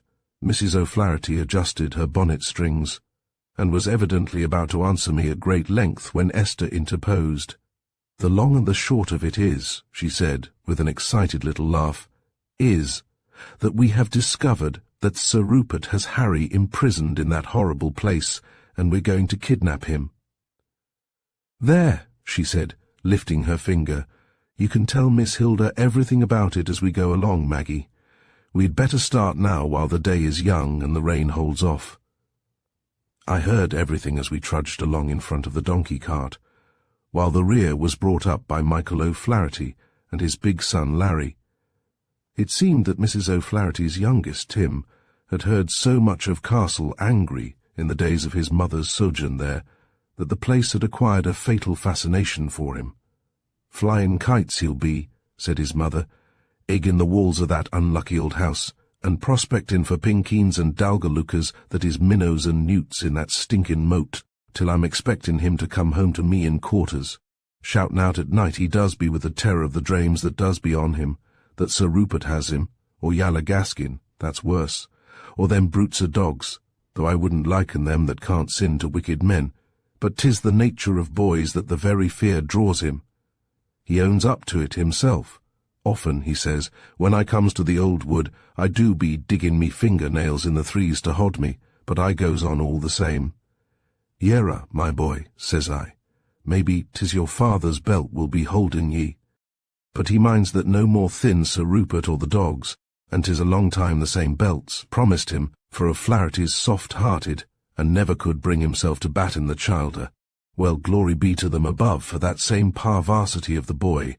For the day before yesterday him and the Widdy Burns' innocent son, that had no more sense but to follow him, was paddling in the moat, enjoying themselves all the more because they expected every minute I'd be their last, when Johnny was struck on the pole by a nate lump of a stone. 'Murder,' says he, 'they're stoning me,' for he had no more thought but that it was Gaskin's tricks. Then no more stones came, and when he had felt his pole to make sure there wasn't a crack in it, he seen the stone that had hit him starring, him in the face, and a bit of paper wrapped around it. Johnny's no scholar, for he's always mitchin' from school, but he had the sense to put the thing in his pocket and bring it home to me, though I'd promised him a lambastin he'd never forget the first time he went near Castle Angry. You might have knocked me down with a straw when I saw the bit of a letter was addressed to myself, and there it was from my beautiful lamb that I'd nursed, saying that he was too ill to get out of that unlucky old house by himself, and had no one to help him but his Maggie, and if I'd come today he'd be able to open the door to us, for Sir Rupert and Gaskin were to be off on some divilment, "Bring a carriage for me," says he, "for I'm past walking." The good woman paused for breath, and her husband took up the tale with a broad grin. I says to her that it was a case of housebreaking, and I'd bring us within the law. "If you're afeard, Mike O'Flaherty," she says, "say so, and I goes alone." "Is it me to be afeard of anything, woman?" says I, "and I after marrying you?" He looked at his partner's comely face with a jovial pride, pleasant to witness. "Maggie wanted me not to come," said Esther, "but I said I must. I should go wild not knowing what was happening." "'Twas common prudence, miss," said Mrs. O'Flaherty. "What you'd people say if they heard that Miss Brandon was housebreaking and kidnapping at Castle Angry? That was very sensible of you, Mrs. O'Flaherty," I said. "You'll be guided by your own sister now, Miss Essie," said the good woman, nodding severely at Esther. "I only satisfied Maggie's scruples by promising that you would come to give the sanction of the family, by your presence, to my unconventional act." I looked at Esther with amazement. Her eyes were shining and her cheeks vividly flushed. Her hair was crisp about her brow, crisper for the damp air, which was deliciously sweet. She walked with a swinging step, so that I had some trouble in keeping up with her. Was this the languid Esther of the last 3 months, about whom I had often a dark, unexpressed fear, lest she should be going the way that Pierce went? "I am glad you let her come, Mrs. O'Flaherty," I said soberly. "It is hard to sit at home doing nothing." Esther looked at me gratefully, and then put a caressing arm about me. "All very well, miss," said Mrs. O'Flaherty gloomily. "But how will it be if Sir Rupert meets us with a blunderbuss?" "Oh, he won't do that," said I, laughing, though in my heart I wasn't at all sure. "But if he did, what would you do, Maggie?" "Stand her ground," answered her husband for her. "She's a great Trojan, miss, let alone that the foster son's more to her than her own flesh and blood. Our way lay through by roads and coppices, and we met no one to wonder at our strange little procession. Presently the donkey cart had to part company from us, and to meet us again after a detour, because the road was under water, and we could only pass by taking to the fields. This left Esther and me together, for Mrs. O'Flaherty trudged the lanes with her husband and her son. "It's an odd way of doing it, Essie," said I. "It is, Hilda, but the only way. I'd rather have driven up in a carriage in broad daylight and taken him away," said I. "Supposing Sir Rupert had shut the gates in our faces, there would be ways of making him open them. And a pretty bit of scandal for the county, where there is already too much scandal about my Harry's grandfather. I wish the General had been here," I said uneasily. "He could not have helped, Hilda. Don't you see that the thing is best done quietly? Does your godmother know? She knows I am with you this morning. That is all. She would approve." "Surely. Do you know her and doubt?" "I only did not tell her because she is helpless and could not be with us. I shall go to her straight and tell her as soon as my Harry is safe under his foster mother's wing at the Inch Farm. He will be safe there, safer than anywhere in the world except with me. And afterwards, Esther, I will marry him as soon as ever it can be arranged. My godmother will help me, and I think Mr. Benson would make things smooth for us. What if you find your Harry very ill?" She trembled, and for a moment a shadow fell upon her radiant face. Then it lifted again. "I look to find him ill, when he is so helpless that he has had to remain in the clutches of those miscreants for very weakness. He must be ill indeed. But there is the more reason for hastening our marriage. Happiness will make him well. I think you are right, Esther. But how will it be if Lady O'Brien and Aline take the prudent view and think you should wait till he is stronger?" "They will not," she said patiently. "But if they did, I should still know I was right. If he were stronger, I could wait for years. You will be poor, Essie." "Very," she said with a happy smile. "Or at least Harry says that the 300 a year he has from his mother will mean poverty. And Sir Rupert, they say, has untold gold laid up in Castle Angry," I said regretfully. "Brandon money," said Esther, "the fruits of fraud and treachery. We would not touch a penny of it." "You won't get the chance, my dear," said I. "But what do you think Sir Rupert meant by keeping Harry hidden away in Castle Angry?" "God knows," she answered with a little shudder. "He lied about him when he said he had gone away. Do you think he meant to keep him apart from you as long as he could? Perhaps, she answered. Or, Esther, do you think he thought he would die? Why, he might as well have murdered him as kept him wasting away for want of care and treatment.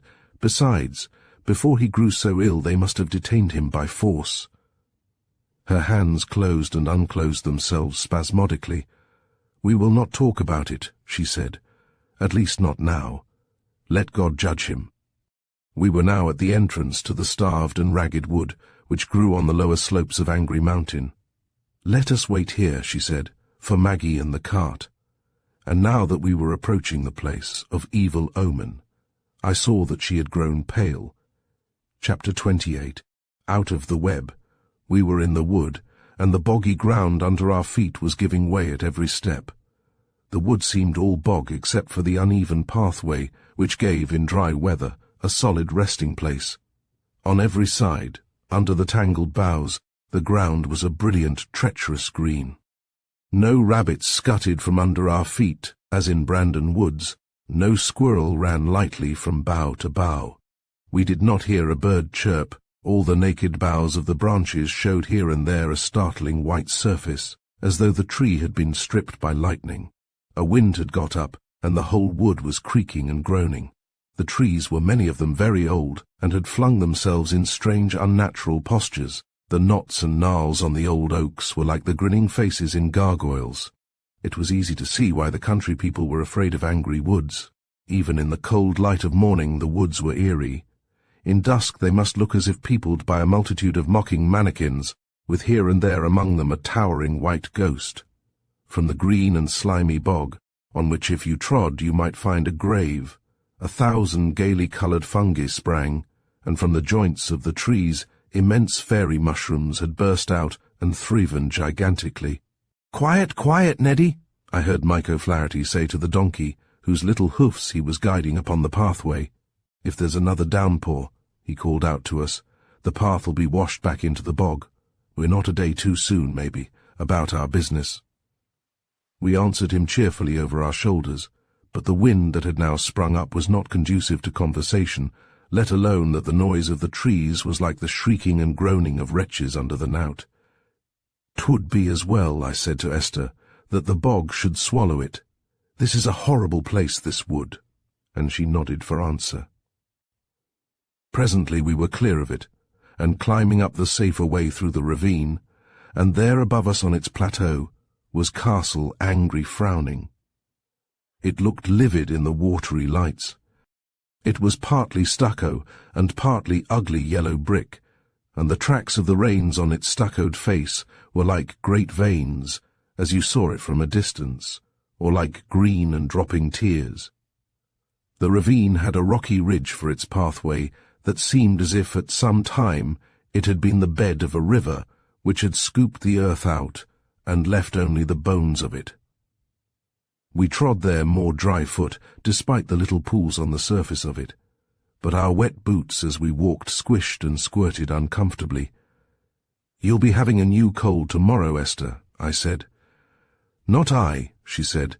"If Harry is safe, I shall have no more ills. We will change as soon as ever we get back." And now we were on the bright green plateau, where the grass grew coarse and rank, and again the water bubbled about our feet.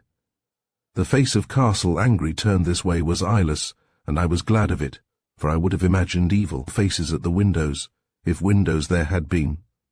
We all kept closely together as we neared the gate, at least we all did except Esther, for she ran forward lightly and pulled the great iron bell pull. We heard the bell sound somewhere deep inside the castle, and then there came a roar from the dogs in the courtyard. Mike O'Flaherty moved nearer to Esther, as if to protect her, but she did not seem to have heard the dogs. She was listening against the heavy gateway, with the intent expression of one whose heart listens. Then we heard a voice speak to the dogs, and the baying ceased. There was the rattle of a chain and the drawing of a bolt, and then Harry de Lacy stepped through the postern and was in the midst of us. I was startled at the change in him. His face had lengthened and grown hollow. There was a sparse growth of beard about his young cheeks, and his eyes had sunk far back into deep spaces. He was huddled in a great coat, and it was evident that in thus escaping from Castle angry he was expending all his remaining strength, for he trembled violently as he stood. Then, with a moan of compassion, Esther put both her arms around him. "Come, Mike," she said, "he is exhausted." And indeed the boy's eyes had closed, and he seemed to be swooning. "Easy now, Miss Essie," said Mike O'Flaherty. "Give him to me." He took the slight figure in his arms and lifted it into the donkey cart. His wife settled the pillows and tucked in the blankets, with just such an expression as her face must often have worn when Harry de Lacy was a helpless child. "They've nearly murdered you, Acushla," she said, half to herself, "and to think your Maggie was near, and not knowing till 'twas too late, while they were making the invalid easy." I stepped through the open door into the courtyard. Opposite to me frowned the low prison-like door that led to the castle itself. I longed to enter it, to see the places about which there were so many legends, but there was no time. The courtyard itself was like a deep well into which little light entered. Round about it were little staring windows, unprotected by ivy. Not a green thing grew in the place, though the broken pavement was slimy with damp. At one side the dogs were chained to heavy staples in the wall, great, lumbering, piteous-looking brutes with their eyes full of blood. I did not feel afraid of them, and they showed no hostility. One, an old yellow dog with sharp fangs, was, I thought, the one Sir Rupert had called Venom that day he had ridden under my tree long ago, but I could not be sure. The dogs looked beyond me to the postern, through which Harry de Lacy had passed, and their eyes were full of despair. I could well believe that they knew they were losing their one friend. "Poor brutes," I said to them. "I wish we could take you too." But they looked away from my voice still towards the postern gate. "Come, Hilda," said Esther close to me. "We are ready now, and it is time we were gone." I looked round the place once more, and then stepped back across the threshold and pulled to the door. As I did so, the dogs set up a dismal howling, and as long as we were within earshot of the place, the sound followed us. Larry now went in front, leading the donkey. On either side of the cart, Esther and Mrs. O'Flaherty walked, each watching absorbedly the face so dear to both of them, the face of the dead it might be, as it lay helplessly on the pillows, but moving to and fro with the motion of the cart. Mike O'Flaherty and I walked behind, and the peasant's florid face wore an unusually grave look. "'Twill be too bad, Miss Hilda," he said, as the cart disappeared from us round the bend of a path, "if we've only got him out to lose him after all." "It will, Mike," said I, "but please God, that won't be—" "Amen, Miss Hilda, but he looks mortal bad. He is young, Mike, and God willing, he will recover. Your wife's nursing will do wonders for him. Oh, the woman'll do her best. 'Tis wonderful what nature is in women for the child they've reared. I doubt now if she's as much took up wid her own Johnny." "Oh, I am sure she is," said I, fearing a tinge of jealousy in the speech of the good-natured giant. "Only, you see, Johnny hasn't the great need of her that her foster son has just now." "True for you, Miss Hilda. The woman's love goes where the need is greatest, and thank God for that same." "Your Johnny did us a great service, Mike," I said. "I know my sister will never forget it." "He did so. The young thief of the world, and would you believe it? When it was all done, herself threatened the boy with the belt, and left him bawling merely a murther. I suppose Mrs. O'Flaherty thought discipline should be maintained at all costs. Indeed, she's the wonderful woman entirely," said her spouse admiringly. "What will you do, Mike," said I, "if Sir Rupert finds out your share in kidnapping his grandson, and makes trouble?" "Show the old villain the barrel of me blunderbuss," said Mike. "Oh, indeed, Miss Hilda, I'm a stout man on me own hearthstone. I wouldn't be half the man to face him up there, though he's old, and I could twist Gaskin's neck as easy as a chicken's. But the place sends the cowl to my heart." "It does to mine too, Mike," said I. "Ah, see there now. There was a power of wickedness done in it in old times. 'Tis the smell of it about the place makes your blood run cold." "I suppose there was," I said. "You may say it. There's a hole under it, I hear, where they used to sling prisoners in the Udood times. It went right through into the heart of the world, maybe as far as the fires for all I know. There was no end to it anyhow, and they say you could hear the poor souls slipping and screeching long after they fell. I never seen it myself," added Mike impartially, We were now come to the wood, where the trees were still creaking and groaning, while now and again a broken branch flapped in our faces. "'Tis well they may lament," said Mike. "A many a fine fellow hung on them in old days with the feet of him kicking in air. There's a curse on the place, that's what there is, Miss Hilda, and I'd never have come next or nigh it, but that herself shamed me to it." "I hope Mr. de Lacy will escape the curse, if there is one," said I. "Och, sure. If we can get him well and marry him to Miss Essie, the old curse'll rowl off him like water off a duck's back. Sure, he's not like a de Lacy at all. His father before him took the turn against the old bad ways, and himself here is the better man. If we can only get him well," he added. There was a patter of rain in our faces, and the wood trembled before a fresh onslaught of wind. "Glory be! I hope it's not going to rain again," said Mike. "If it does, there's no knowing what'll be happening. I've never seen the country under such rain before. The year of the big rain they might be calling it." "It's hard on you, Mike," I said sympathetically. "It is. The seed's nigh washed out of the earth, and I never knew as hard a season for the lambs. But 'tis worse with some others. I've a stout roof over me, thank God, and fine foundations. If the rain comes on again, there'll be many a little rickety cabin washed out to sea. The fear's on them already, the crathers." "The fear, Mike?" "Aye, the fear. They're as frightened as sheep of something that's going to happen, they don't know what. There's keening and manifestations by night, they say, and some say the dead rises out of their graves night after night in the Bourne churchyard and walks the world." "Oh dear," I said, shivering with infectious superstition. "I'd no idea there were such stories about." "Well, there might be. They say some of the coffins have been washed out of the graves. The Bourne lies on a shelf of land, as you know, Miss Hilda, and people coming on them things by night in the middle of the road is apt to be unreasonable afraid." "I should think so indeed," said I. "Father Cleary's in and out among the people constant. All the sick and aged people is wanting the last sacrament, like as if the world was coming to an end." He spoke agin the fear that's on the people last Sunday from the altar, and said it was a delusion of the powers of darkness, but 'tis no use his talking. They say the priest has great power over heaven and hell, but there's a world that's neither nor yet earth, and he can't put his cummer on that. Mike had entertained me but gloomily. I knew the superstitions among the people, superstitions that rose as naturally out of the damp earth as the mists and the vapours.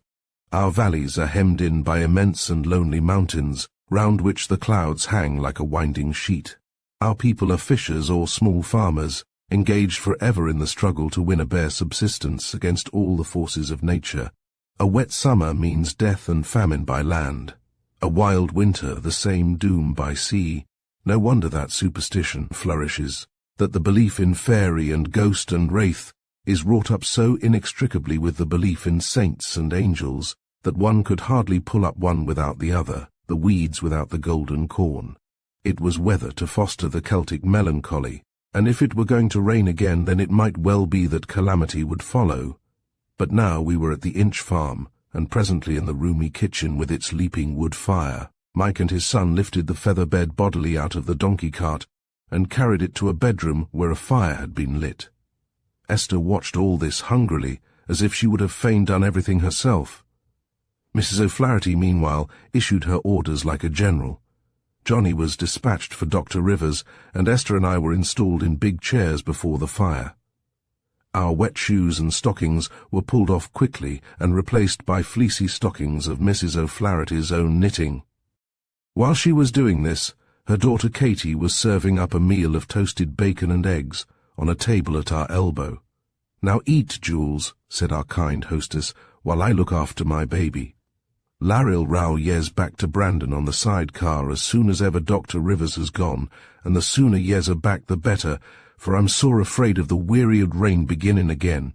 Then she bustled off to see to her baby, as she still called Harry de Lacy. I was glad that Esther seemed content to leave him in her charge. Dr. Rivers had come before we were ready to start, having fortunately been at home when Johnny arrived.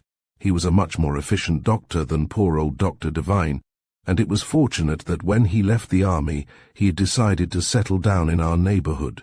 He came into the parlour to us after he had seen his patient. "Well, Dr. Rivers, what do you think of him?" Esther said, jumping up as soon as the door opened. "Oh, Miss Brandon, how do you do?" he said. I see you have not lost interest in Mr. de Lacy. He looked at her with his keen man-of-the-world eyes.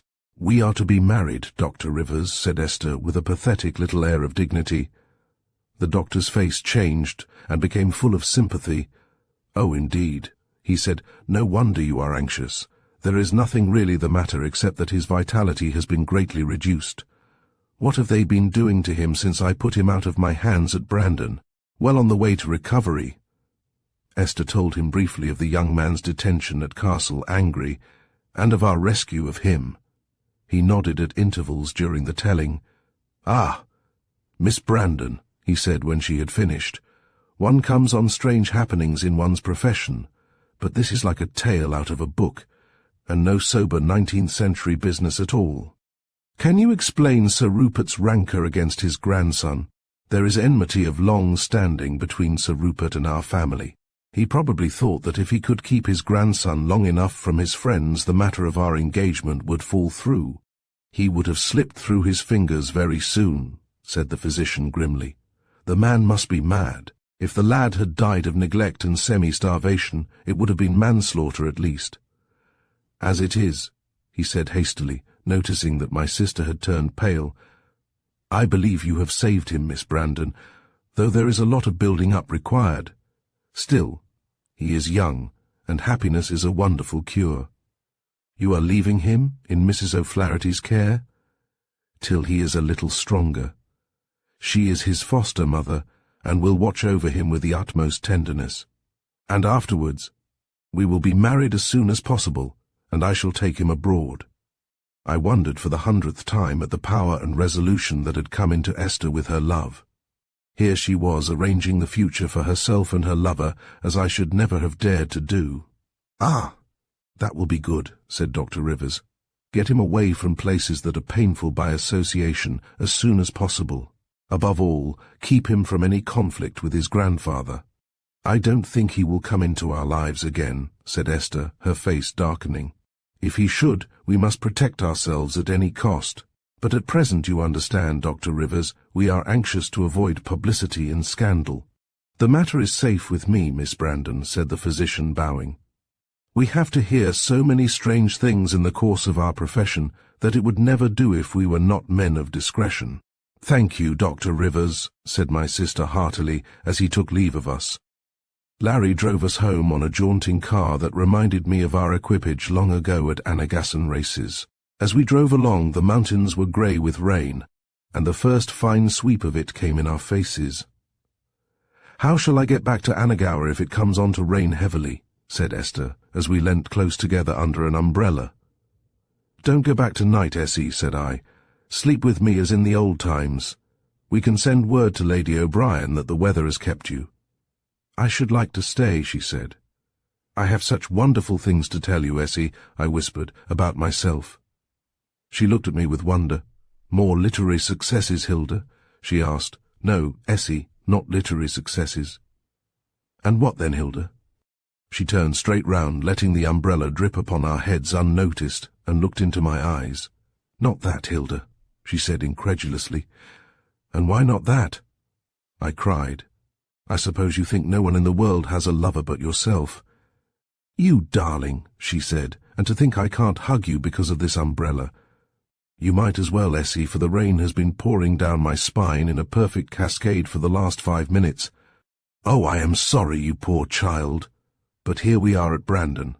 Find me a messenger for my godmother, Hilda, and I shall stay, and we shall have a dearer talk than ever we had in the old days. Oh, to think, she cried, as she furled, much to my relief, that most inefficient umbrella, that all our dreams should have come true. Oh, how good God is, Hilda, how good God is. I looked at her glowing face in wonder. Clearly there was no misgiving for the future in it. Her joy and faith were infectious, and I too felt my heart singing a song, despite the rain and the gloom, and despite my memory of the worn and haggard young face of Esther's lover. Chapter 29. The last of Castle Angry. We captured little Tim Brophy from Brandon village, just as he turned away after delivering his basket of eggs at the kitchen door, and kept him till Esther's note to her godmother was written. Run fast, Tim, said Esther as she gave it to him, or you will be drenched before you get back." "Never fear, Miss Esther," he answered cheerfully. "I'll be back before I'm gone." And to judge by the rate of speed at which his bare legs and red head disappeared, he would keep his word in the spirit, if not in the letter. We sat with Aline in her lamp-lit room over the teacups, and Esther made her confession, even to the events of the morning. Poor Aline looked bewildered as the tale proceeded. "Well," she said at last, "you seem to have been making your own life, Esther.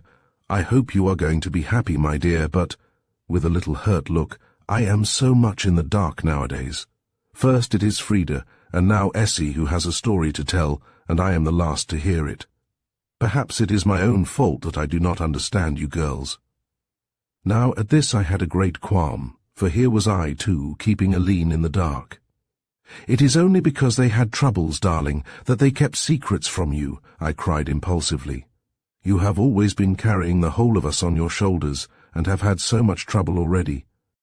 And with that I burst out with the whole story of my own lover, which I had indeed intended to tell no one but Esther until he returned. When I had finished, Aline kissed me and then laughed. "It is too much for one day, children," she said. "Perhaps even now the twins are on their way to me with news of their betrothal." Then I knew she was pleased that I was to marry Lance. Indeed, when did she ever think of anything but our happiness? To both Esther and myself she was full of sweetness, but I could see that she was anxious, lest further trouble should be on its way to poor Essie, though she said frankly that she believed Harry de Lacy was as good as his grandfather was wicked. Still, his delicate health troubled her, and I imagine that in her heart she dreaded further evil from Sir Rupert. While we sat in the white-panelled room we heard the rain beating sharply against the windows, and as the evening darkened came the rumbling of distant thunder. Aline sent hurriedly to know if all her little flock was safe indoors. Yes, the boys were amicably engaged in teaching the twins to play chess, in the comfortable downstairs room which belonged to the younger ones, and which we seldom invaded. "Ah," said Aline with a sigh, "we ought to be thankful this inclement night, that the tempest threatens no head dear to us." We said nothing, for we knew she was thinking of Pierce, who had been out in the wind and rain so many comfortless nights, and who was now safe and warm within his father's house. After dinner we sat in the dining room till nearly bedtime, all of us together. Outside the rain still poured, and there was an incessant flashing of lightning across the drenched country, so that at last we drew the heavy curtains to shut it out. The boys had heard the tales that Mike O'Flaherty had been telling me, and eerier stories still. One was that Matthew Hanrahan, a sad-faced widower whom we all knew, had seen his own corpse brought to his door by Brandon River. Another was that when they were waking a young woman over by Barnacree side, the tide had risen and carried the dead with it out to sea. "I wish we had the money," said Hugh the practical, "to see to those old upper rooms. The rain is in them tonight, I dare say, and some night of high wind we shall have the chimneys through the floors down upon our beds." "Ah, dear boy," said Aline, "many things come to Brandon, but never money. I believe we shall be the poor Brandons to the end of time." "And to think," grumbled Donald, "that there are chests full of gold in Angry, at least so the poor people say, which ought to be ours by right. We don't grudge Sir Rupert his gold," said Aline with a little shrug of her shoulders. "Not if the other things must be thrown in, you mean," said Hugh shrewdly. "But Aline, we, Donald and I, are going to save the old place yet." "But how, dear boy? You don't know how much money we should want." Hugh, who had been lying on the hearth-rug, stretched himself all his young length, with the suggestion of a creature cramped for space. "You must let us go, Aline. We are no longer children, and there are fortunes to be made in the world." "But where would you go?" asked Aline in a hushed voice. Her face had grown a little paler, but she hardly seemed surprised. Perhaps she had been dreading some such thing for long. "We will go to Africa, to Mr. Desmond. He told us long ago that he should have room for us when we were men. Now we are men, and he has room for us. He has opened up a new diamond field, as you would know, Aline, if you ever read the newspapers.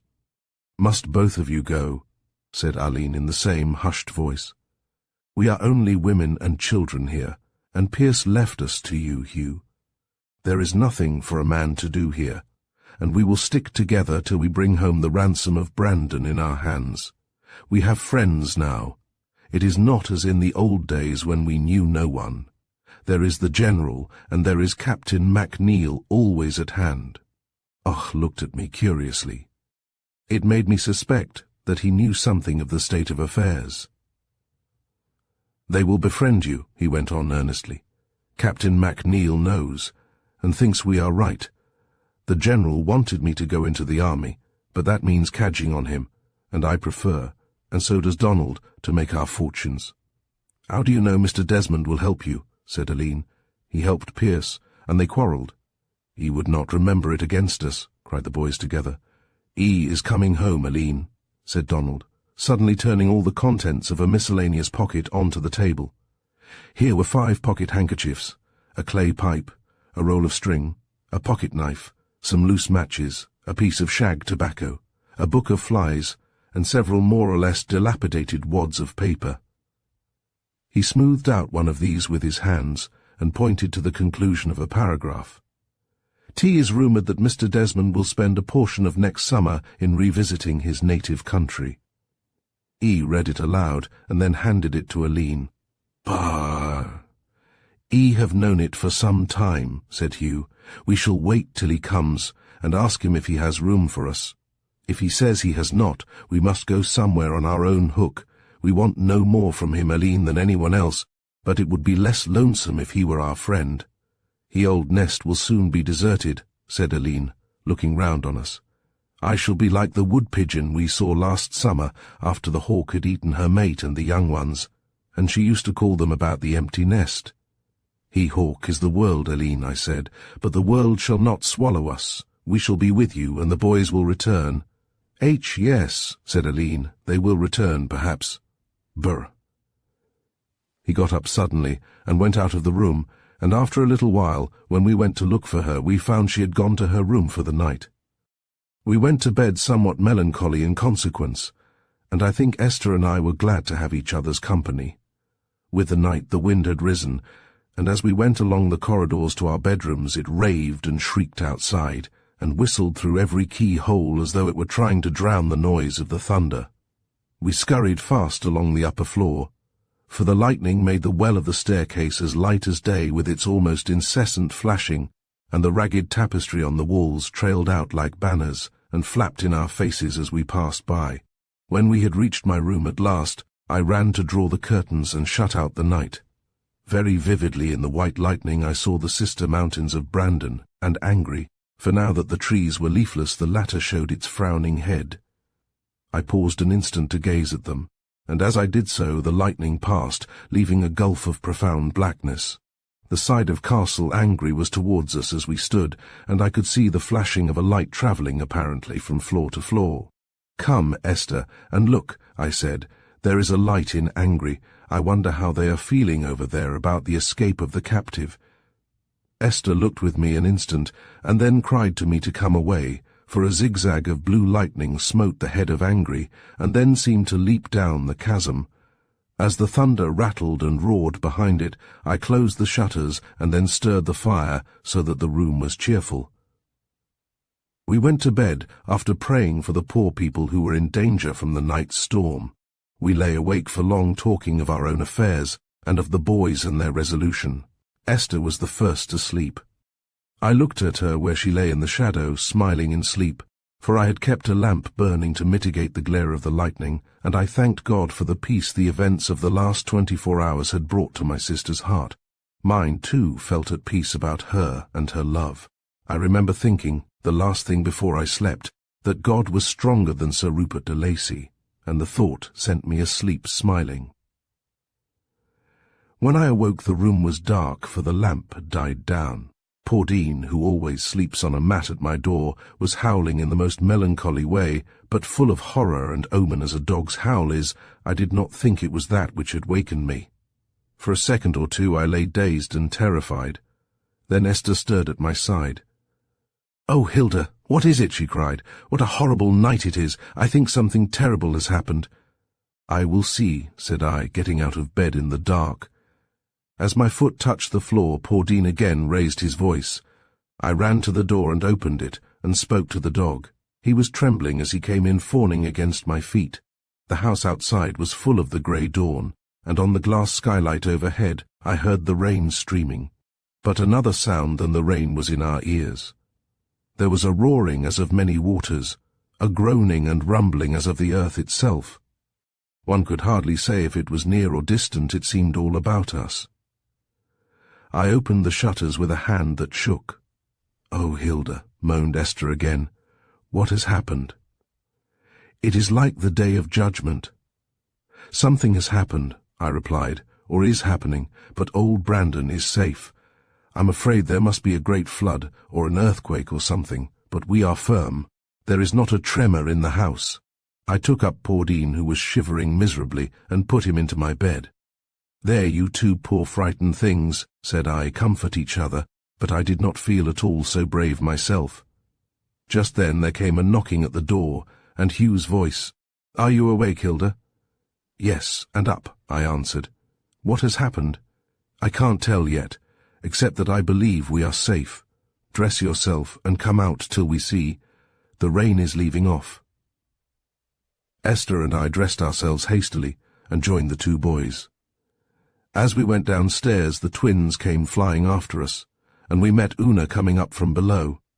"Go up and see if Miss Aline is awake," I said to her. "We must not leave an empty house. Don't go into any danger, childer," she said with a groan, and then broke out into a string of wirra-wirrasthrus. But Donald, who had been the first to open the hall door, came running back. "There is a flood or something over at Angry," he cried.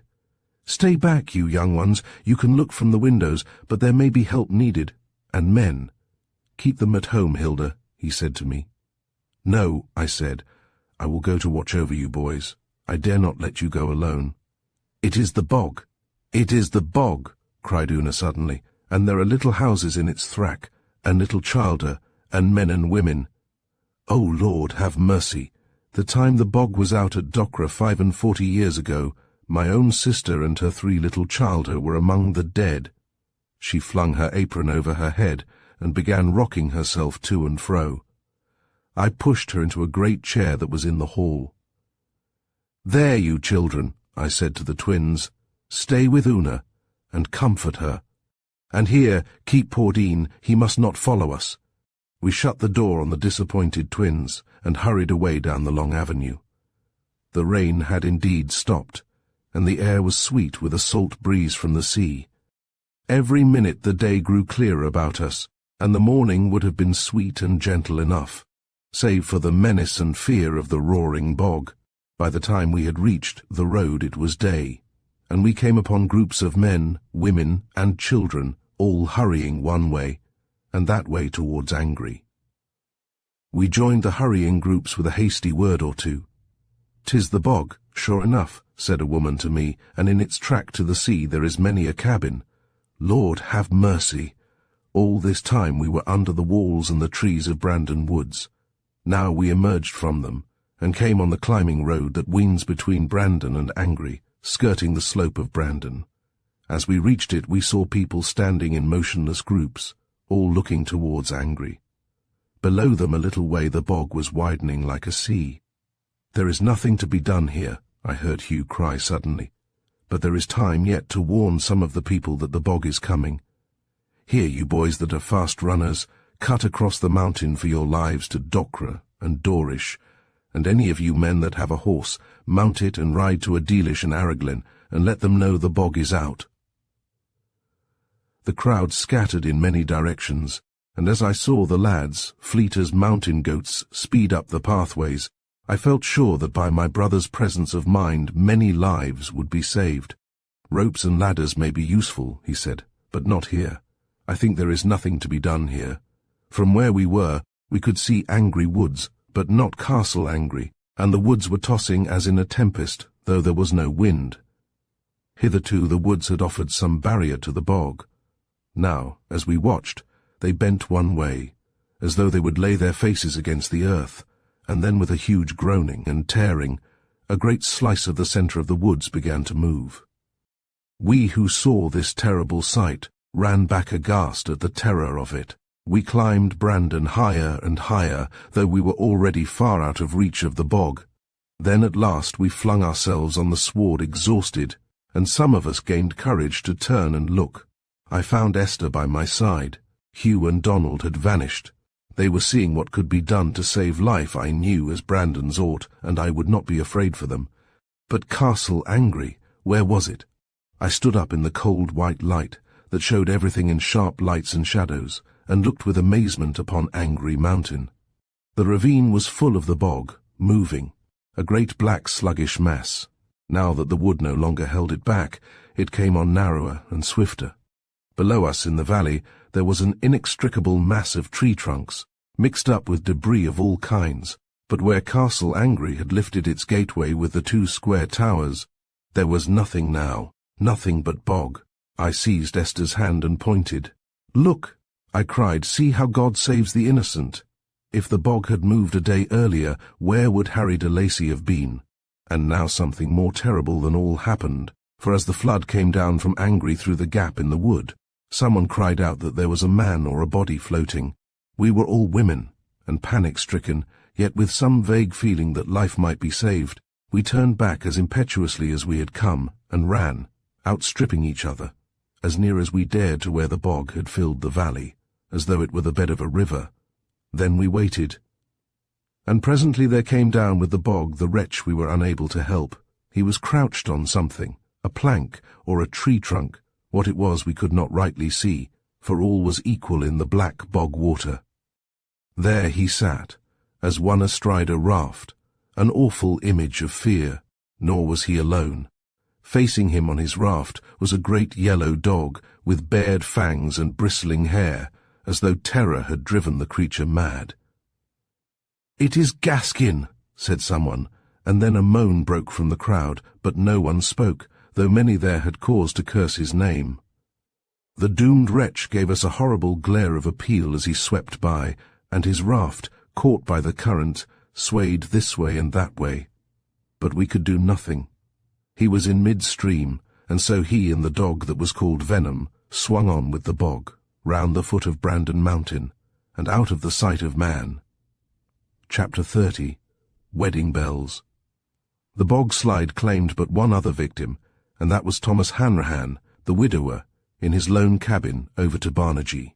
His fetch had not come to him for nothing. The inhabitants of the other cabins that stood in its path had received timely warning, or it had skirted them.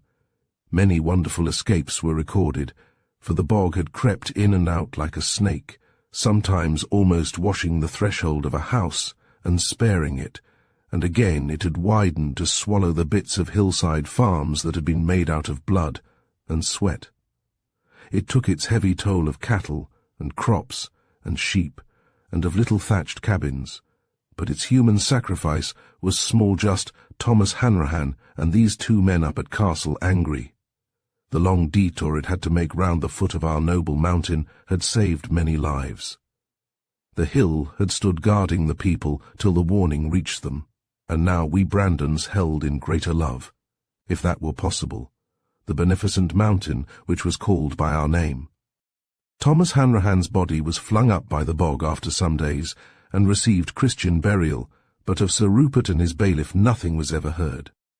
The bog had swallowed them, and when at last it stopped moving and was quiet, the ravine over which Castle Angry had stood was all a quaking bog, a menace to any living thing that should set foot upon it. With Castle Angry went all Sir Rupert's gold, the immense price which he had received long ago from the English company for the mines, of which he had robbed us Brandons. I, for one, did not grudge the evil gold to the bog. And so Harry de Lacy entered into his patrimony, a modest one now, of Angry Mountain and a score of rack-rented farms. "We shall be as poor as church mice," said Esther with dancing eyes, and red roses of happiness blown into her cheeks, "but for all that we shall make the people forget that once they hated our name." She was not a Brandon to be afraid of poverty, though her estate would be wealth compared with what we had known all our days. Harry de Lacy was growing stronger every day, and the air of beauty and race which he had worn when first we saw him was coming back to him now. As Mrs. O'Flaherty said, they would be the handsomest couple ever seen in our countryside, and that, added the good woman, meaning no disrespect to the handsome Brandons. They were to be married on the threshold of Lent, and to have their honeymoon in Paris, where, after a little interval, Lady O'Brien, with her faithful Martha, would join them for the Easter in Rome.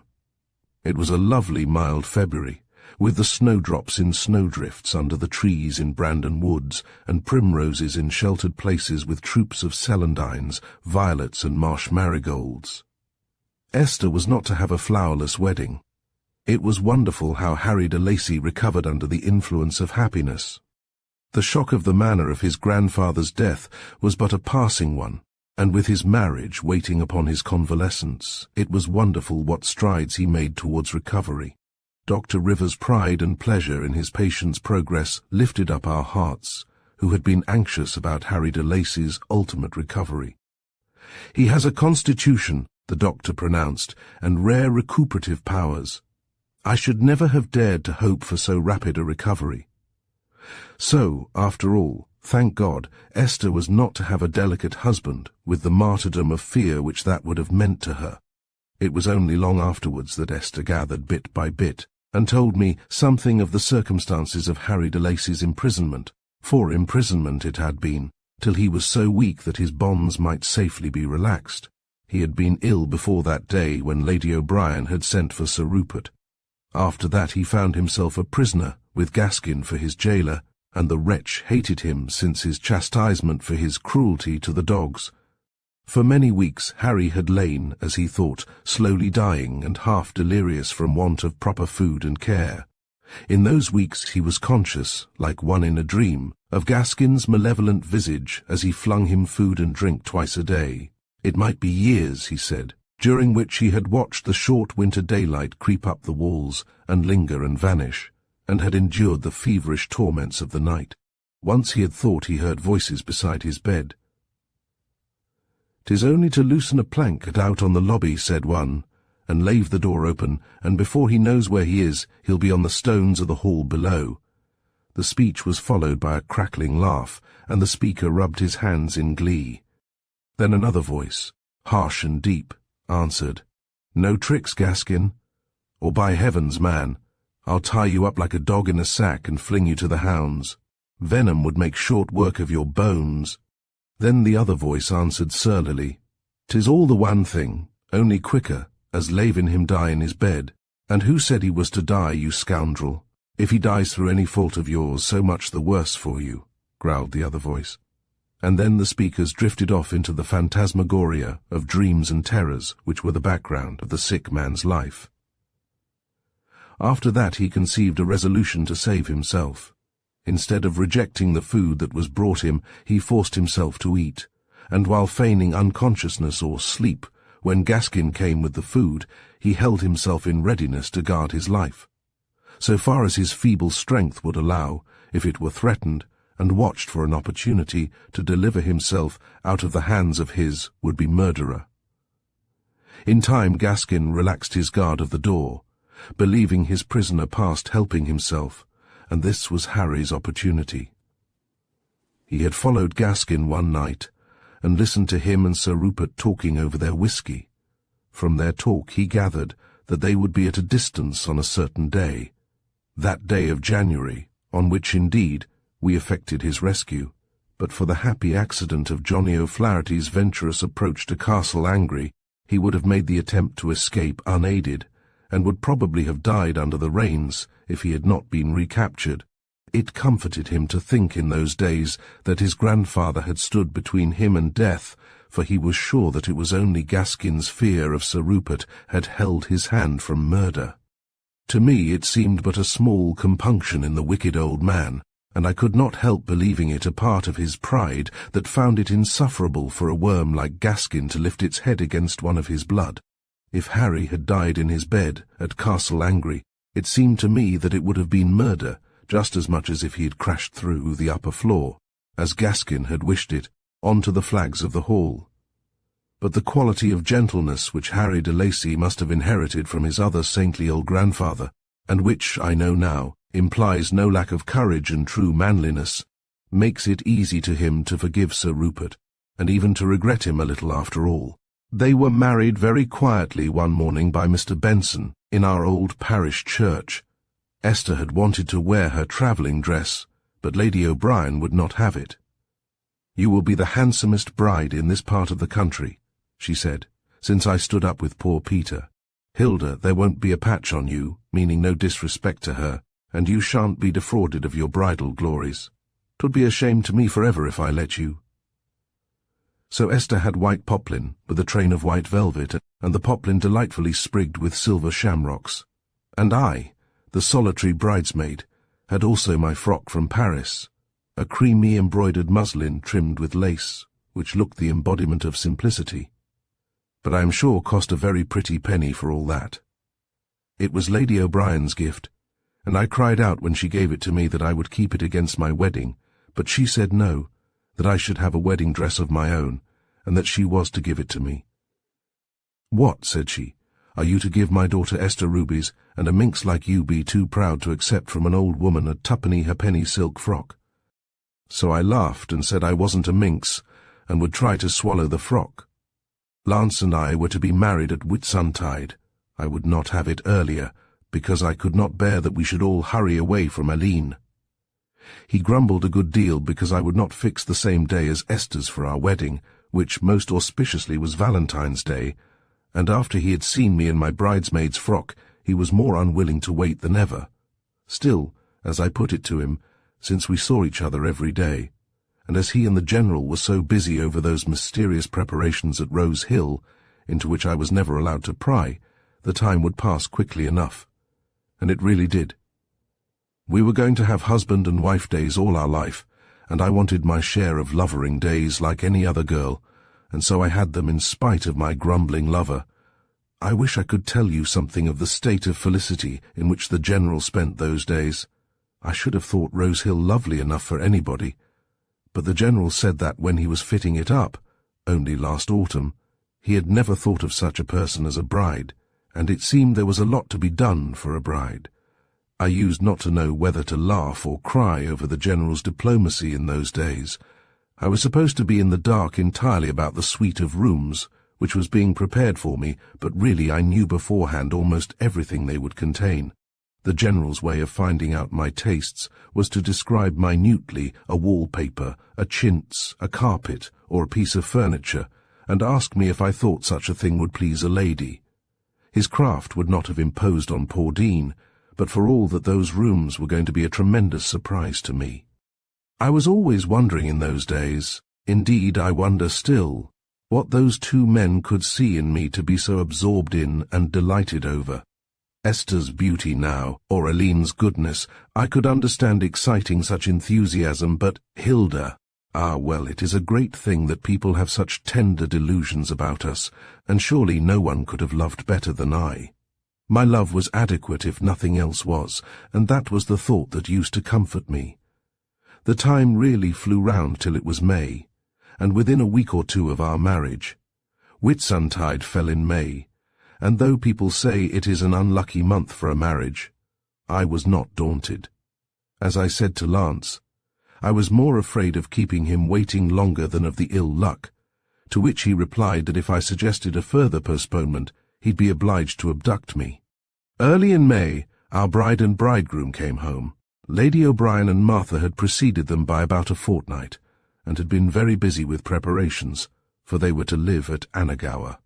Harry de Lacy was going to farm a large slice of land about Angry. Poor land that even our peasant makers of land would despair of, but he was full of theories and full of hope, and it was pleasant to see him beginning his new life with such energy, and Esther's boundless faith in him.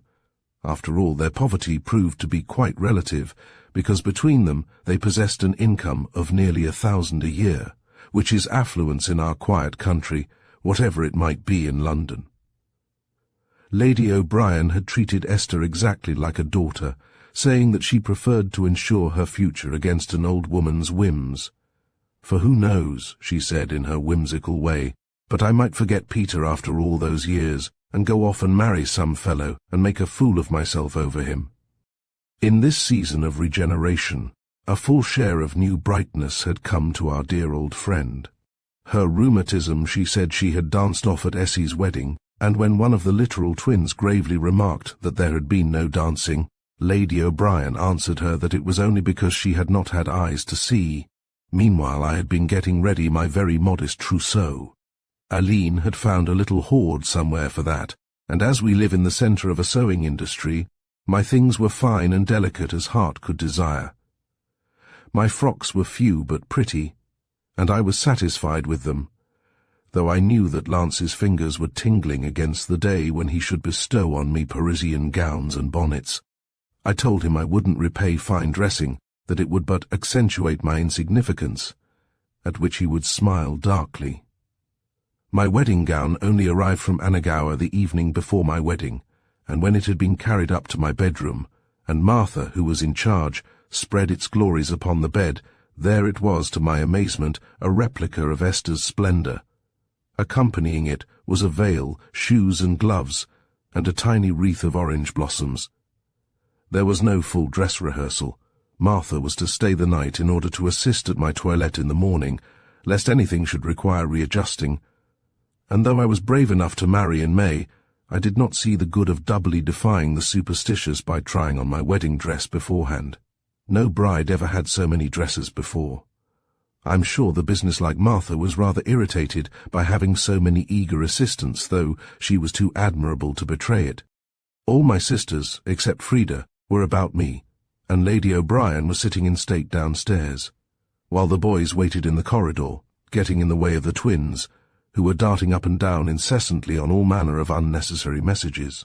When I was quite dressed even to the General's diamond star, and Aileen's pearl brooch, to say nothing of my bridegroom's 2 splendid bracelets, Esther stepped forward, and, kissing me, clasped about my neck a lovely string of pearls with a diamond clasp.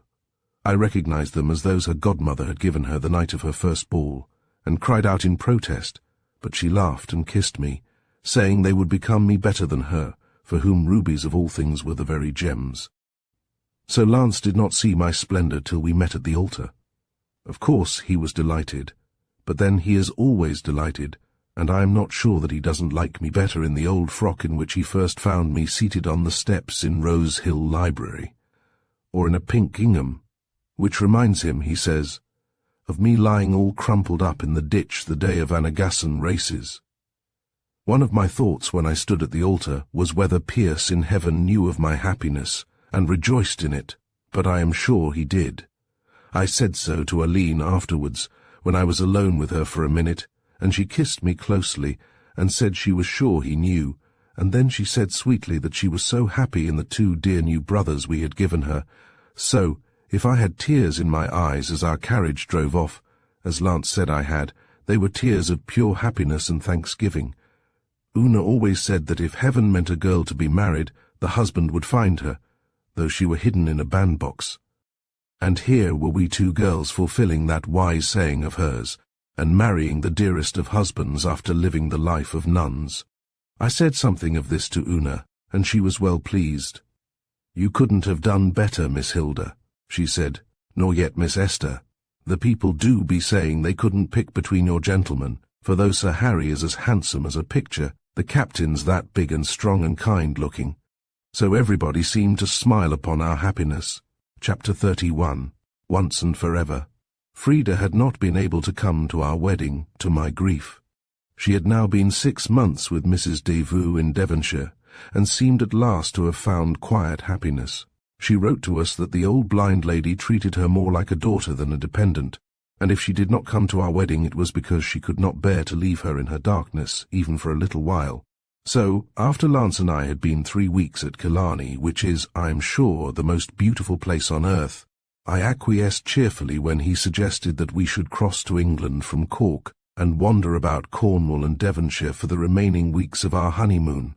"Oh yes," I said, "and we shall see Frida, shall we not? I have wished it of all things." For somehow I had felt sad about Frida being outside our happiness during those momentous times at Brandon. "As you will, my sweetheart," Lance had said, as he would have said, I believe, to any proposal of mine that did not involve our separation. I wrote to Frida to tell her of our plans, and by return of post I had a letter from her so full of delight that I felt how her distance from us all must have hurt her during those years. She wrote, "It is the most ideal arrangement, for Mary Vincent and Jackie are to be here in June. But as for going to an inn, no such thing. There is a little summer cottage attached to this house, and just hidden in the combe beyond the garden hedge. Mrs. Devoe has invited Mary and my boy to spend the summer there, and when she heard of you, she begged me to ask if you two would make use of it. Mary will take care of you both. You know how admirable a housekeeper she is, and she is the soul of discretion. Let me know when you will come. I am longing to see you and to meet my new brother." We arrived at Wyncombe one lovely June afternoon and found our cottage a very delicious place. It was built of wood with a veranda running around it, and the whole hidden in creepers. The little valley was wooded to the top, and in front of the cottage door ran a little brown stream, which might have been one of our trout streams at home. There was a small boy of a very martial aspect standing astraddle in the trellised porch when we arrived, with an unhappy-looking fat puppy pressed tightly to his breast. "Hello!" he hailed us. "Where is Old Soldier?" "This is a soldier dog. Moustache is his name. He has to learn to shoulder arms, but he always rolls over." "Old Soldier didn't come this time, Jackie," said I. "You are to come to see him in Ireland, but this is his son, who is also a soldier. He has got no medals," said Jackie, as he shook hands gravely. "Are you greedy at your dinner, or will you not have your hands washed?" From this speech I learned that Jackie had been insubordinate, and had perhaps lost a stripe or two since coming to Wyncombe. Half the cottage was allotted to us, and I discovered very soon that so excellent was Mrs. Vincent's discipline that even Master Jackie respected our frontier, and was only in evidence when desired, admirable small boy. However, Lance capitulated to Jackie the minute he saw him, so I expected to have him tolerably often in evidence. Frida came over to dinner in a pretty black gauze dinner gown, and looked very fair and sweet and comely. She brought a message from Mrs. Devoe that she thought we would be happier together this one evening, but that she hoped we would come over and dine the next day, and excuse her not calling first. My sister was delightfully changed for the better. She seemed brimming over with quiet happiness, and I could not wonder. After her hard and disillusioning experiences of the world, after the stony streets of London, it must have been indeed delicious to be in this quiet place, surrounded by everything that kindness and consideration could give. After dinner, we sat in the veranda and talked.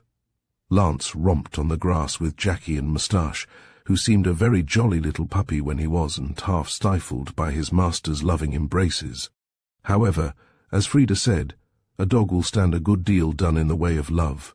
Mrs. Vincent had gone over to keep Mrs. Devoe company, so we had a long, quiet, comfortable chat, lounging in our rocking chairs, and with nothing to disturb us but the singing of the birds and the shrill laughter of Frida's boy. I had a long story to tell her, the details of all that had been happening to us at Brandon. Then when I had done, I had to hear all about her since she came to Wyncombe.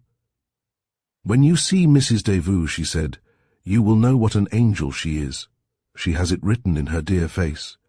She has had such sorrows, Hilda, but they have only made her more heavenly. It is a privilege to be with her, and though she takes occasion many times in the day to send me out, for she is obliged to sit in a darkened room, she is not altogether blind, you know, yet I always come back into the shadows with joy. I have nothing to do but read to and write for her. She has many friends, out in the world, as she says, who are always needing her counsel and comfort." "Yes, and I have to gather her roses, as Lydia said. Wait till you see our roses, Hilda. You will be out of conceit with Rose Hill." "Never!" I cried.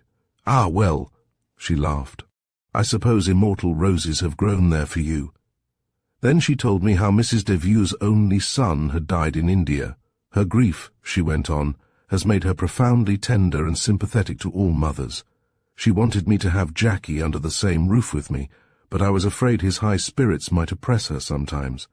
Still, she loves to have him with her now and again, and he behaves sweetly to her, and would you believe it, Hilda, she has offered me the cottage for him and Mary to make their home there. She put it so delicately that they would keep up the place and save it from going to pieces with damp during the winter. I shall be the happiest woman on earth. Think of this place for Jackie after Parsons Green. You accepted, of course. I cried with joy. She only suggested it this evening before I came over, and I was already so full of joy at the prospect of seeing you. Ask your friend Mrs. Vincent, my dear, she said in her humble way, if she will do me this great favour. And I just took up her dear old hands and kissed them, and said, You shall ask her yourself when she comes this evening, and see what she will say. She will like it, Frida. Like it, cried Frida. It is what we have dreamt of for our old age. We used to plan that when Jackie was grown up and a successful man, he would make just such provision for us two old ladies. But that it should come while Jackie was still a little boy and dependent on us, with years of his childhood still to come, we never dreamt of such happiness as that.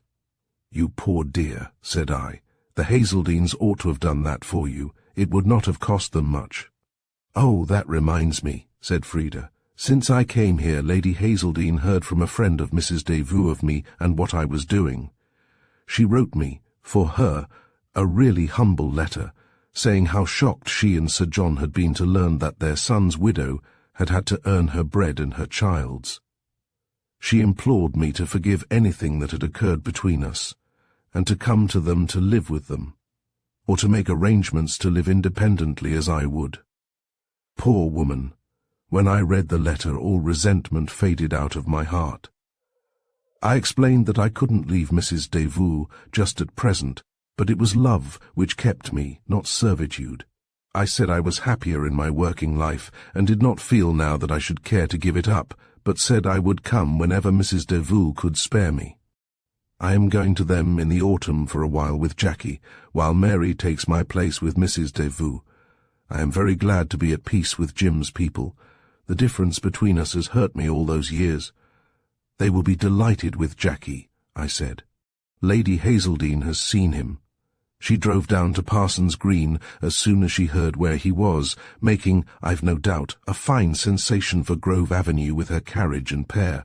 She cried over Jackie, poor woman, and he, ungrateful monkey, just wriggled out of her embrace. You aren't my grandmother, he said flatly. I've a mother and a gran. That's what he calls Mary when he doesn't call her by her Christian name, and lots of aunties. But I've no grandmother. Poor Mary was horrified and tried to persuade him of the relationship, but he stuck to his own opinion.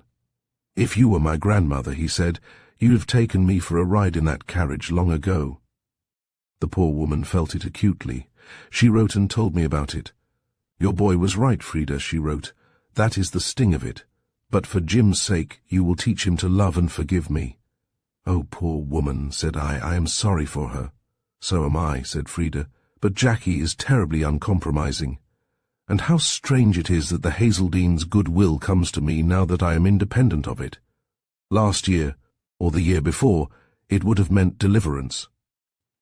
The next evening we went over to the court to dine.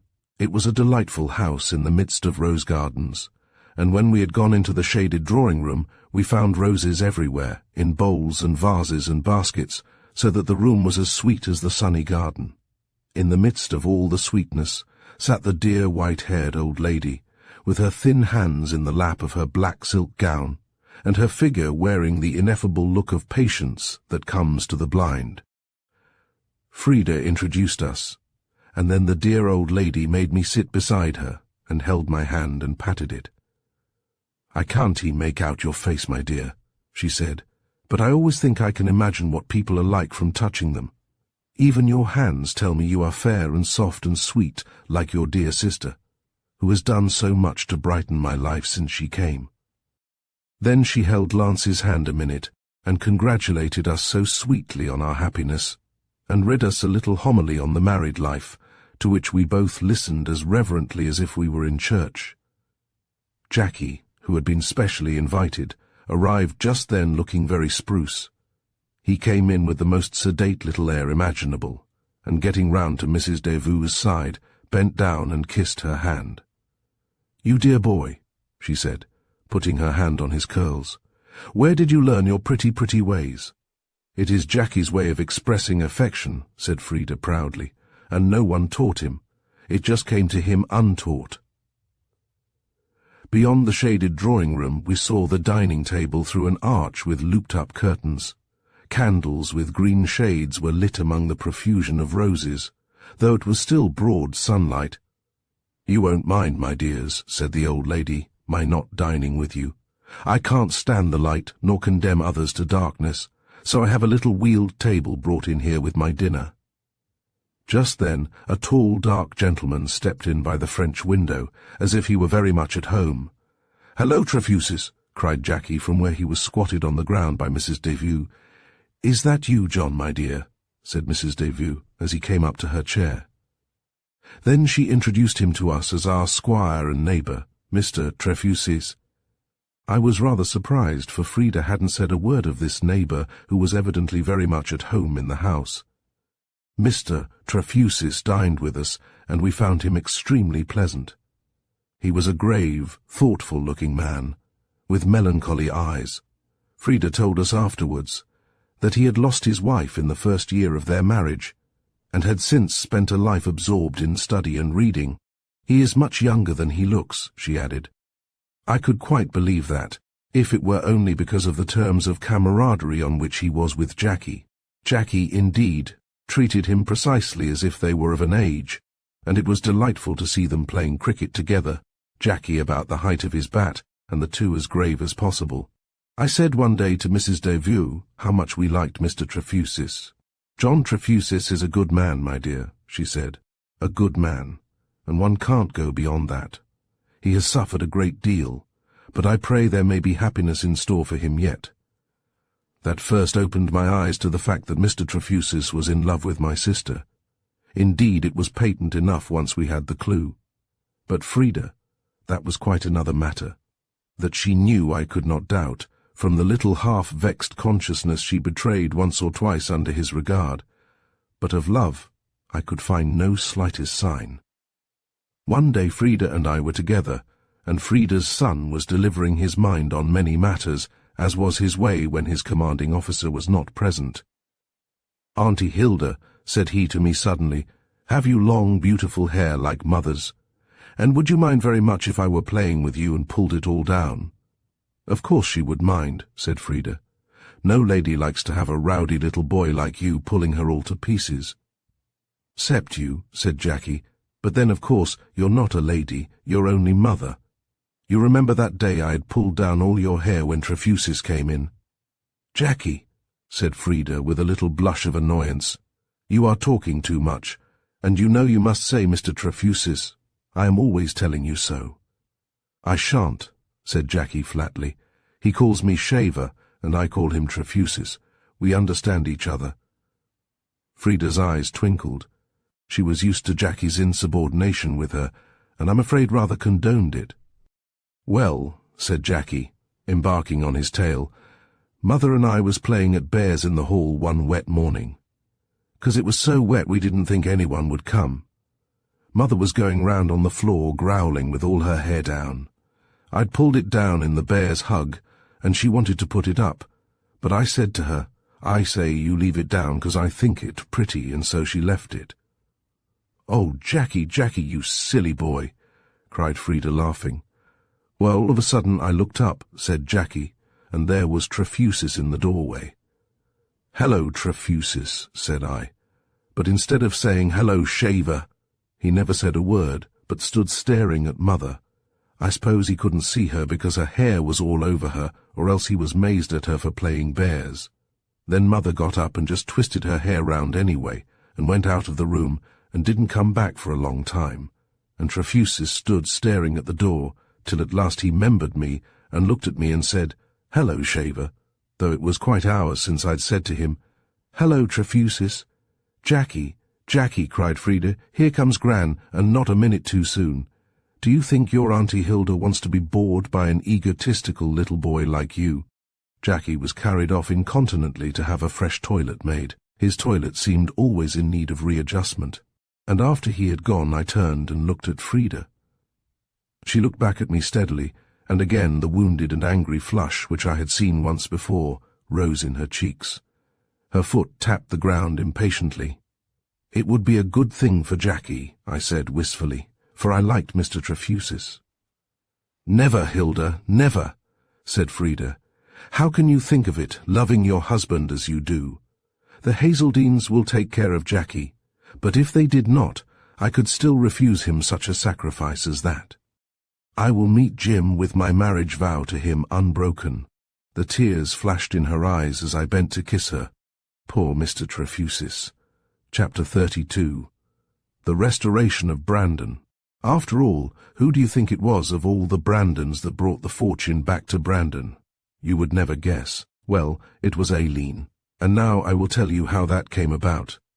During the months that elapsed between my marriage and the autumn, when Mr. Desmond was expected to revisit the old country, Hugh and Donald worked quietly but indefatigably to fit themselves for anything that might turn up in the life of a new continent.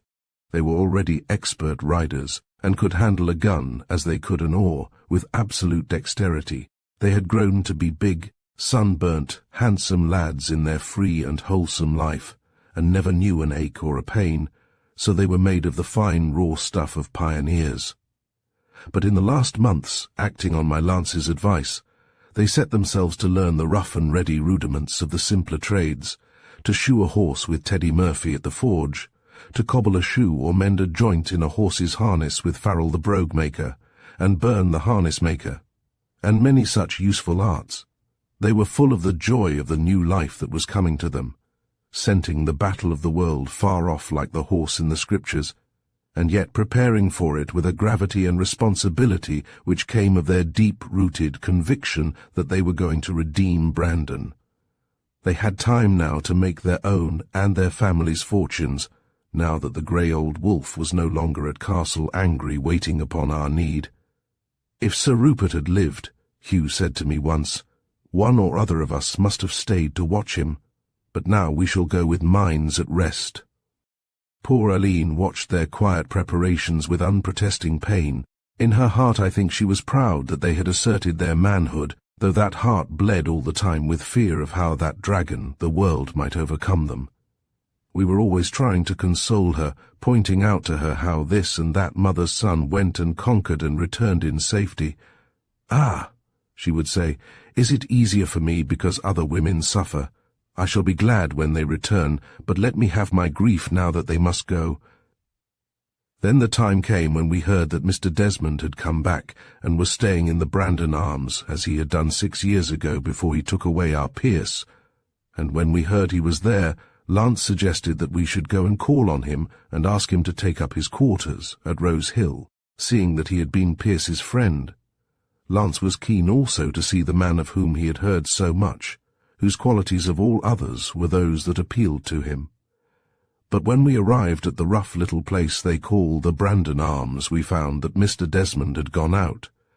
As we turned away rather disappointed, the landlady, Mrs. Fahey, came hurrying after us. "I think, ma'am," she said, "that Mr. Desmond may have gone to Brandon, for there was a boy here with a bit of a note from Miss Brandon herself in the morning, and when Mr. Desmond came in and read it, he just ordered his chop, and immediately after went out again. I shouldn't be surprised now if you were picking him up, if so be you took it into your head to walk towards Brandon." "Oh, thank you, Mrs. Fahey," said I. "I think we shall." And sure enough, when we went into the drawing-room at Brandon, there was the man himself sitting astride a spindle-legged chair and talking earnestly with Aileen. They made a curious contrast, he with his big frame and rugged face, his great hands, with their look of grasp, resting on his knees, and his rough colonist's clothes, and she so fair and dainty and refined, with her almost old-world dignity. She was wearing a tea-gown which had been easily adapted from our great-grandmother's wardrobe, a brocade of the colour the French call ashes of roses, a queer, elegant, faded thing, with old lace at the neck and wrists. I saw at once that Aileen had made a toilette for Mr. Desmond, and guessed at her tender reason. She did him so much honour in the hope that he would more surely be a friend to her boys. As we came through the ante-room, unannounced Mr. Desmond was speaking, and I signed to Lance not to disturb him till he had finished. I can only say, Miss Brandon, that I loved the lad like a son, and would have saved him from pain and trouble just as if he had been my son. But I have had a rough life, and did not know how to manage a lad like him when it came to a delicate matter. I can only say what a deep grief it has been to me." "Oh, no, no," said Aline with her handkerchief at her eyes. "He said that no one could have been more patient, more wise and tender with him than you were. I can never thank you enough." "I wish to heaven I could have saved him," the man answered in his deep and musical voice. Then we went in, and Aline introduced us to Mr. Desmond. He and Lance fraternized at once, if one can talk of fraternizing in a case like this, where my husband sat and looked at the elder man with a boyish expression of hero worship on his face, and listened with such deference. There was a curious nobility and simplicity about the man. Whatever his successes had been in the world, it was easy to see that they had not been obtained by craft and guile, or by trampling on weaker men. Seeing that we were interested in what he had to tell, he talked with simple unconsciousness fully and freely. "Yes," he said in answer to Lance, "it is lonely to come back. There are nettles growing round the hearthstone of the little cabin where I was born, and the last of my kin is laid to rest long ago in Brandon Abbey. Still, the mountains and the woods are the same. It is the same country. I sat today for a long time on the stile where I used to sit when I fetched the water from the well for my mother, and I remembered how, the day I was leaving her, she ran after me to the stile to kiss me again for the last time it proved. Yes, it is lonely to come back, but the old memories are sweet too." He said nothing at all of what we knew, how his wise and generous benefactions had made many a one rejoice at his coming back. After a time, Lance told him how we had looked for him at the Brandon Arms with the hope that he would come and stay with us at Rose Hill, but he declined, although very cordially. "I never know when the fit will take me," he said, laughing, "to roam about, and I should hopelessly disorganize your hours and your servants' ways. Besides, my old schoolfellow, Mary Fay, would take it as a slight upon her place if I were to desert her. Let me instead come in of evenings to smoke a pipe when I like, may I?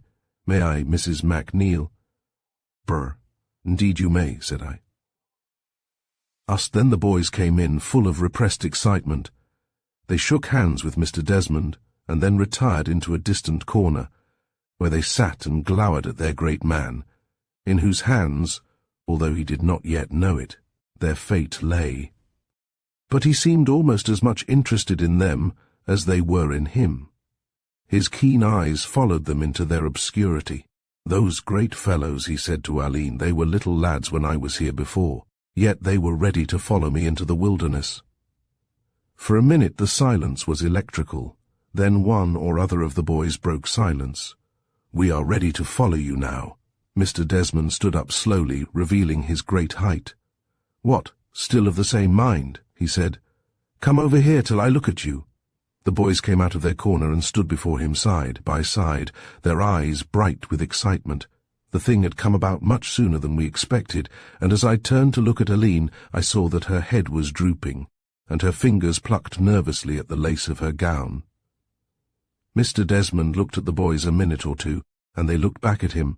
"Yes," he said, "I remember. You wanted to come with me, and I said that I had room for men, and that when you were men, if you were still of the same mind, I would find room for you."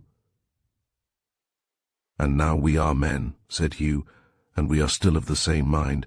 We have been learning smith work, and mason work, and carpentry, and other things that we thought might be useful to us when you had found room for us," said Donald, "and we are ready to go."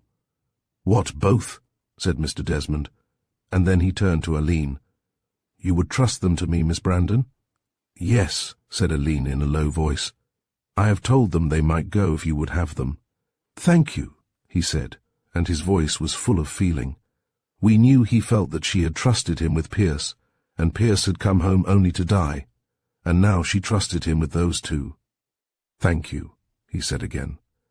"God helping me, I will fulfill your trust." After that we saw a great deal of Mr. Desmond, and he was often at Brandon. There were naturally many arrangements to be made about the boys, and Aline confessed to me that Mr. Desmond, affection for Pierce and grief for his death, had brought the silent, strong man of the people closer into her friendship than perhaps any man had ever penetrated before.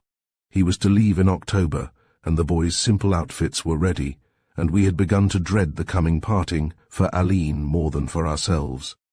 It was no unusual thing now to find Mr. Desmond at Brandon when we went over of an afternoon, so that when we went in one of those last evenings, and saw him standing by the mantelpiece, looking down at Aline's bent head, and Aline visibly agitated, we felt no surprise.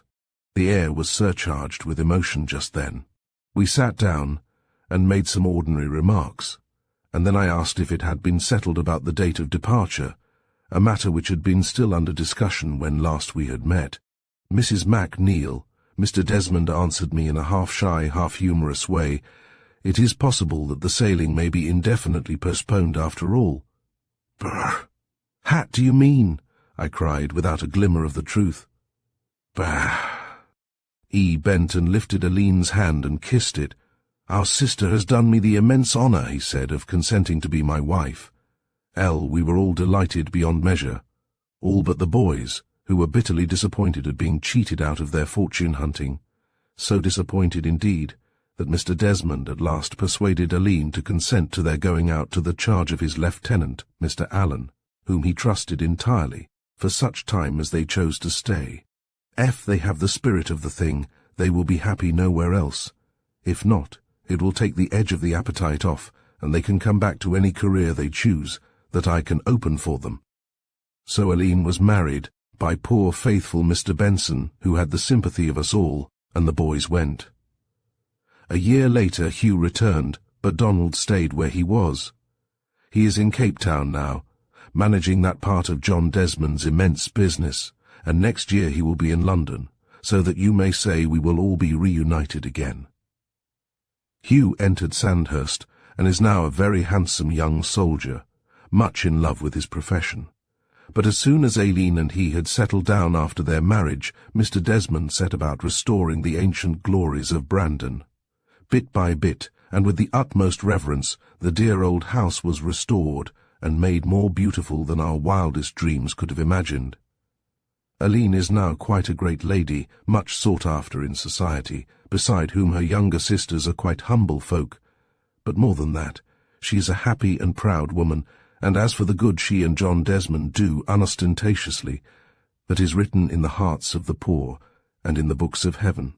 The twins, by the way, were of the debutantes this year, and are counted among the beauties of the season, but I don't think admiration or newspaper paragraphs will make them vain or worldly, for have they not been brought up by Aline, who, like a certain royal saint, goes splendidly to honour her husband's position, but directs the eyes of her most meek spirit ever towards the kingdom of heaven. As we conclude the handsome Brandons, we are reminded of the delicate balance between individual desires and the ties that bind us as family. Katharine Tynan's portrayal of the Brandons offers a touching exploration of love, loss, and the challenges of living up to expectations. Their journey may be over, but the emotions and lessons linger long after the story ends. Thank you for joining us at Storytime Haven, and we hope this story has left you reflecting on the beauty and complexity of family bonds. Until next time, keep embracing the stories that shape us.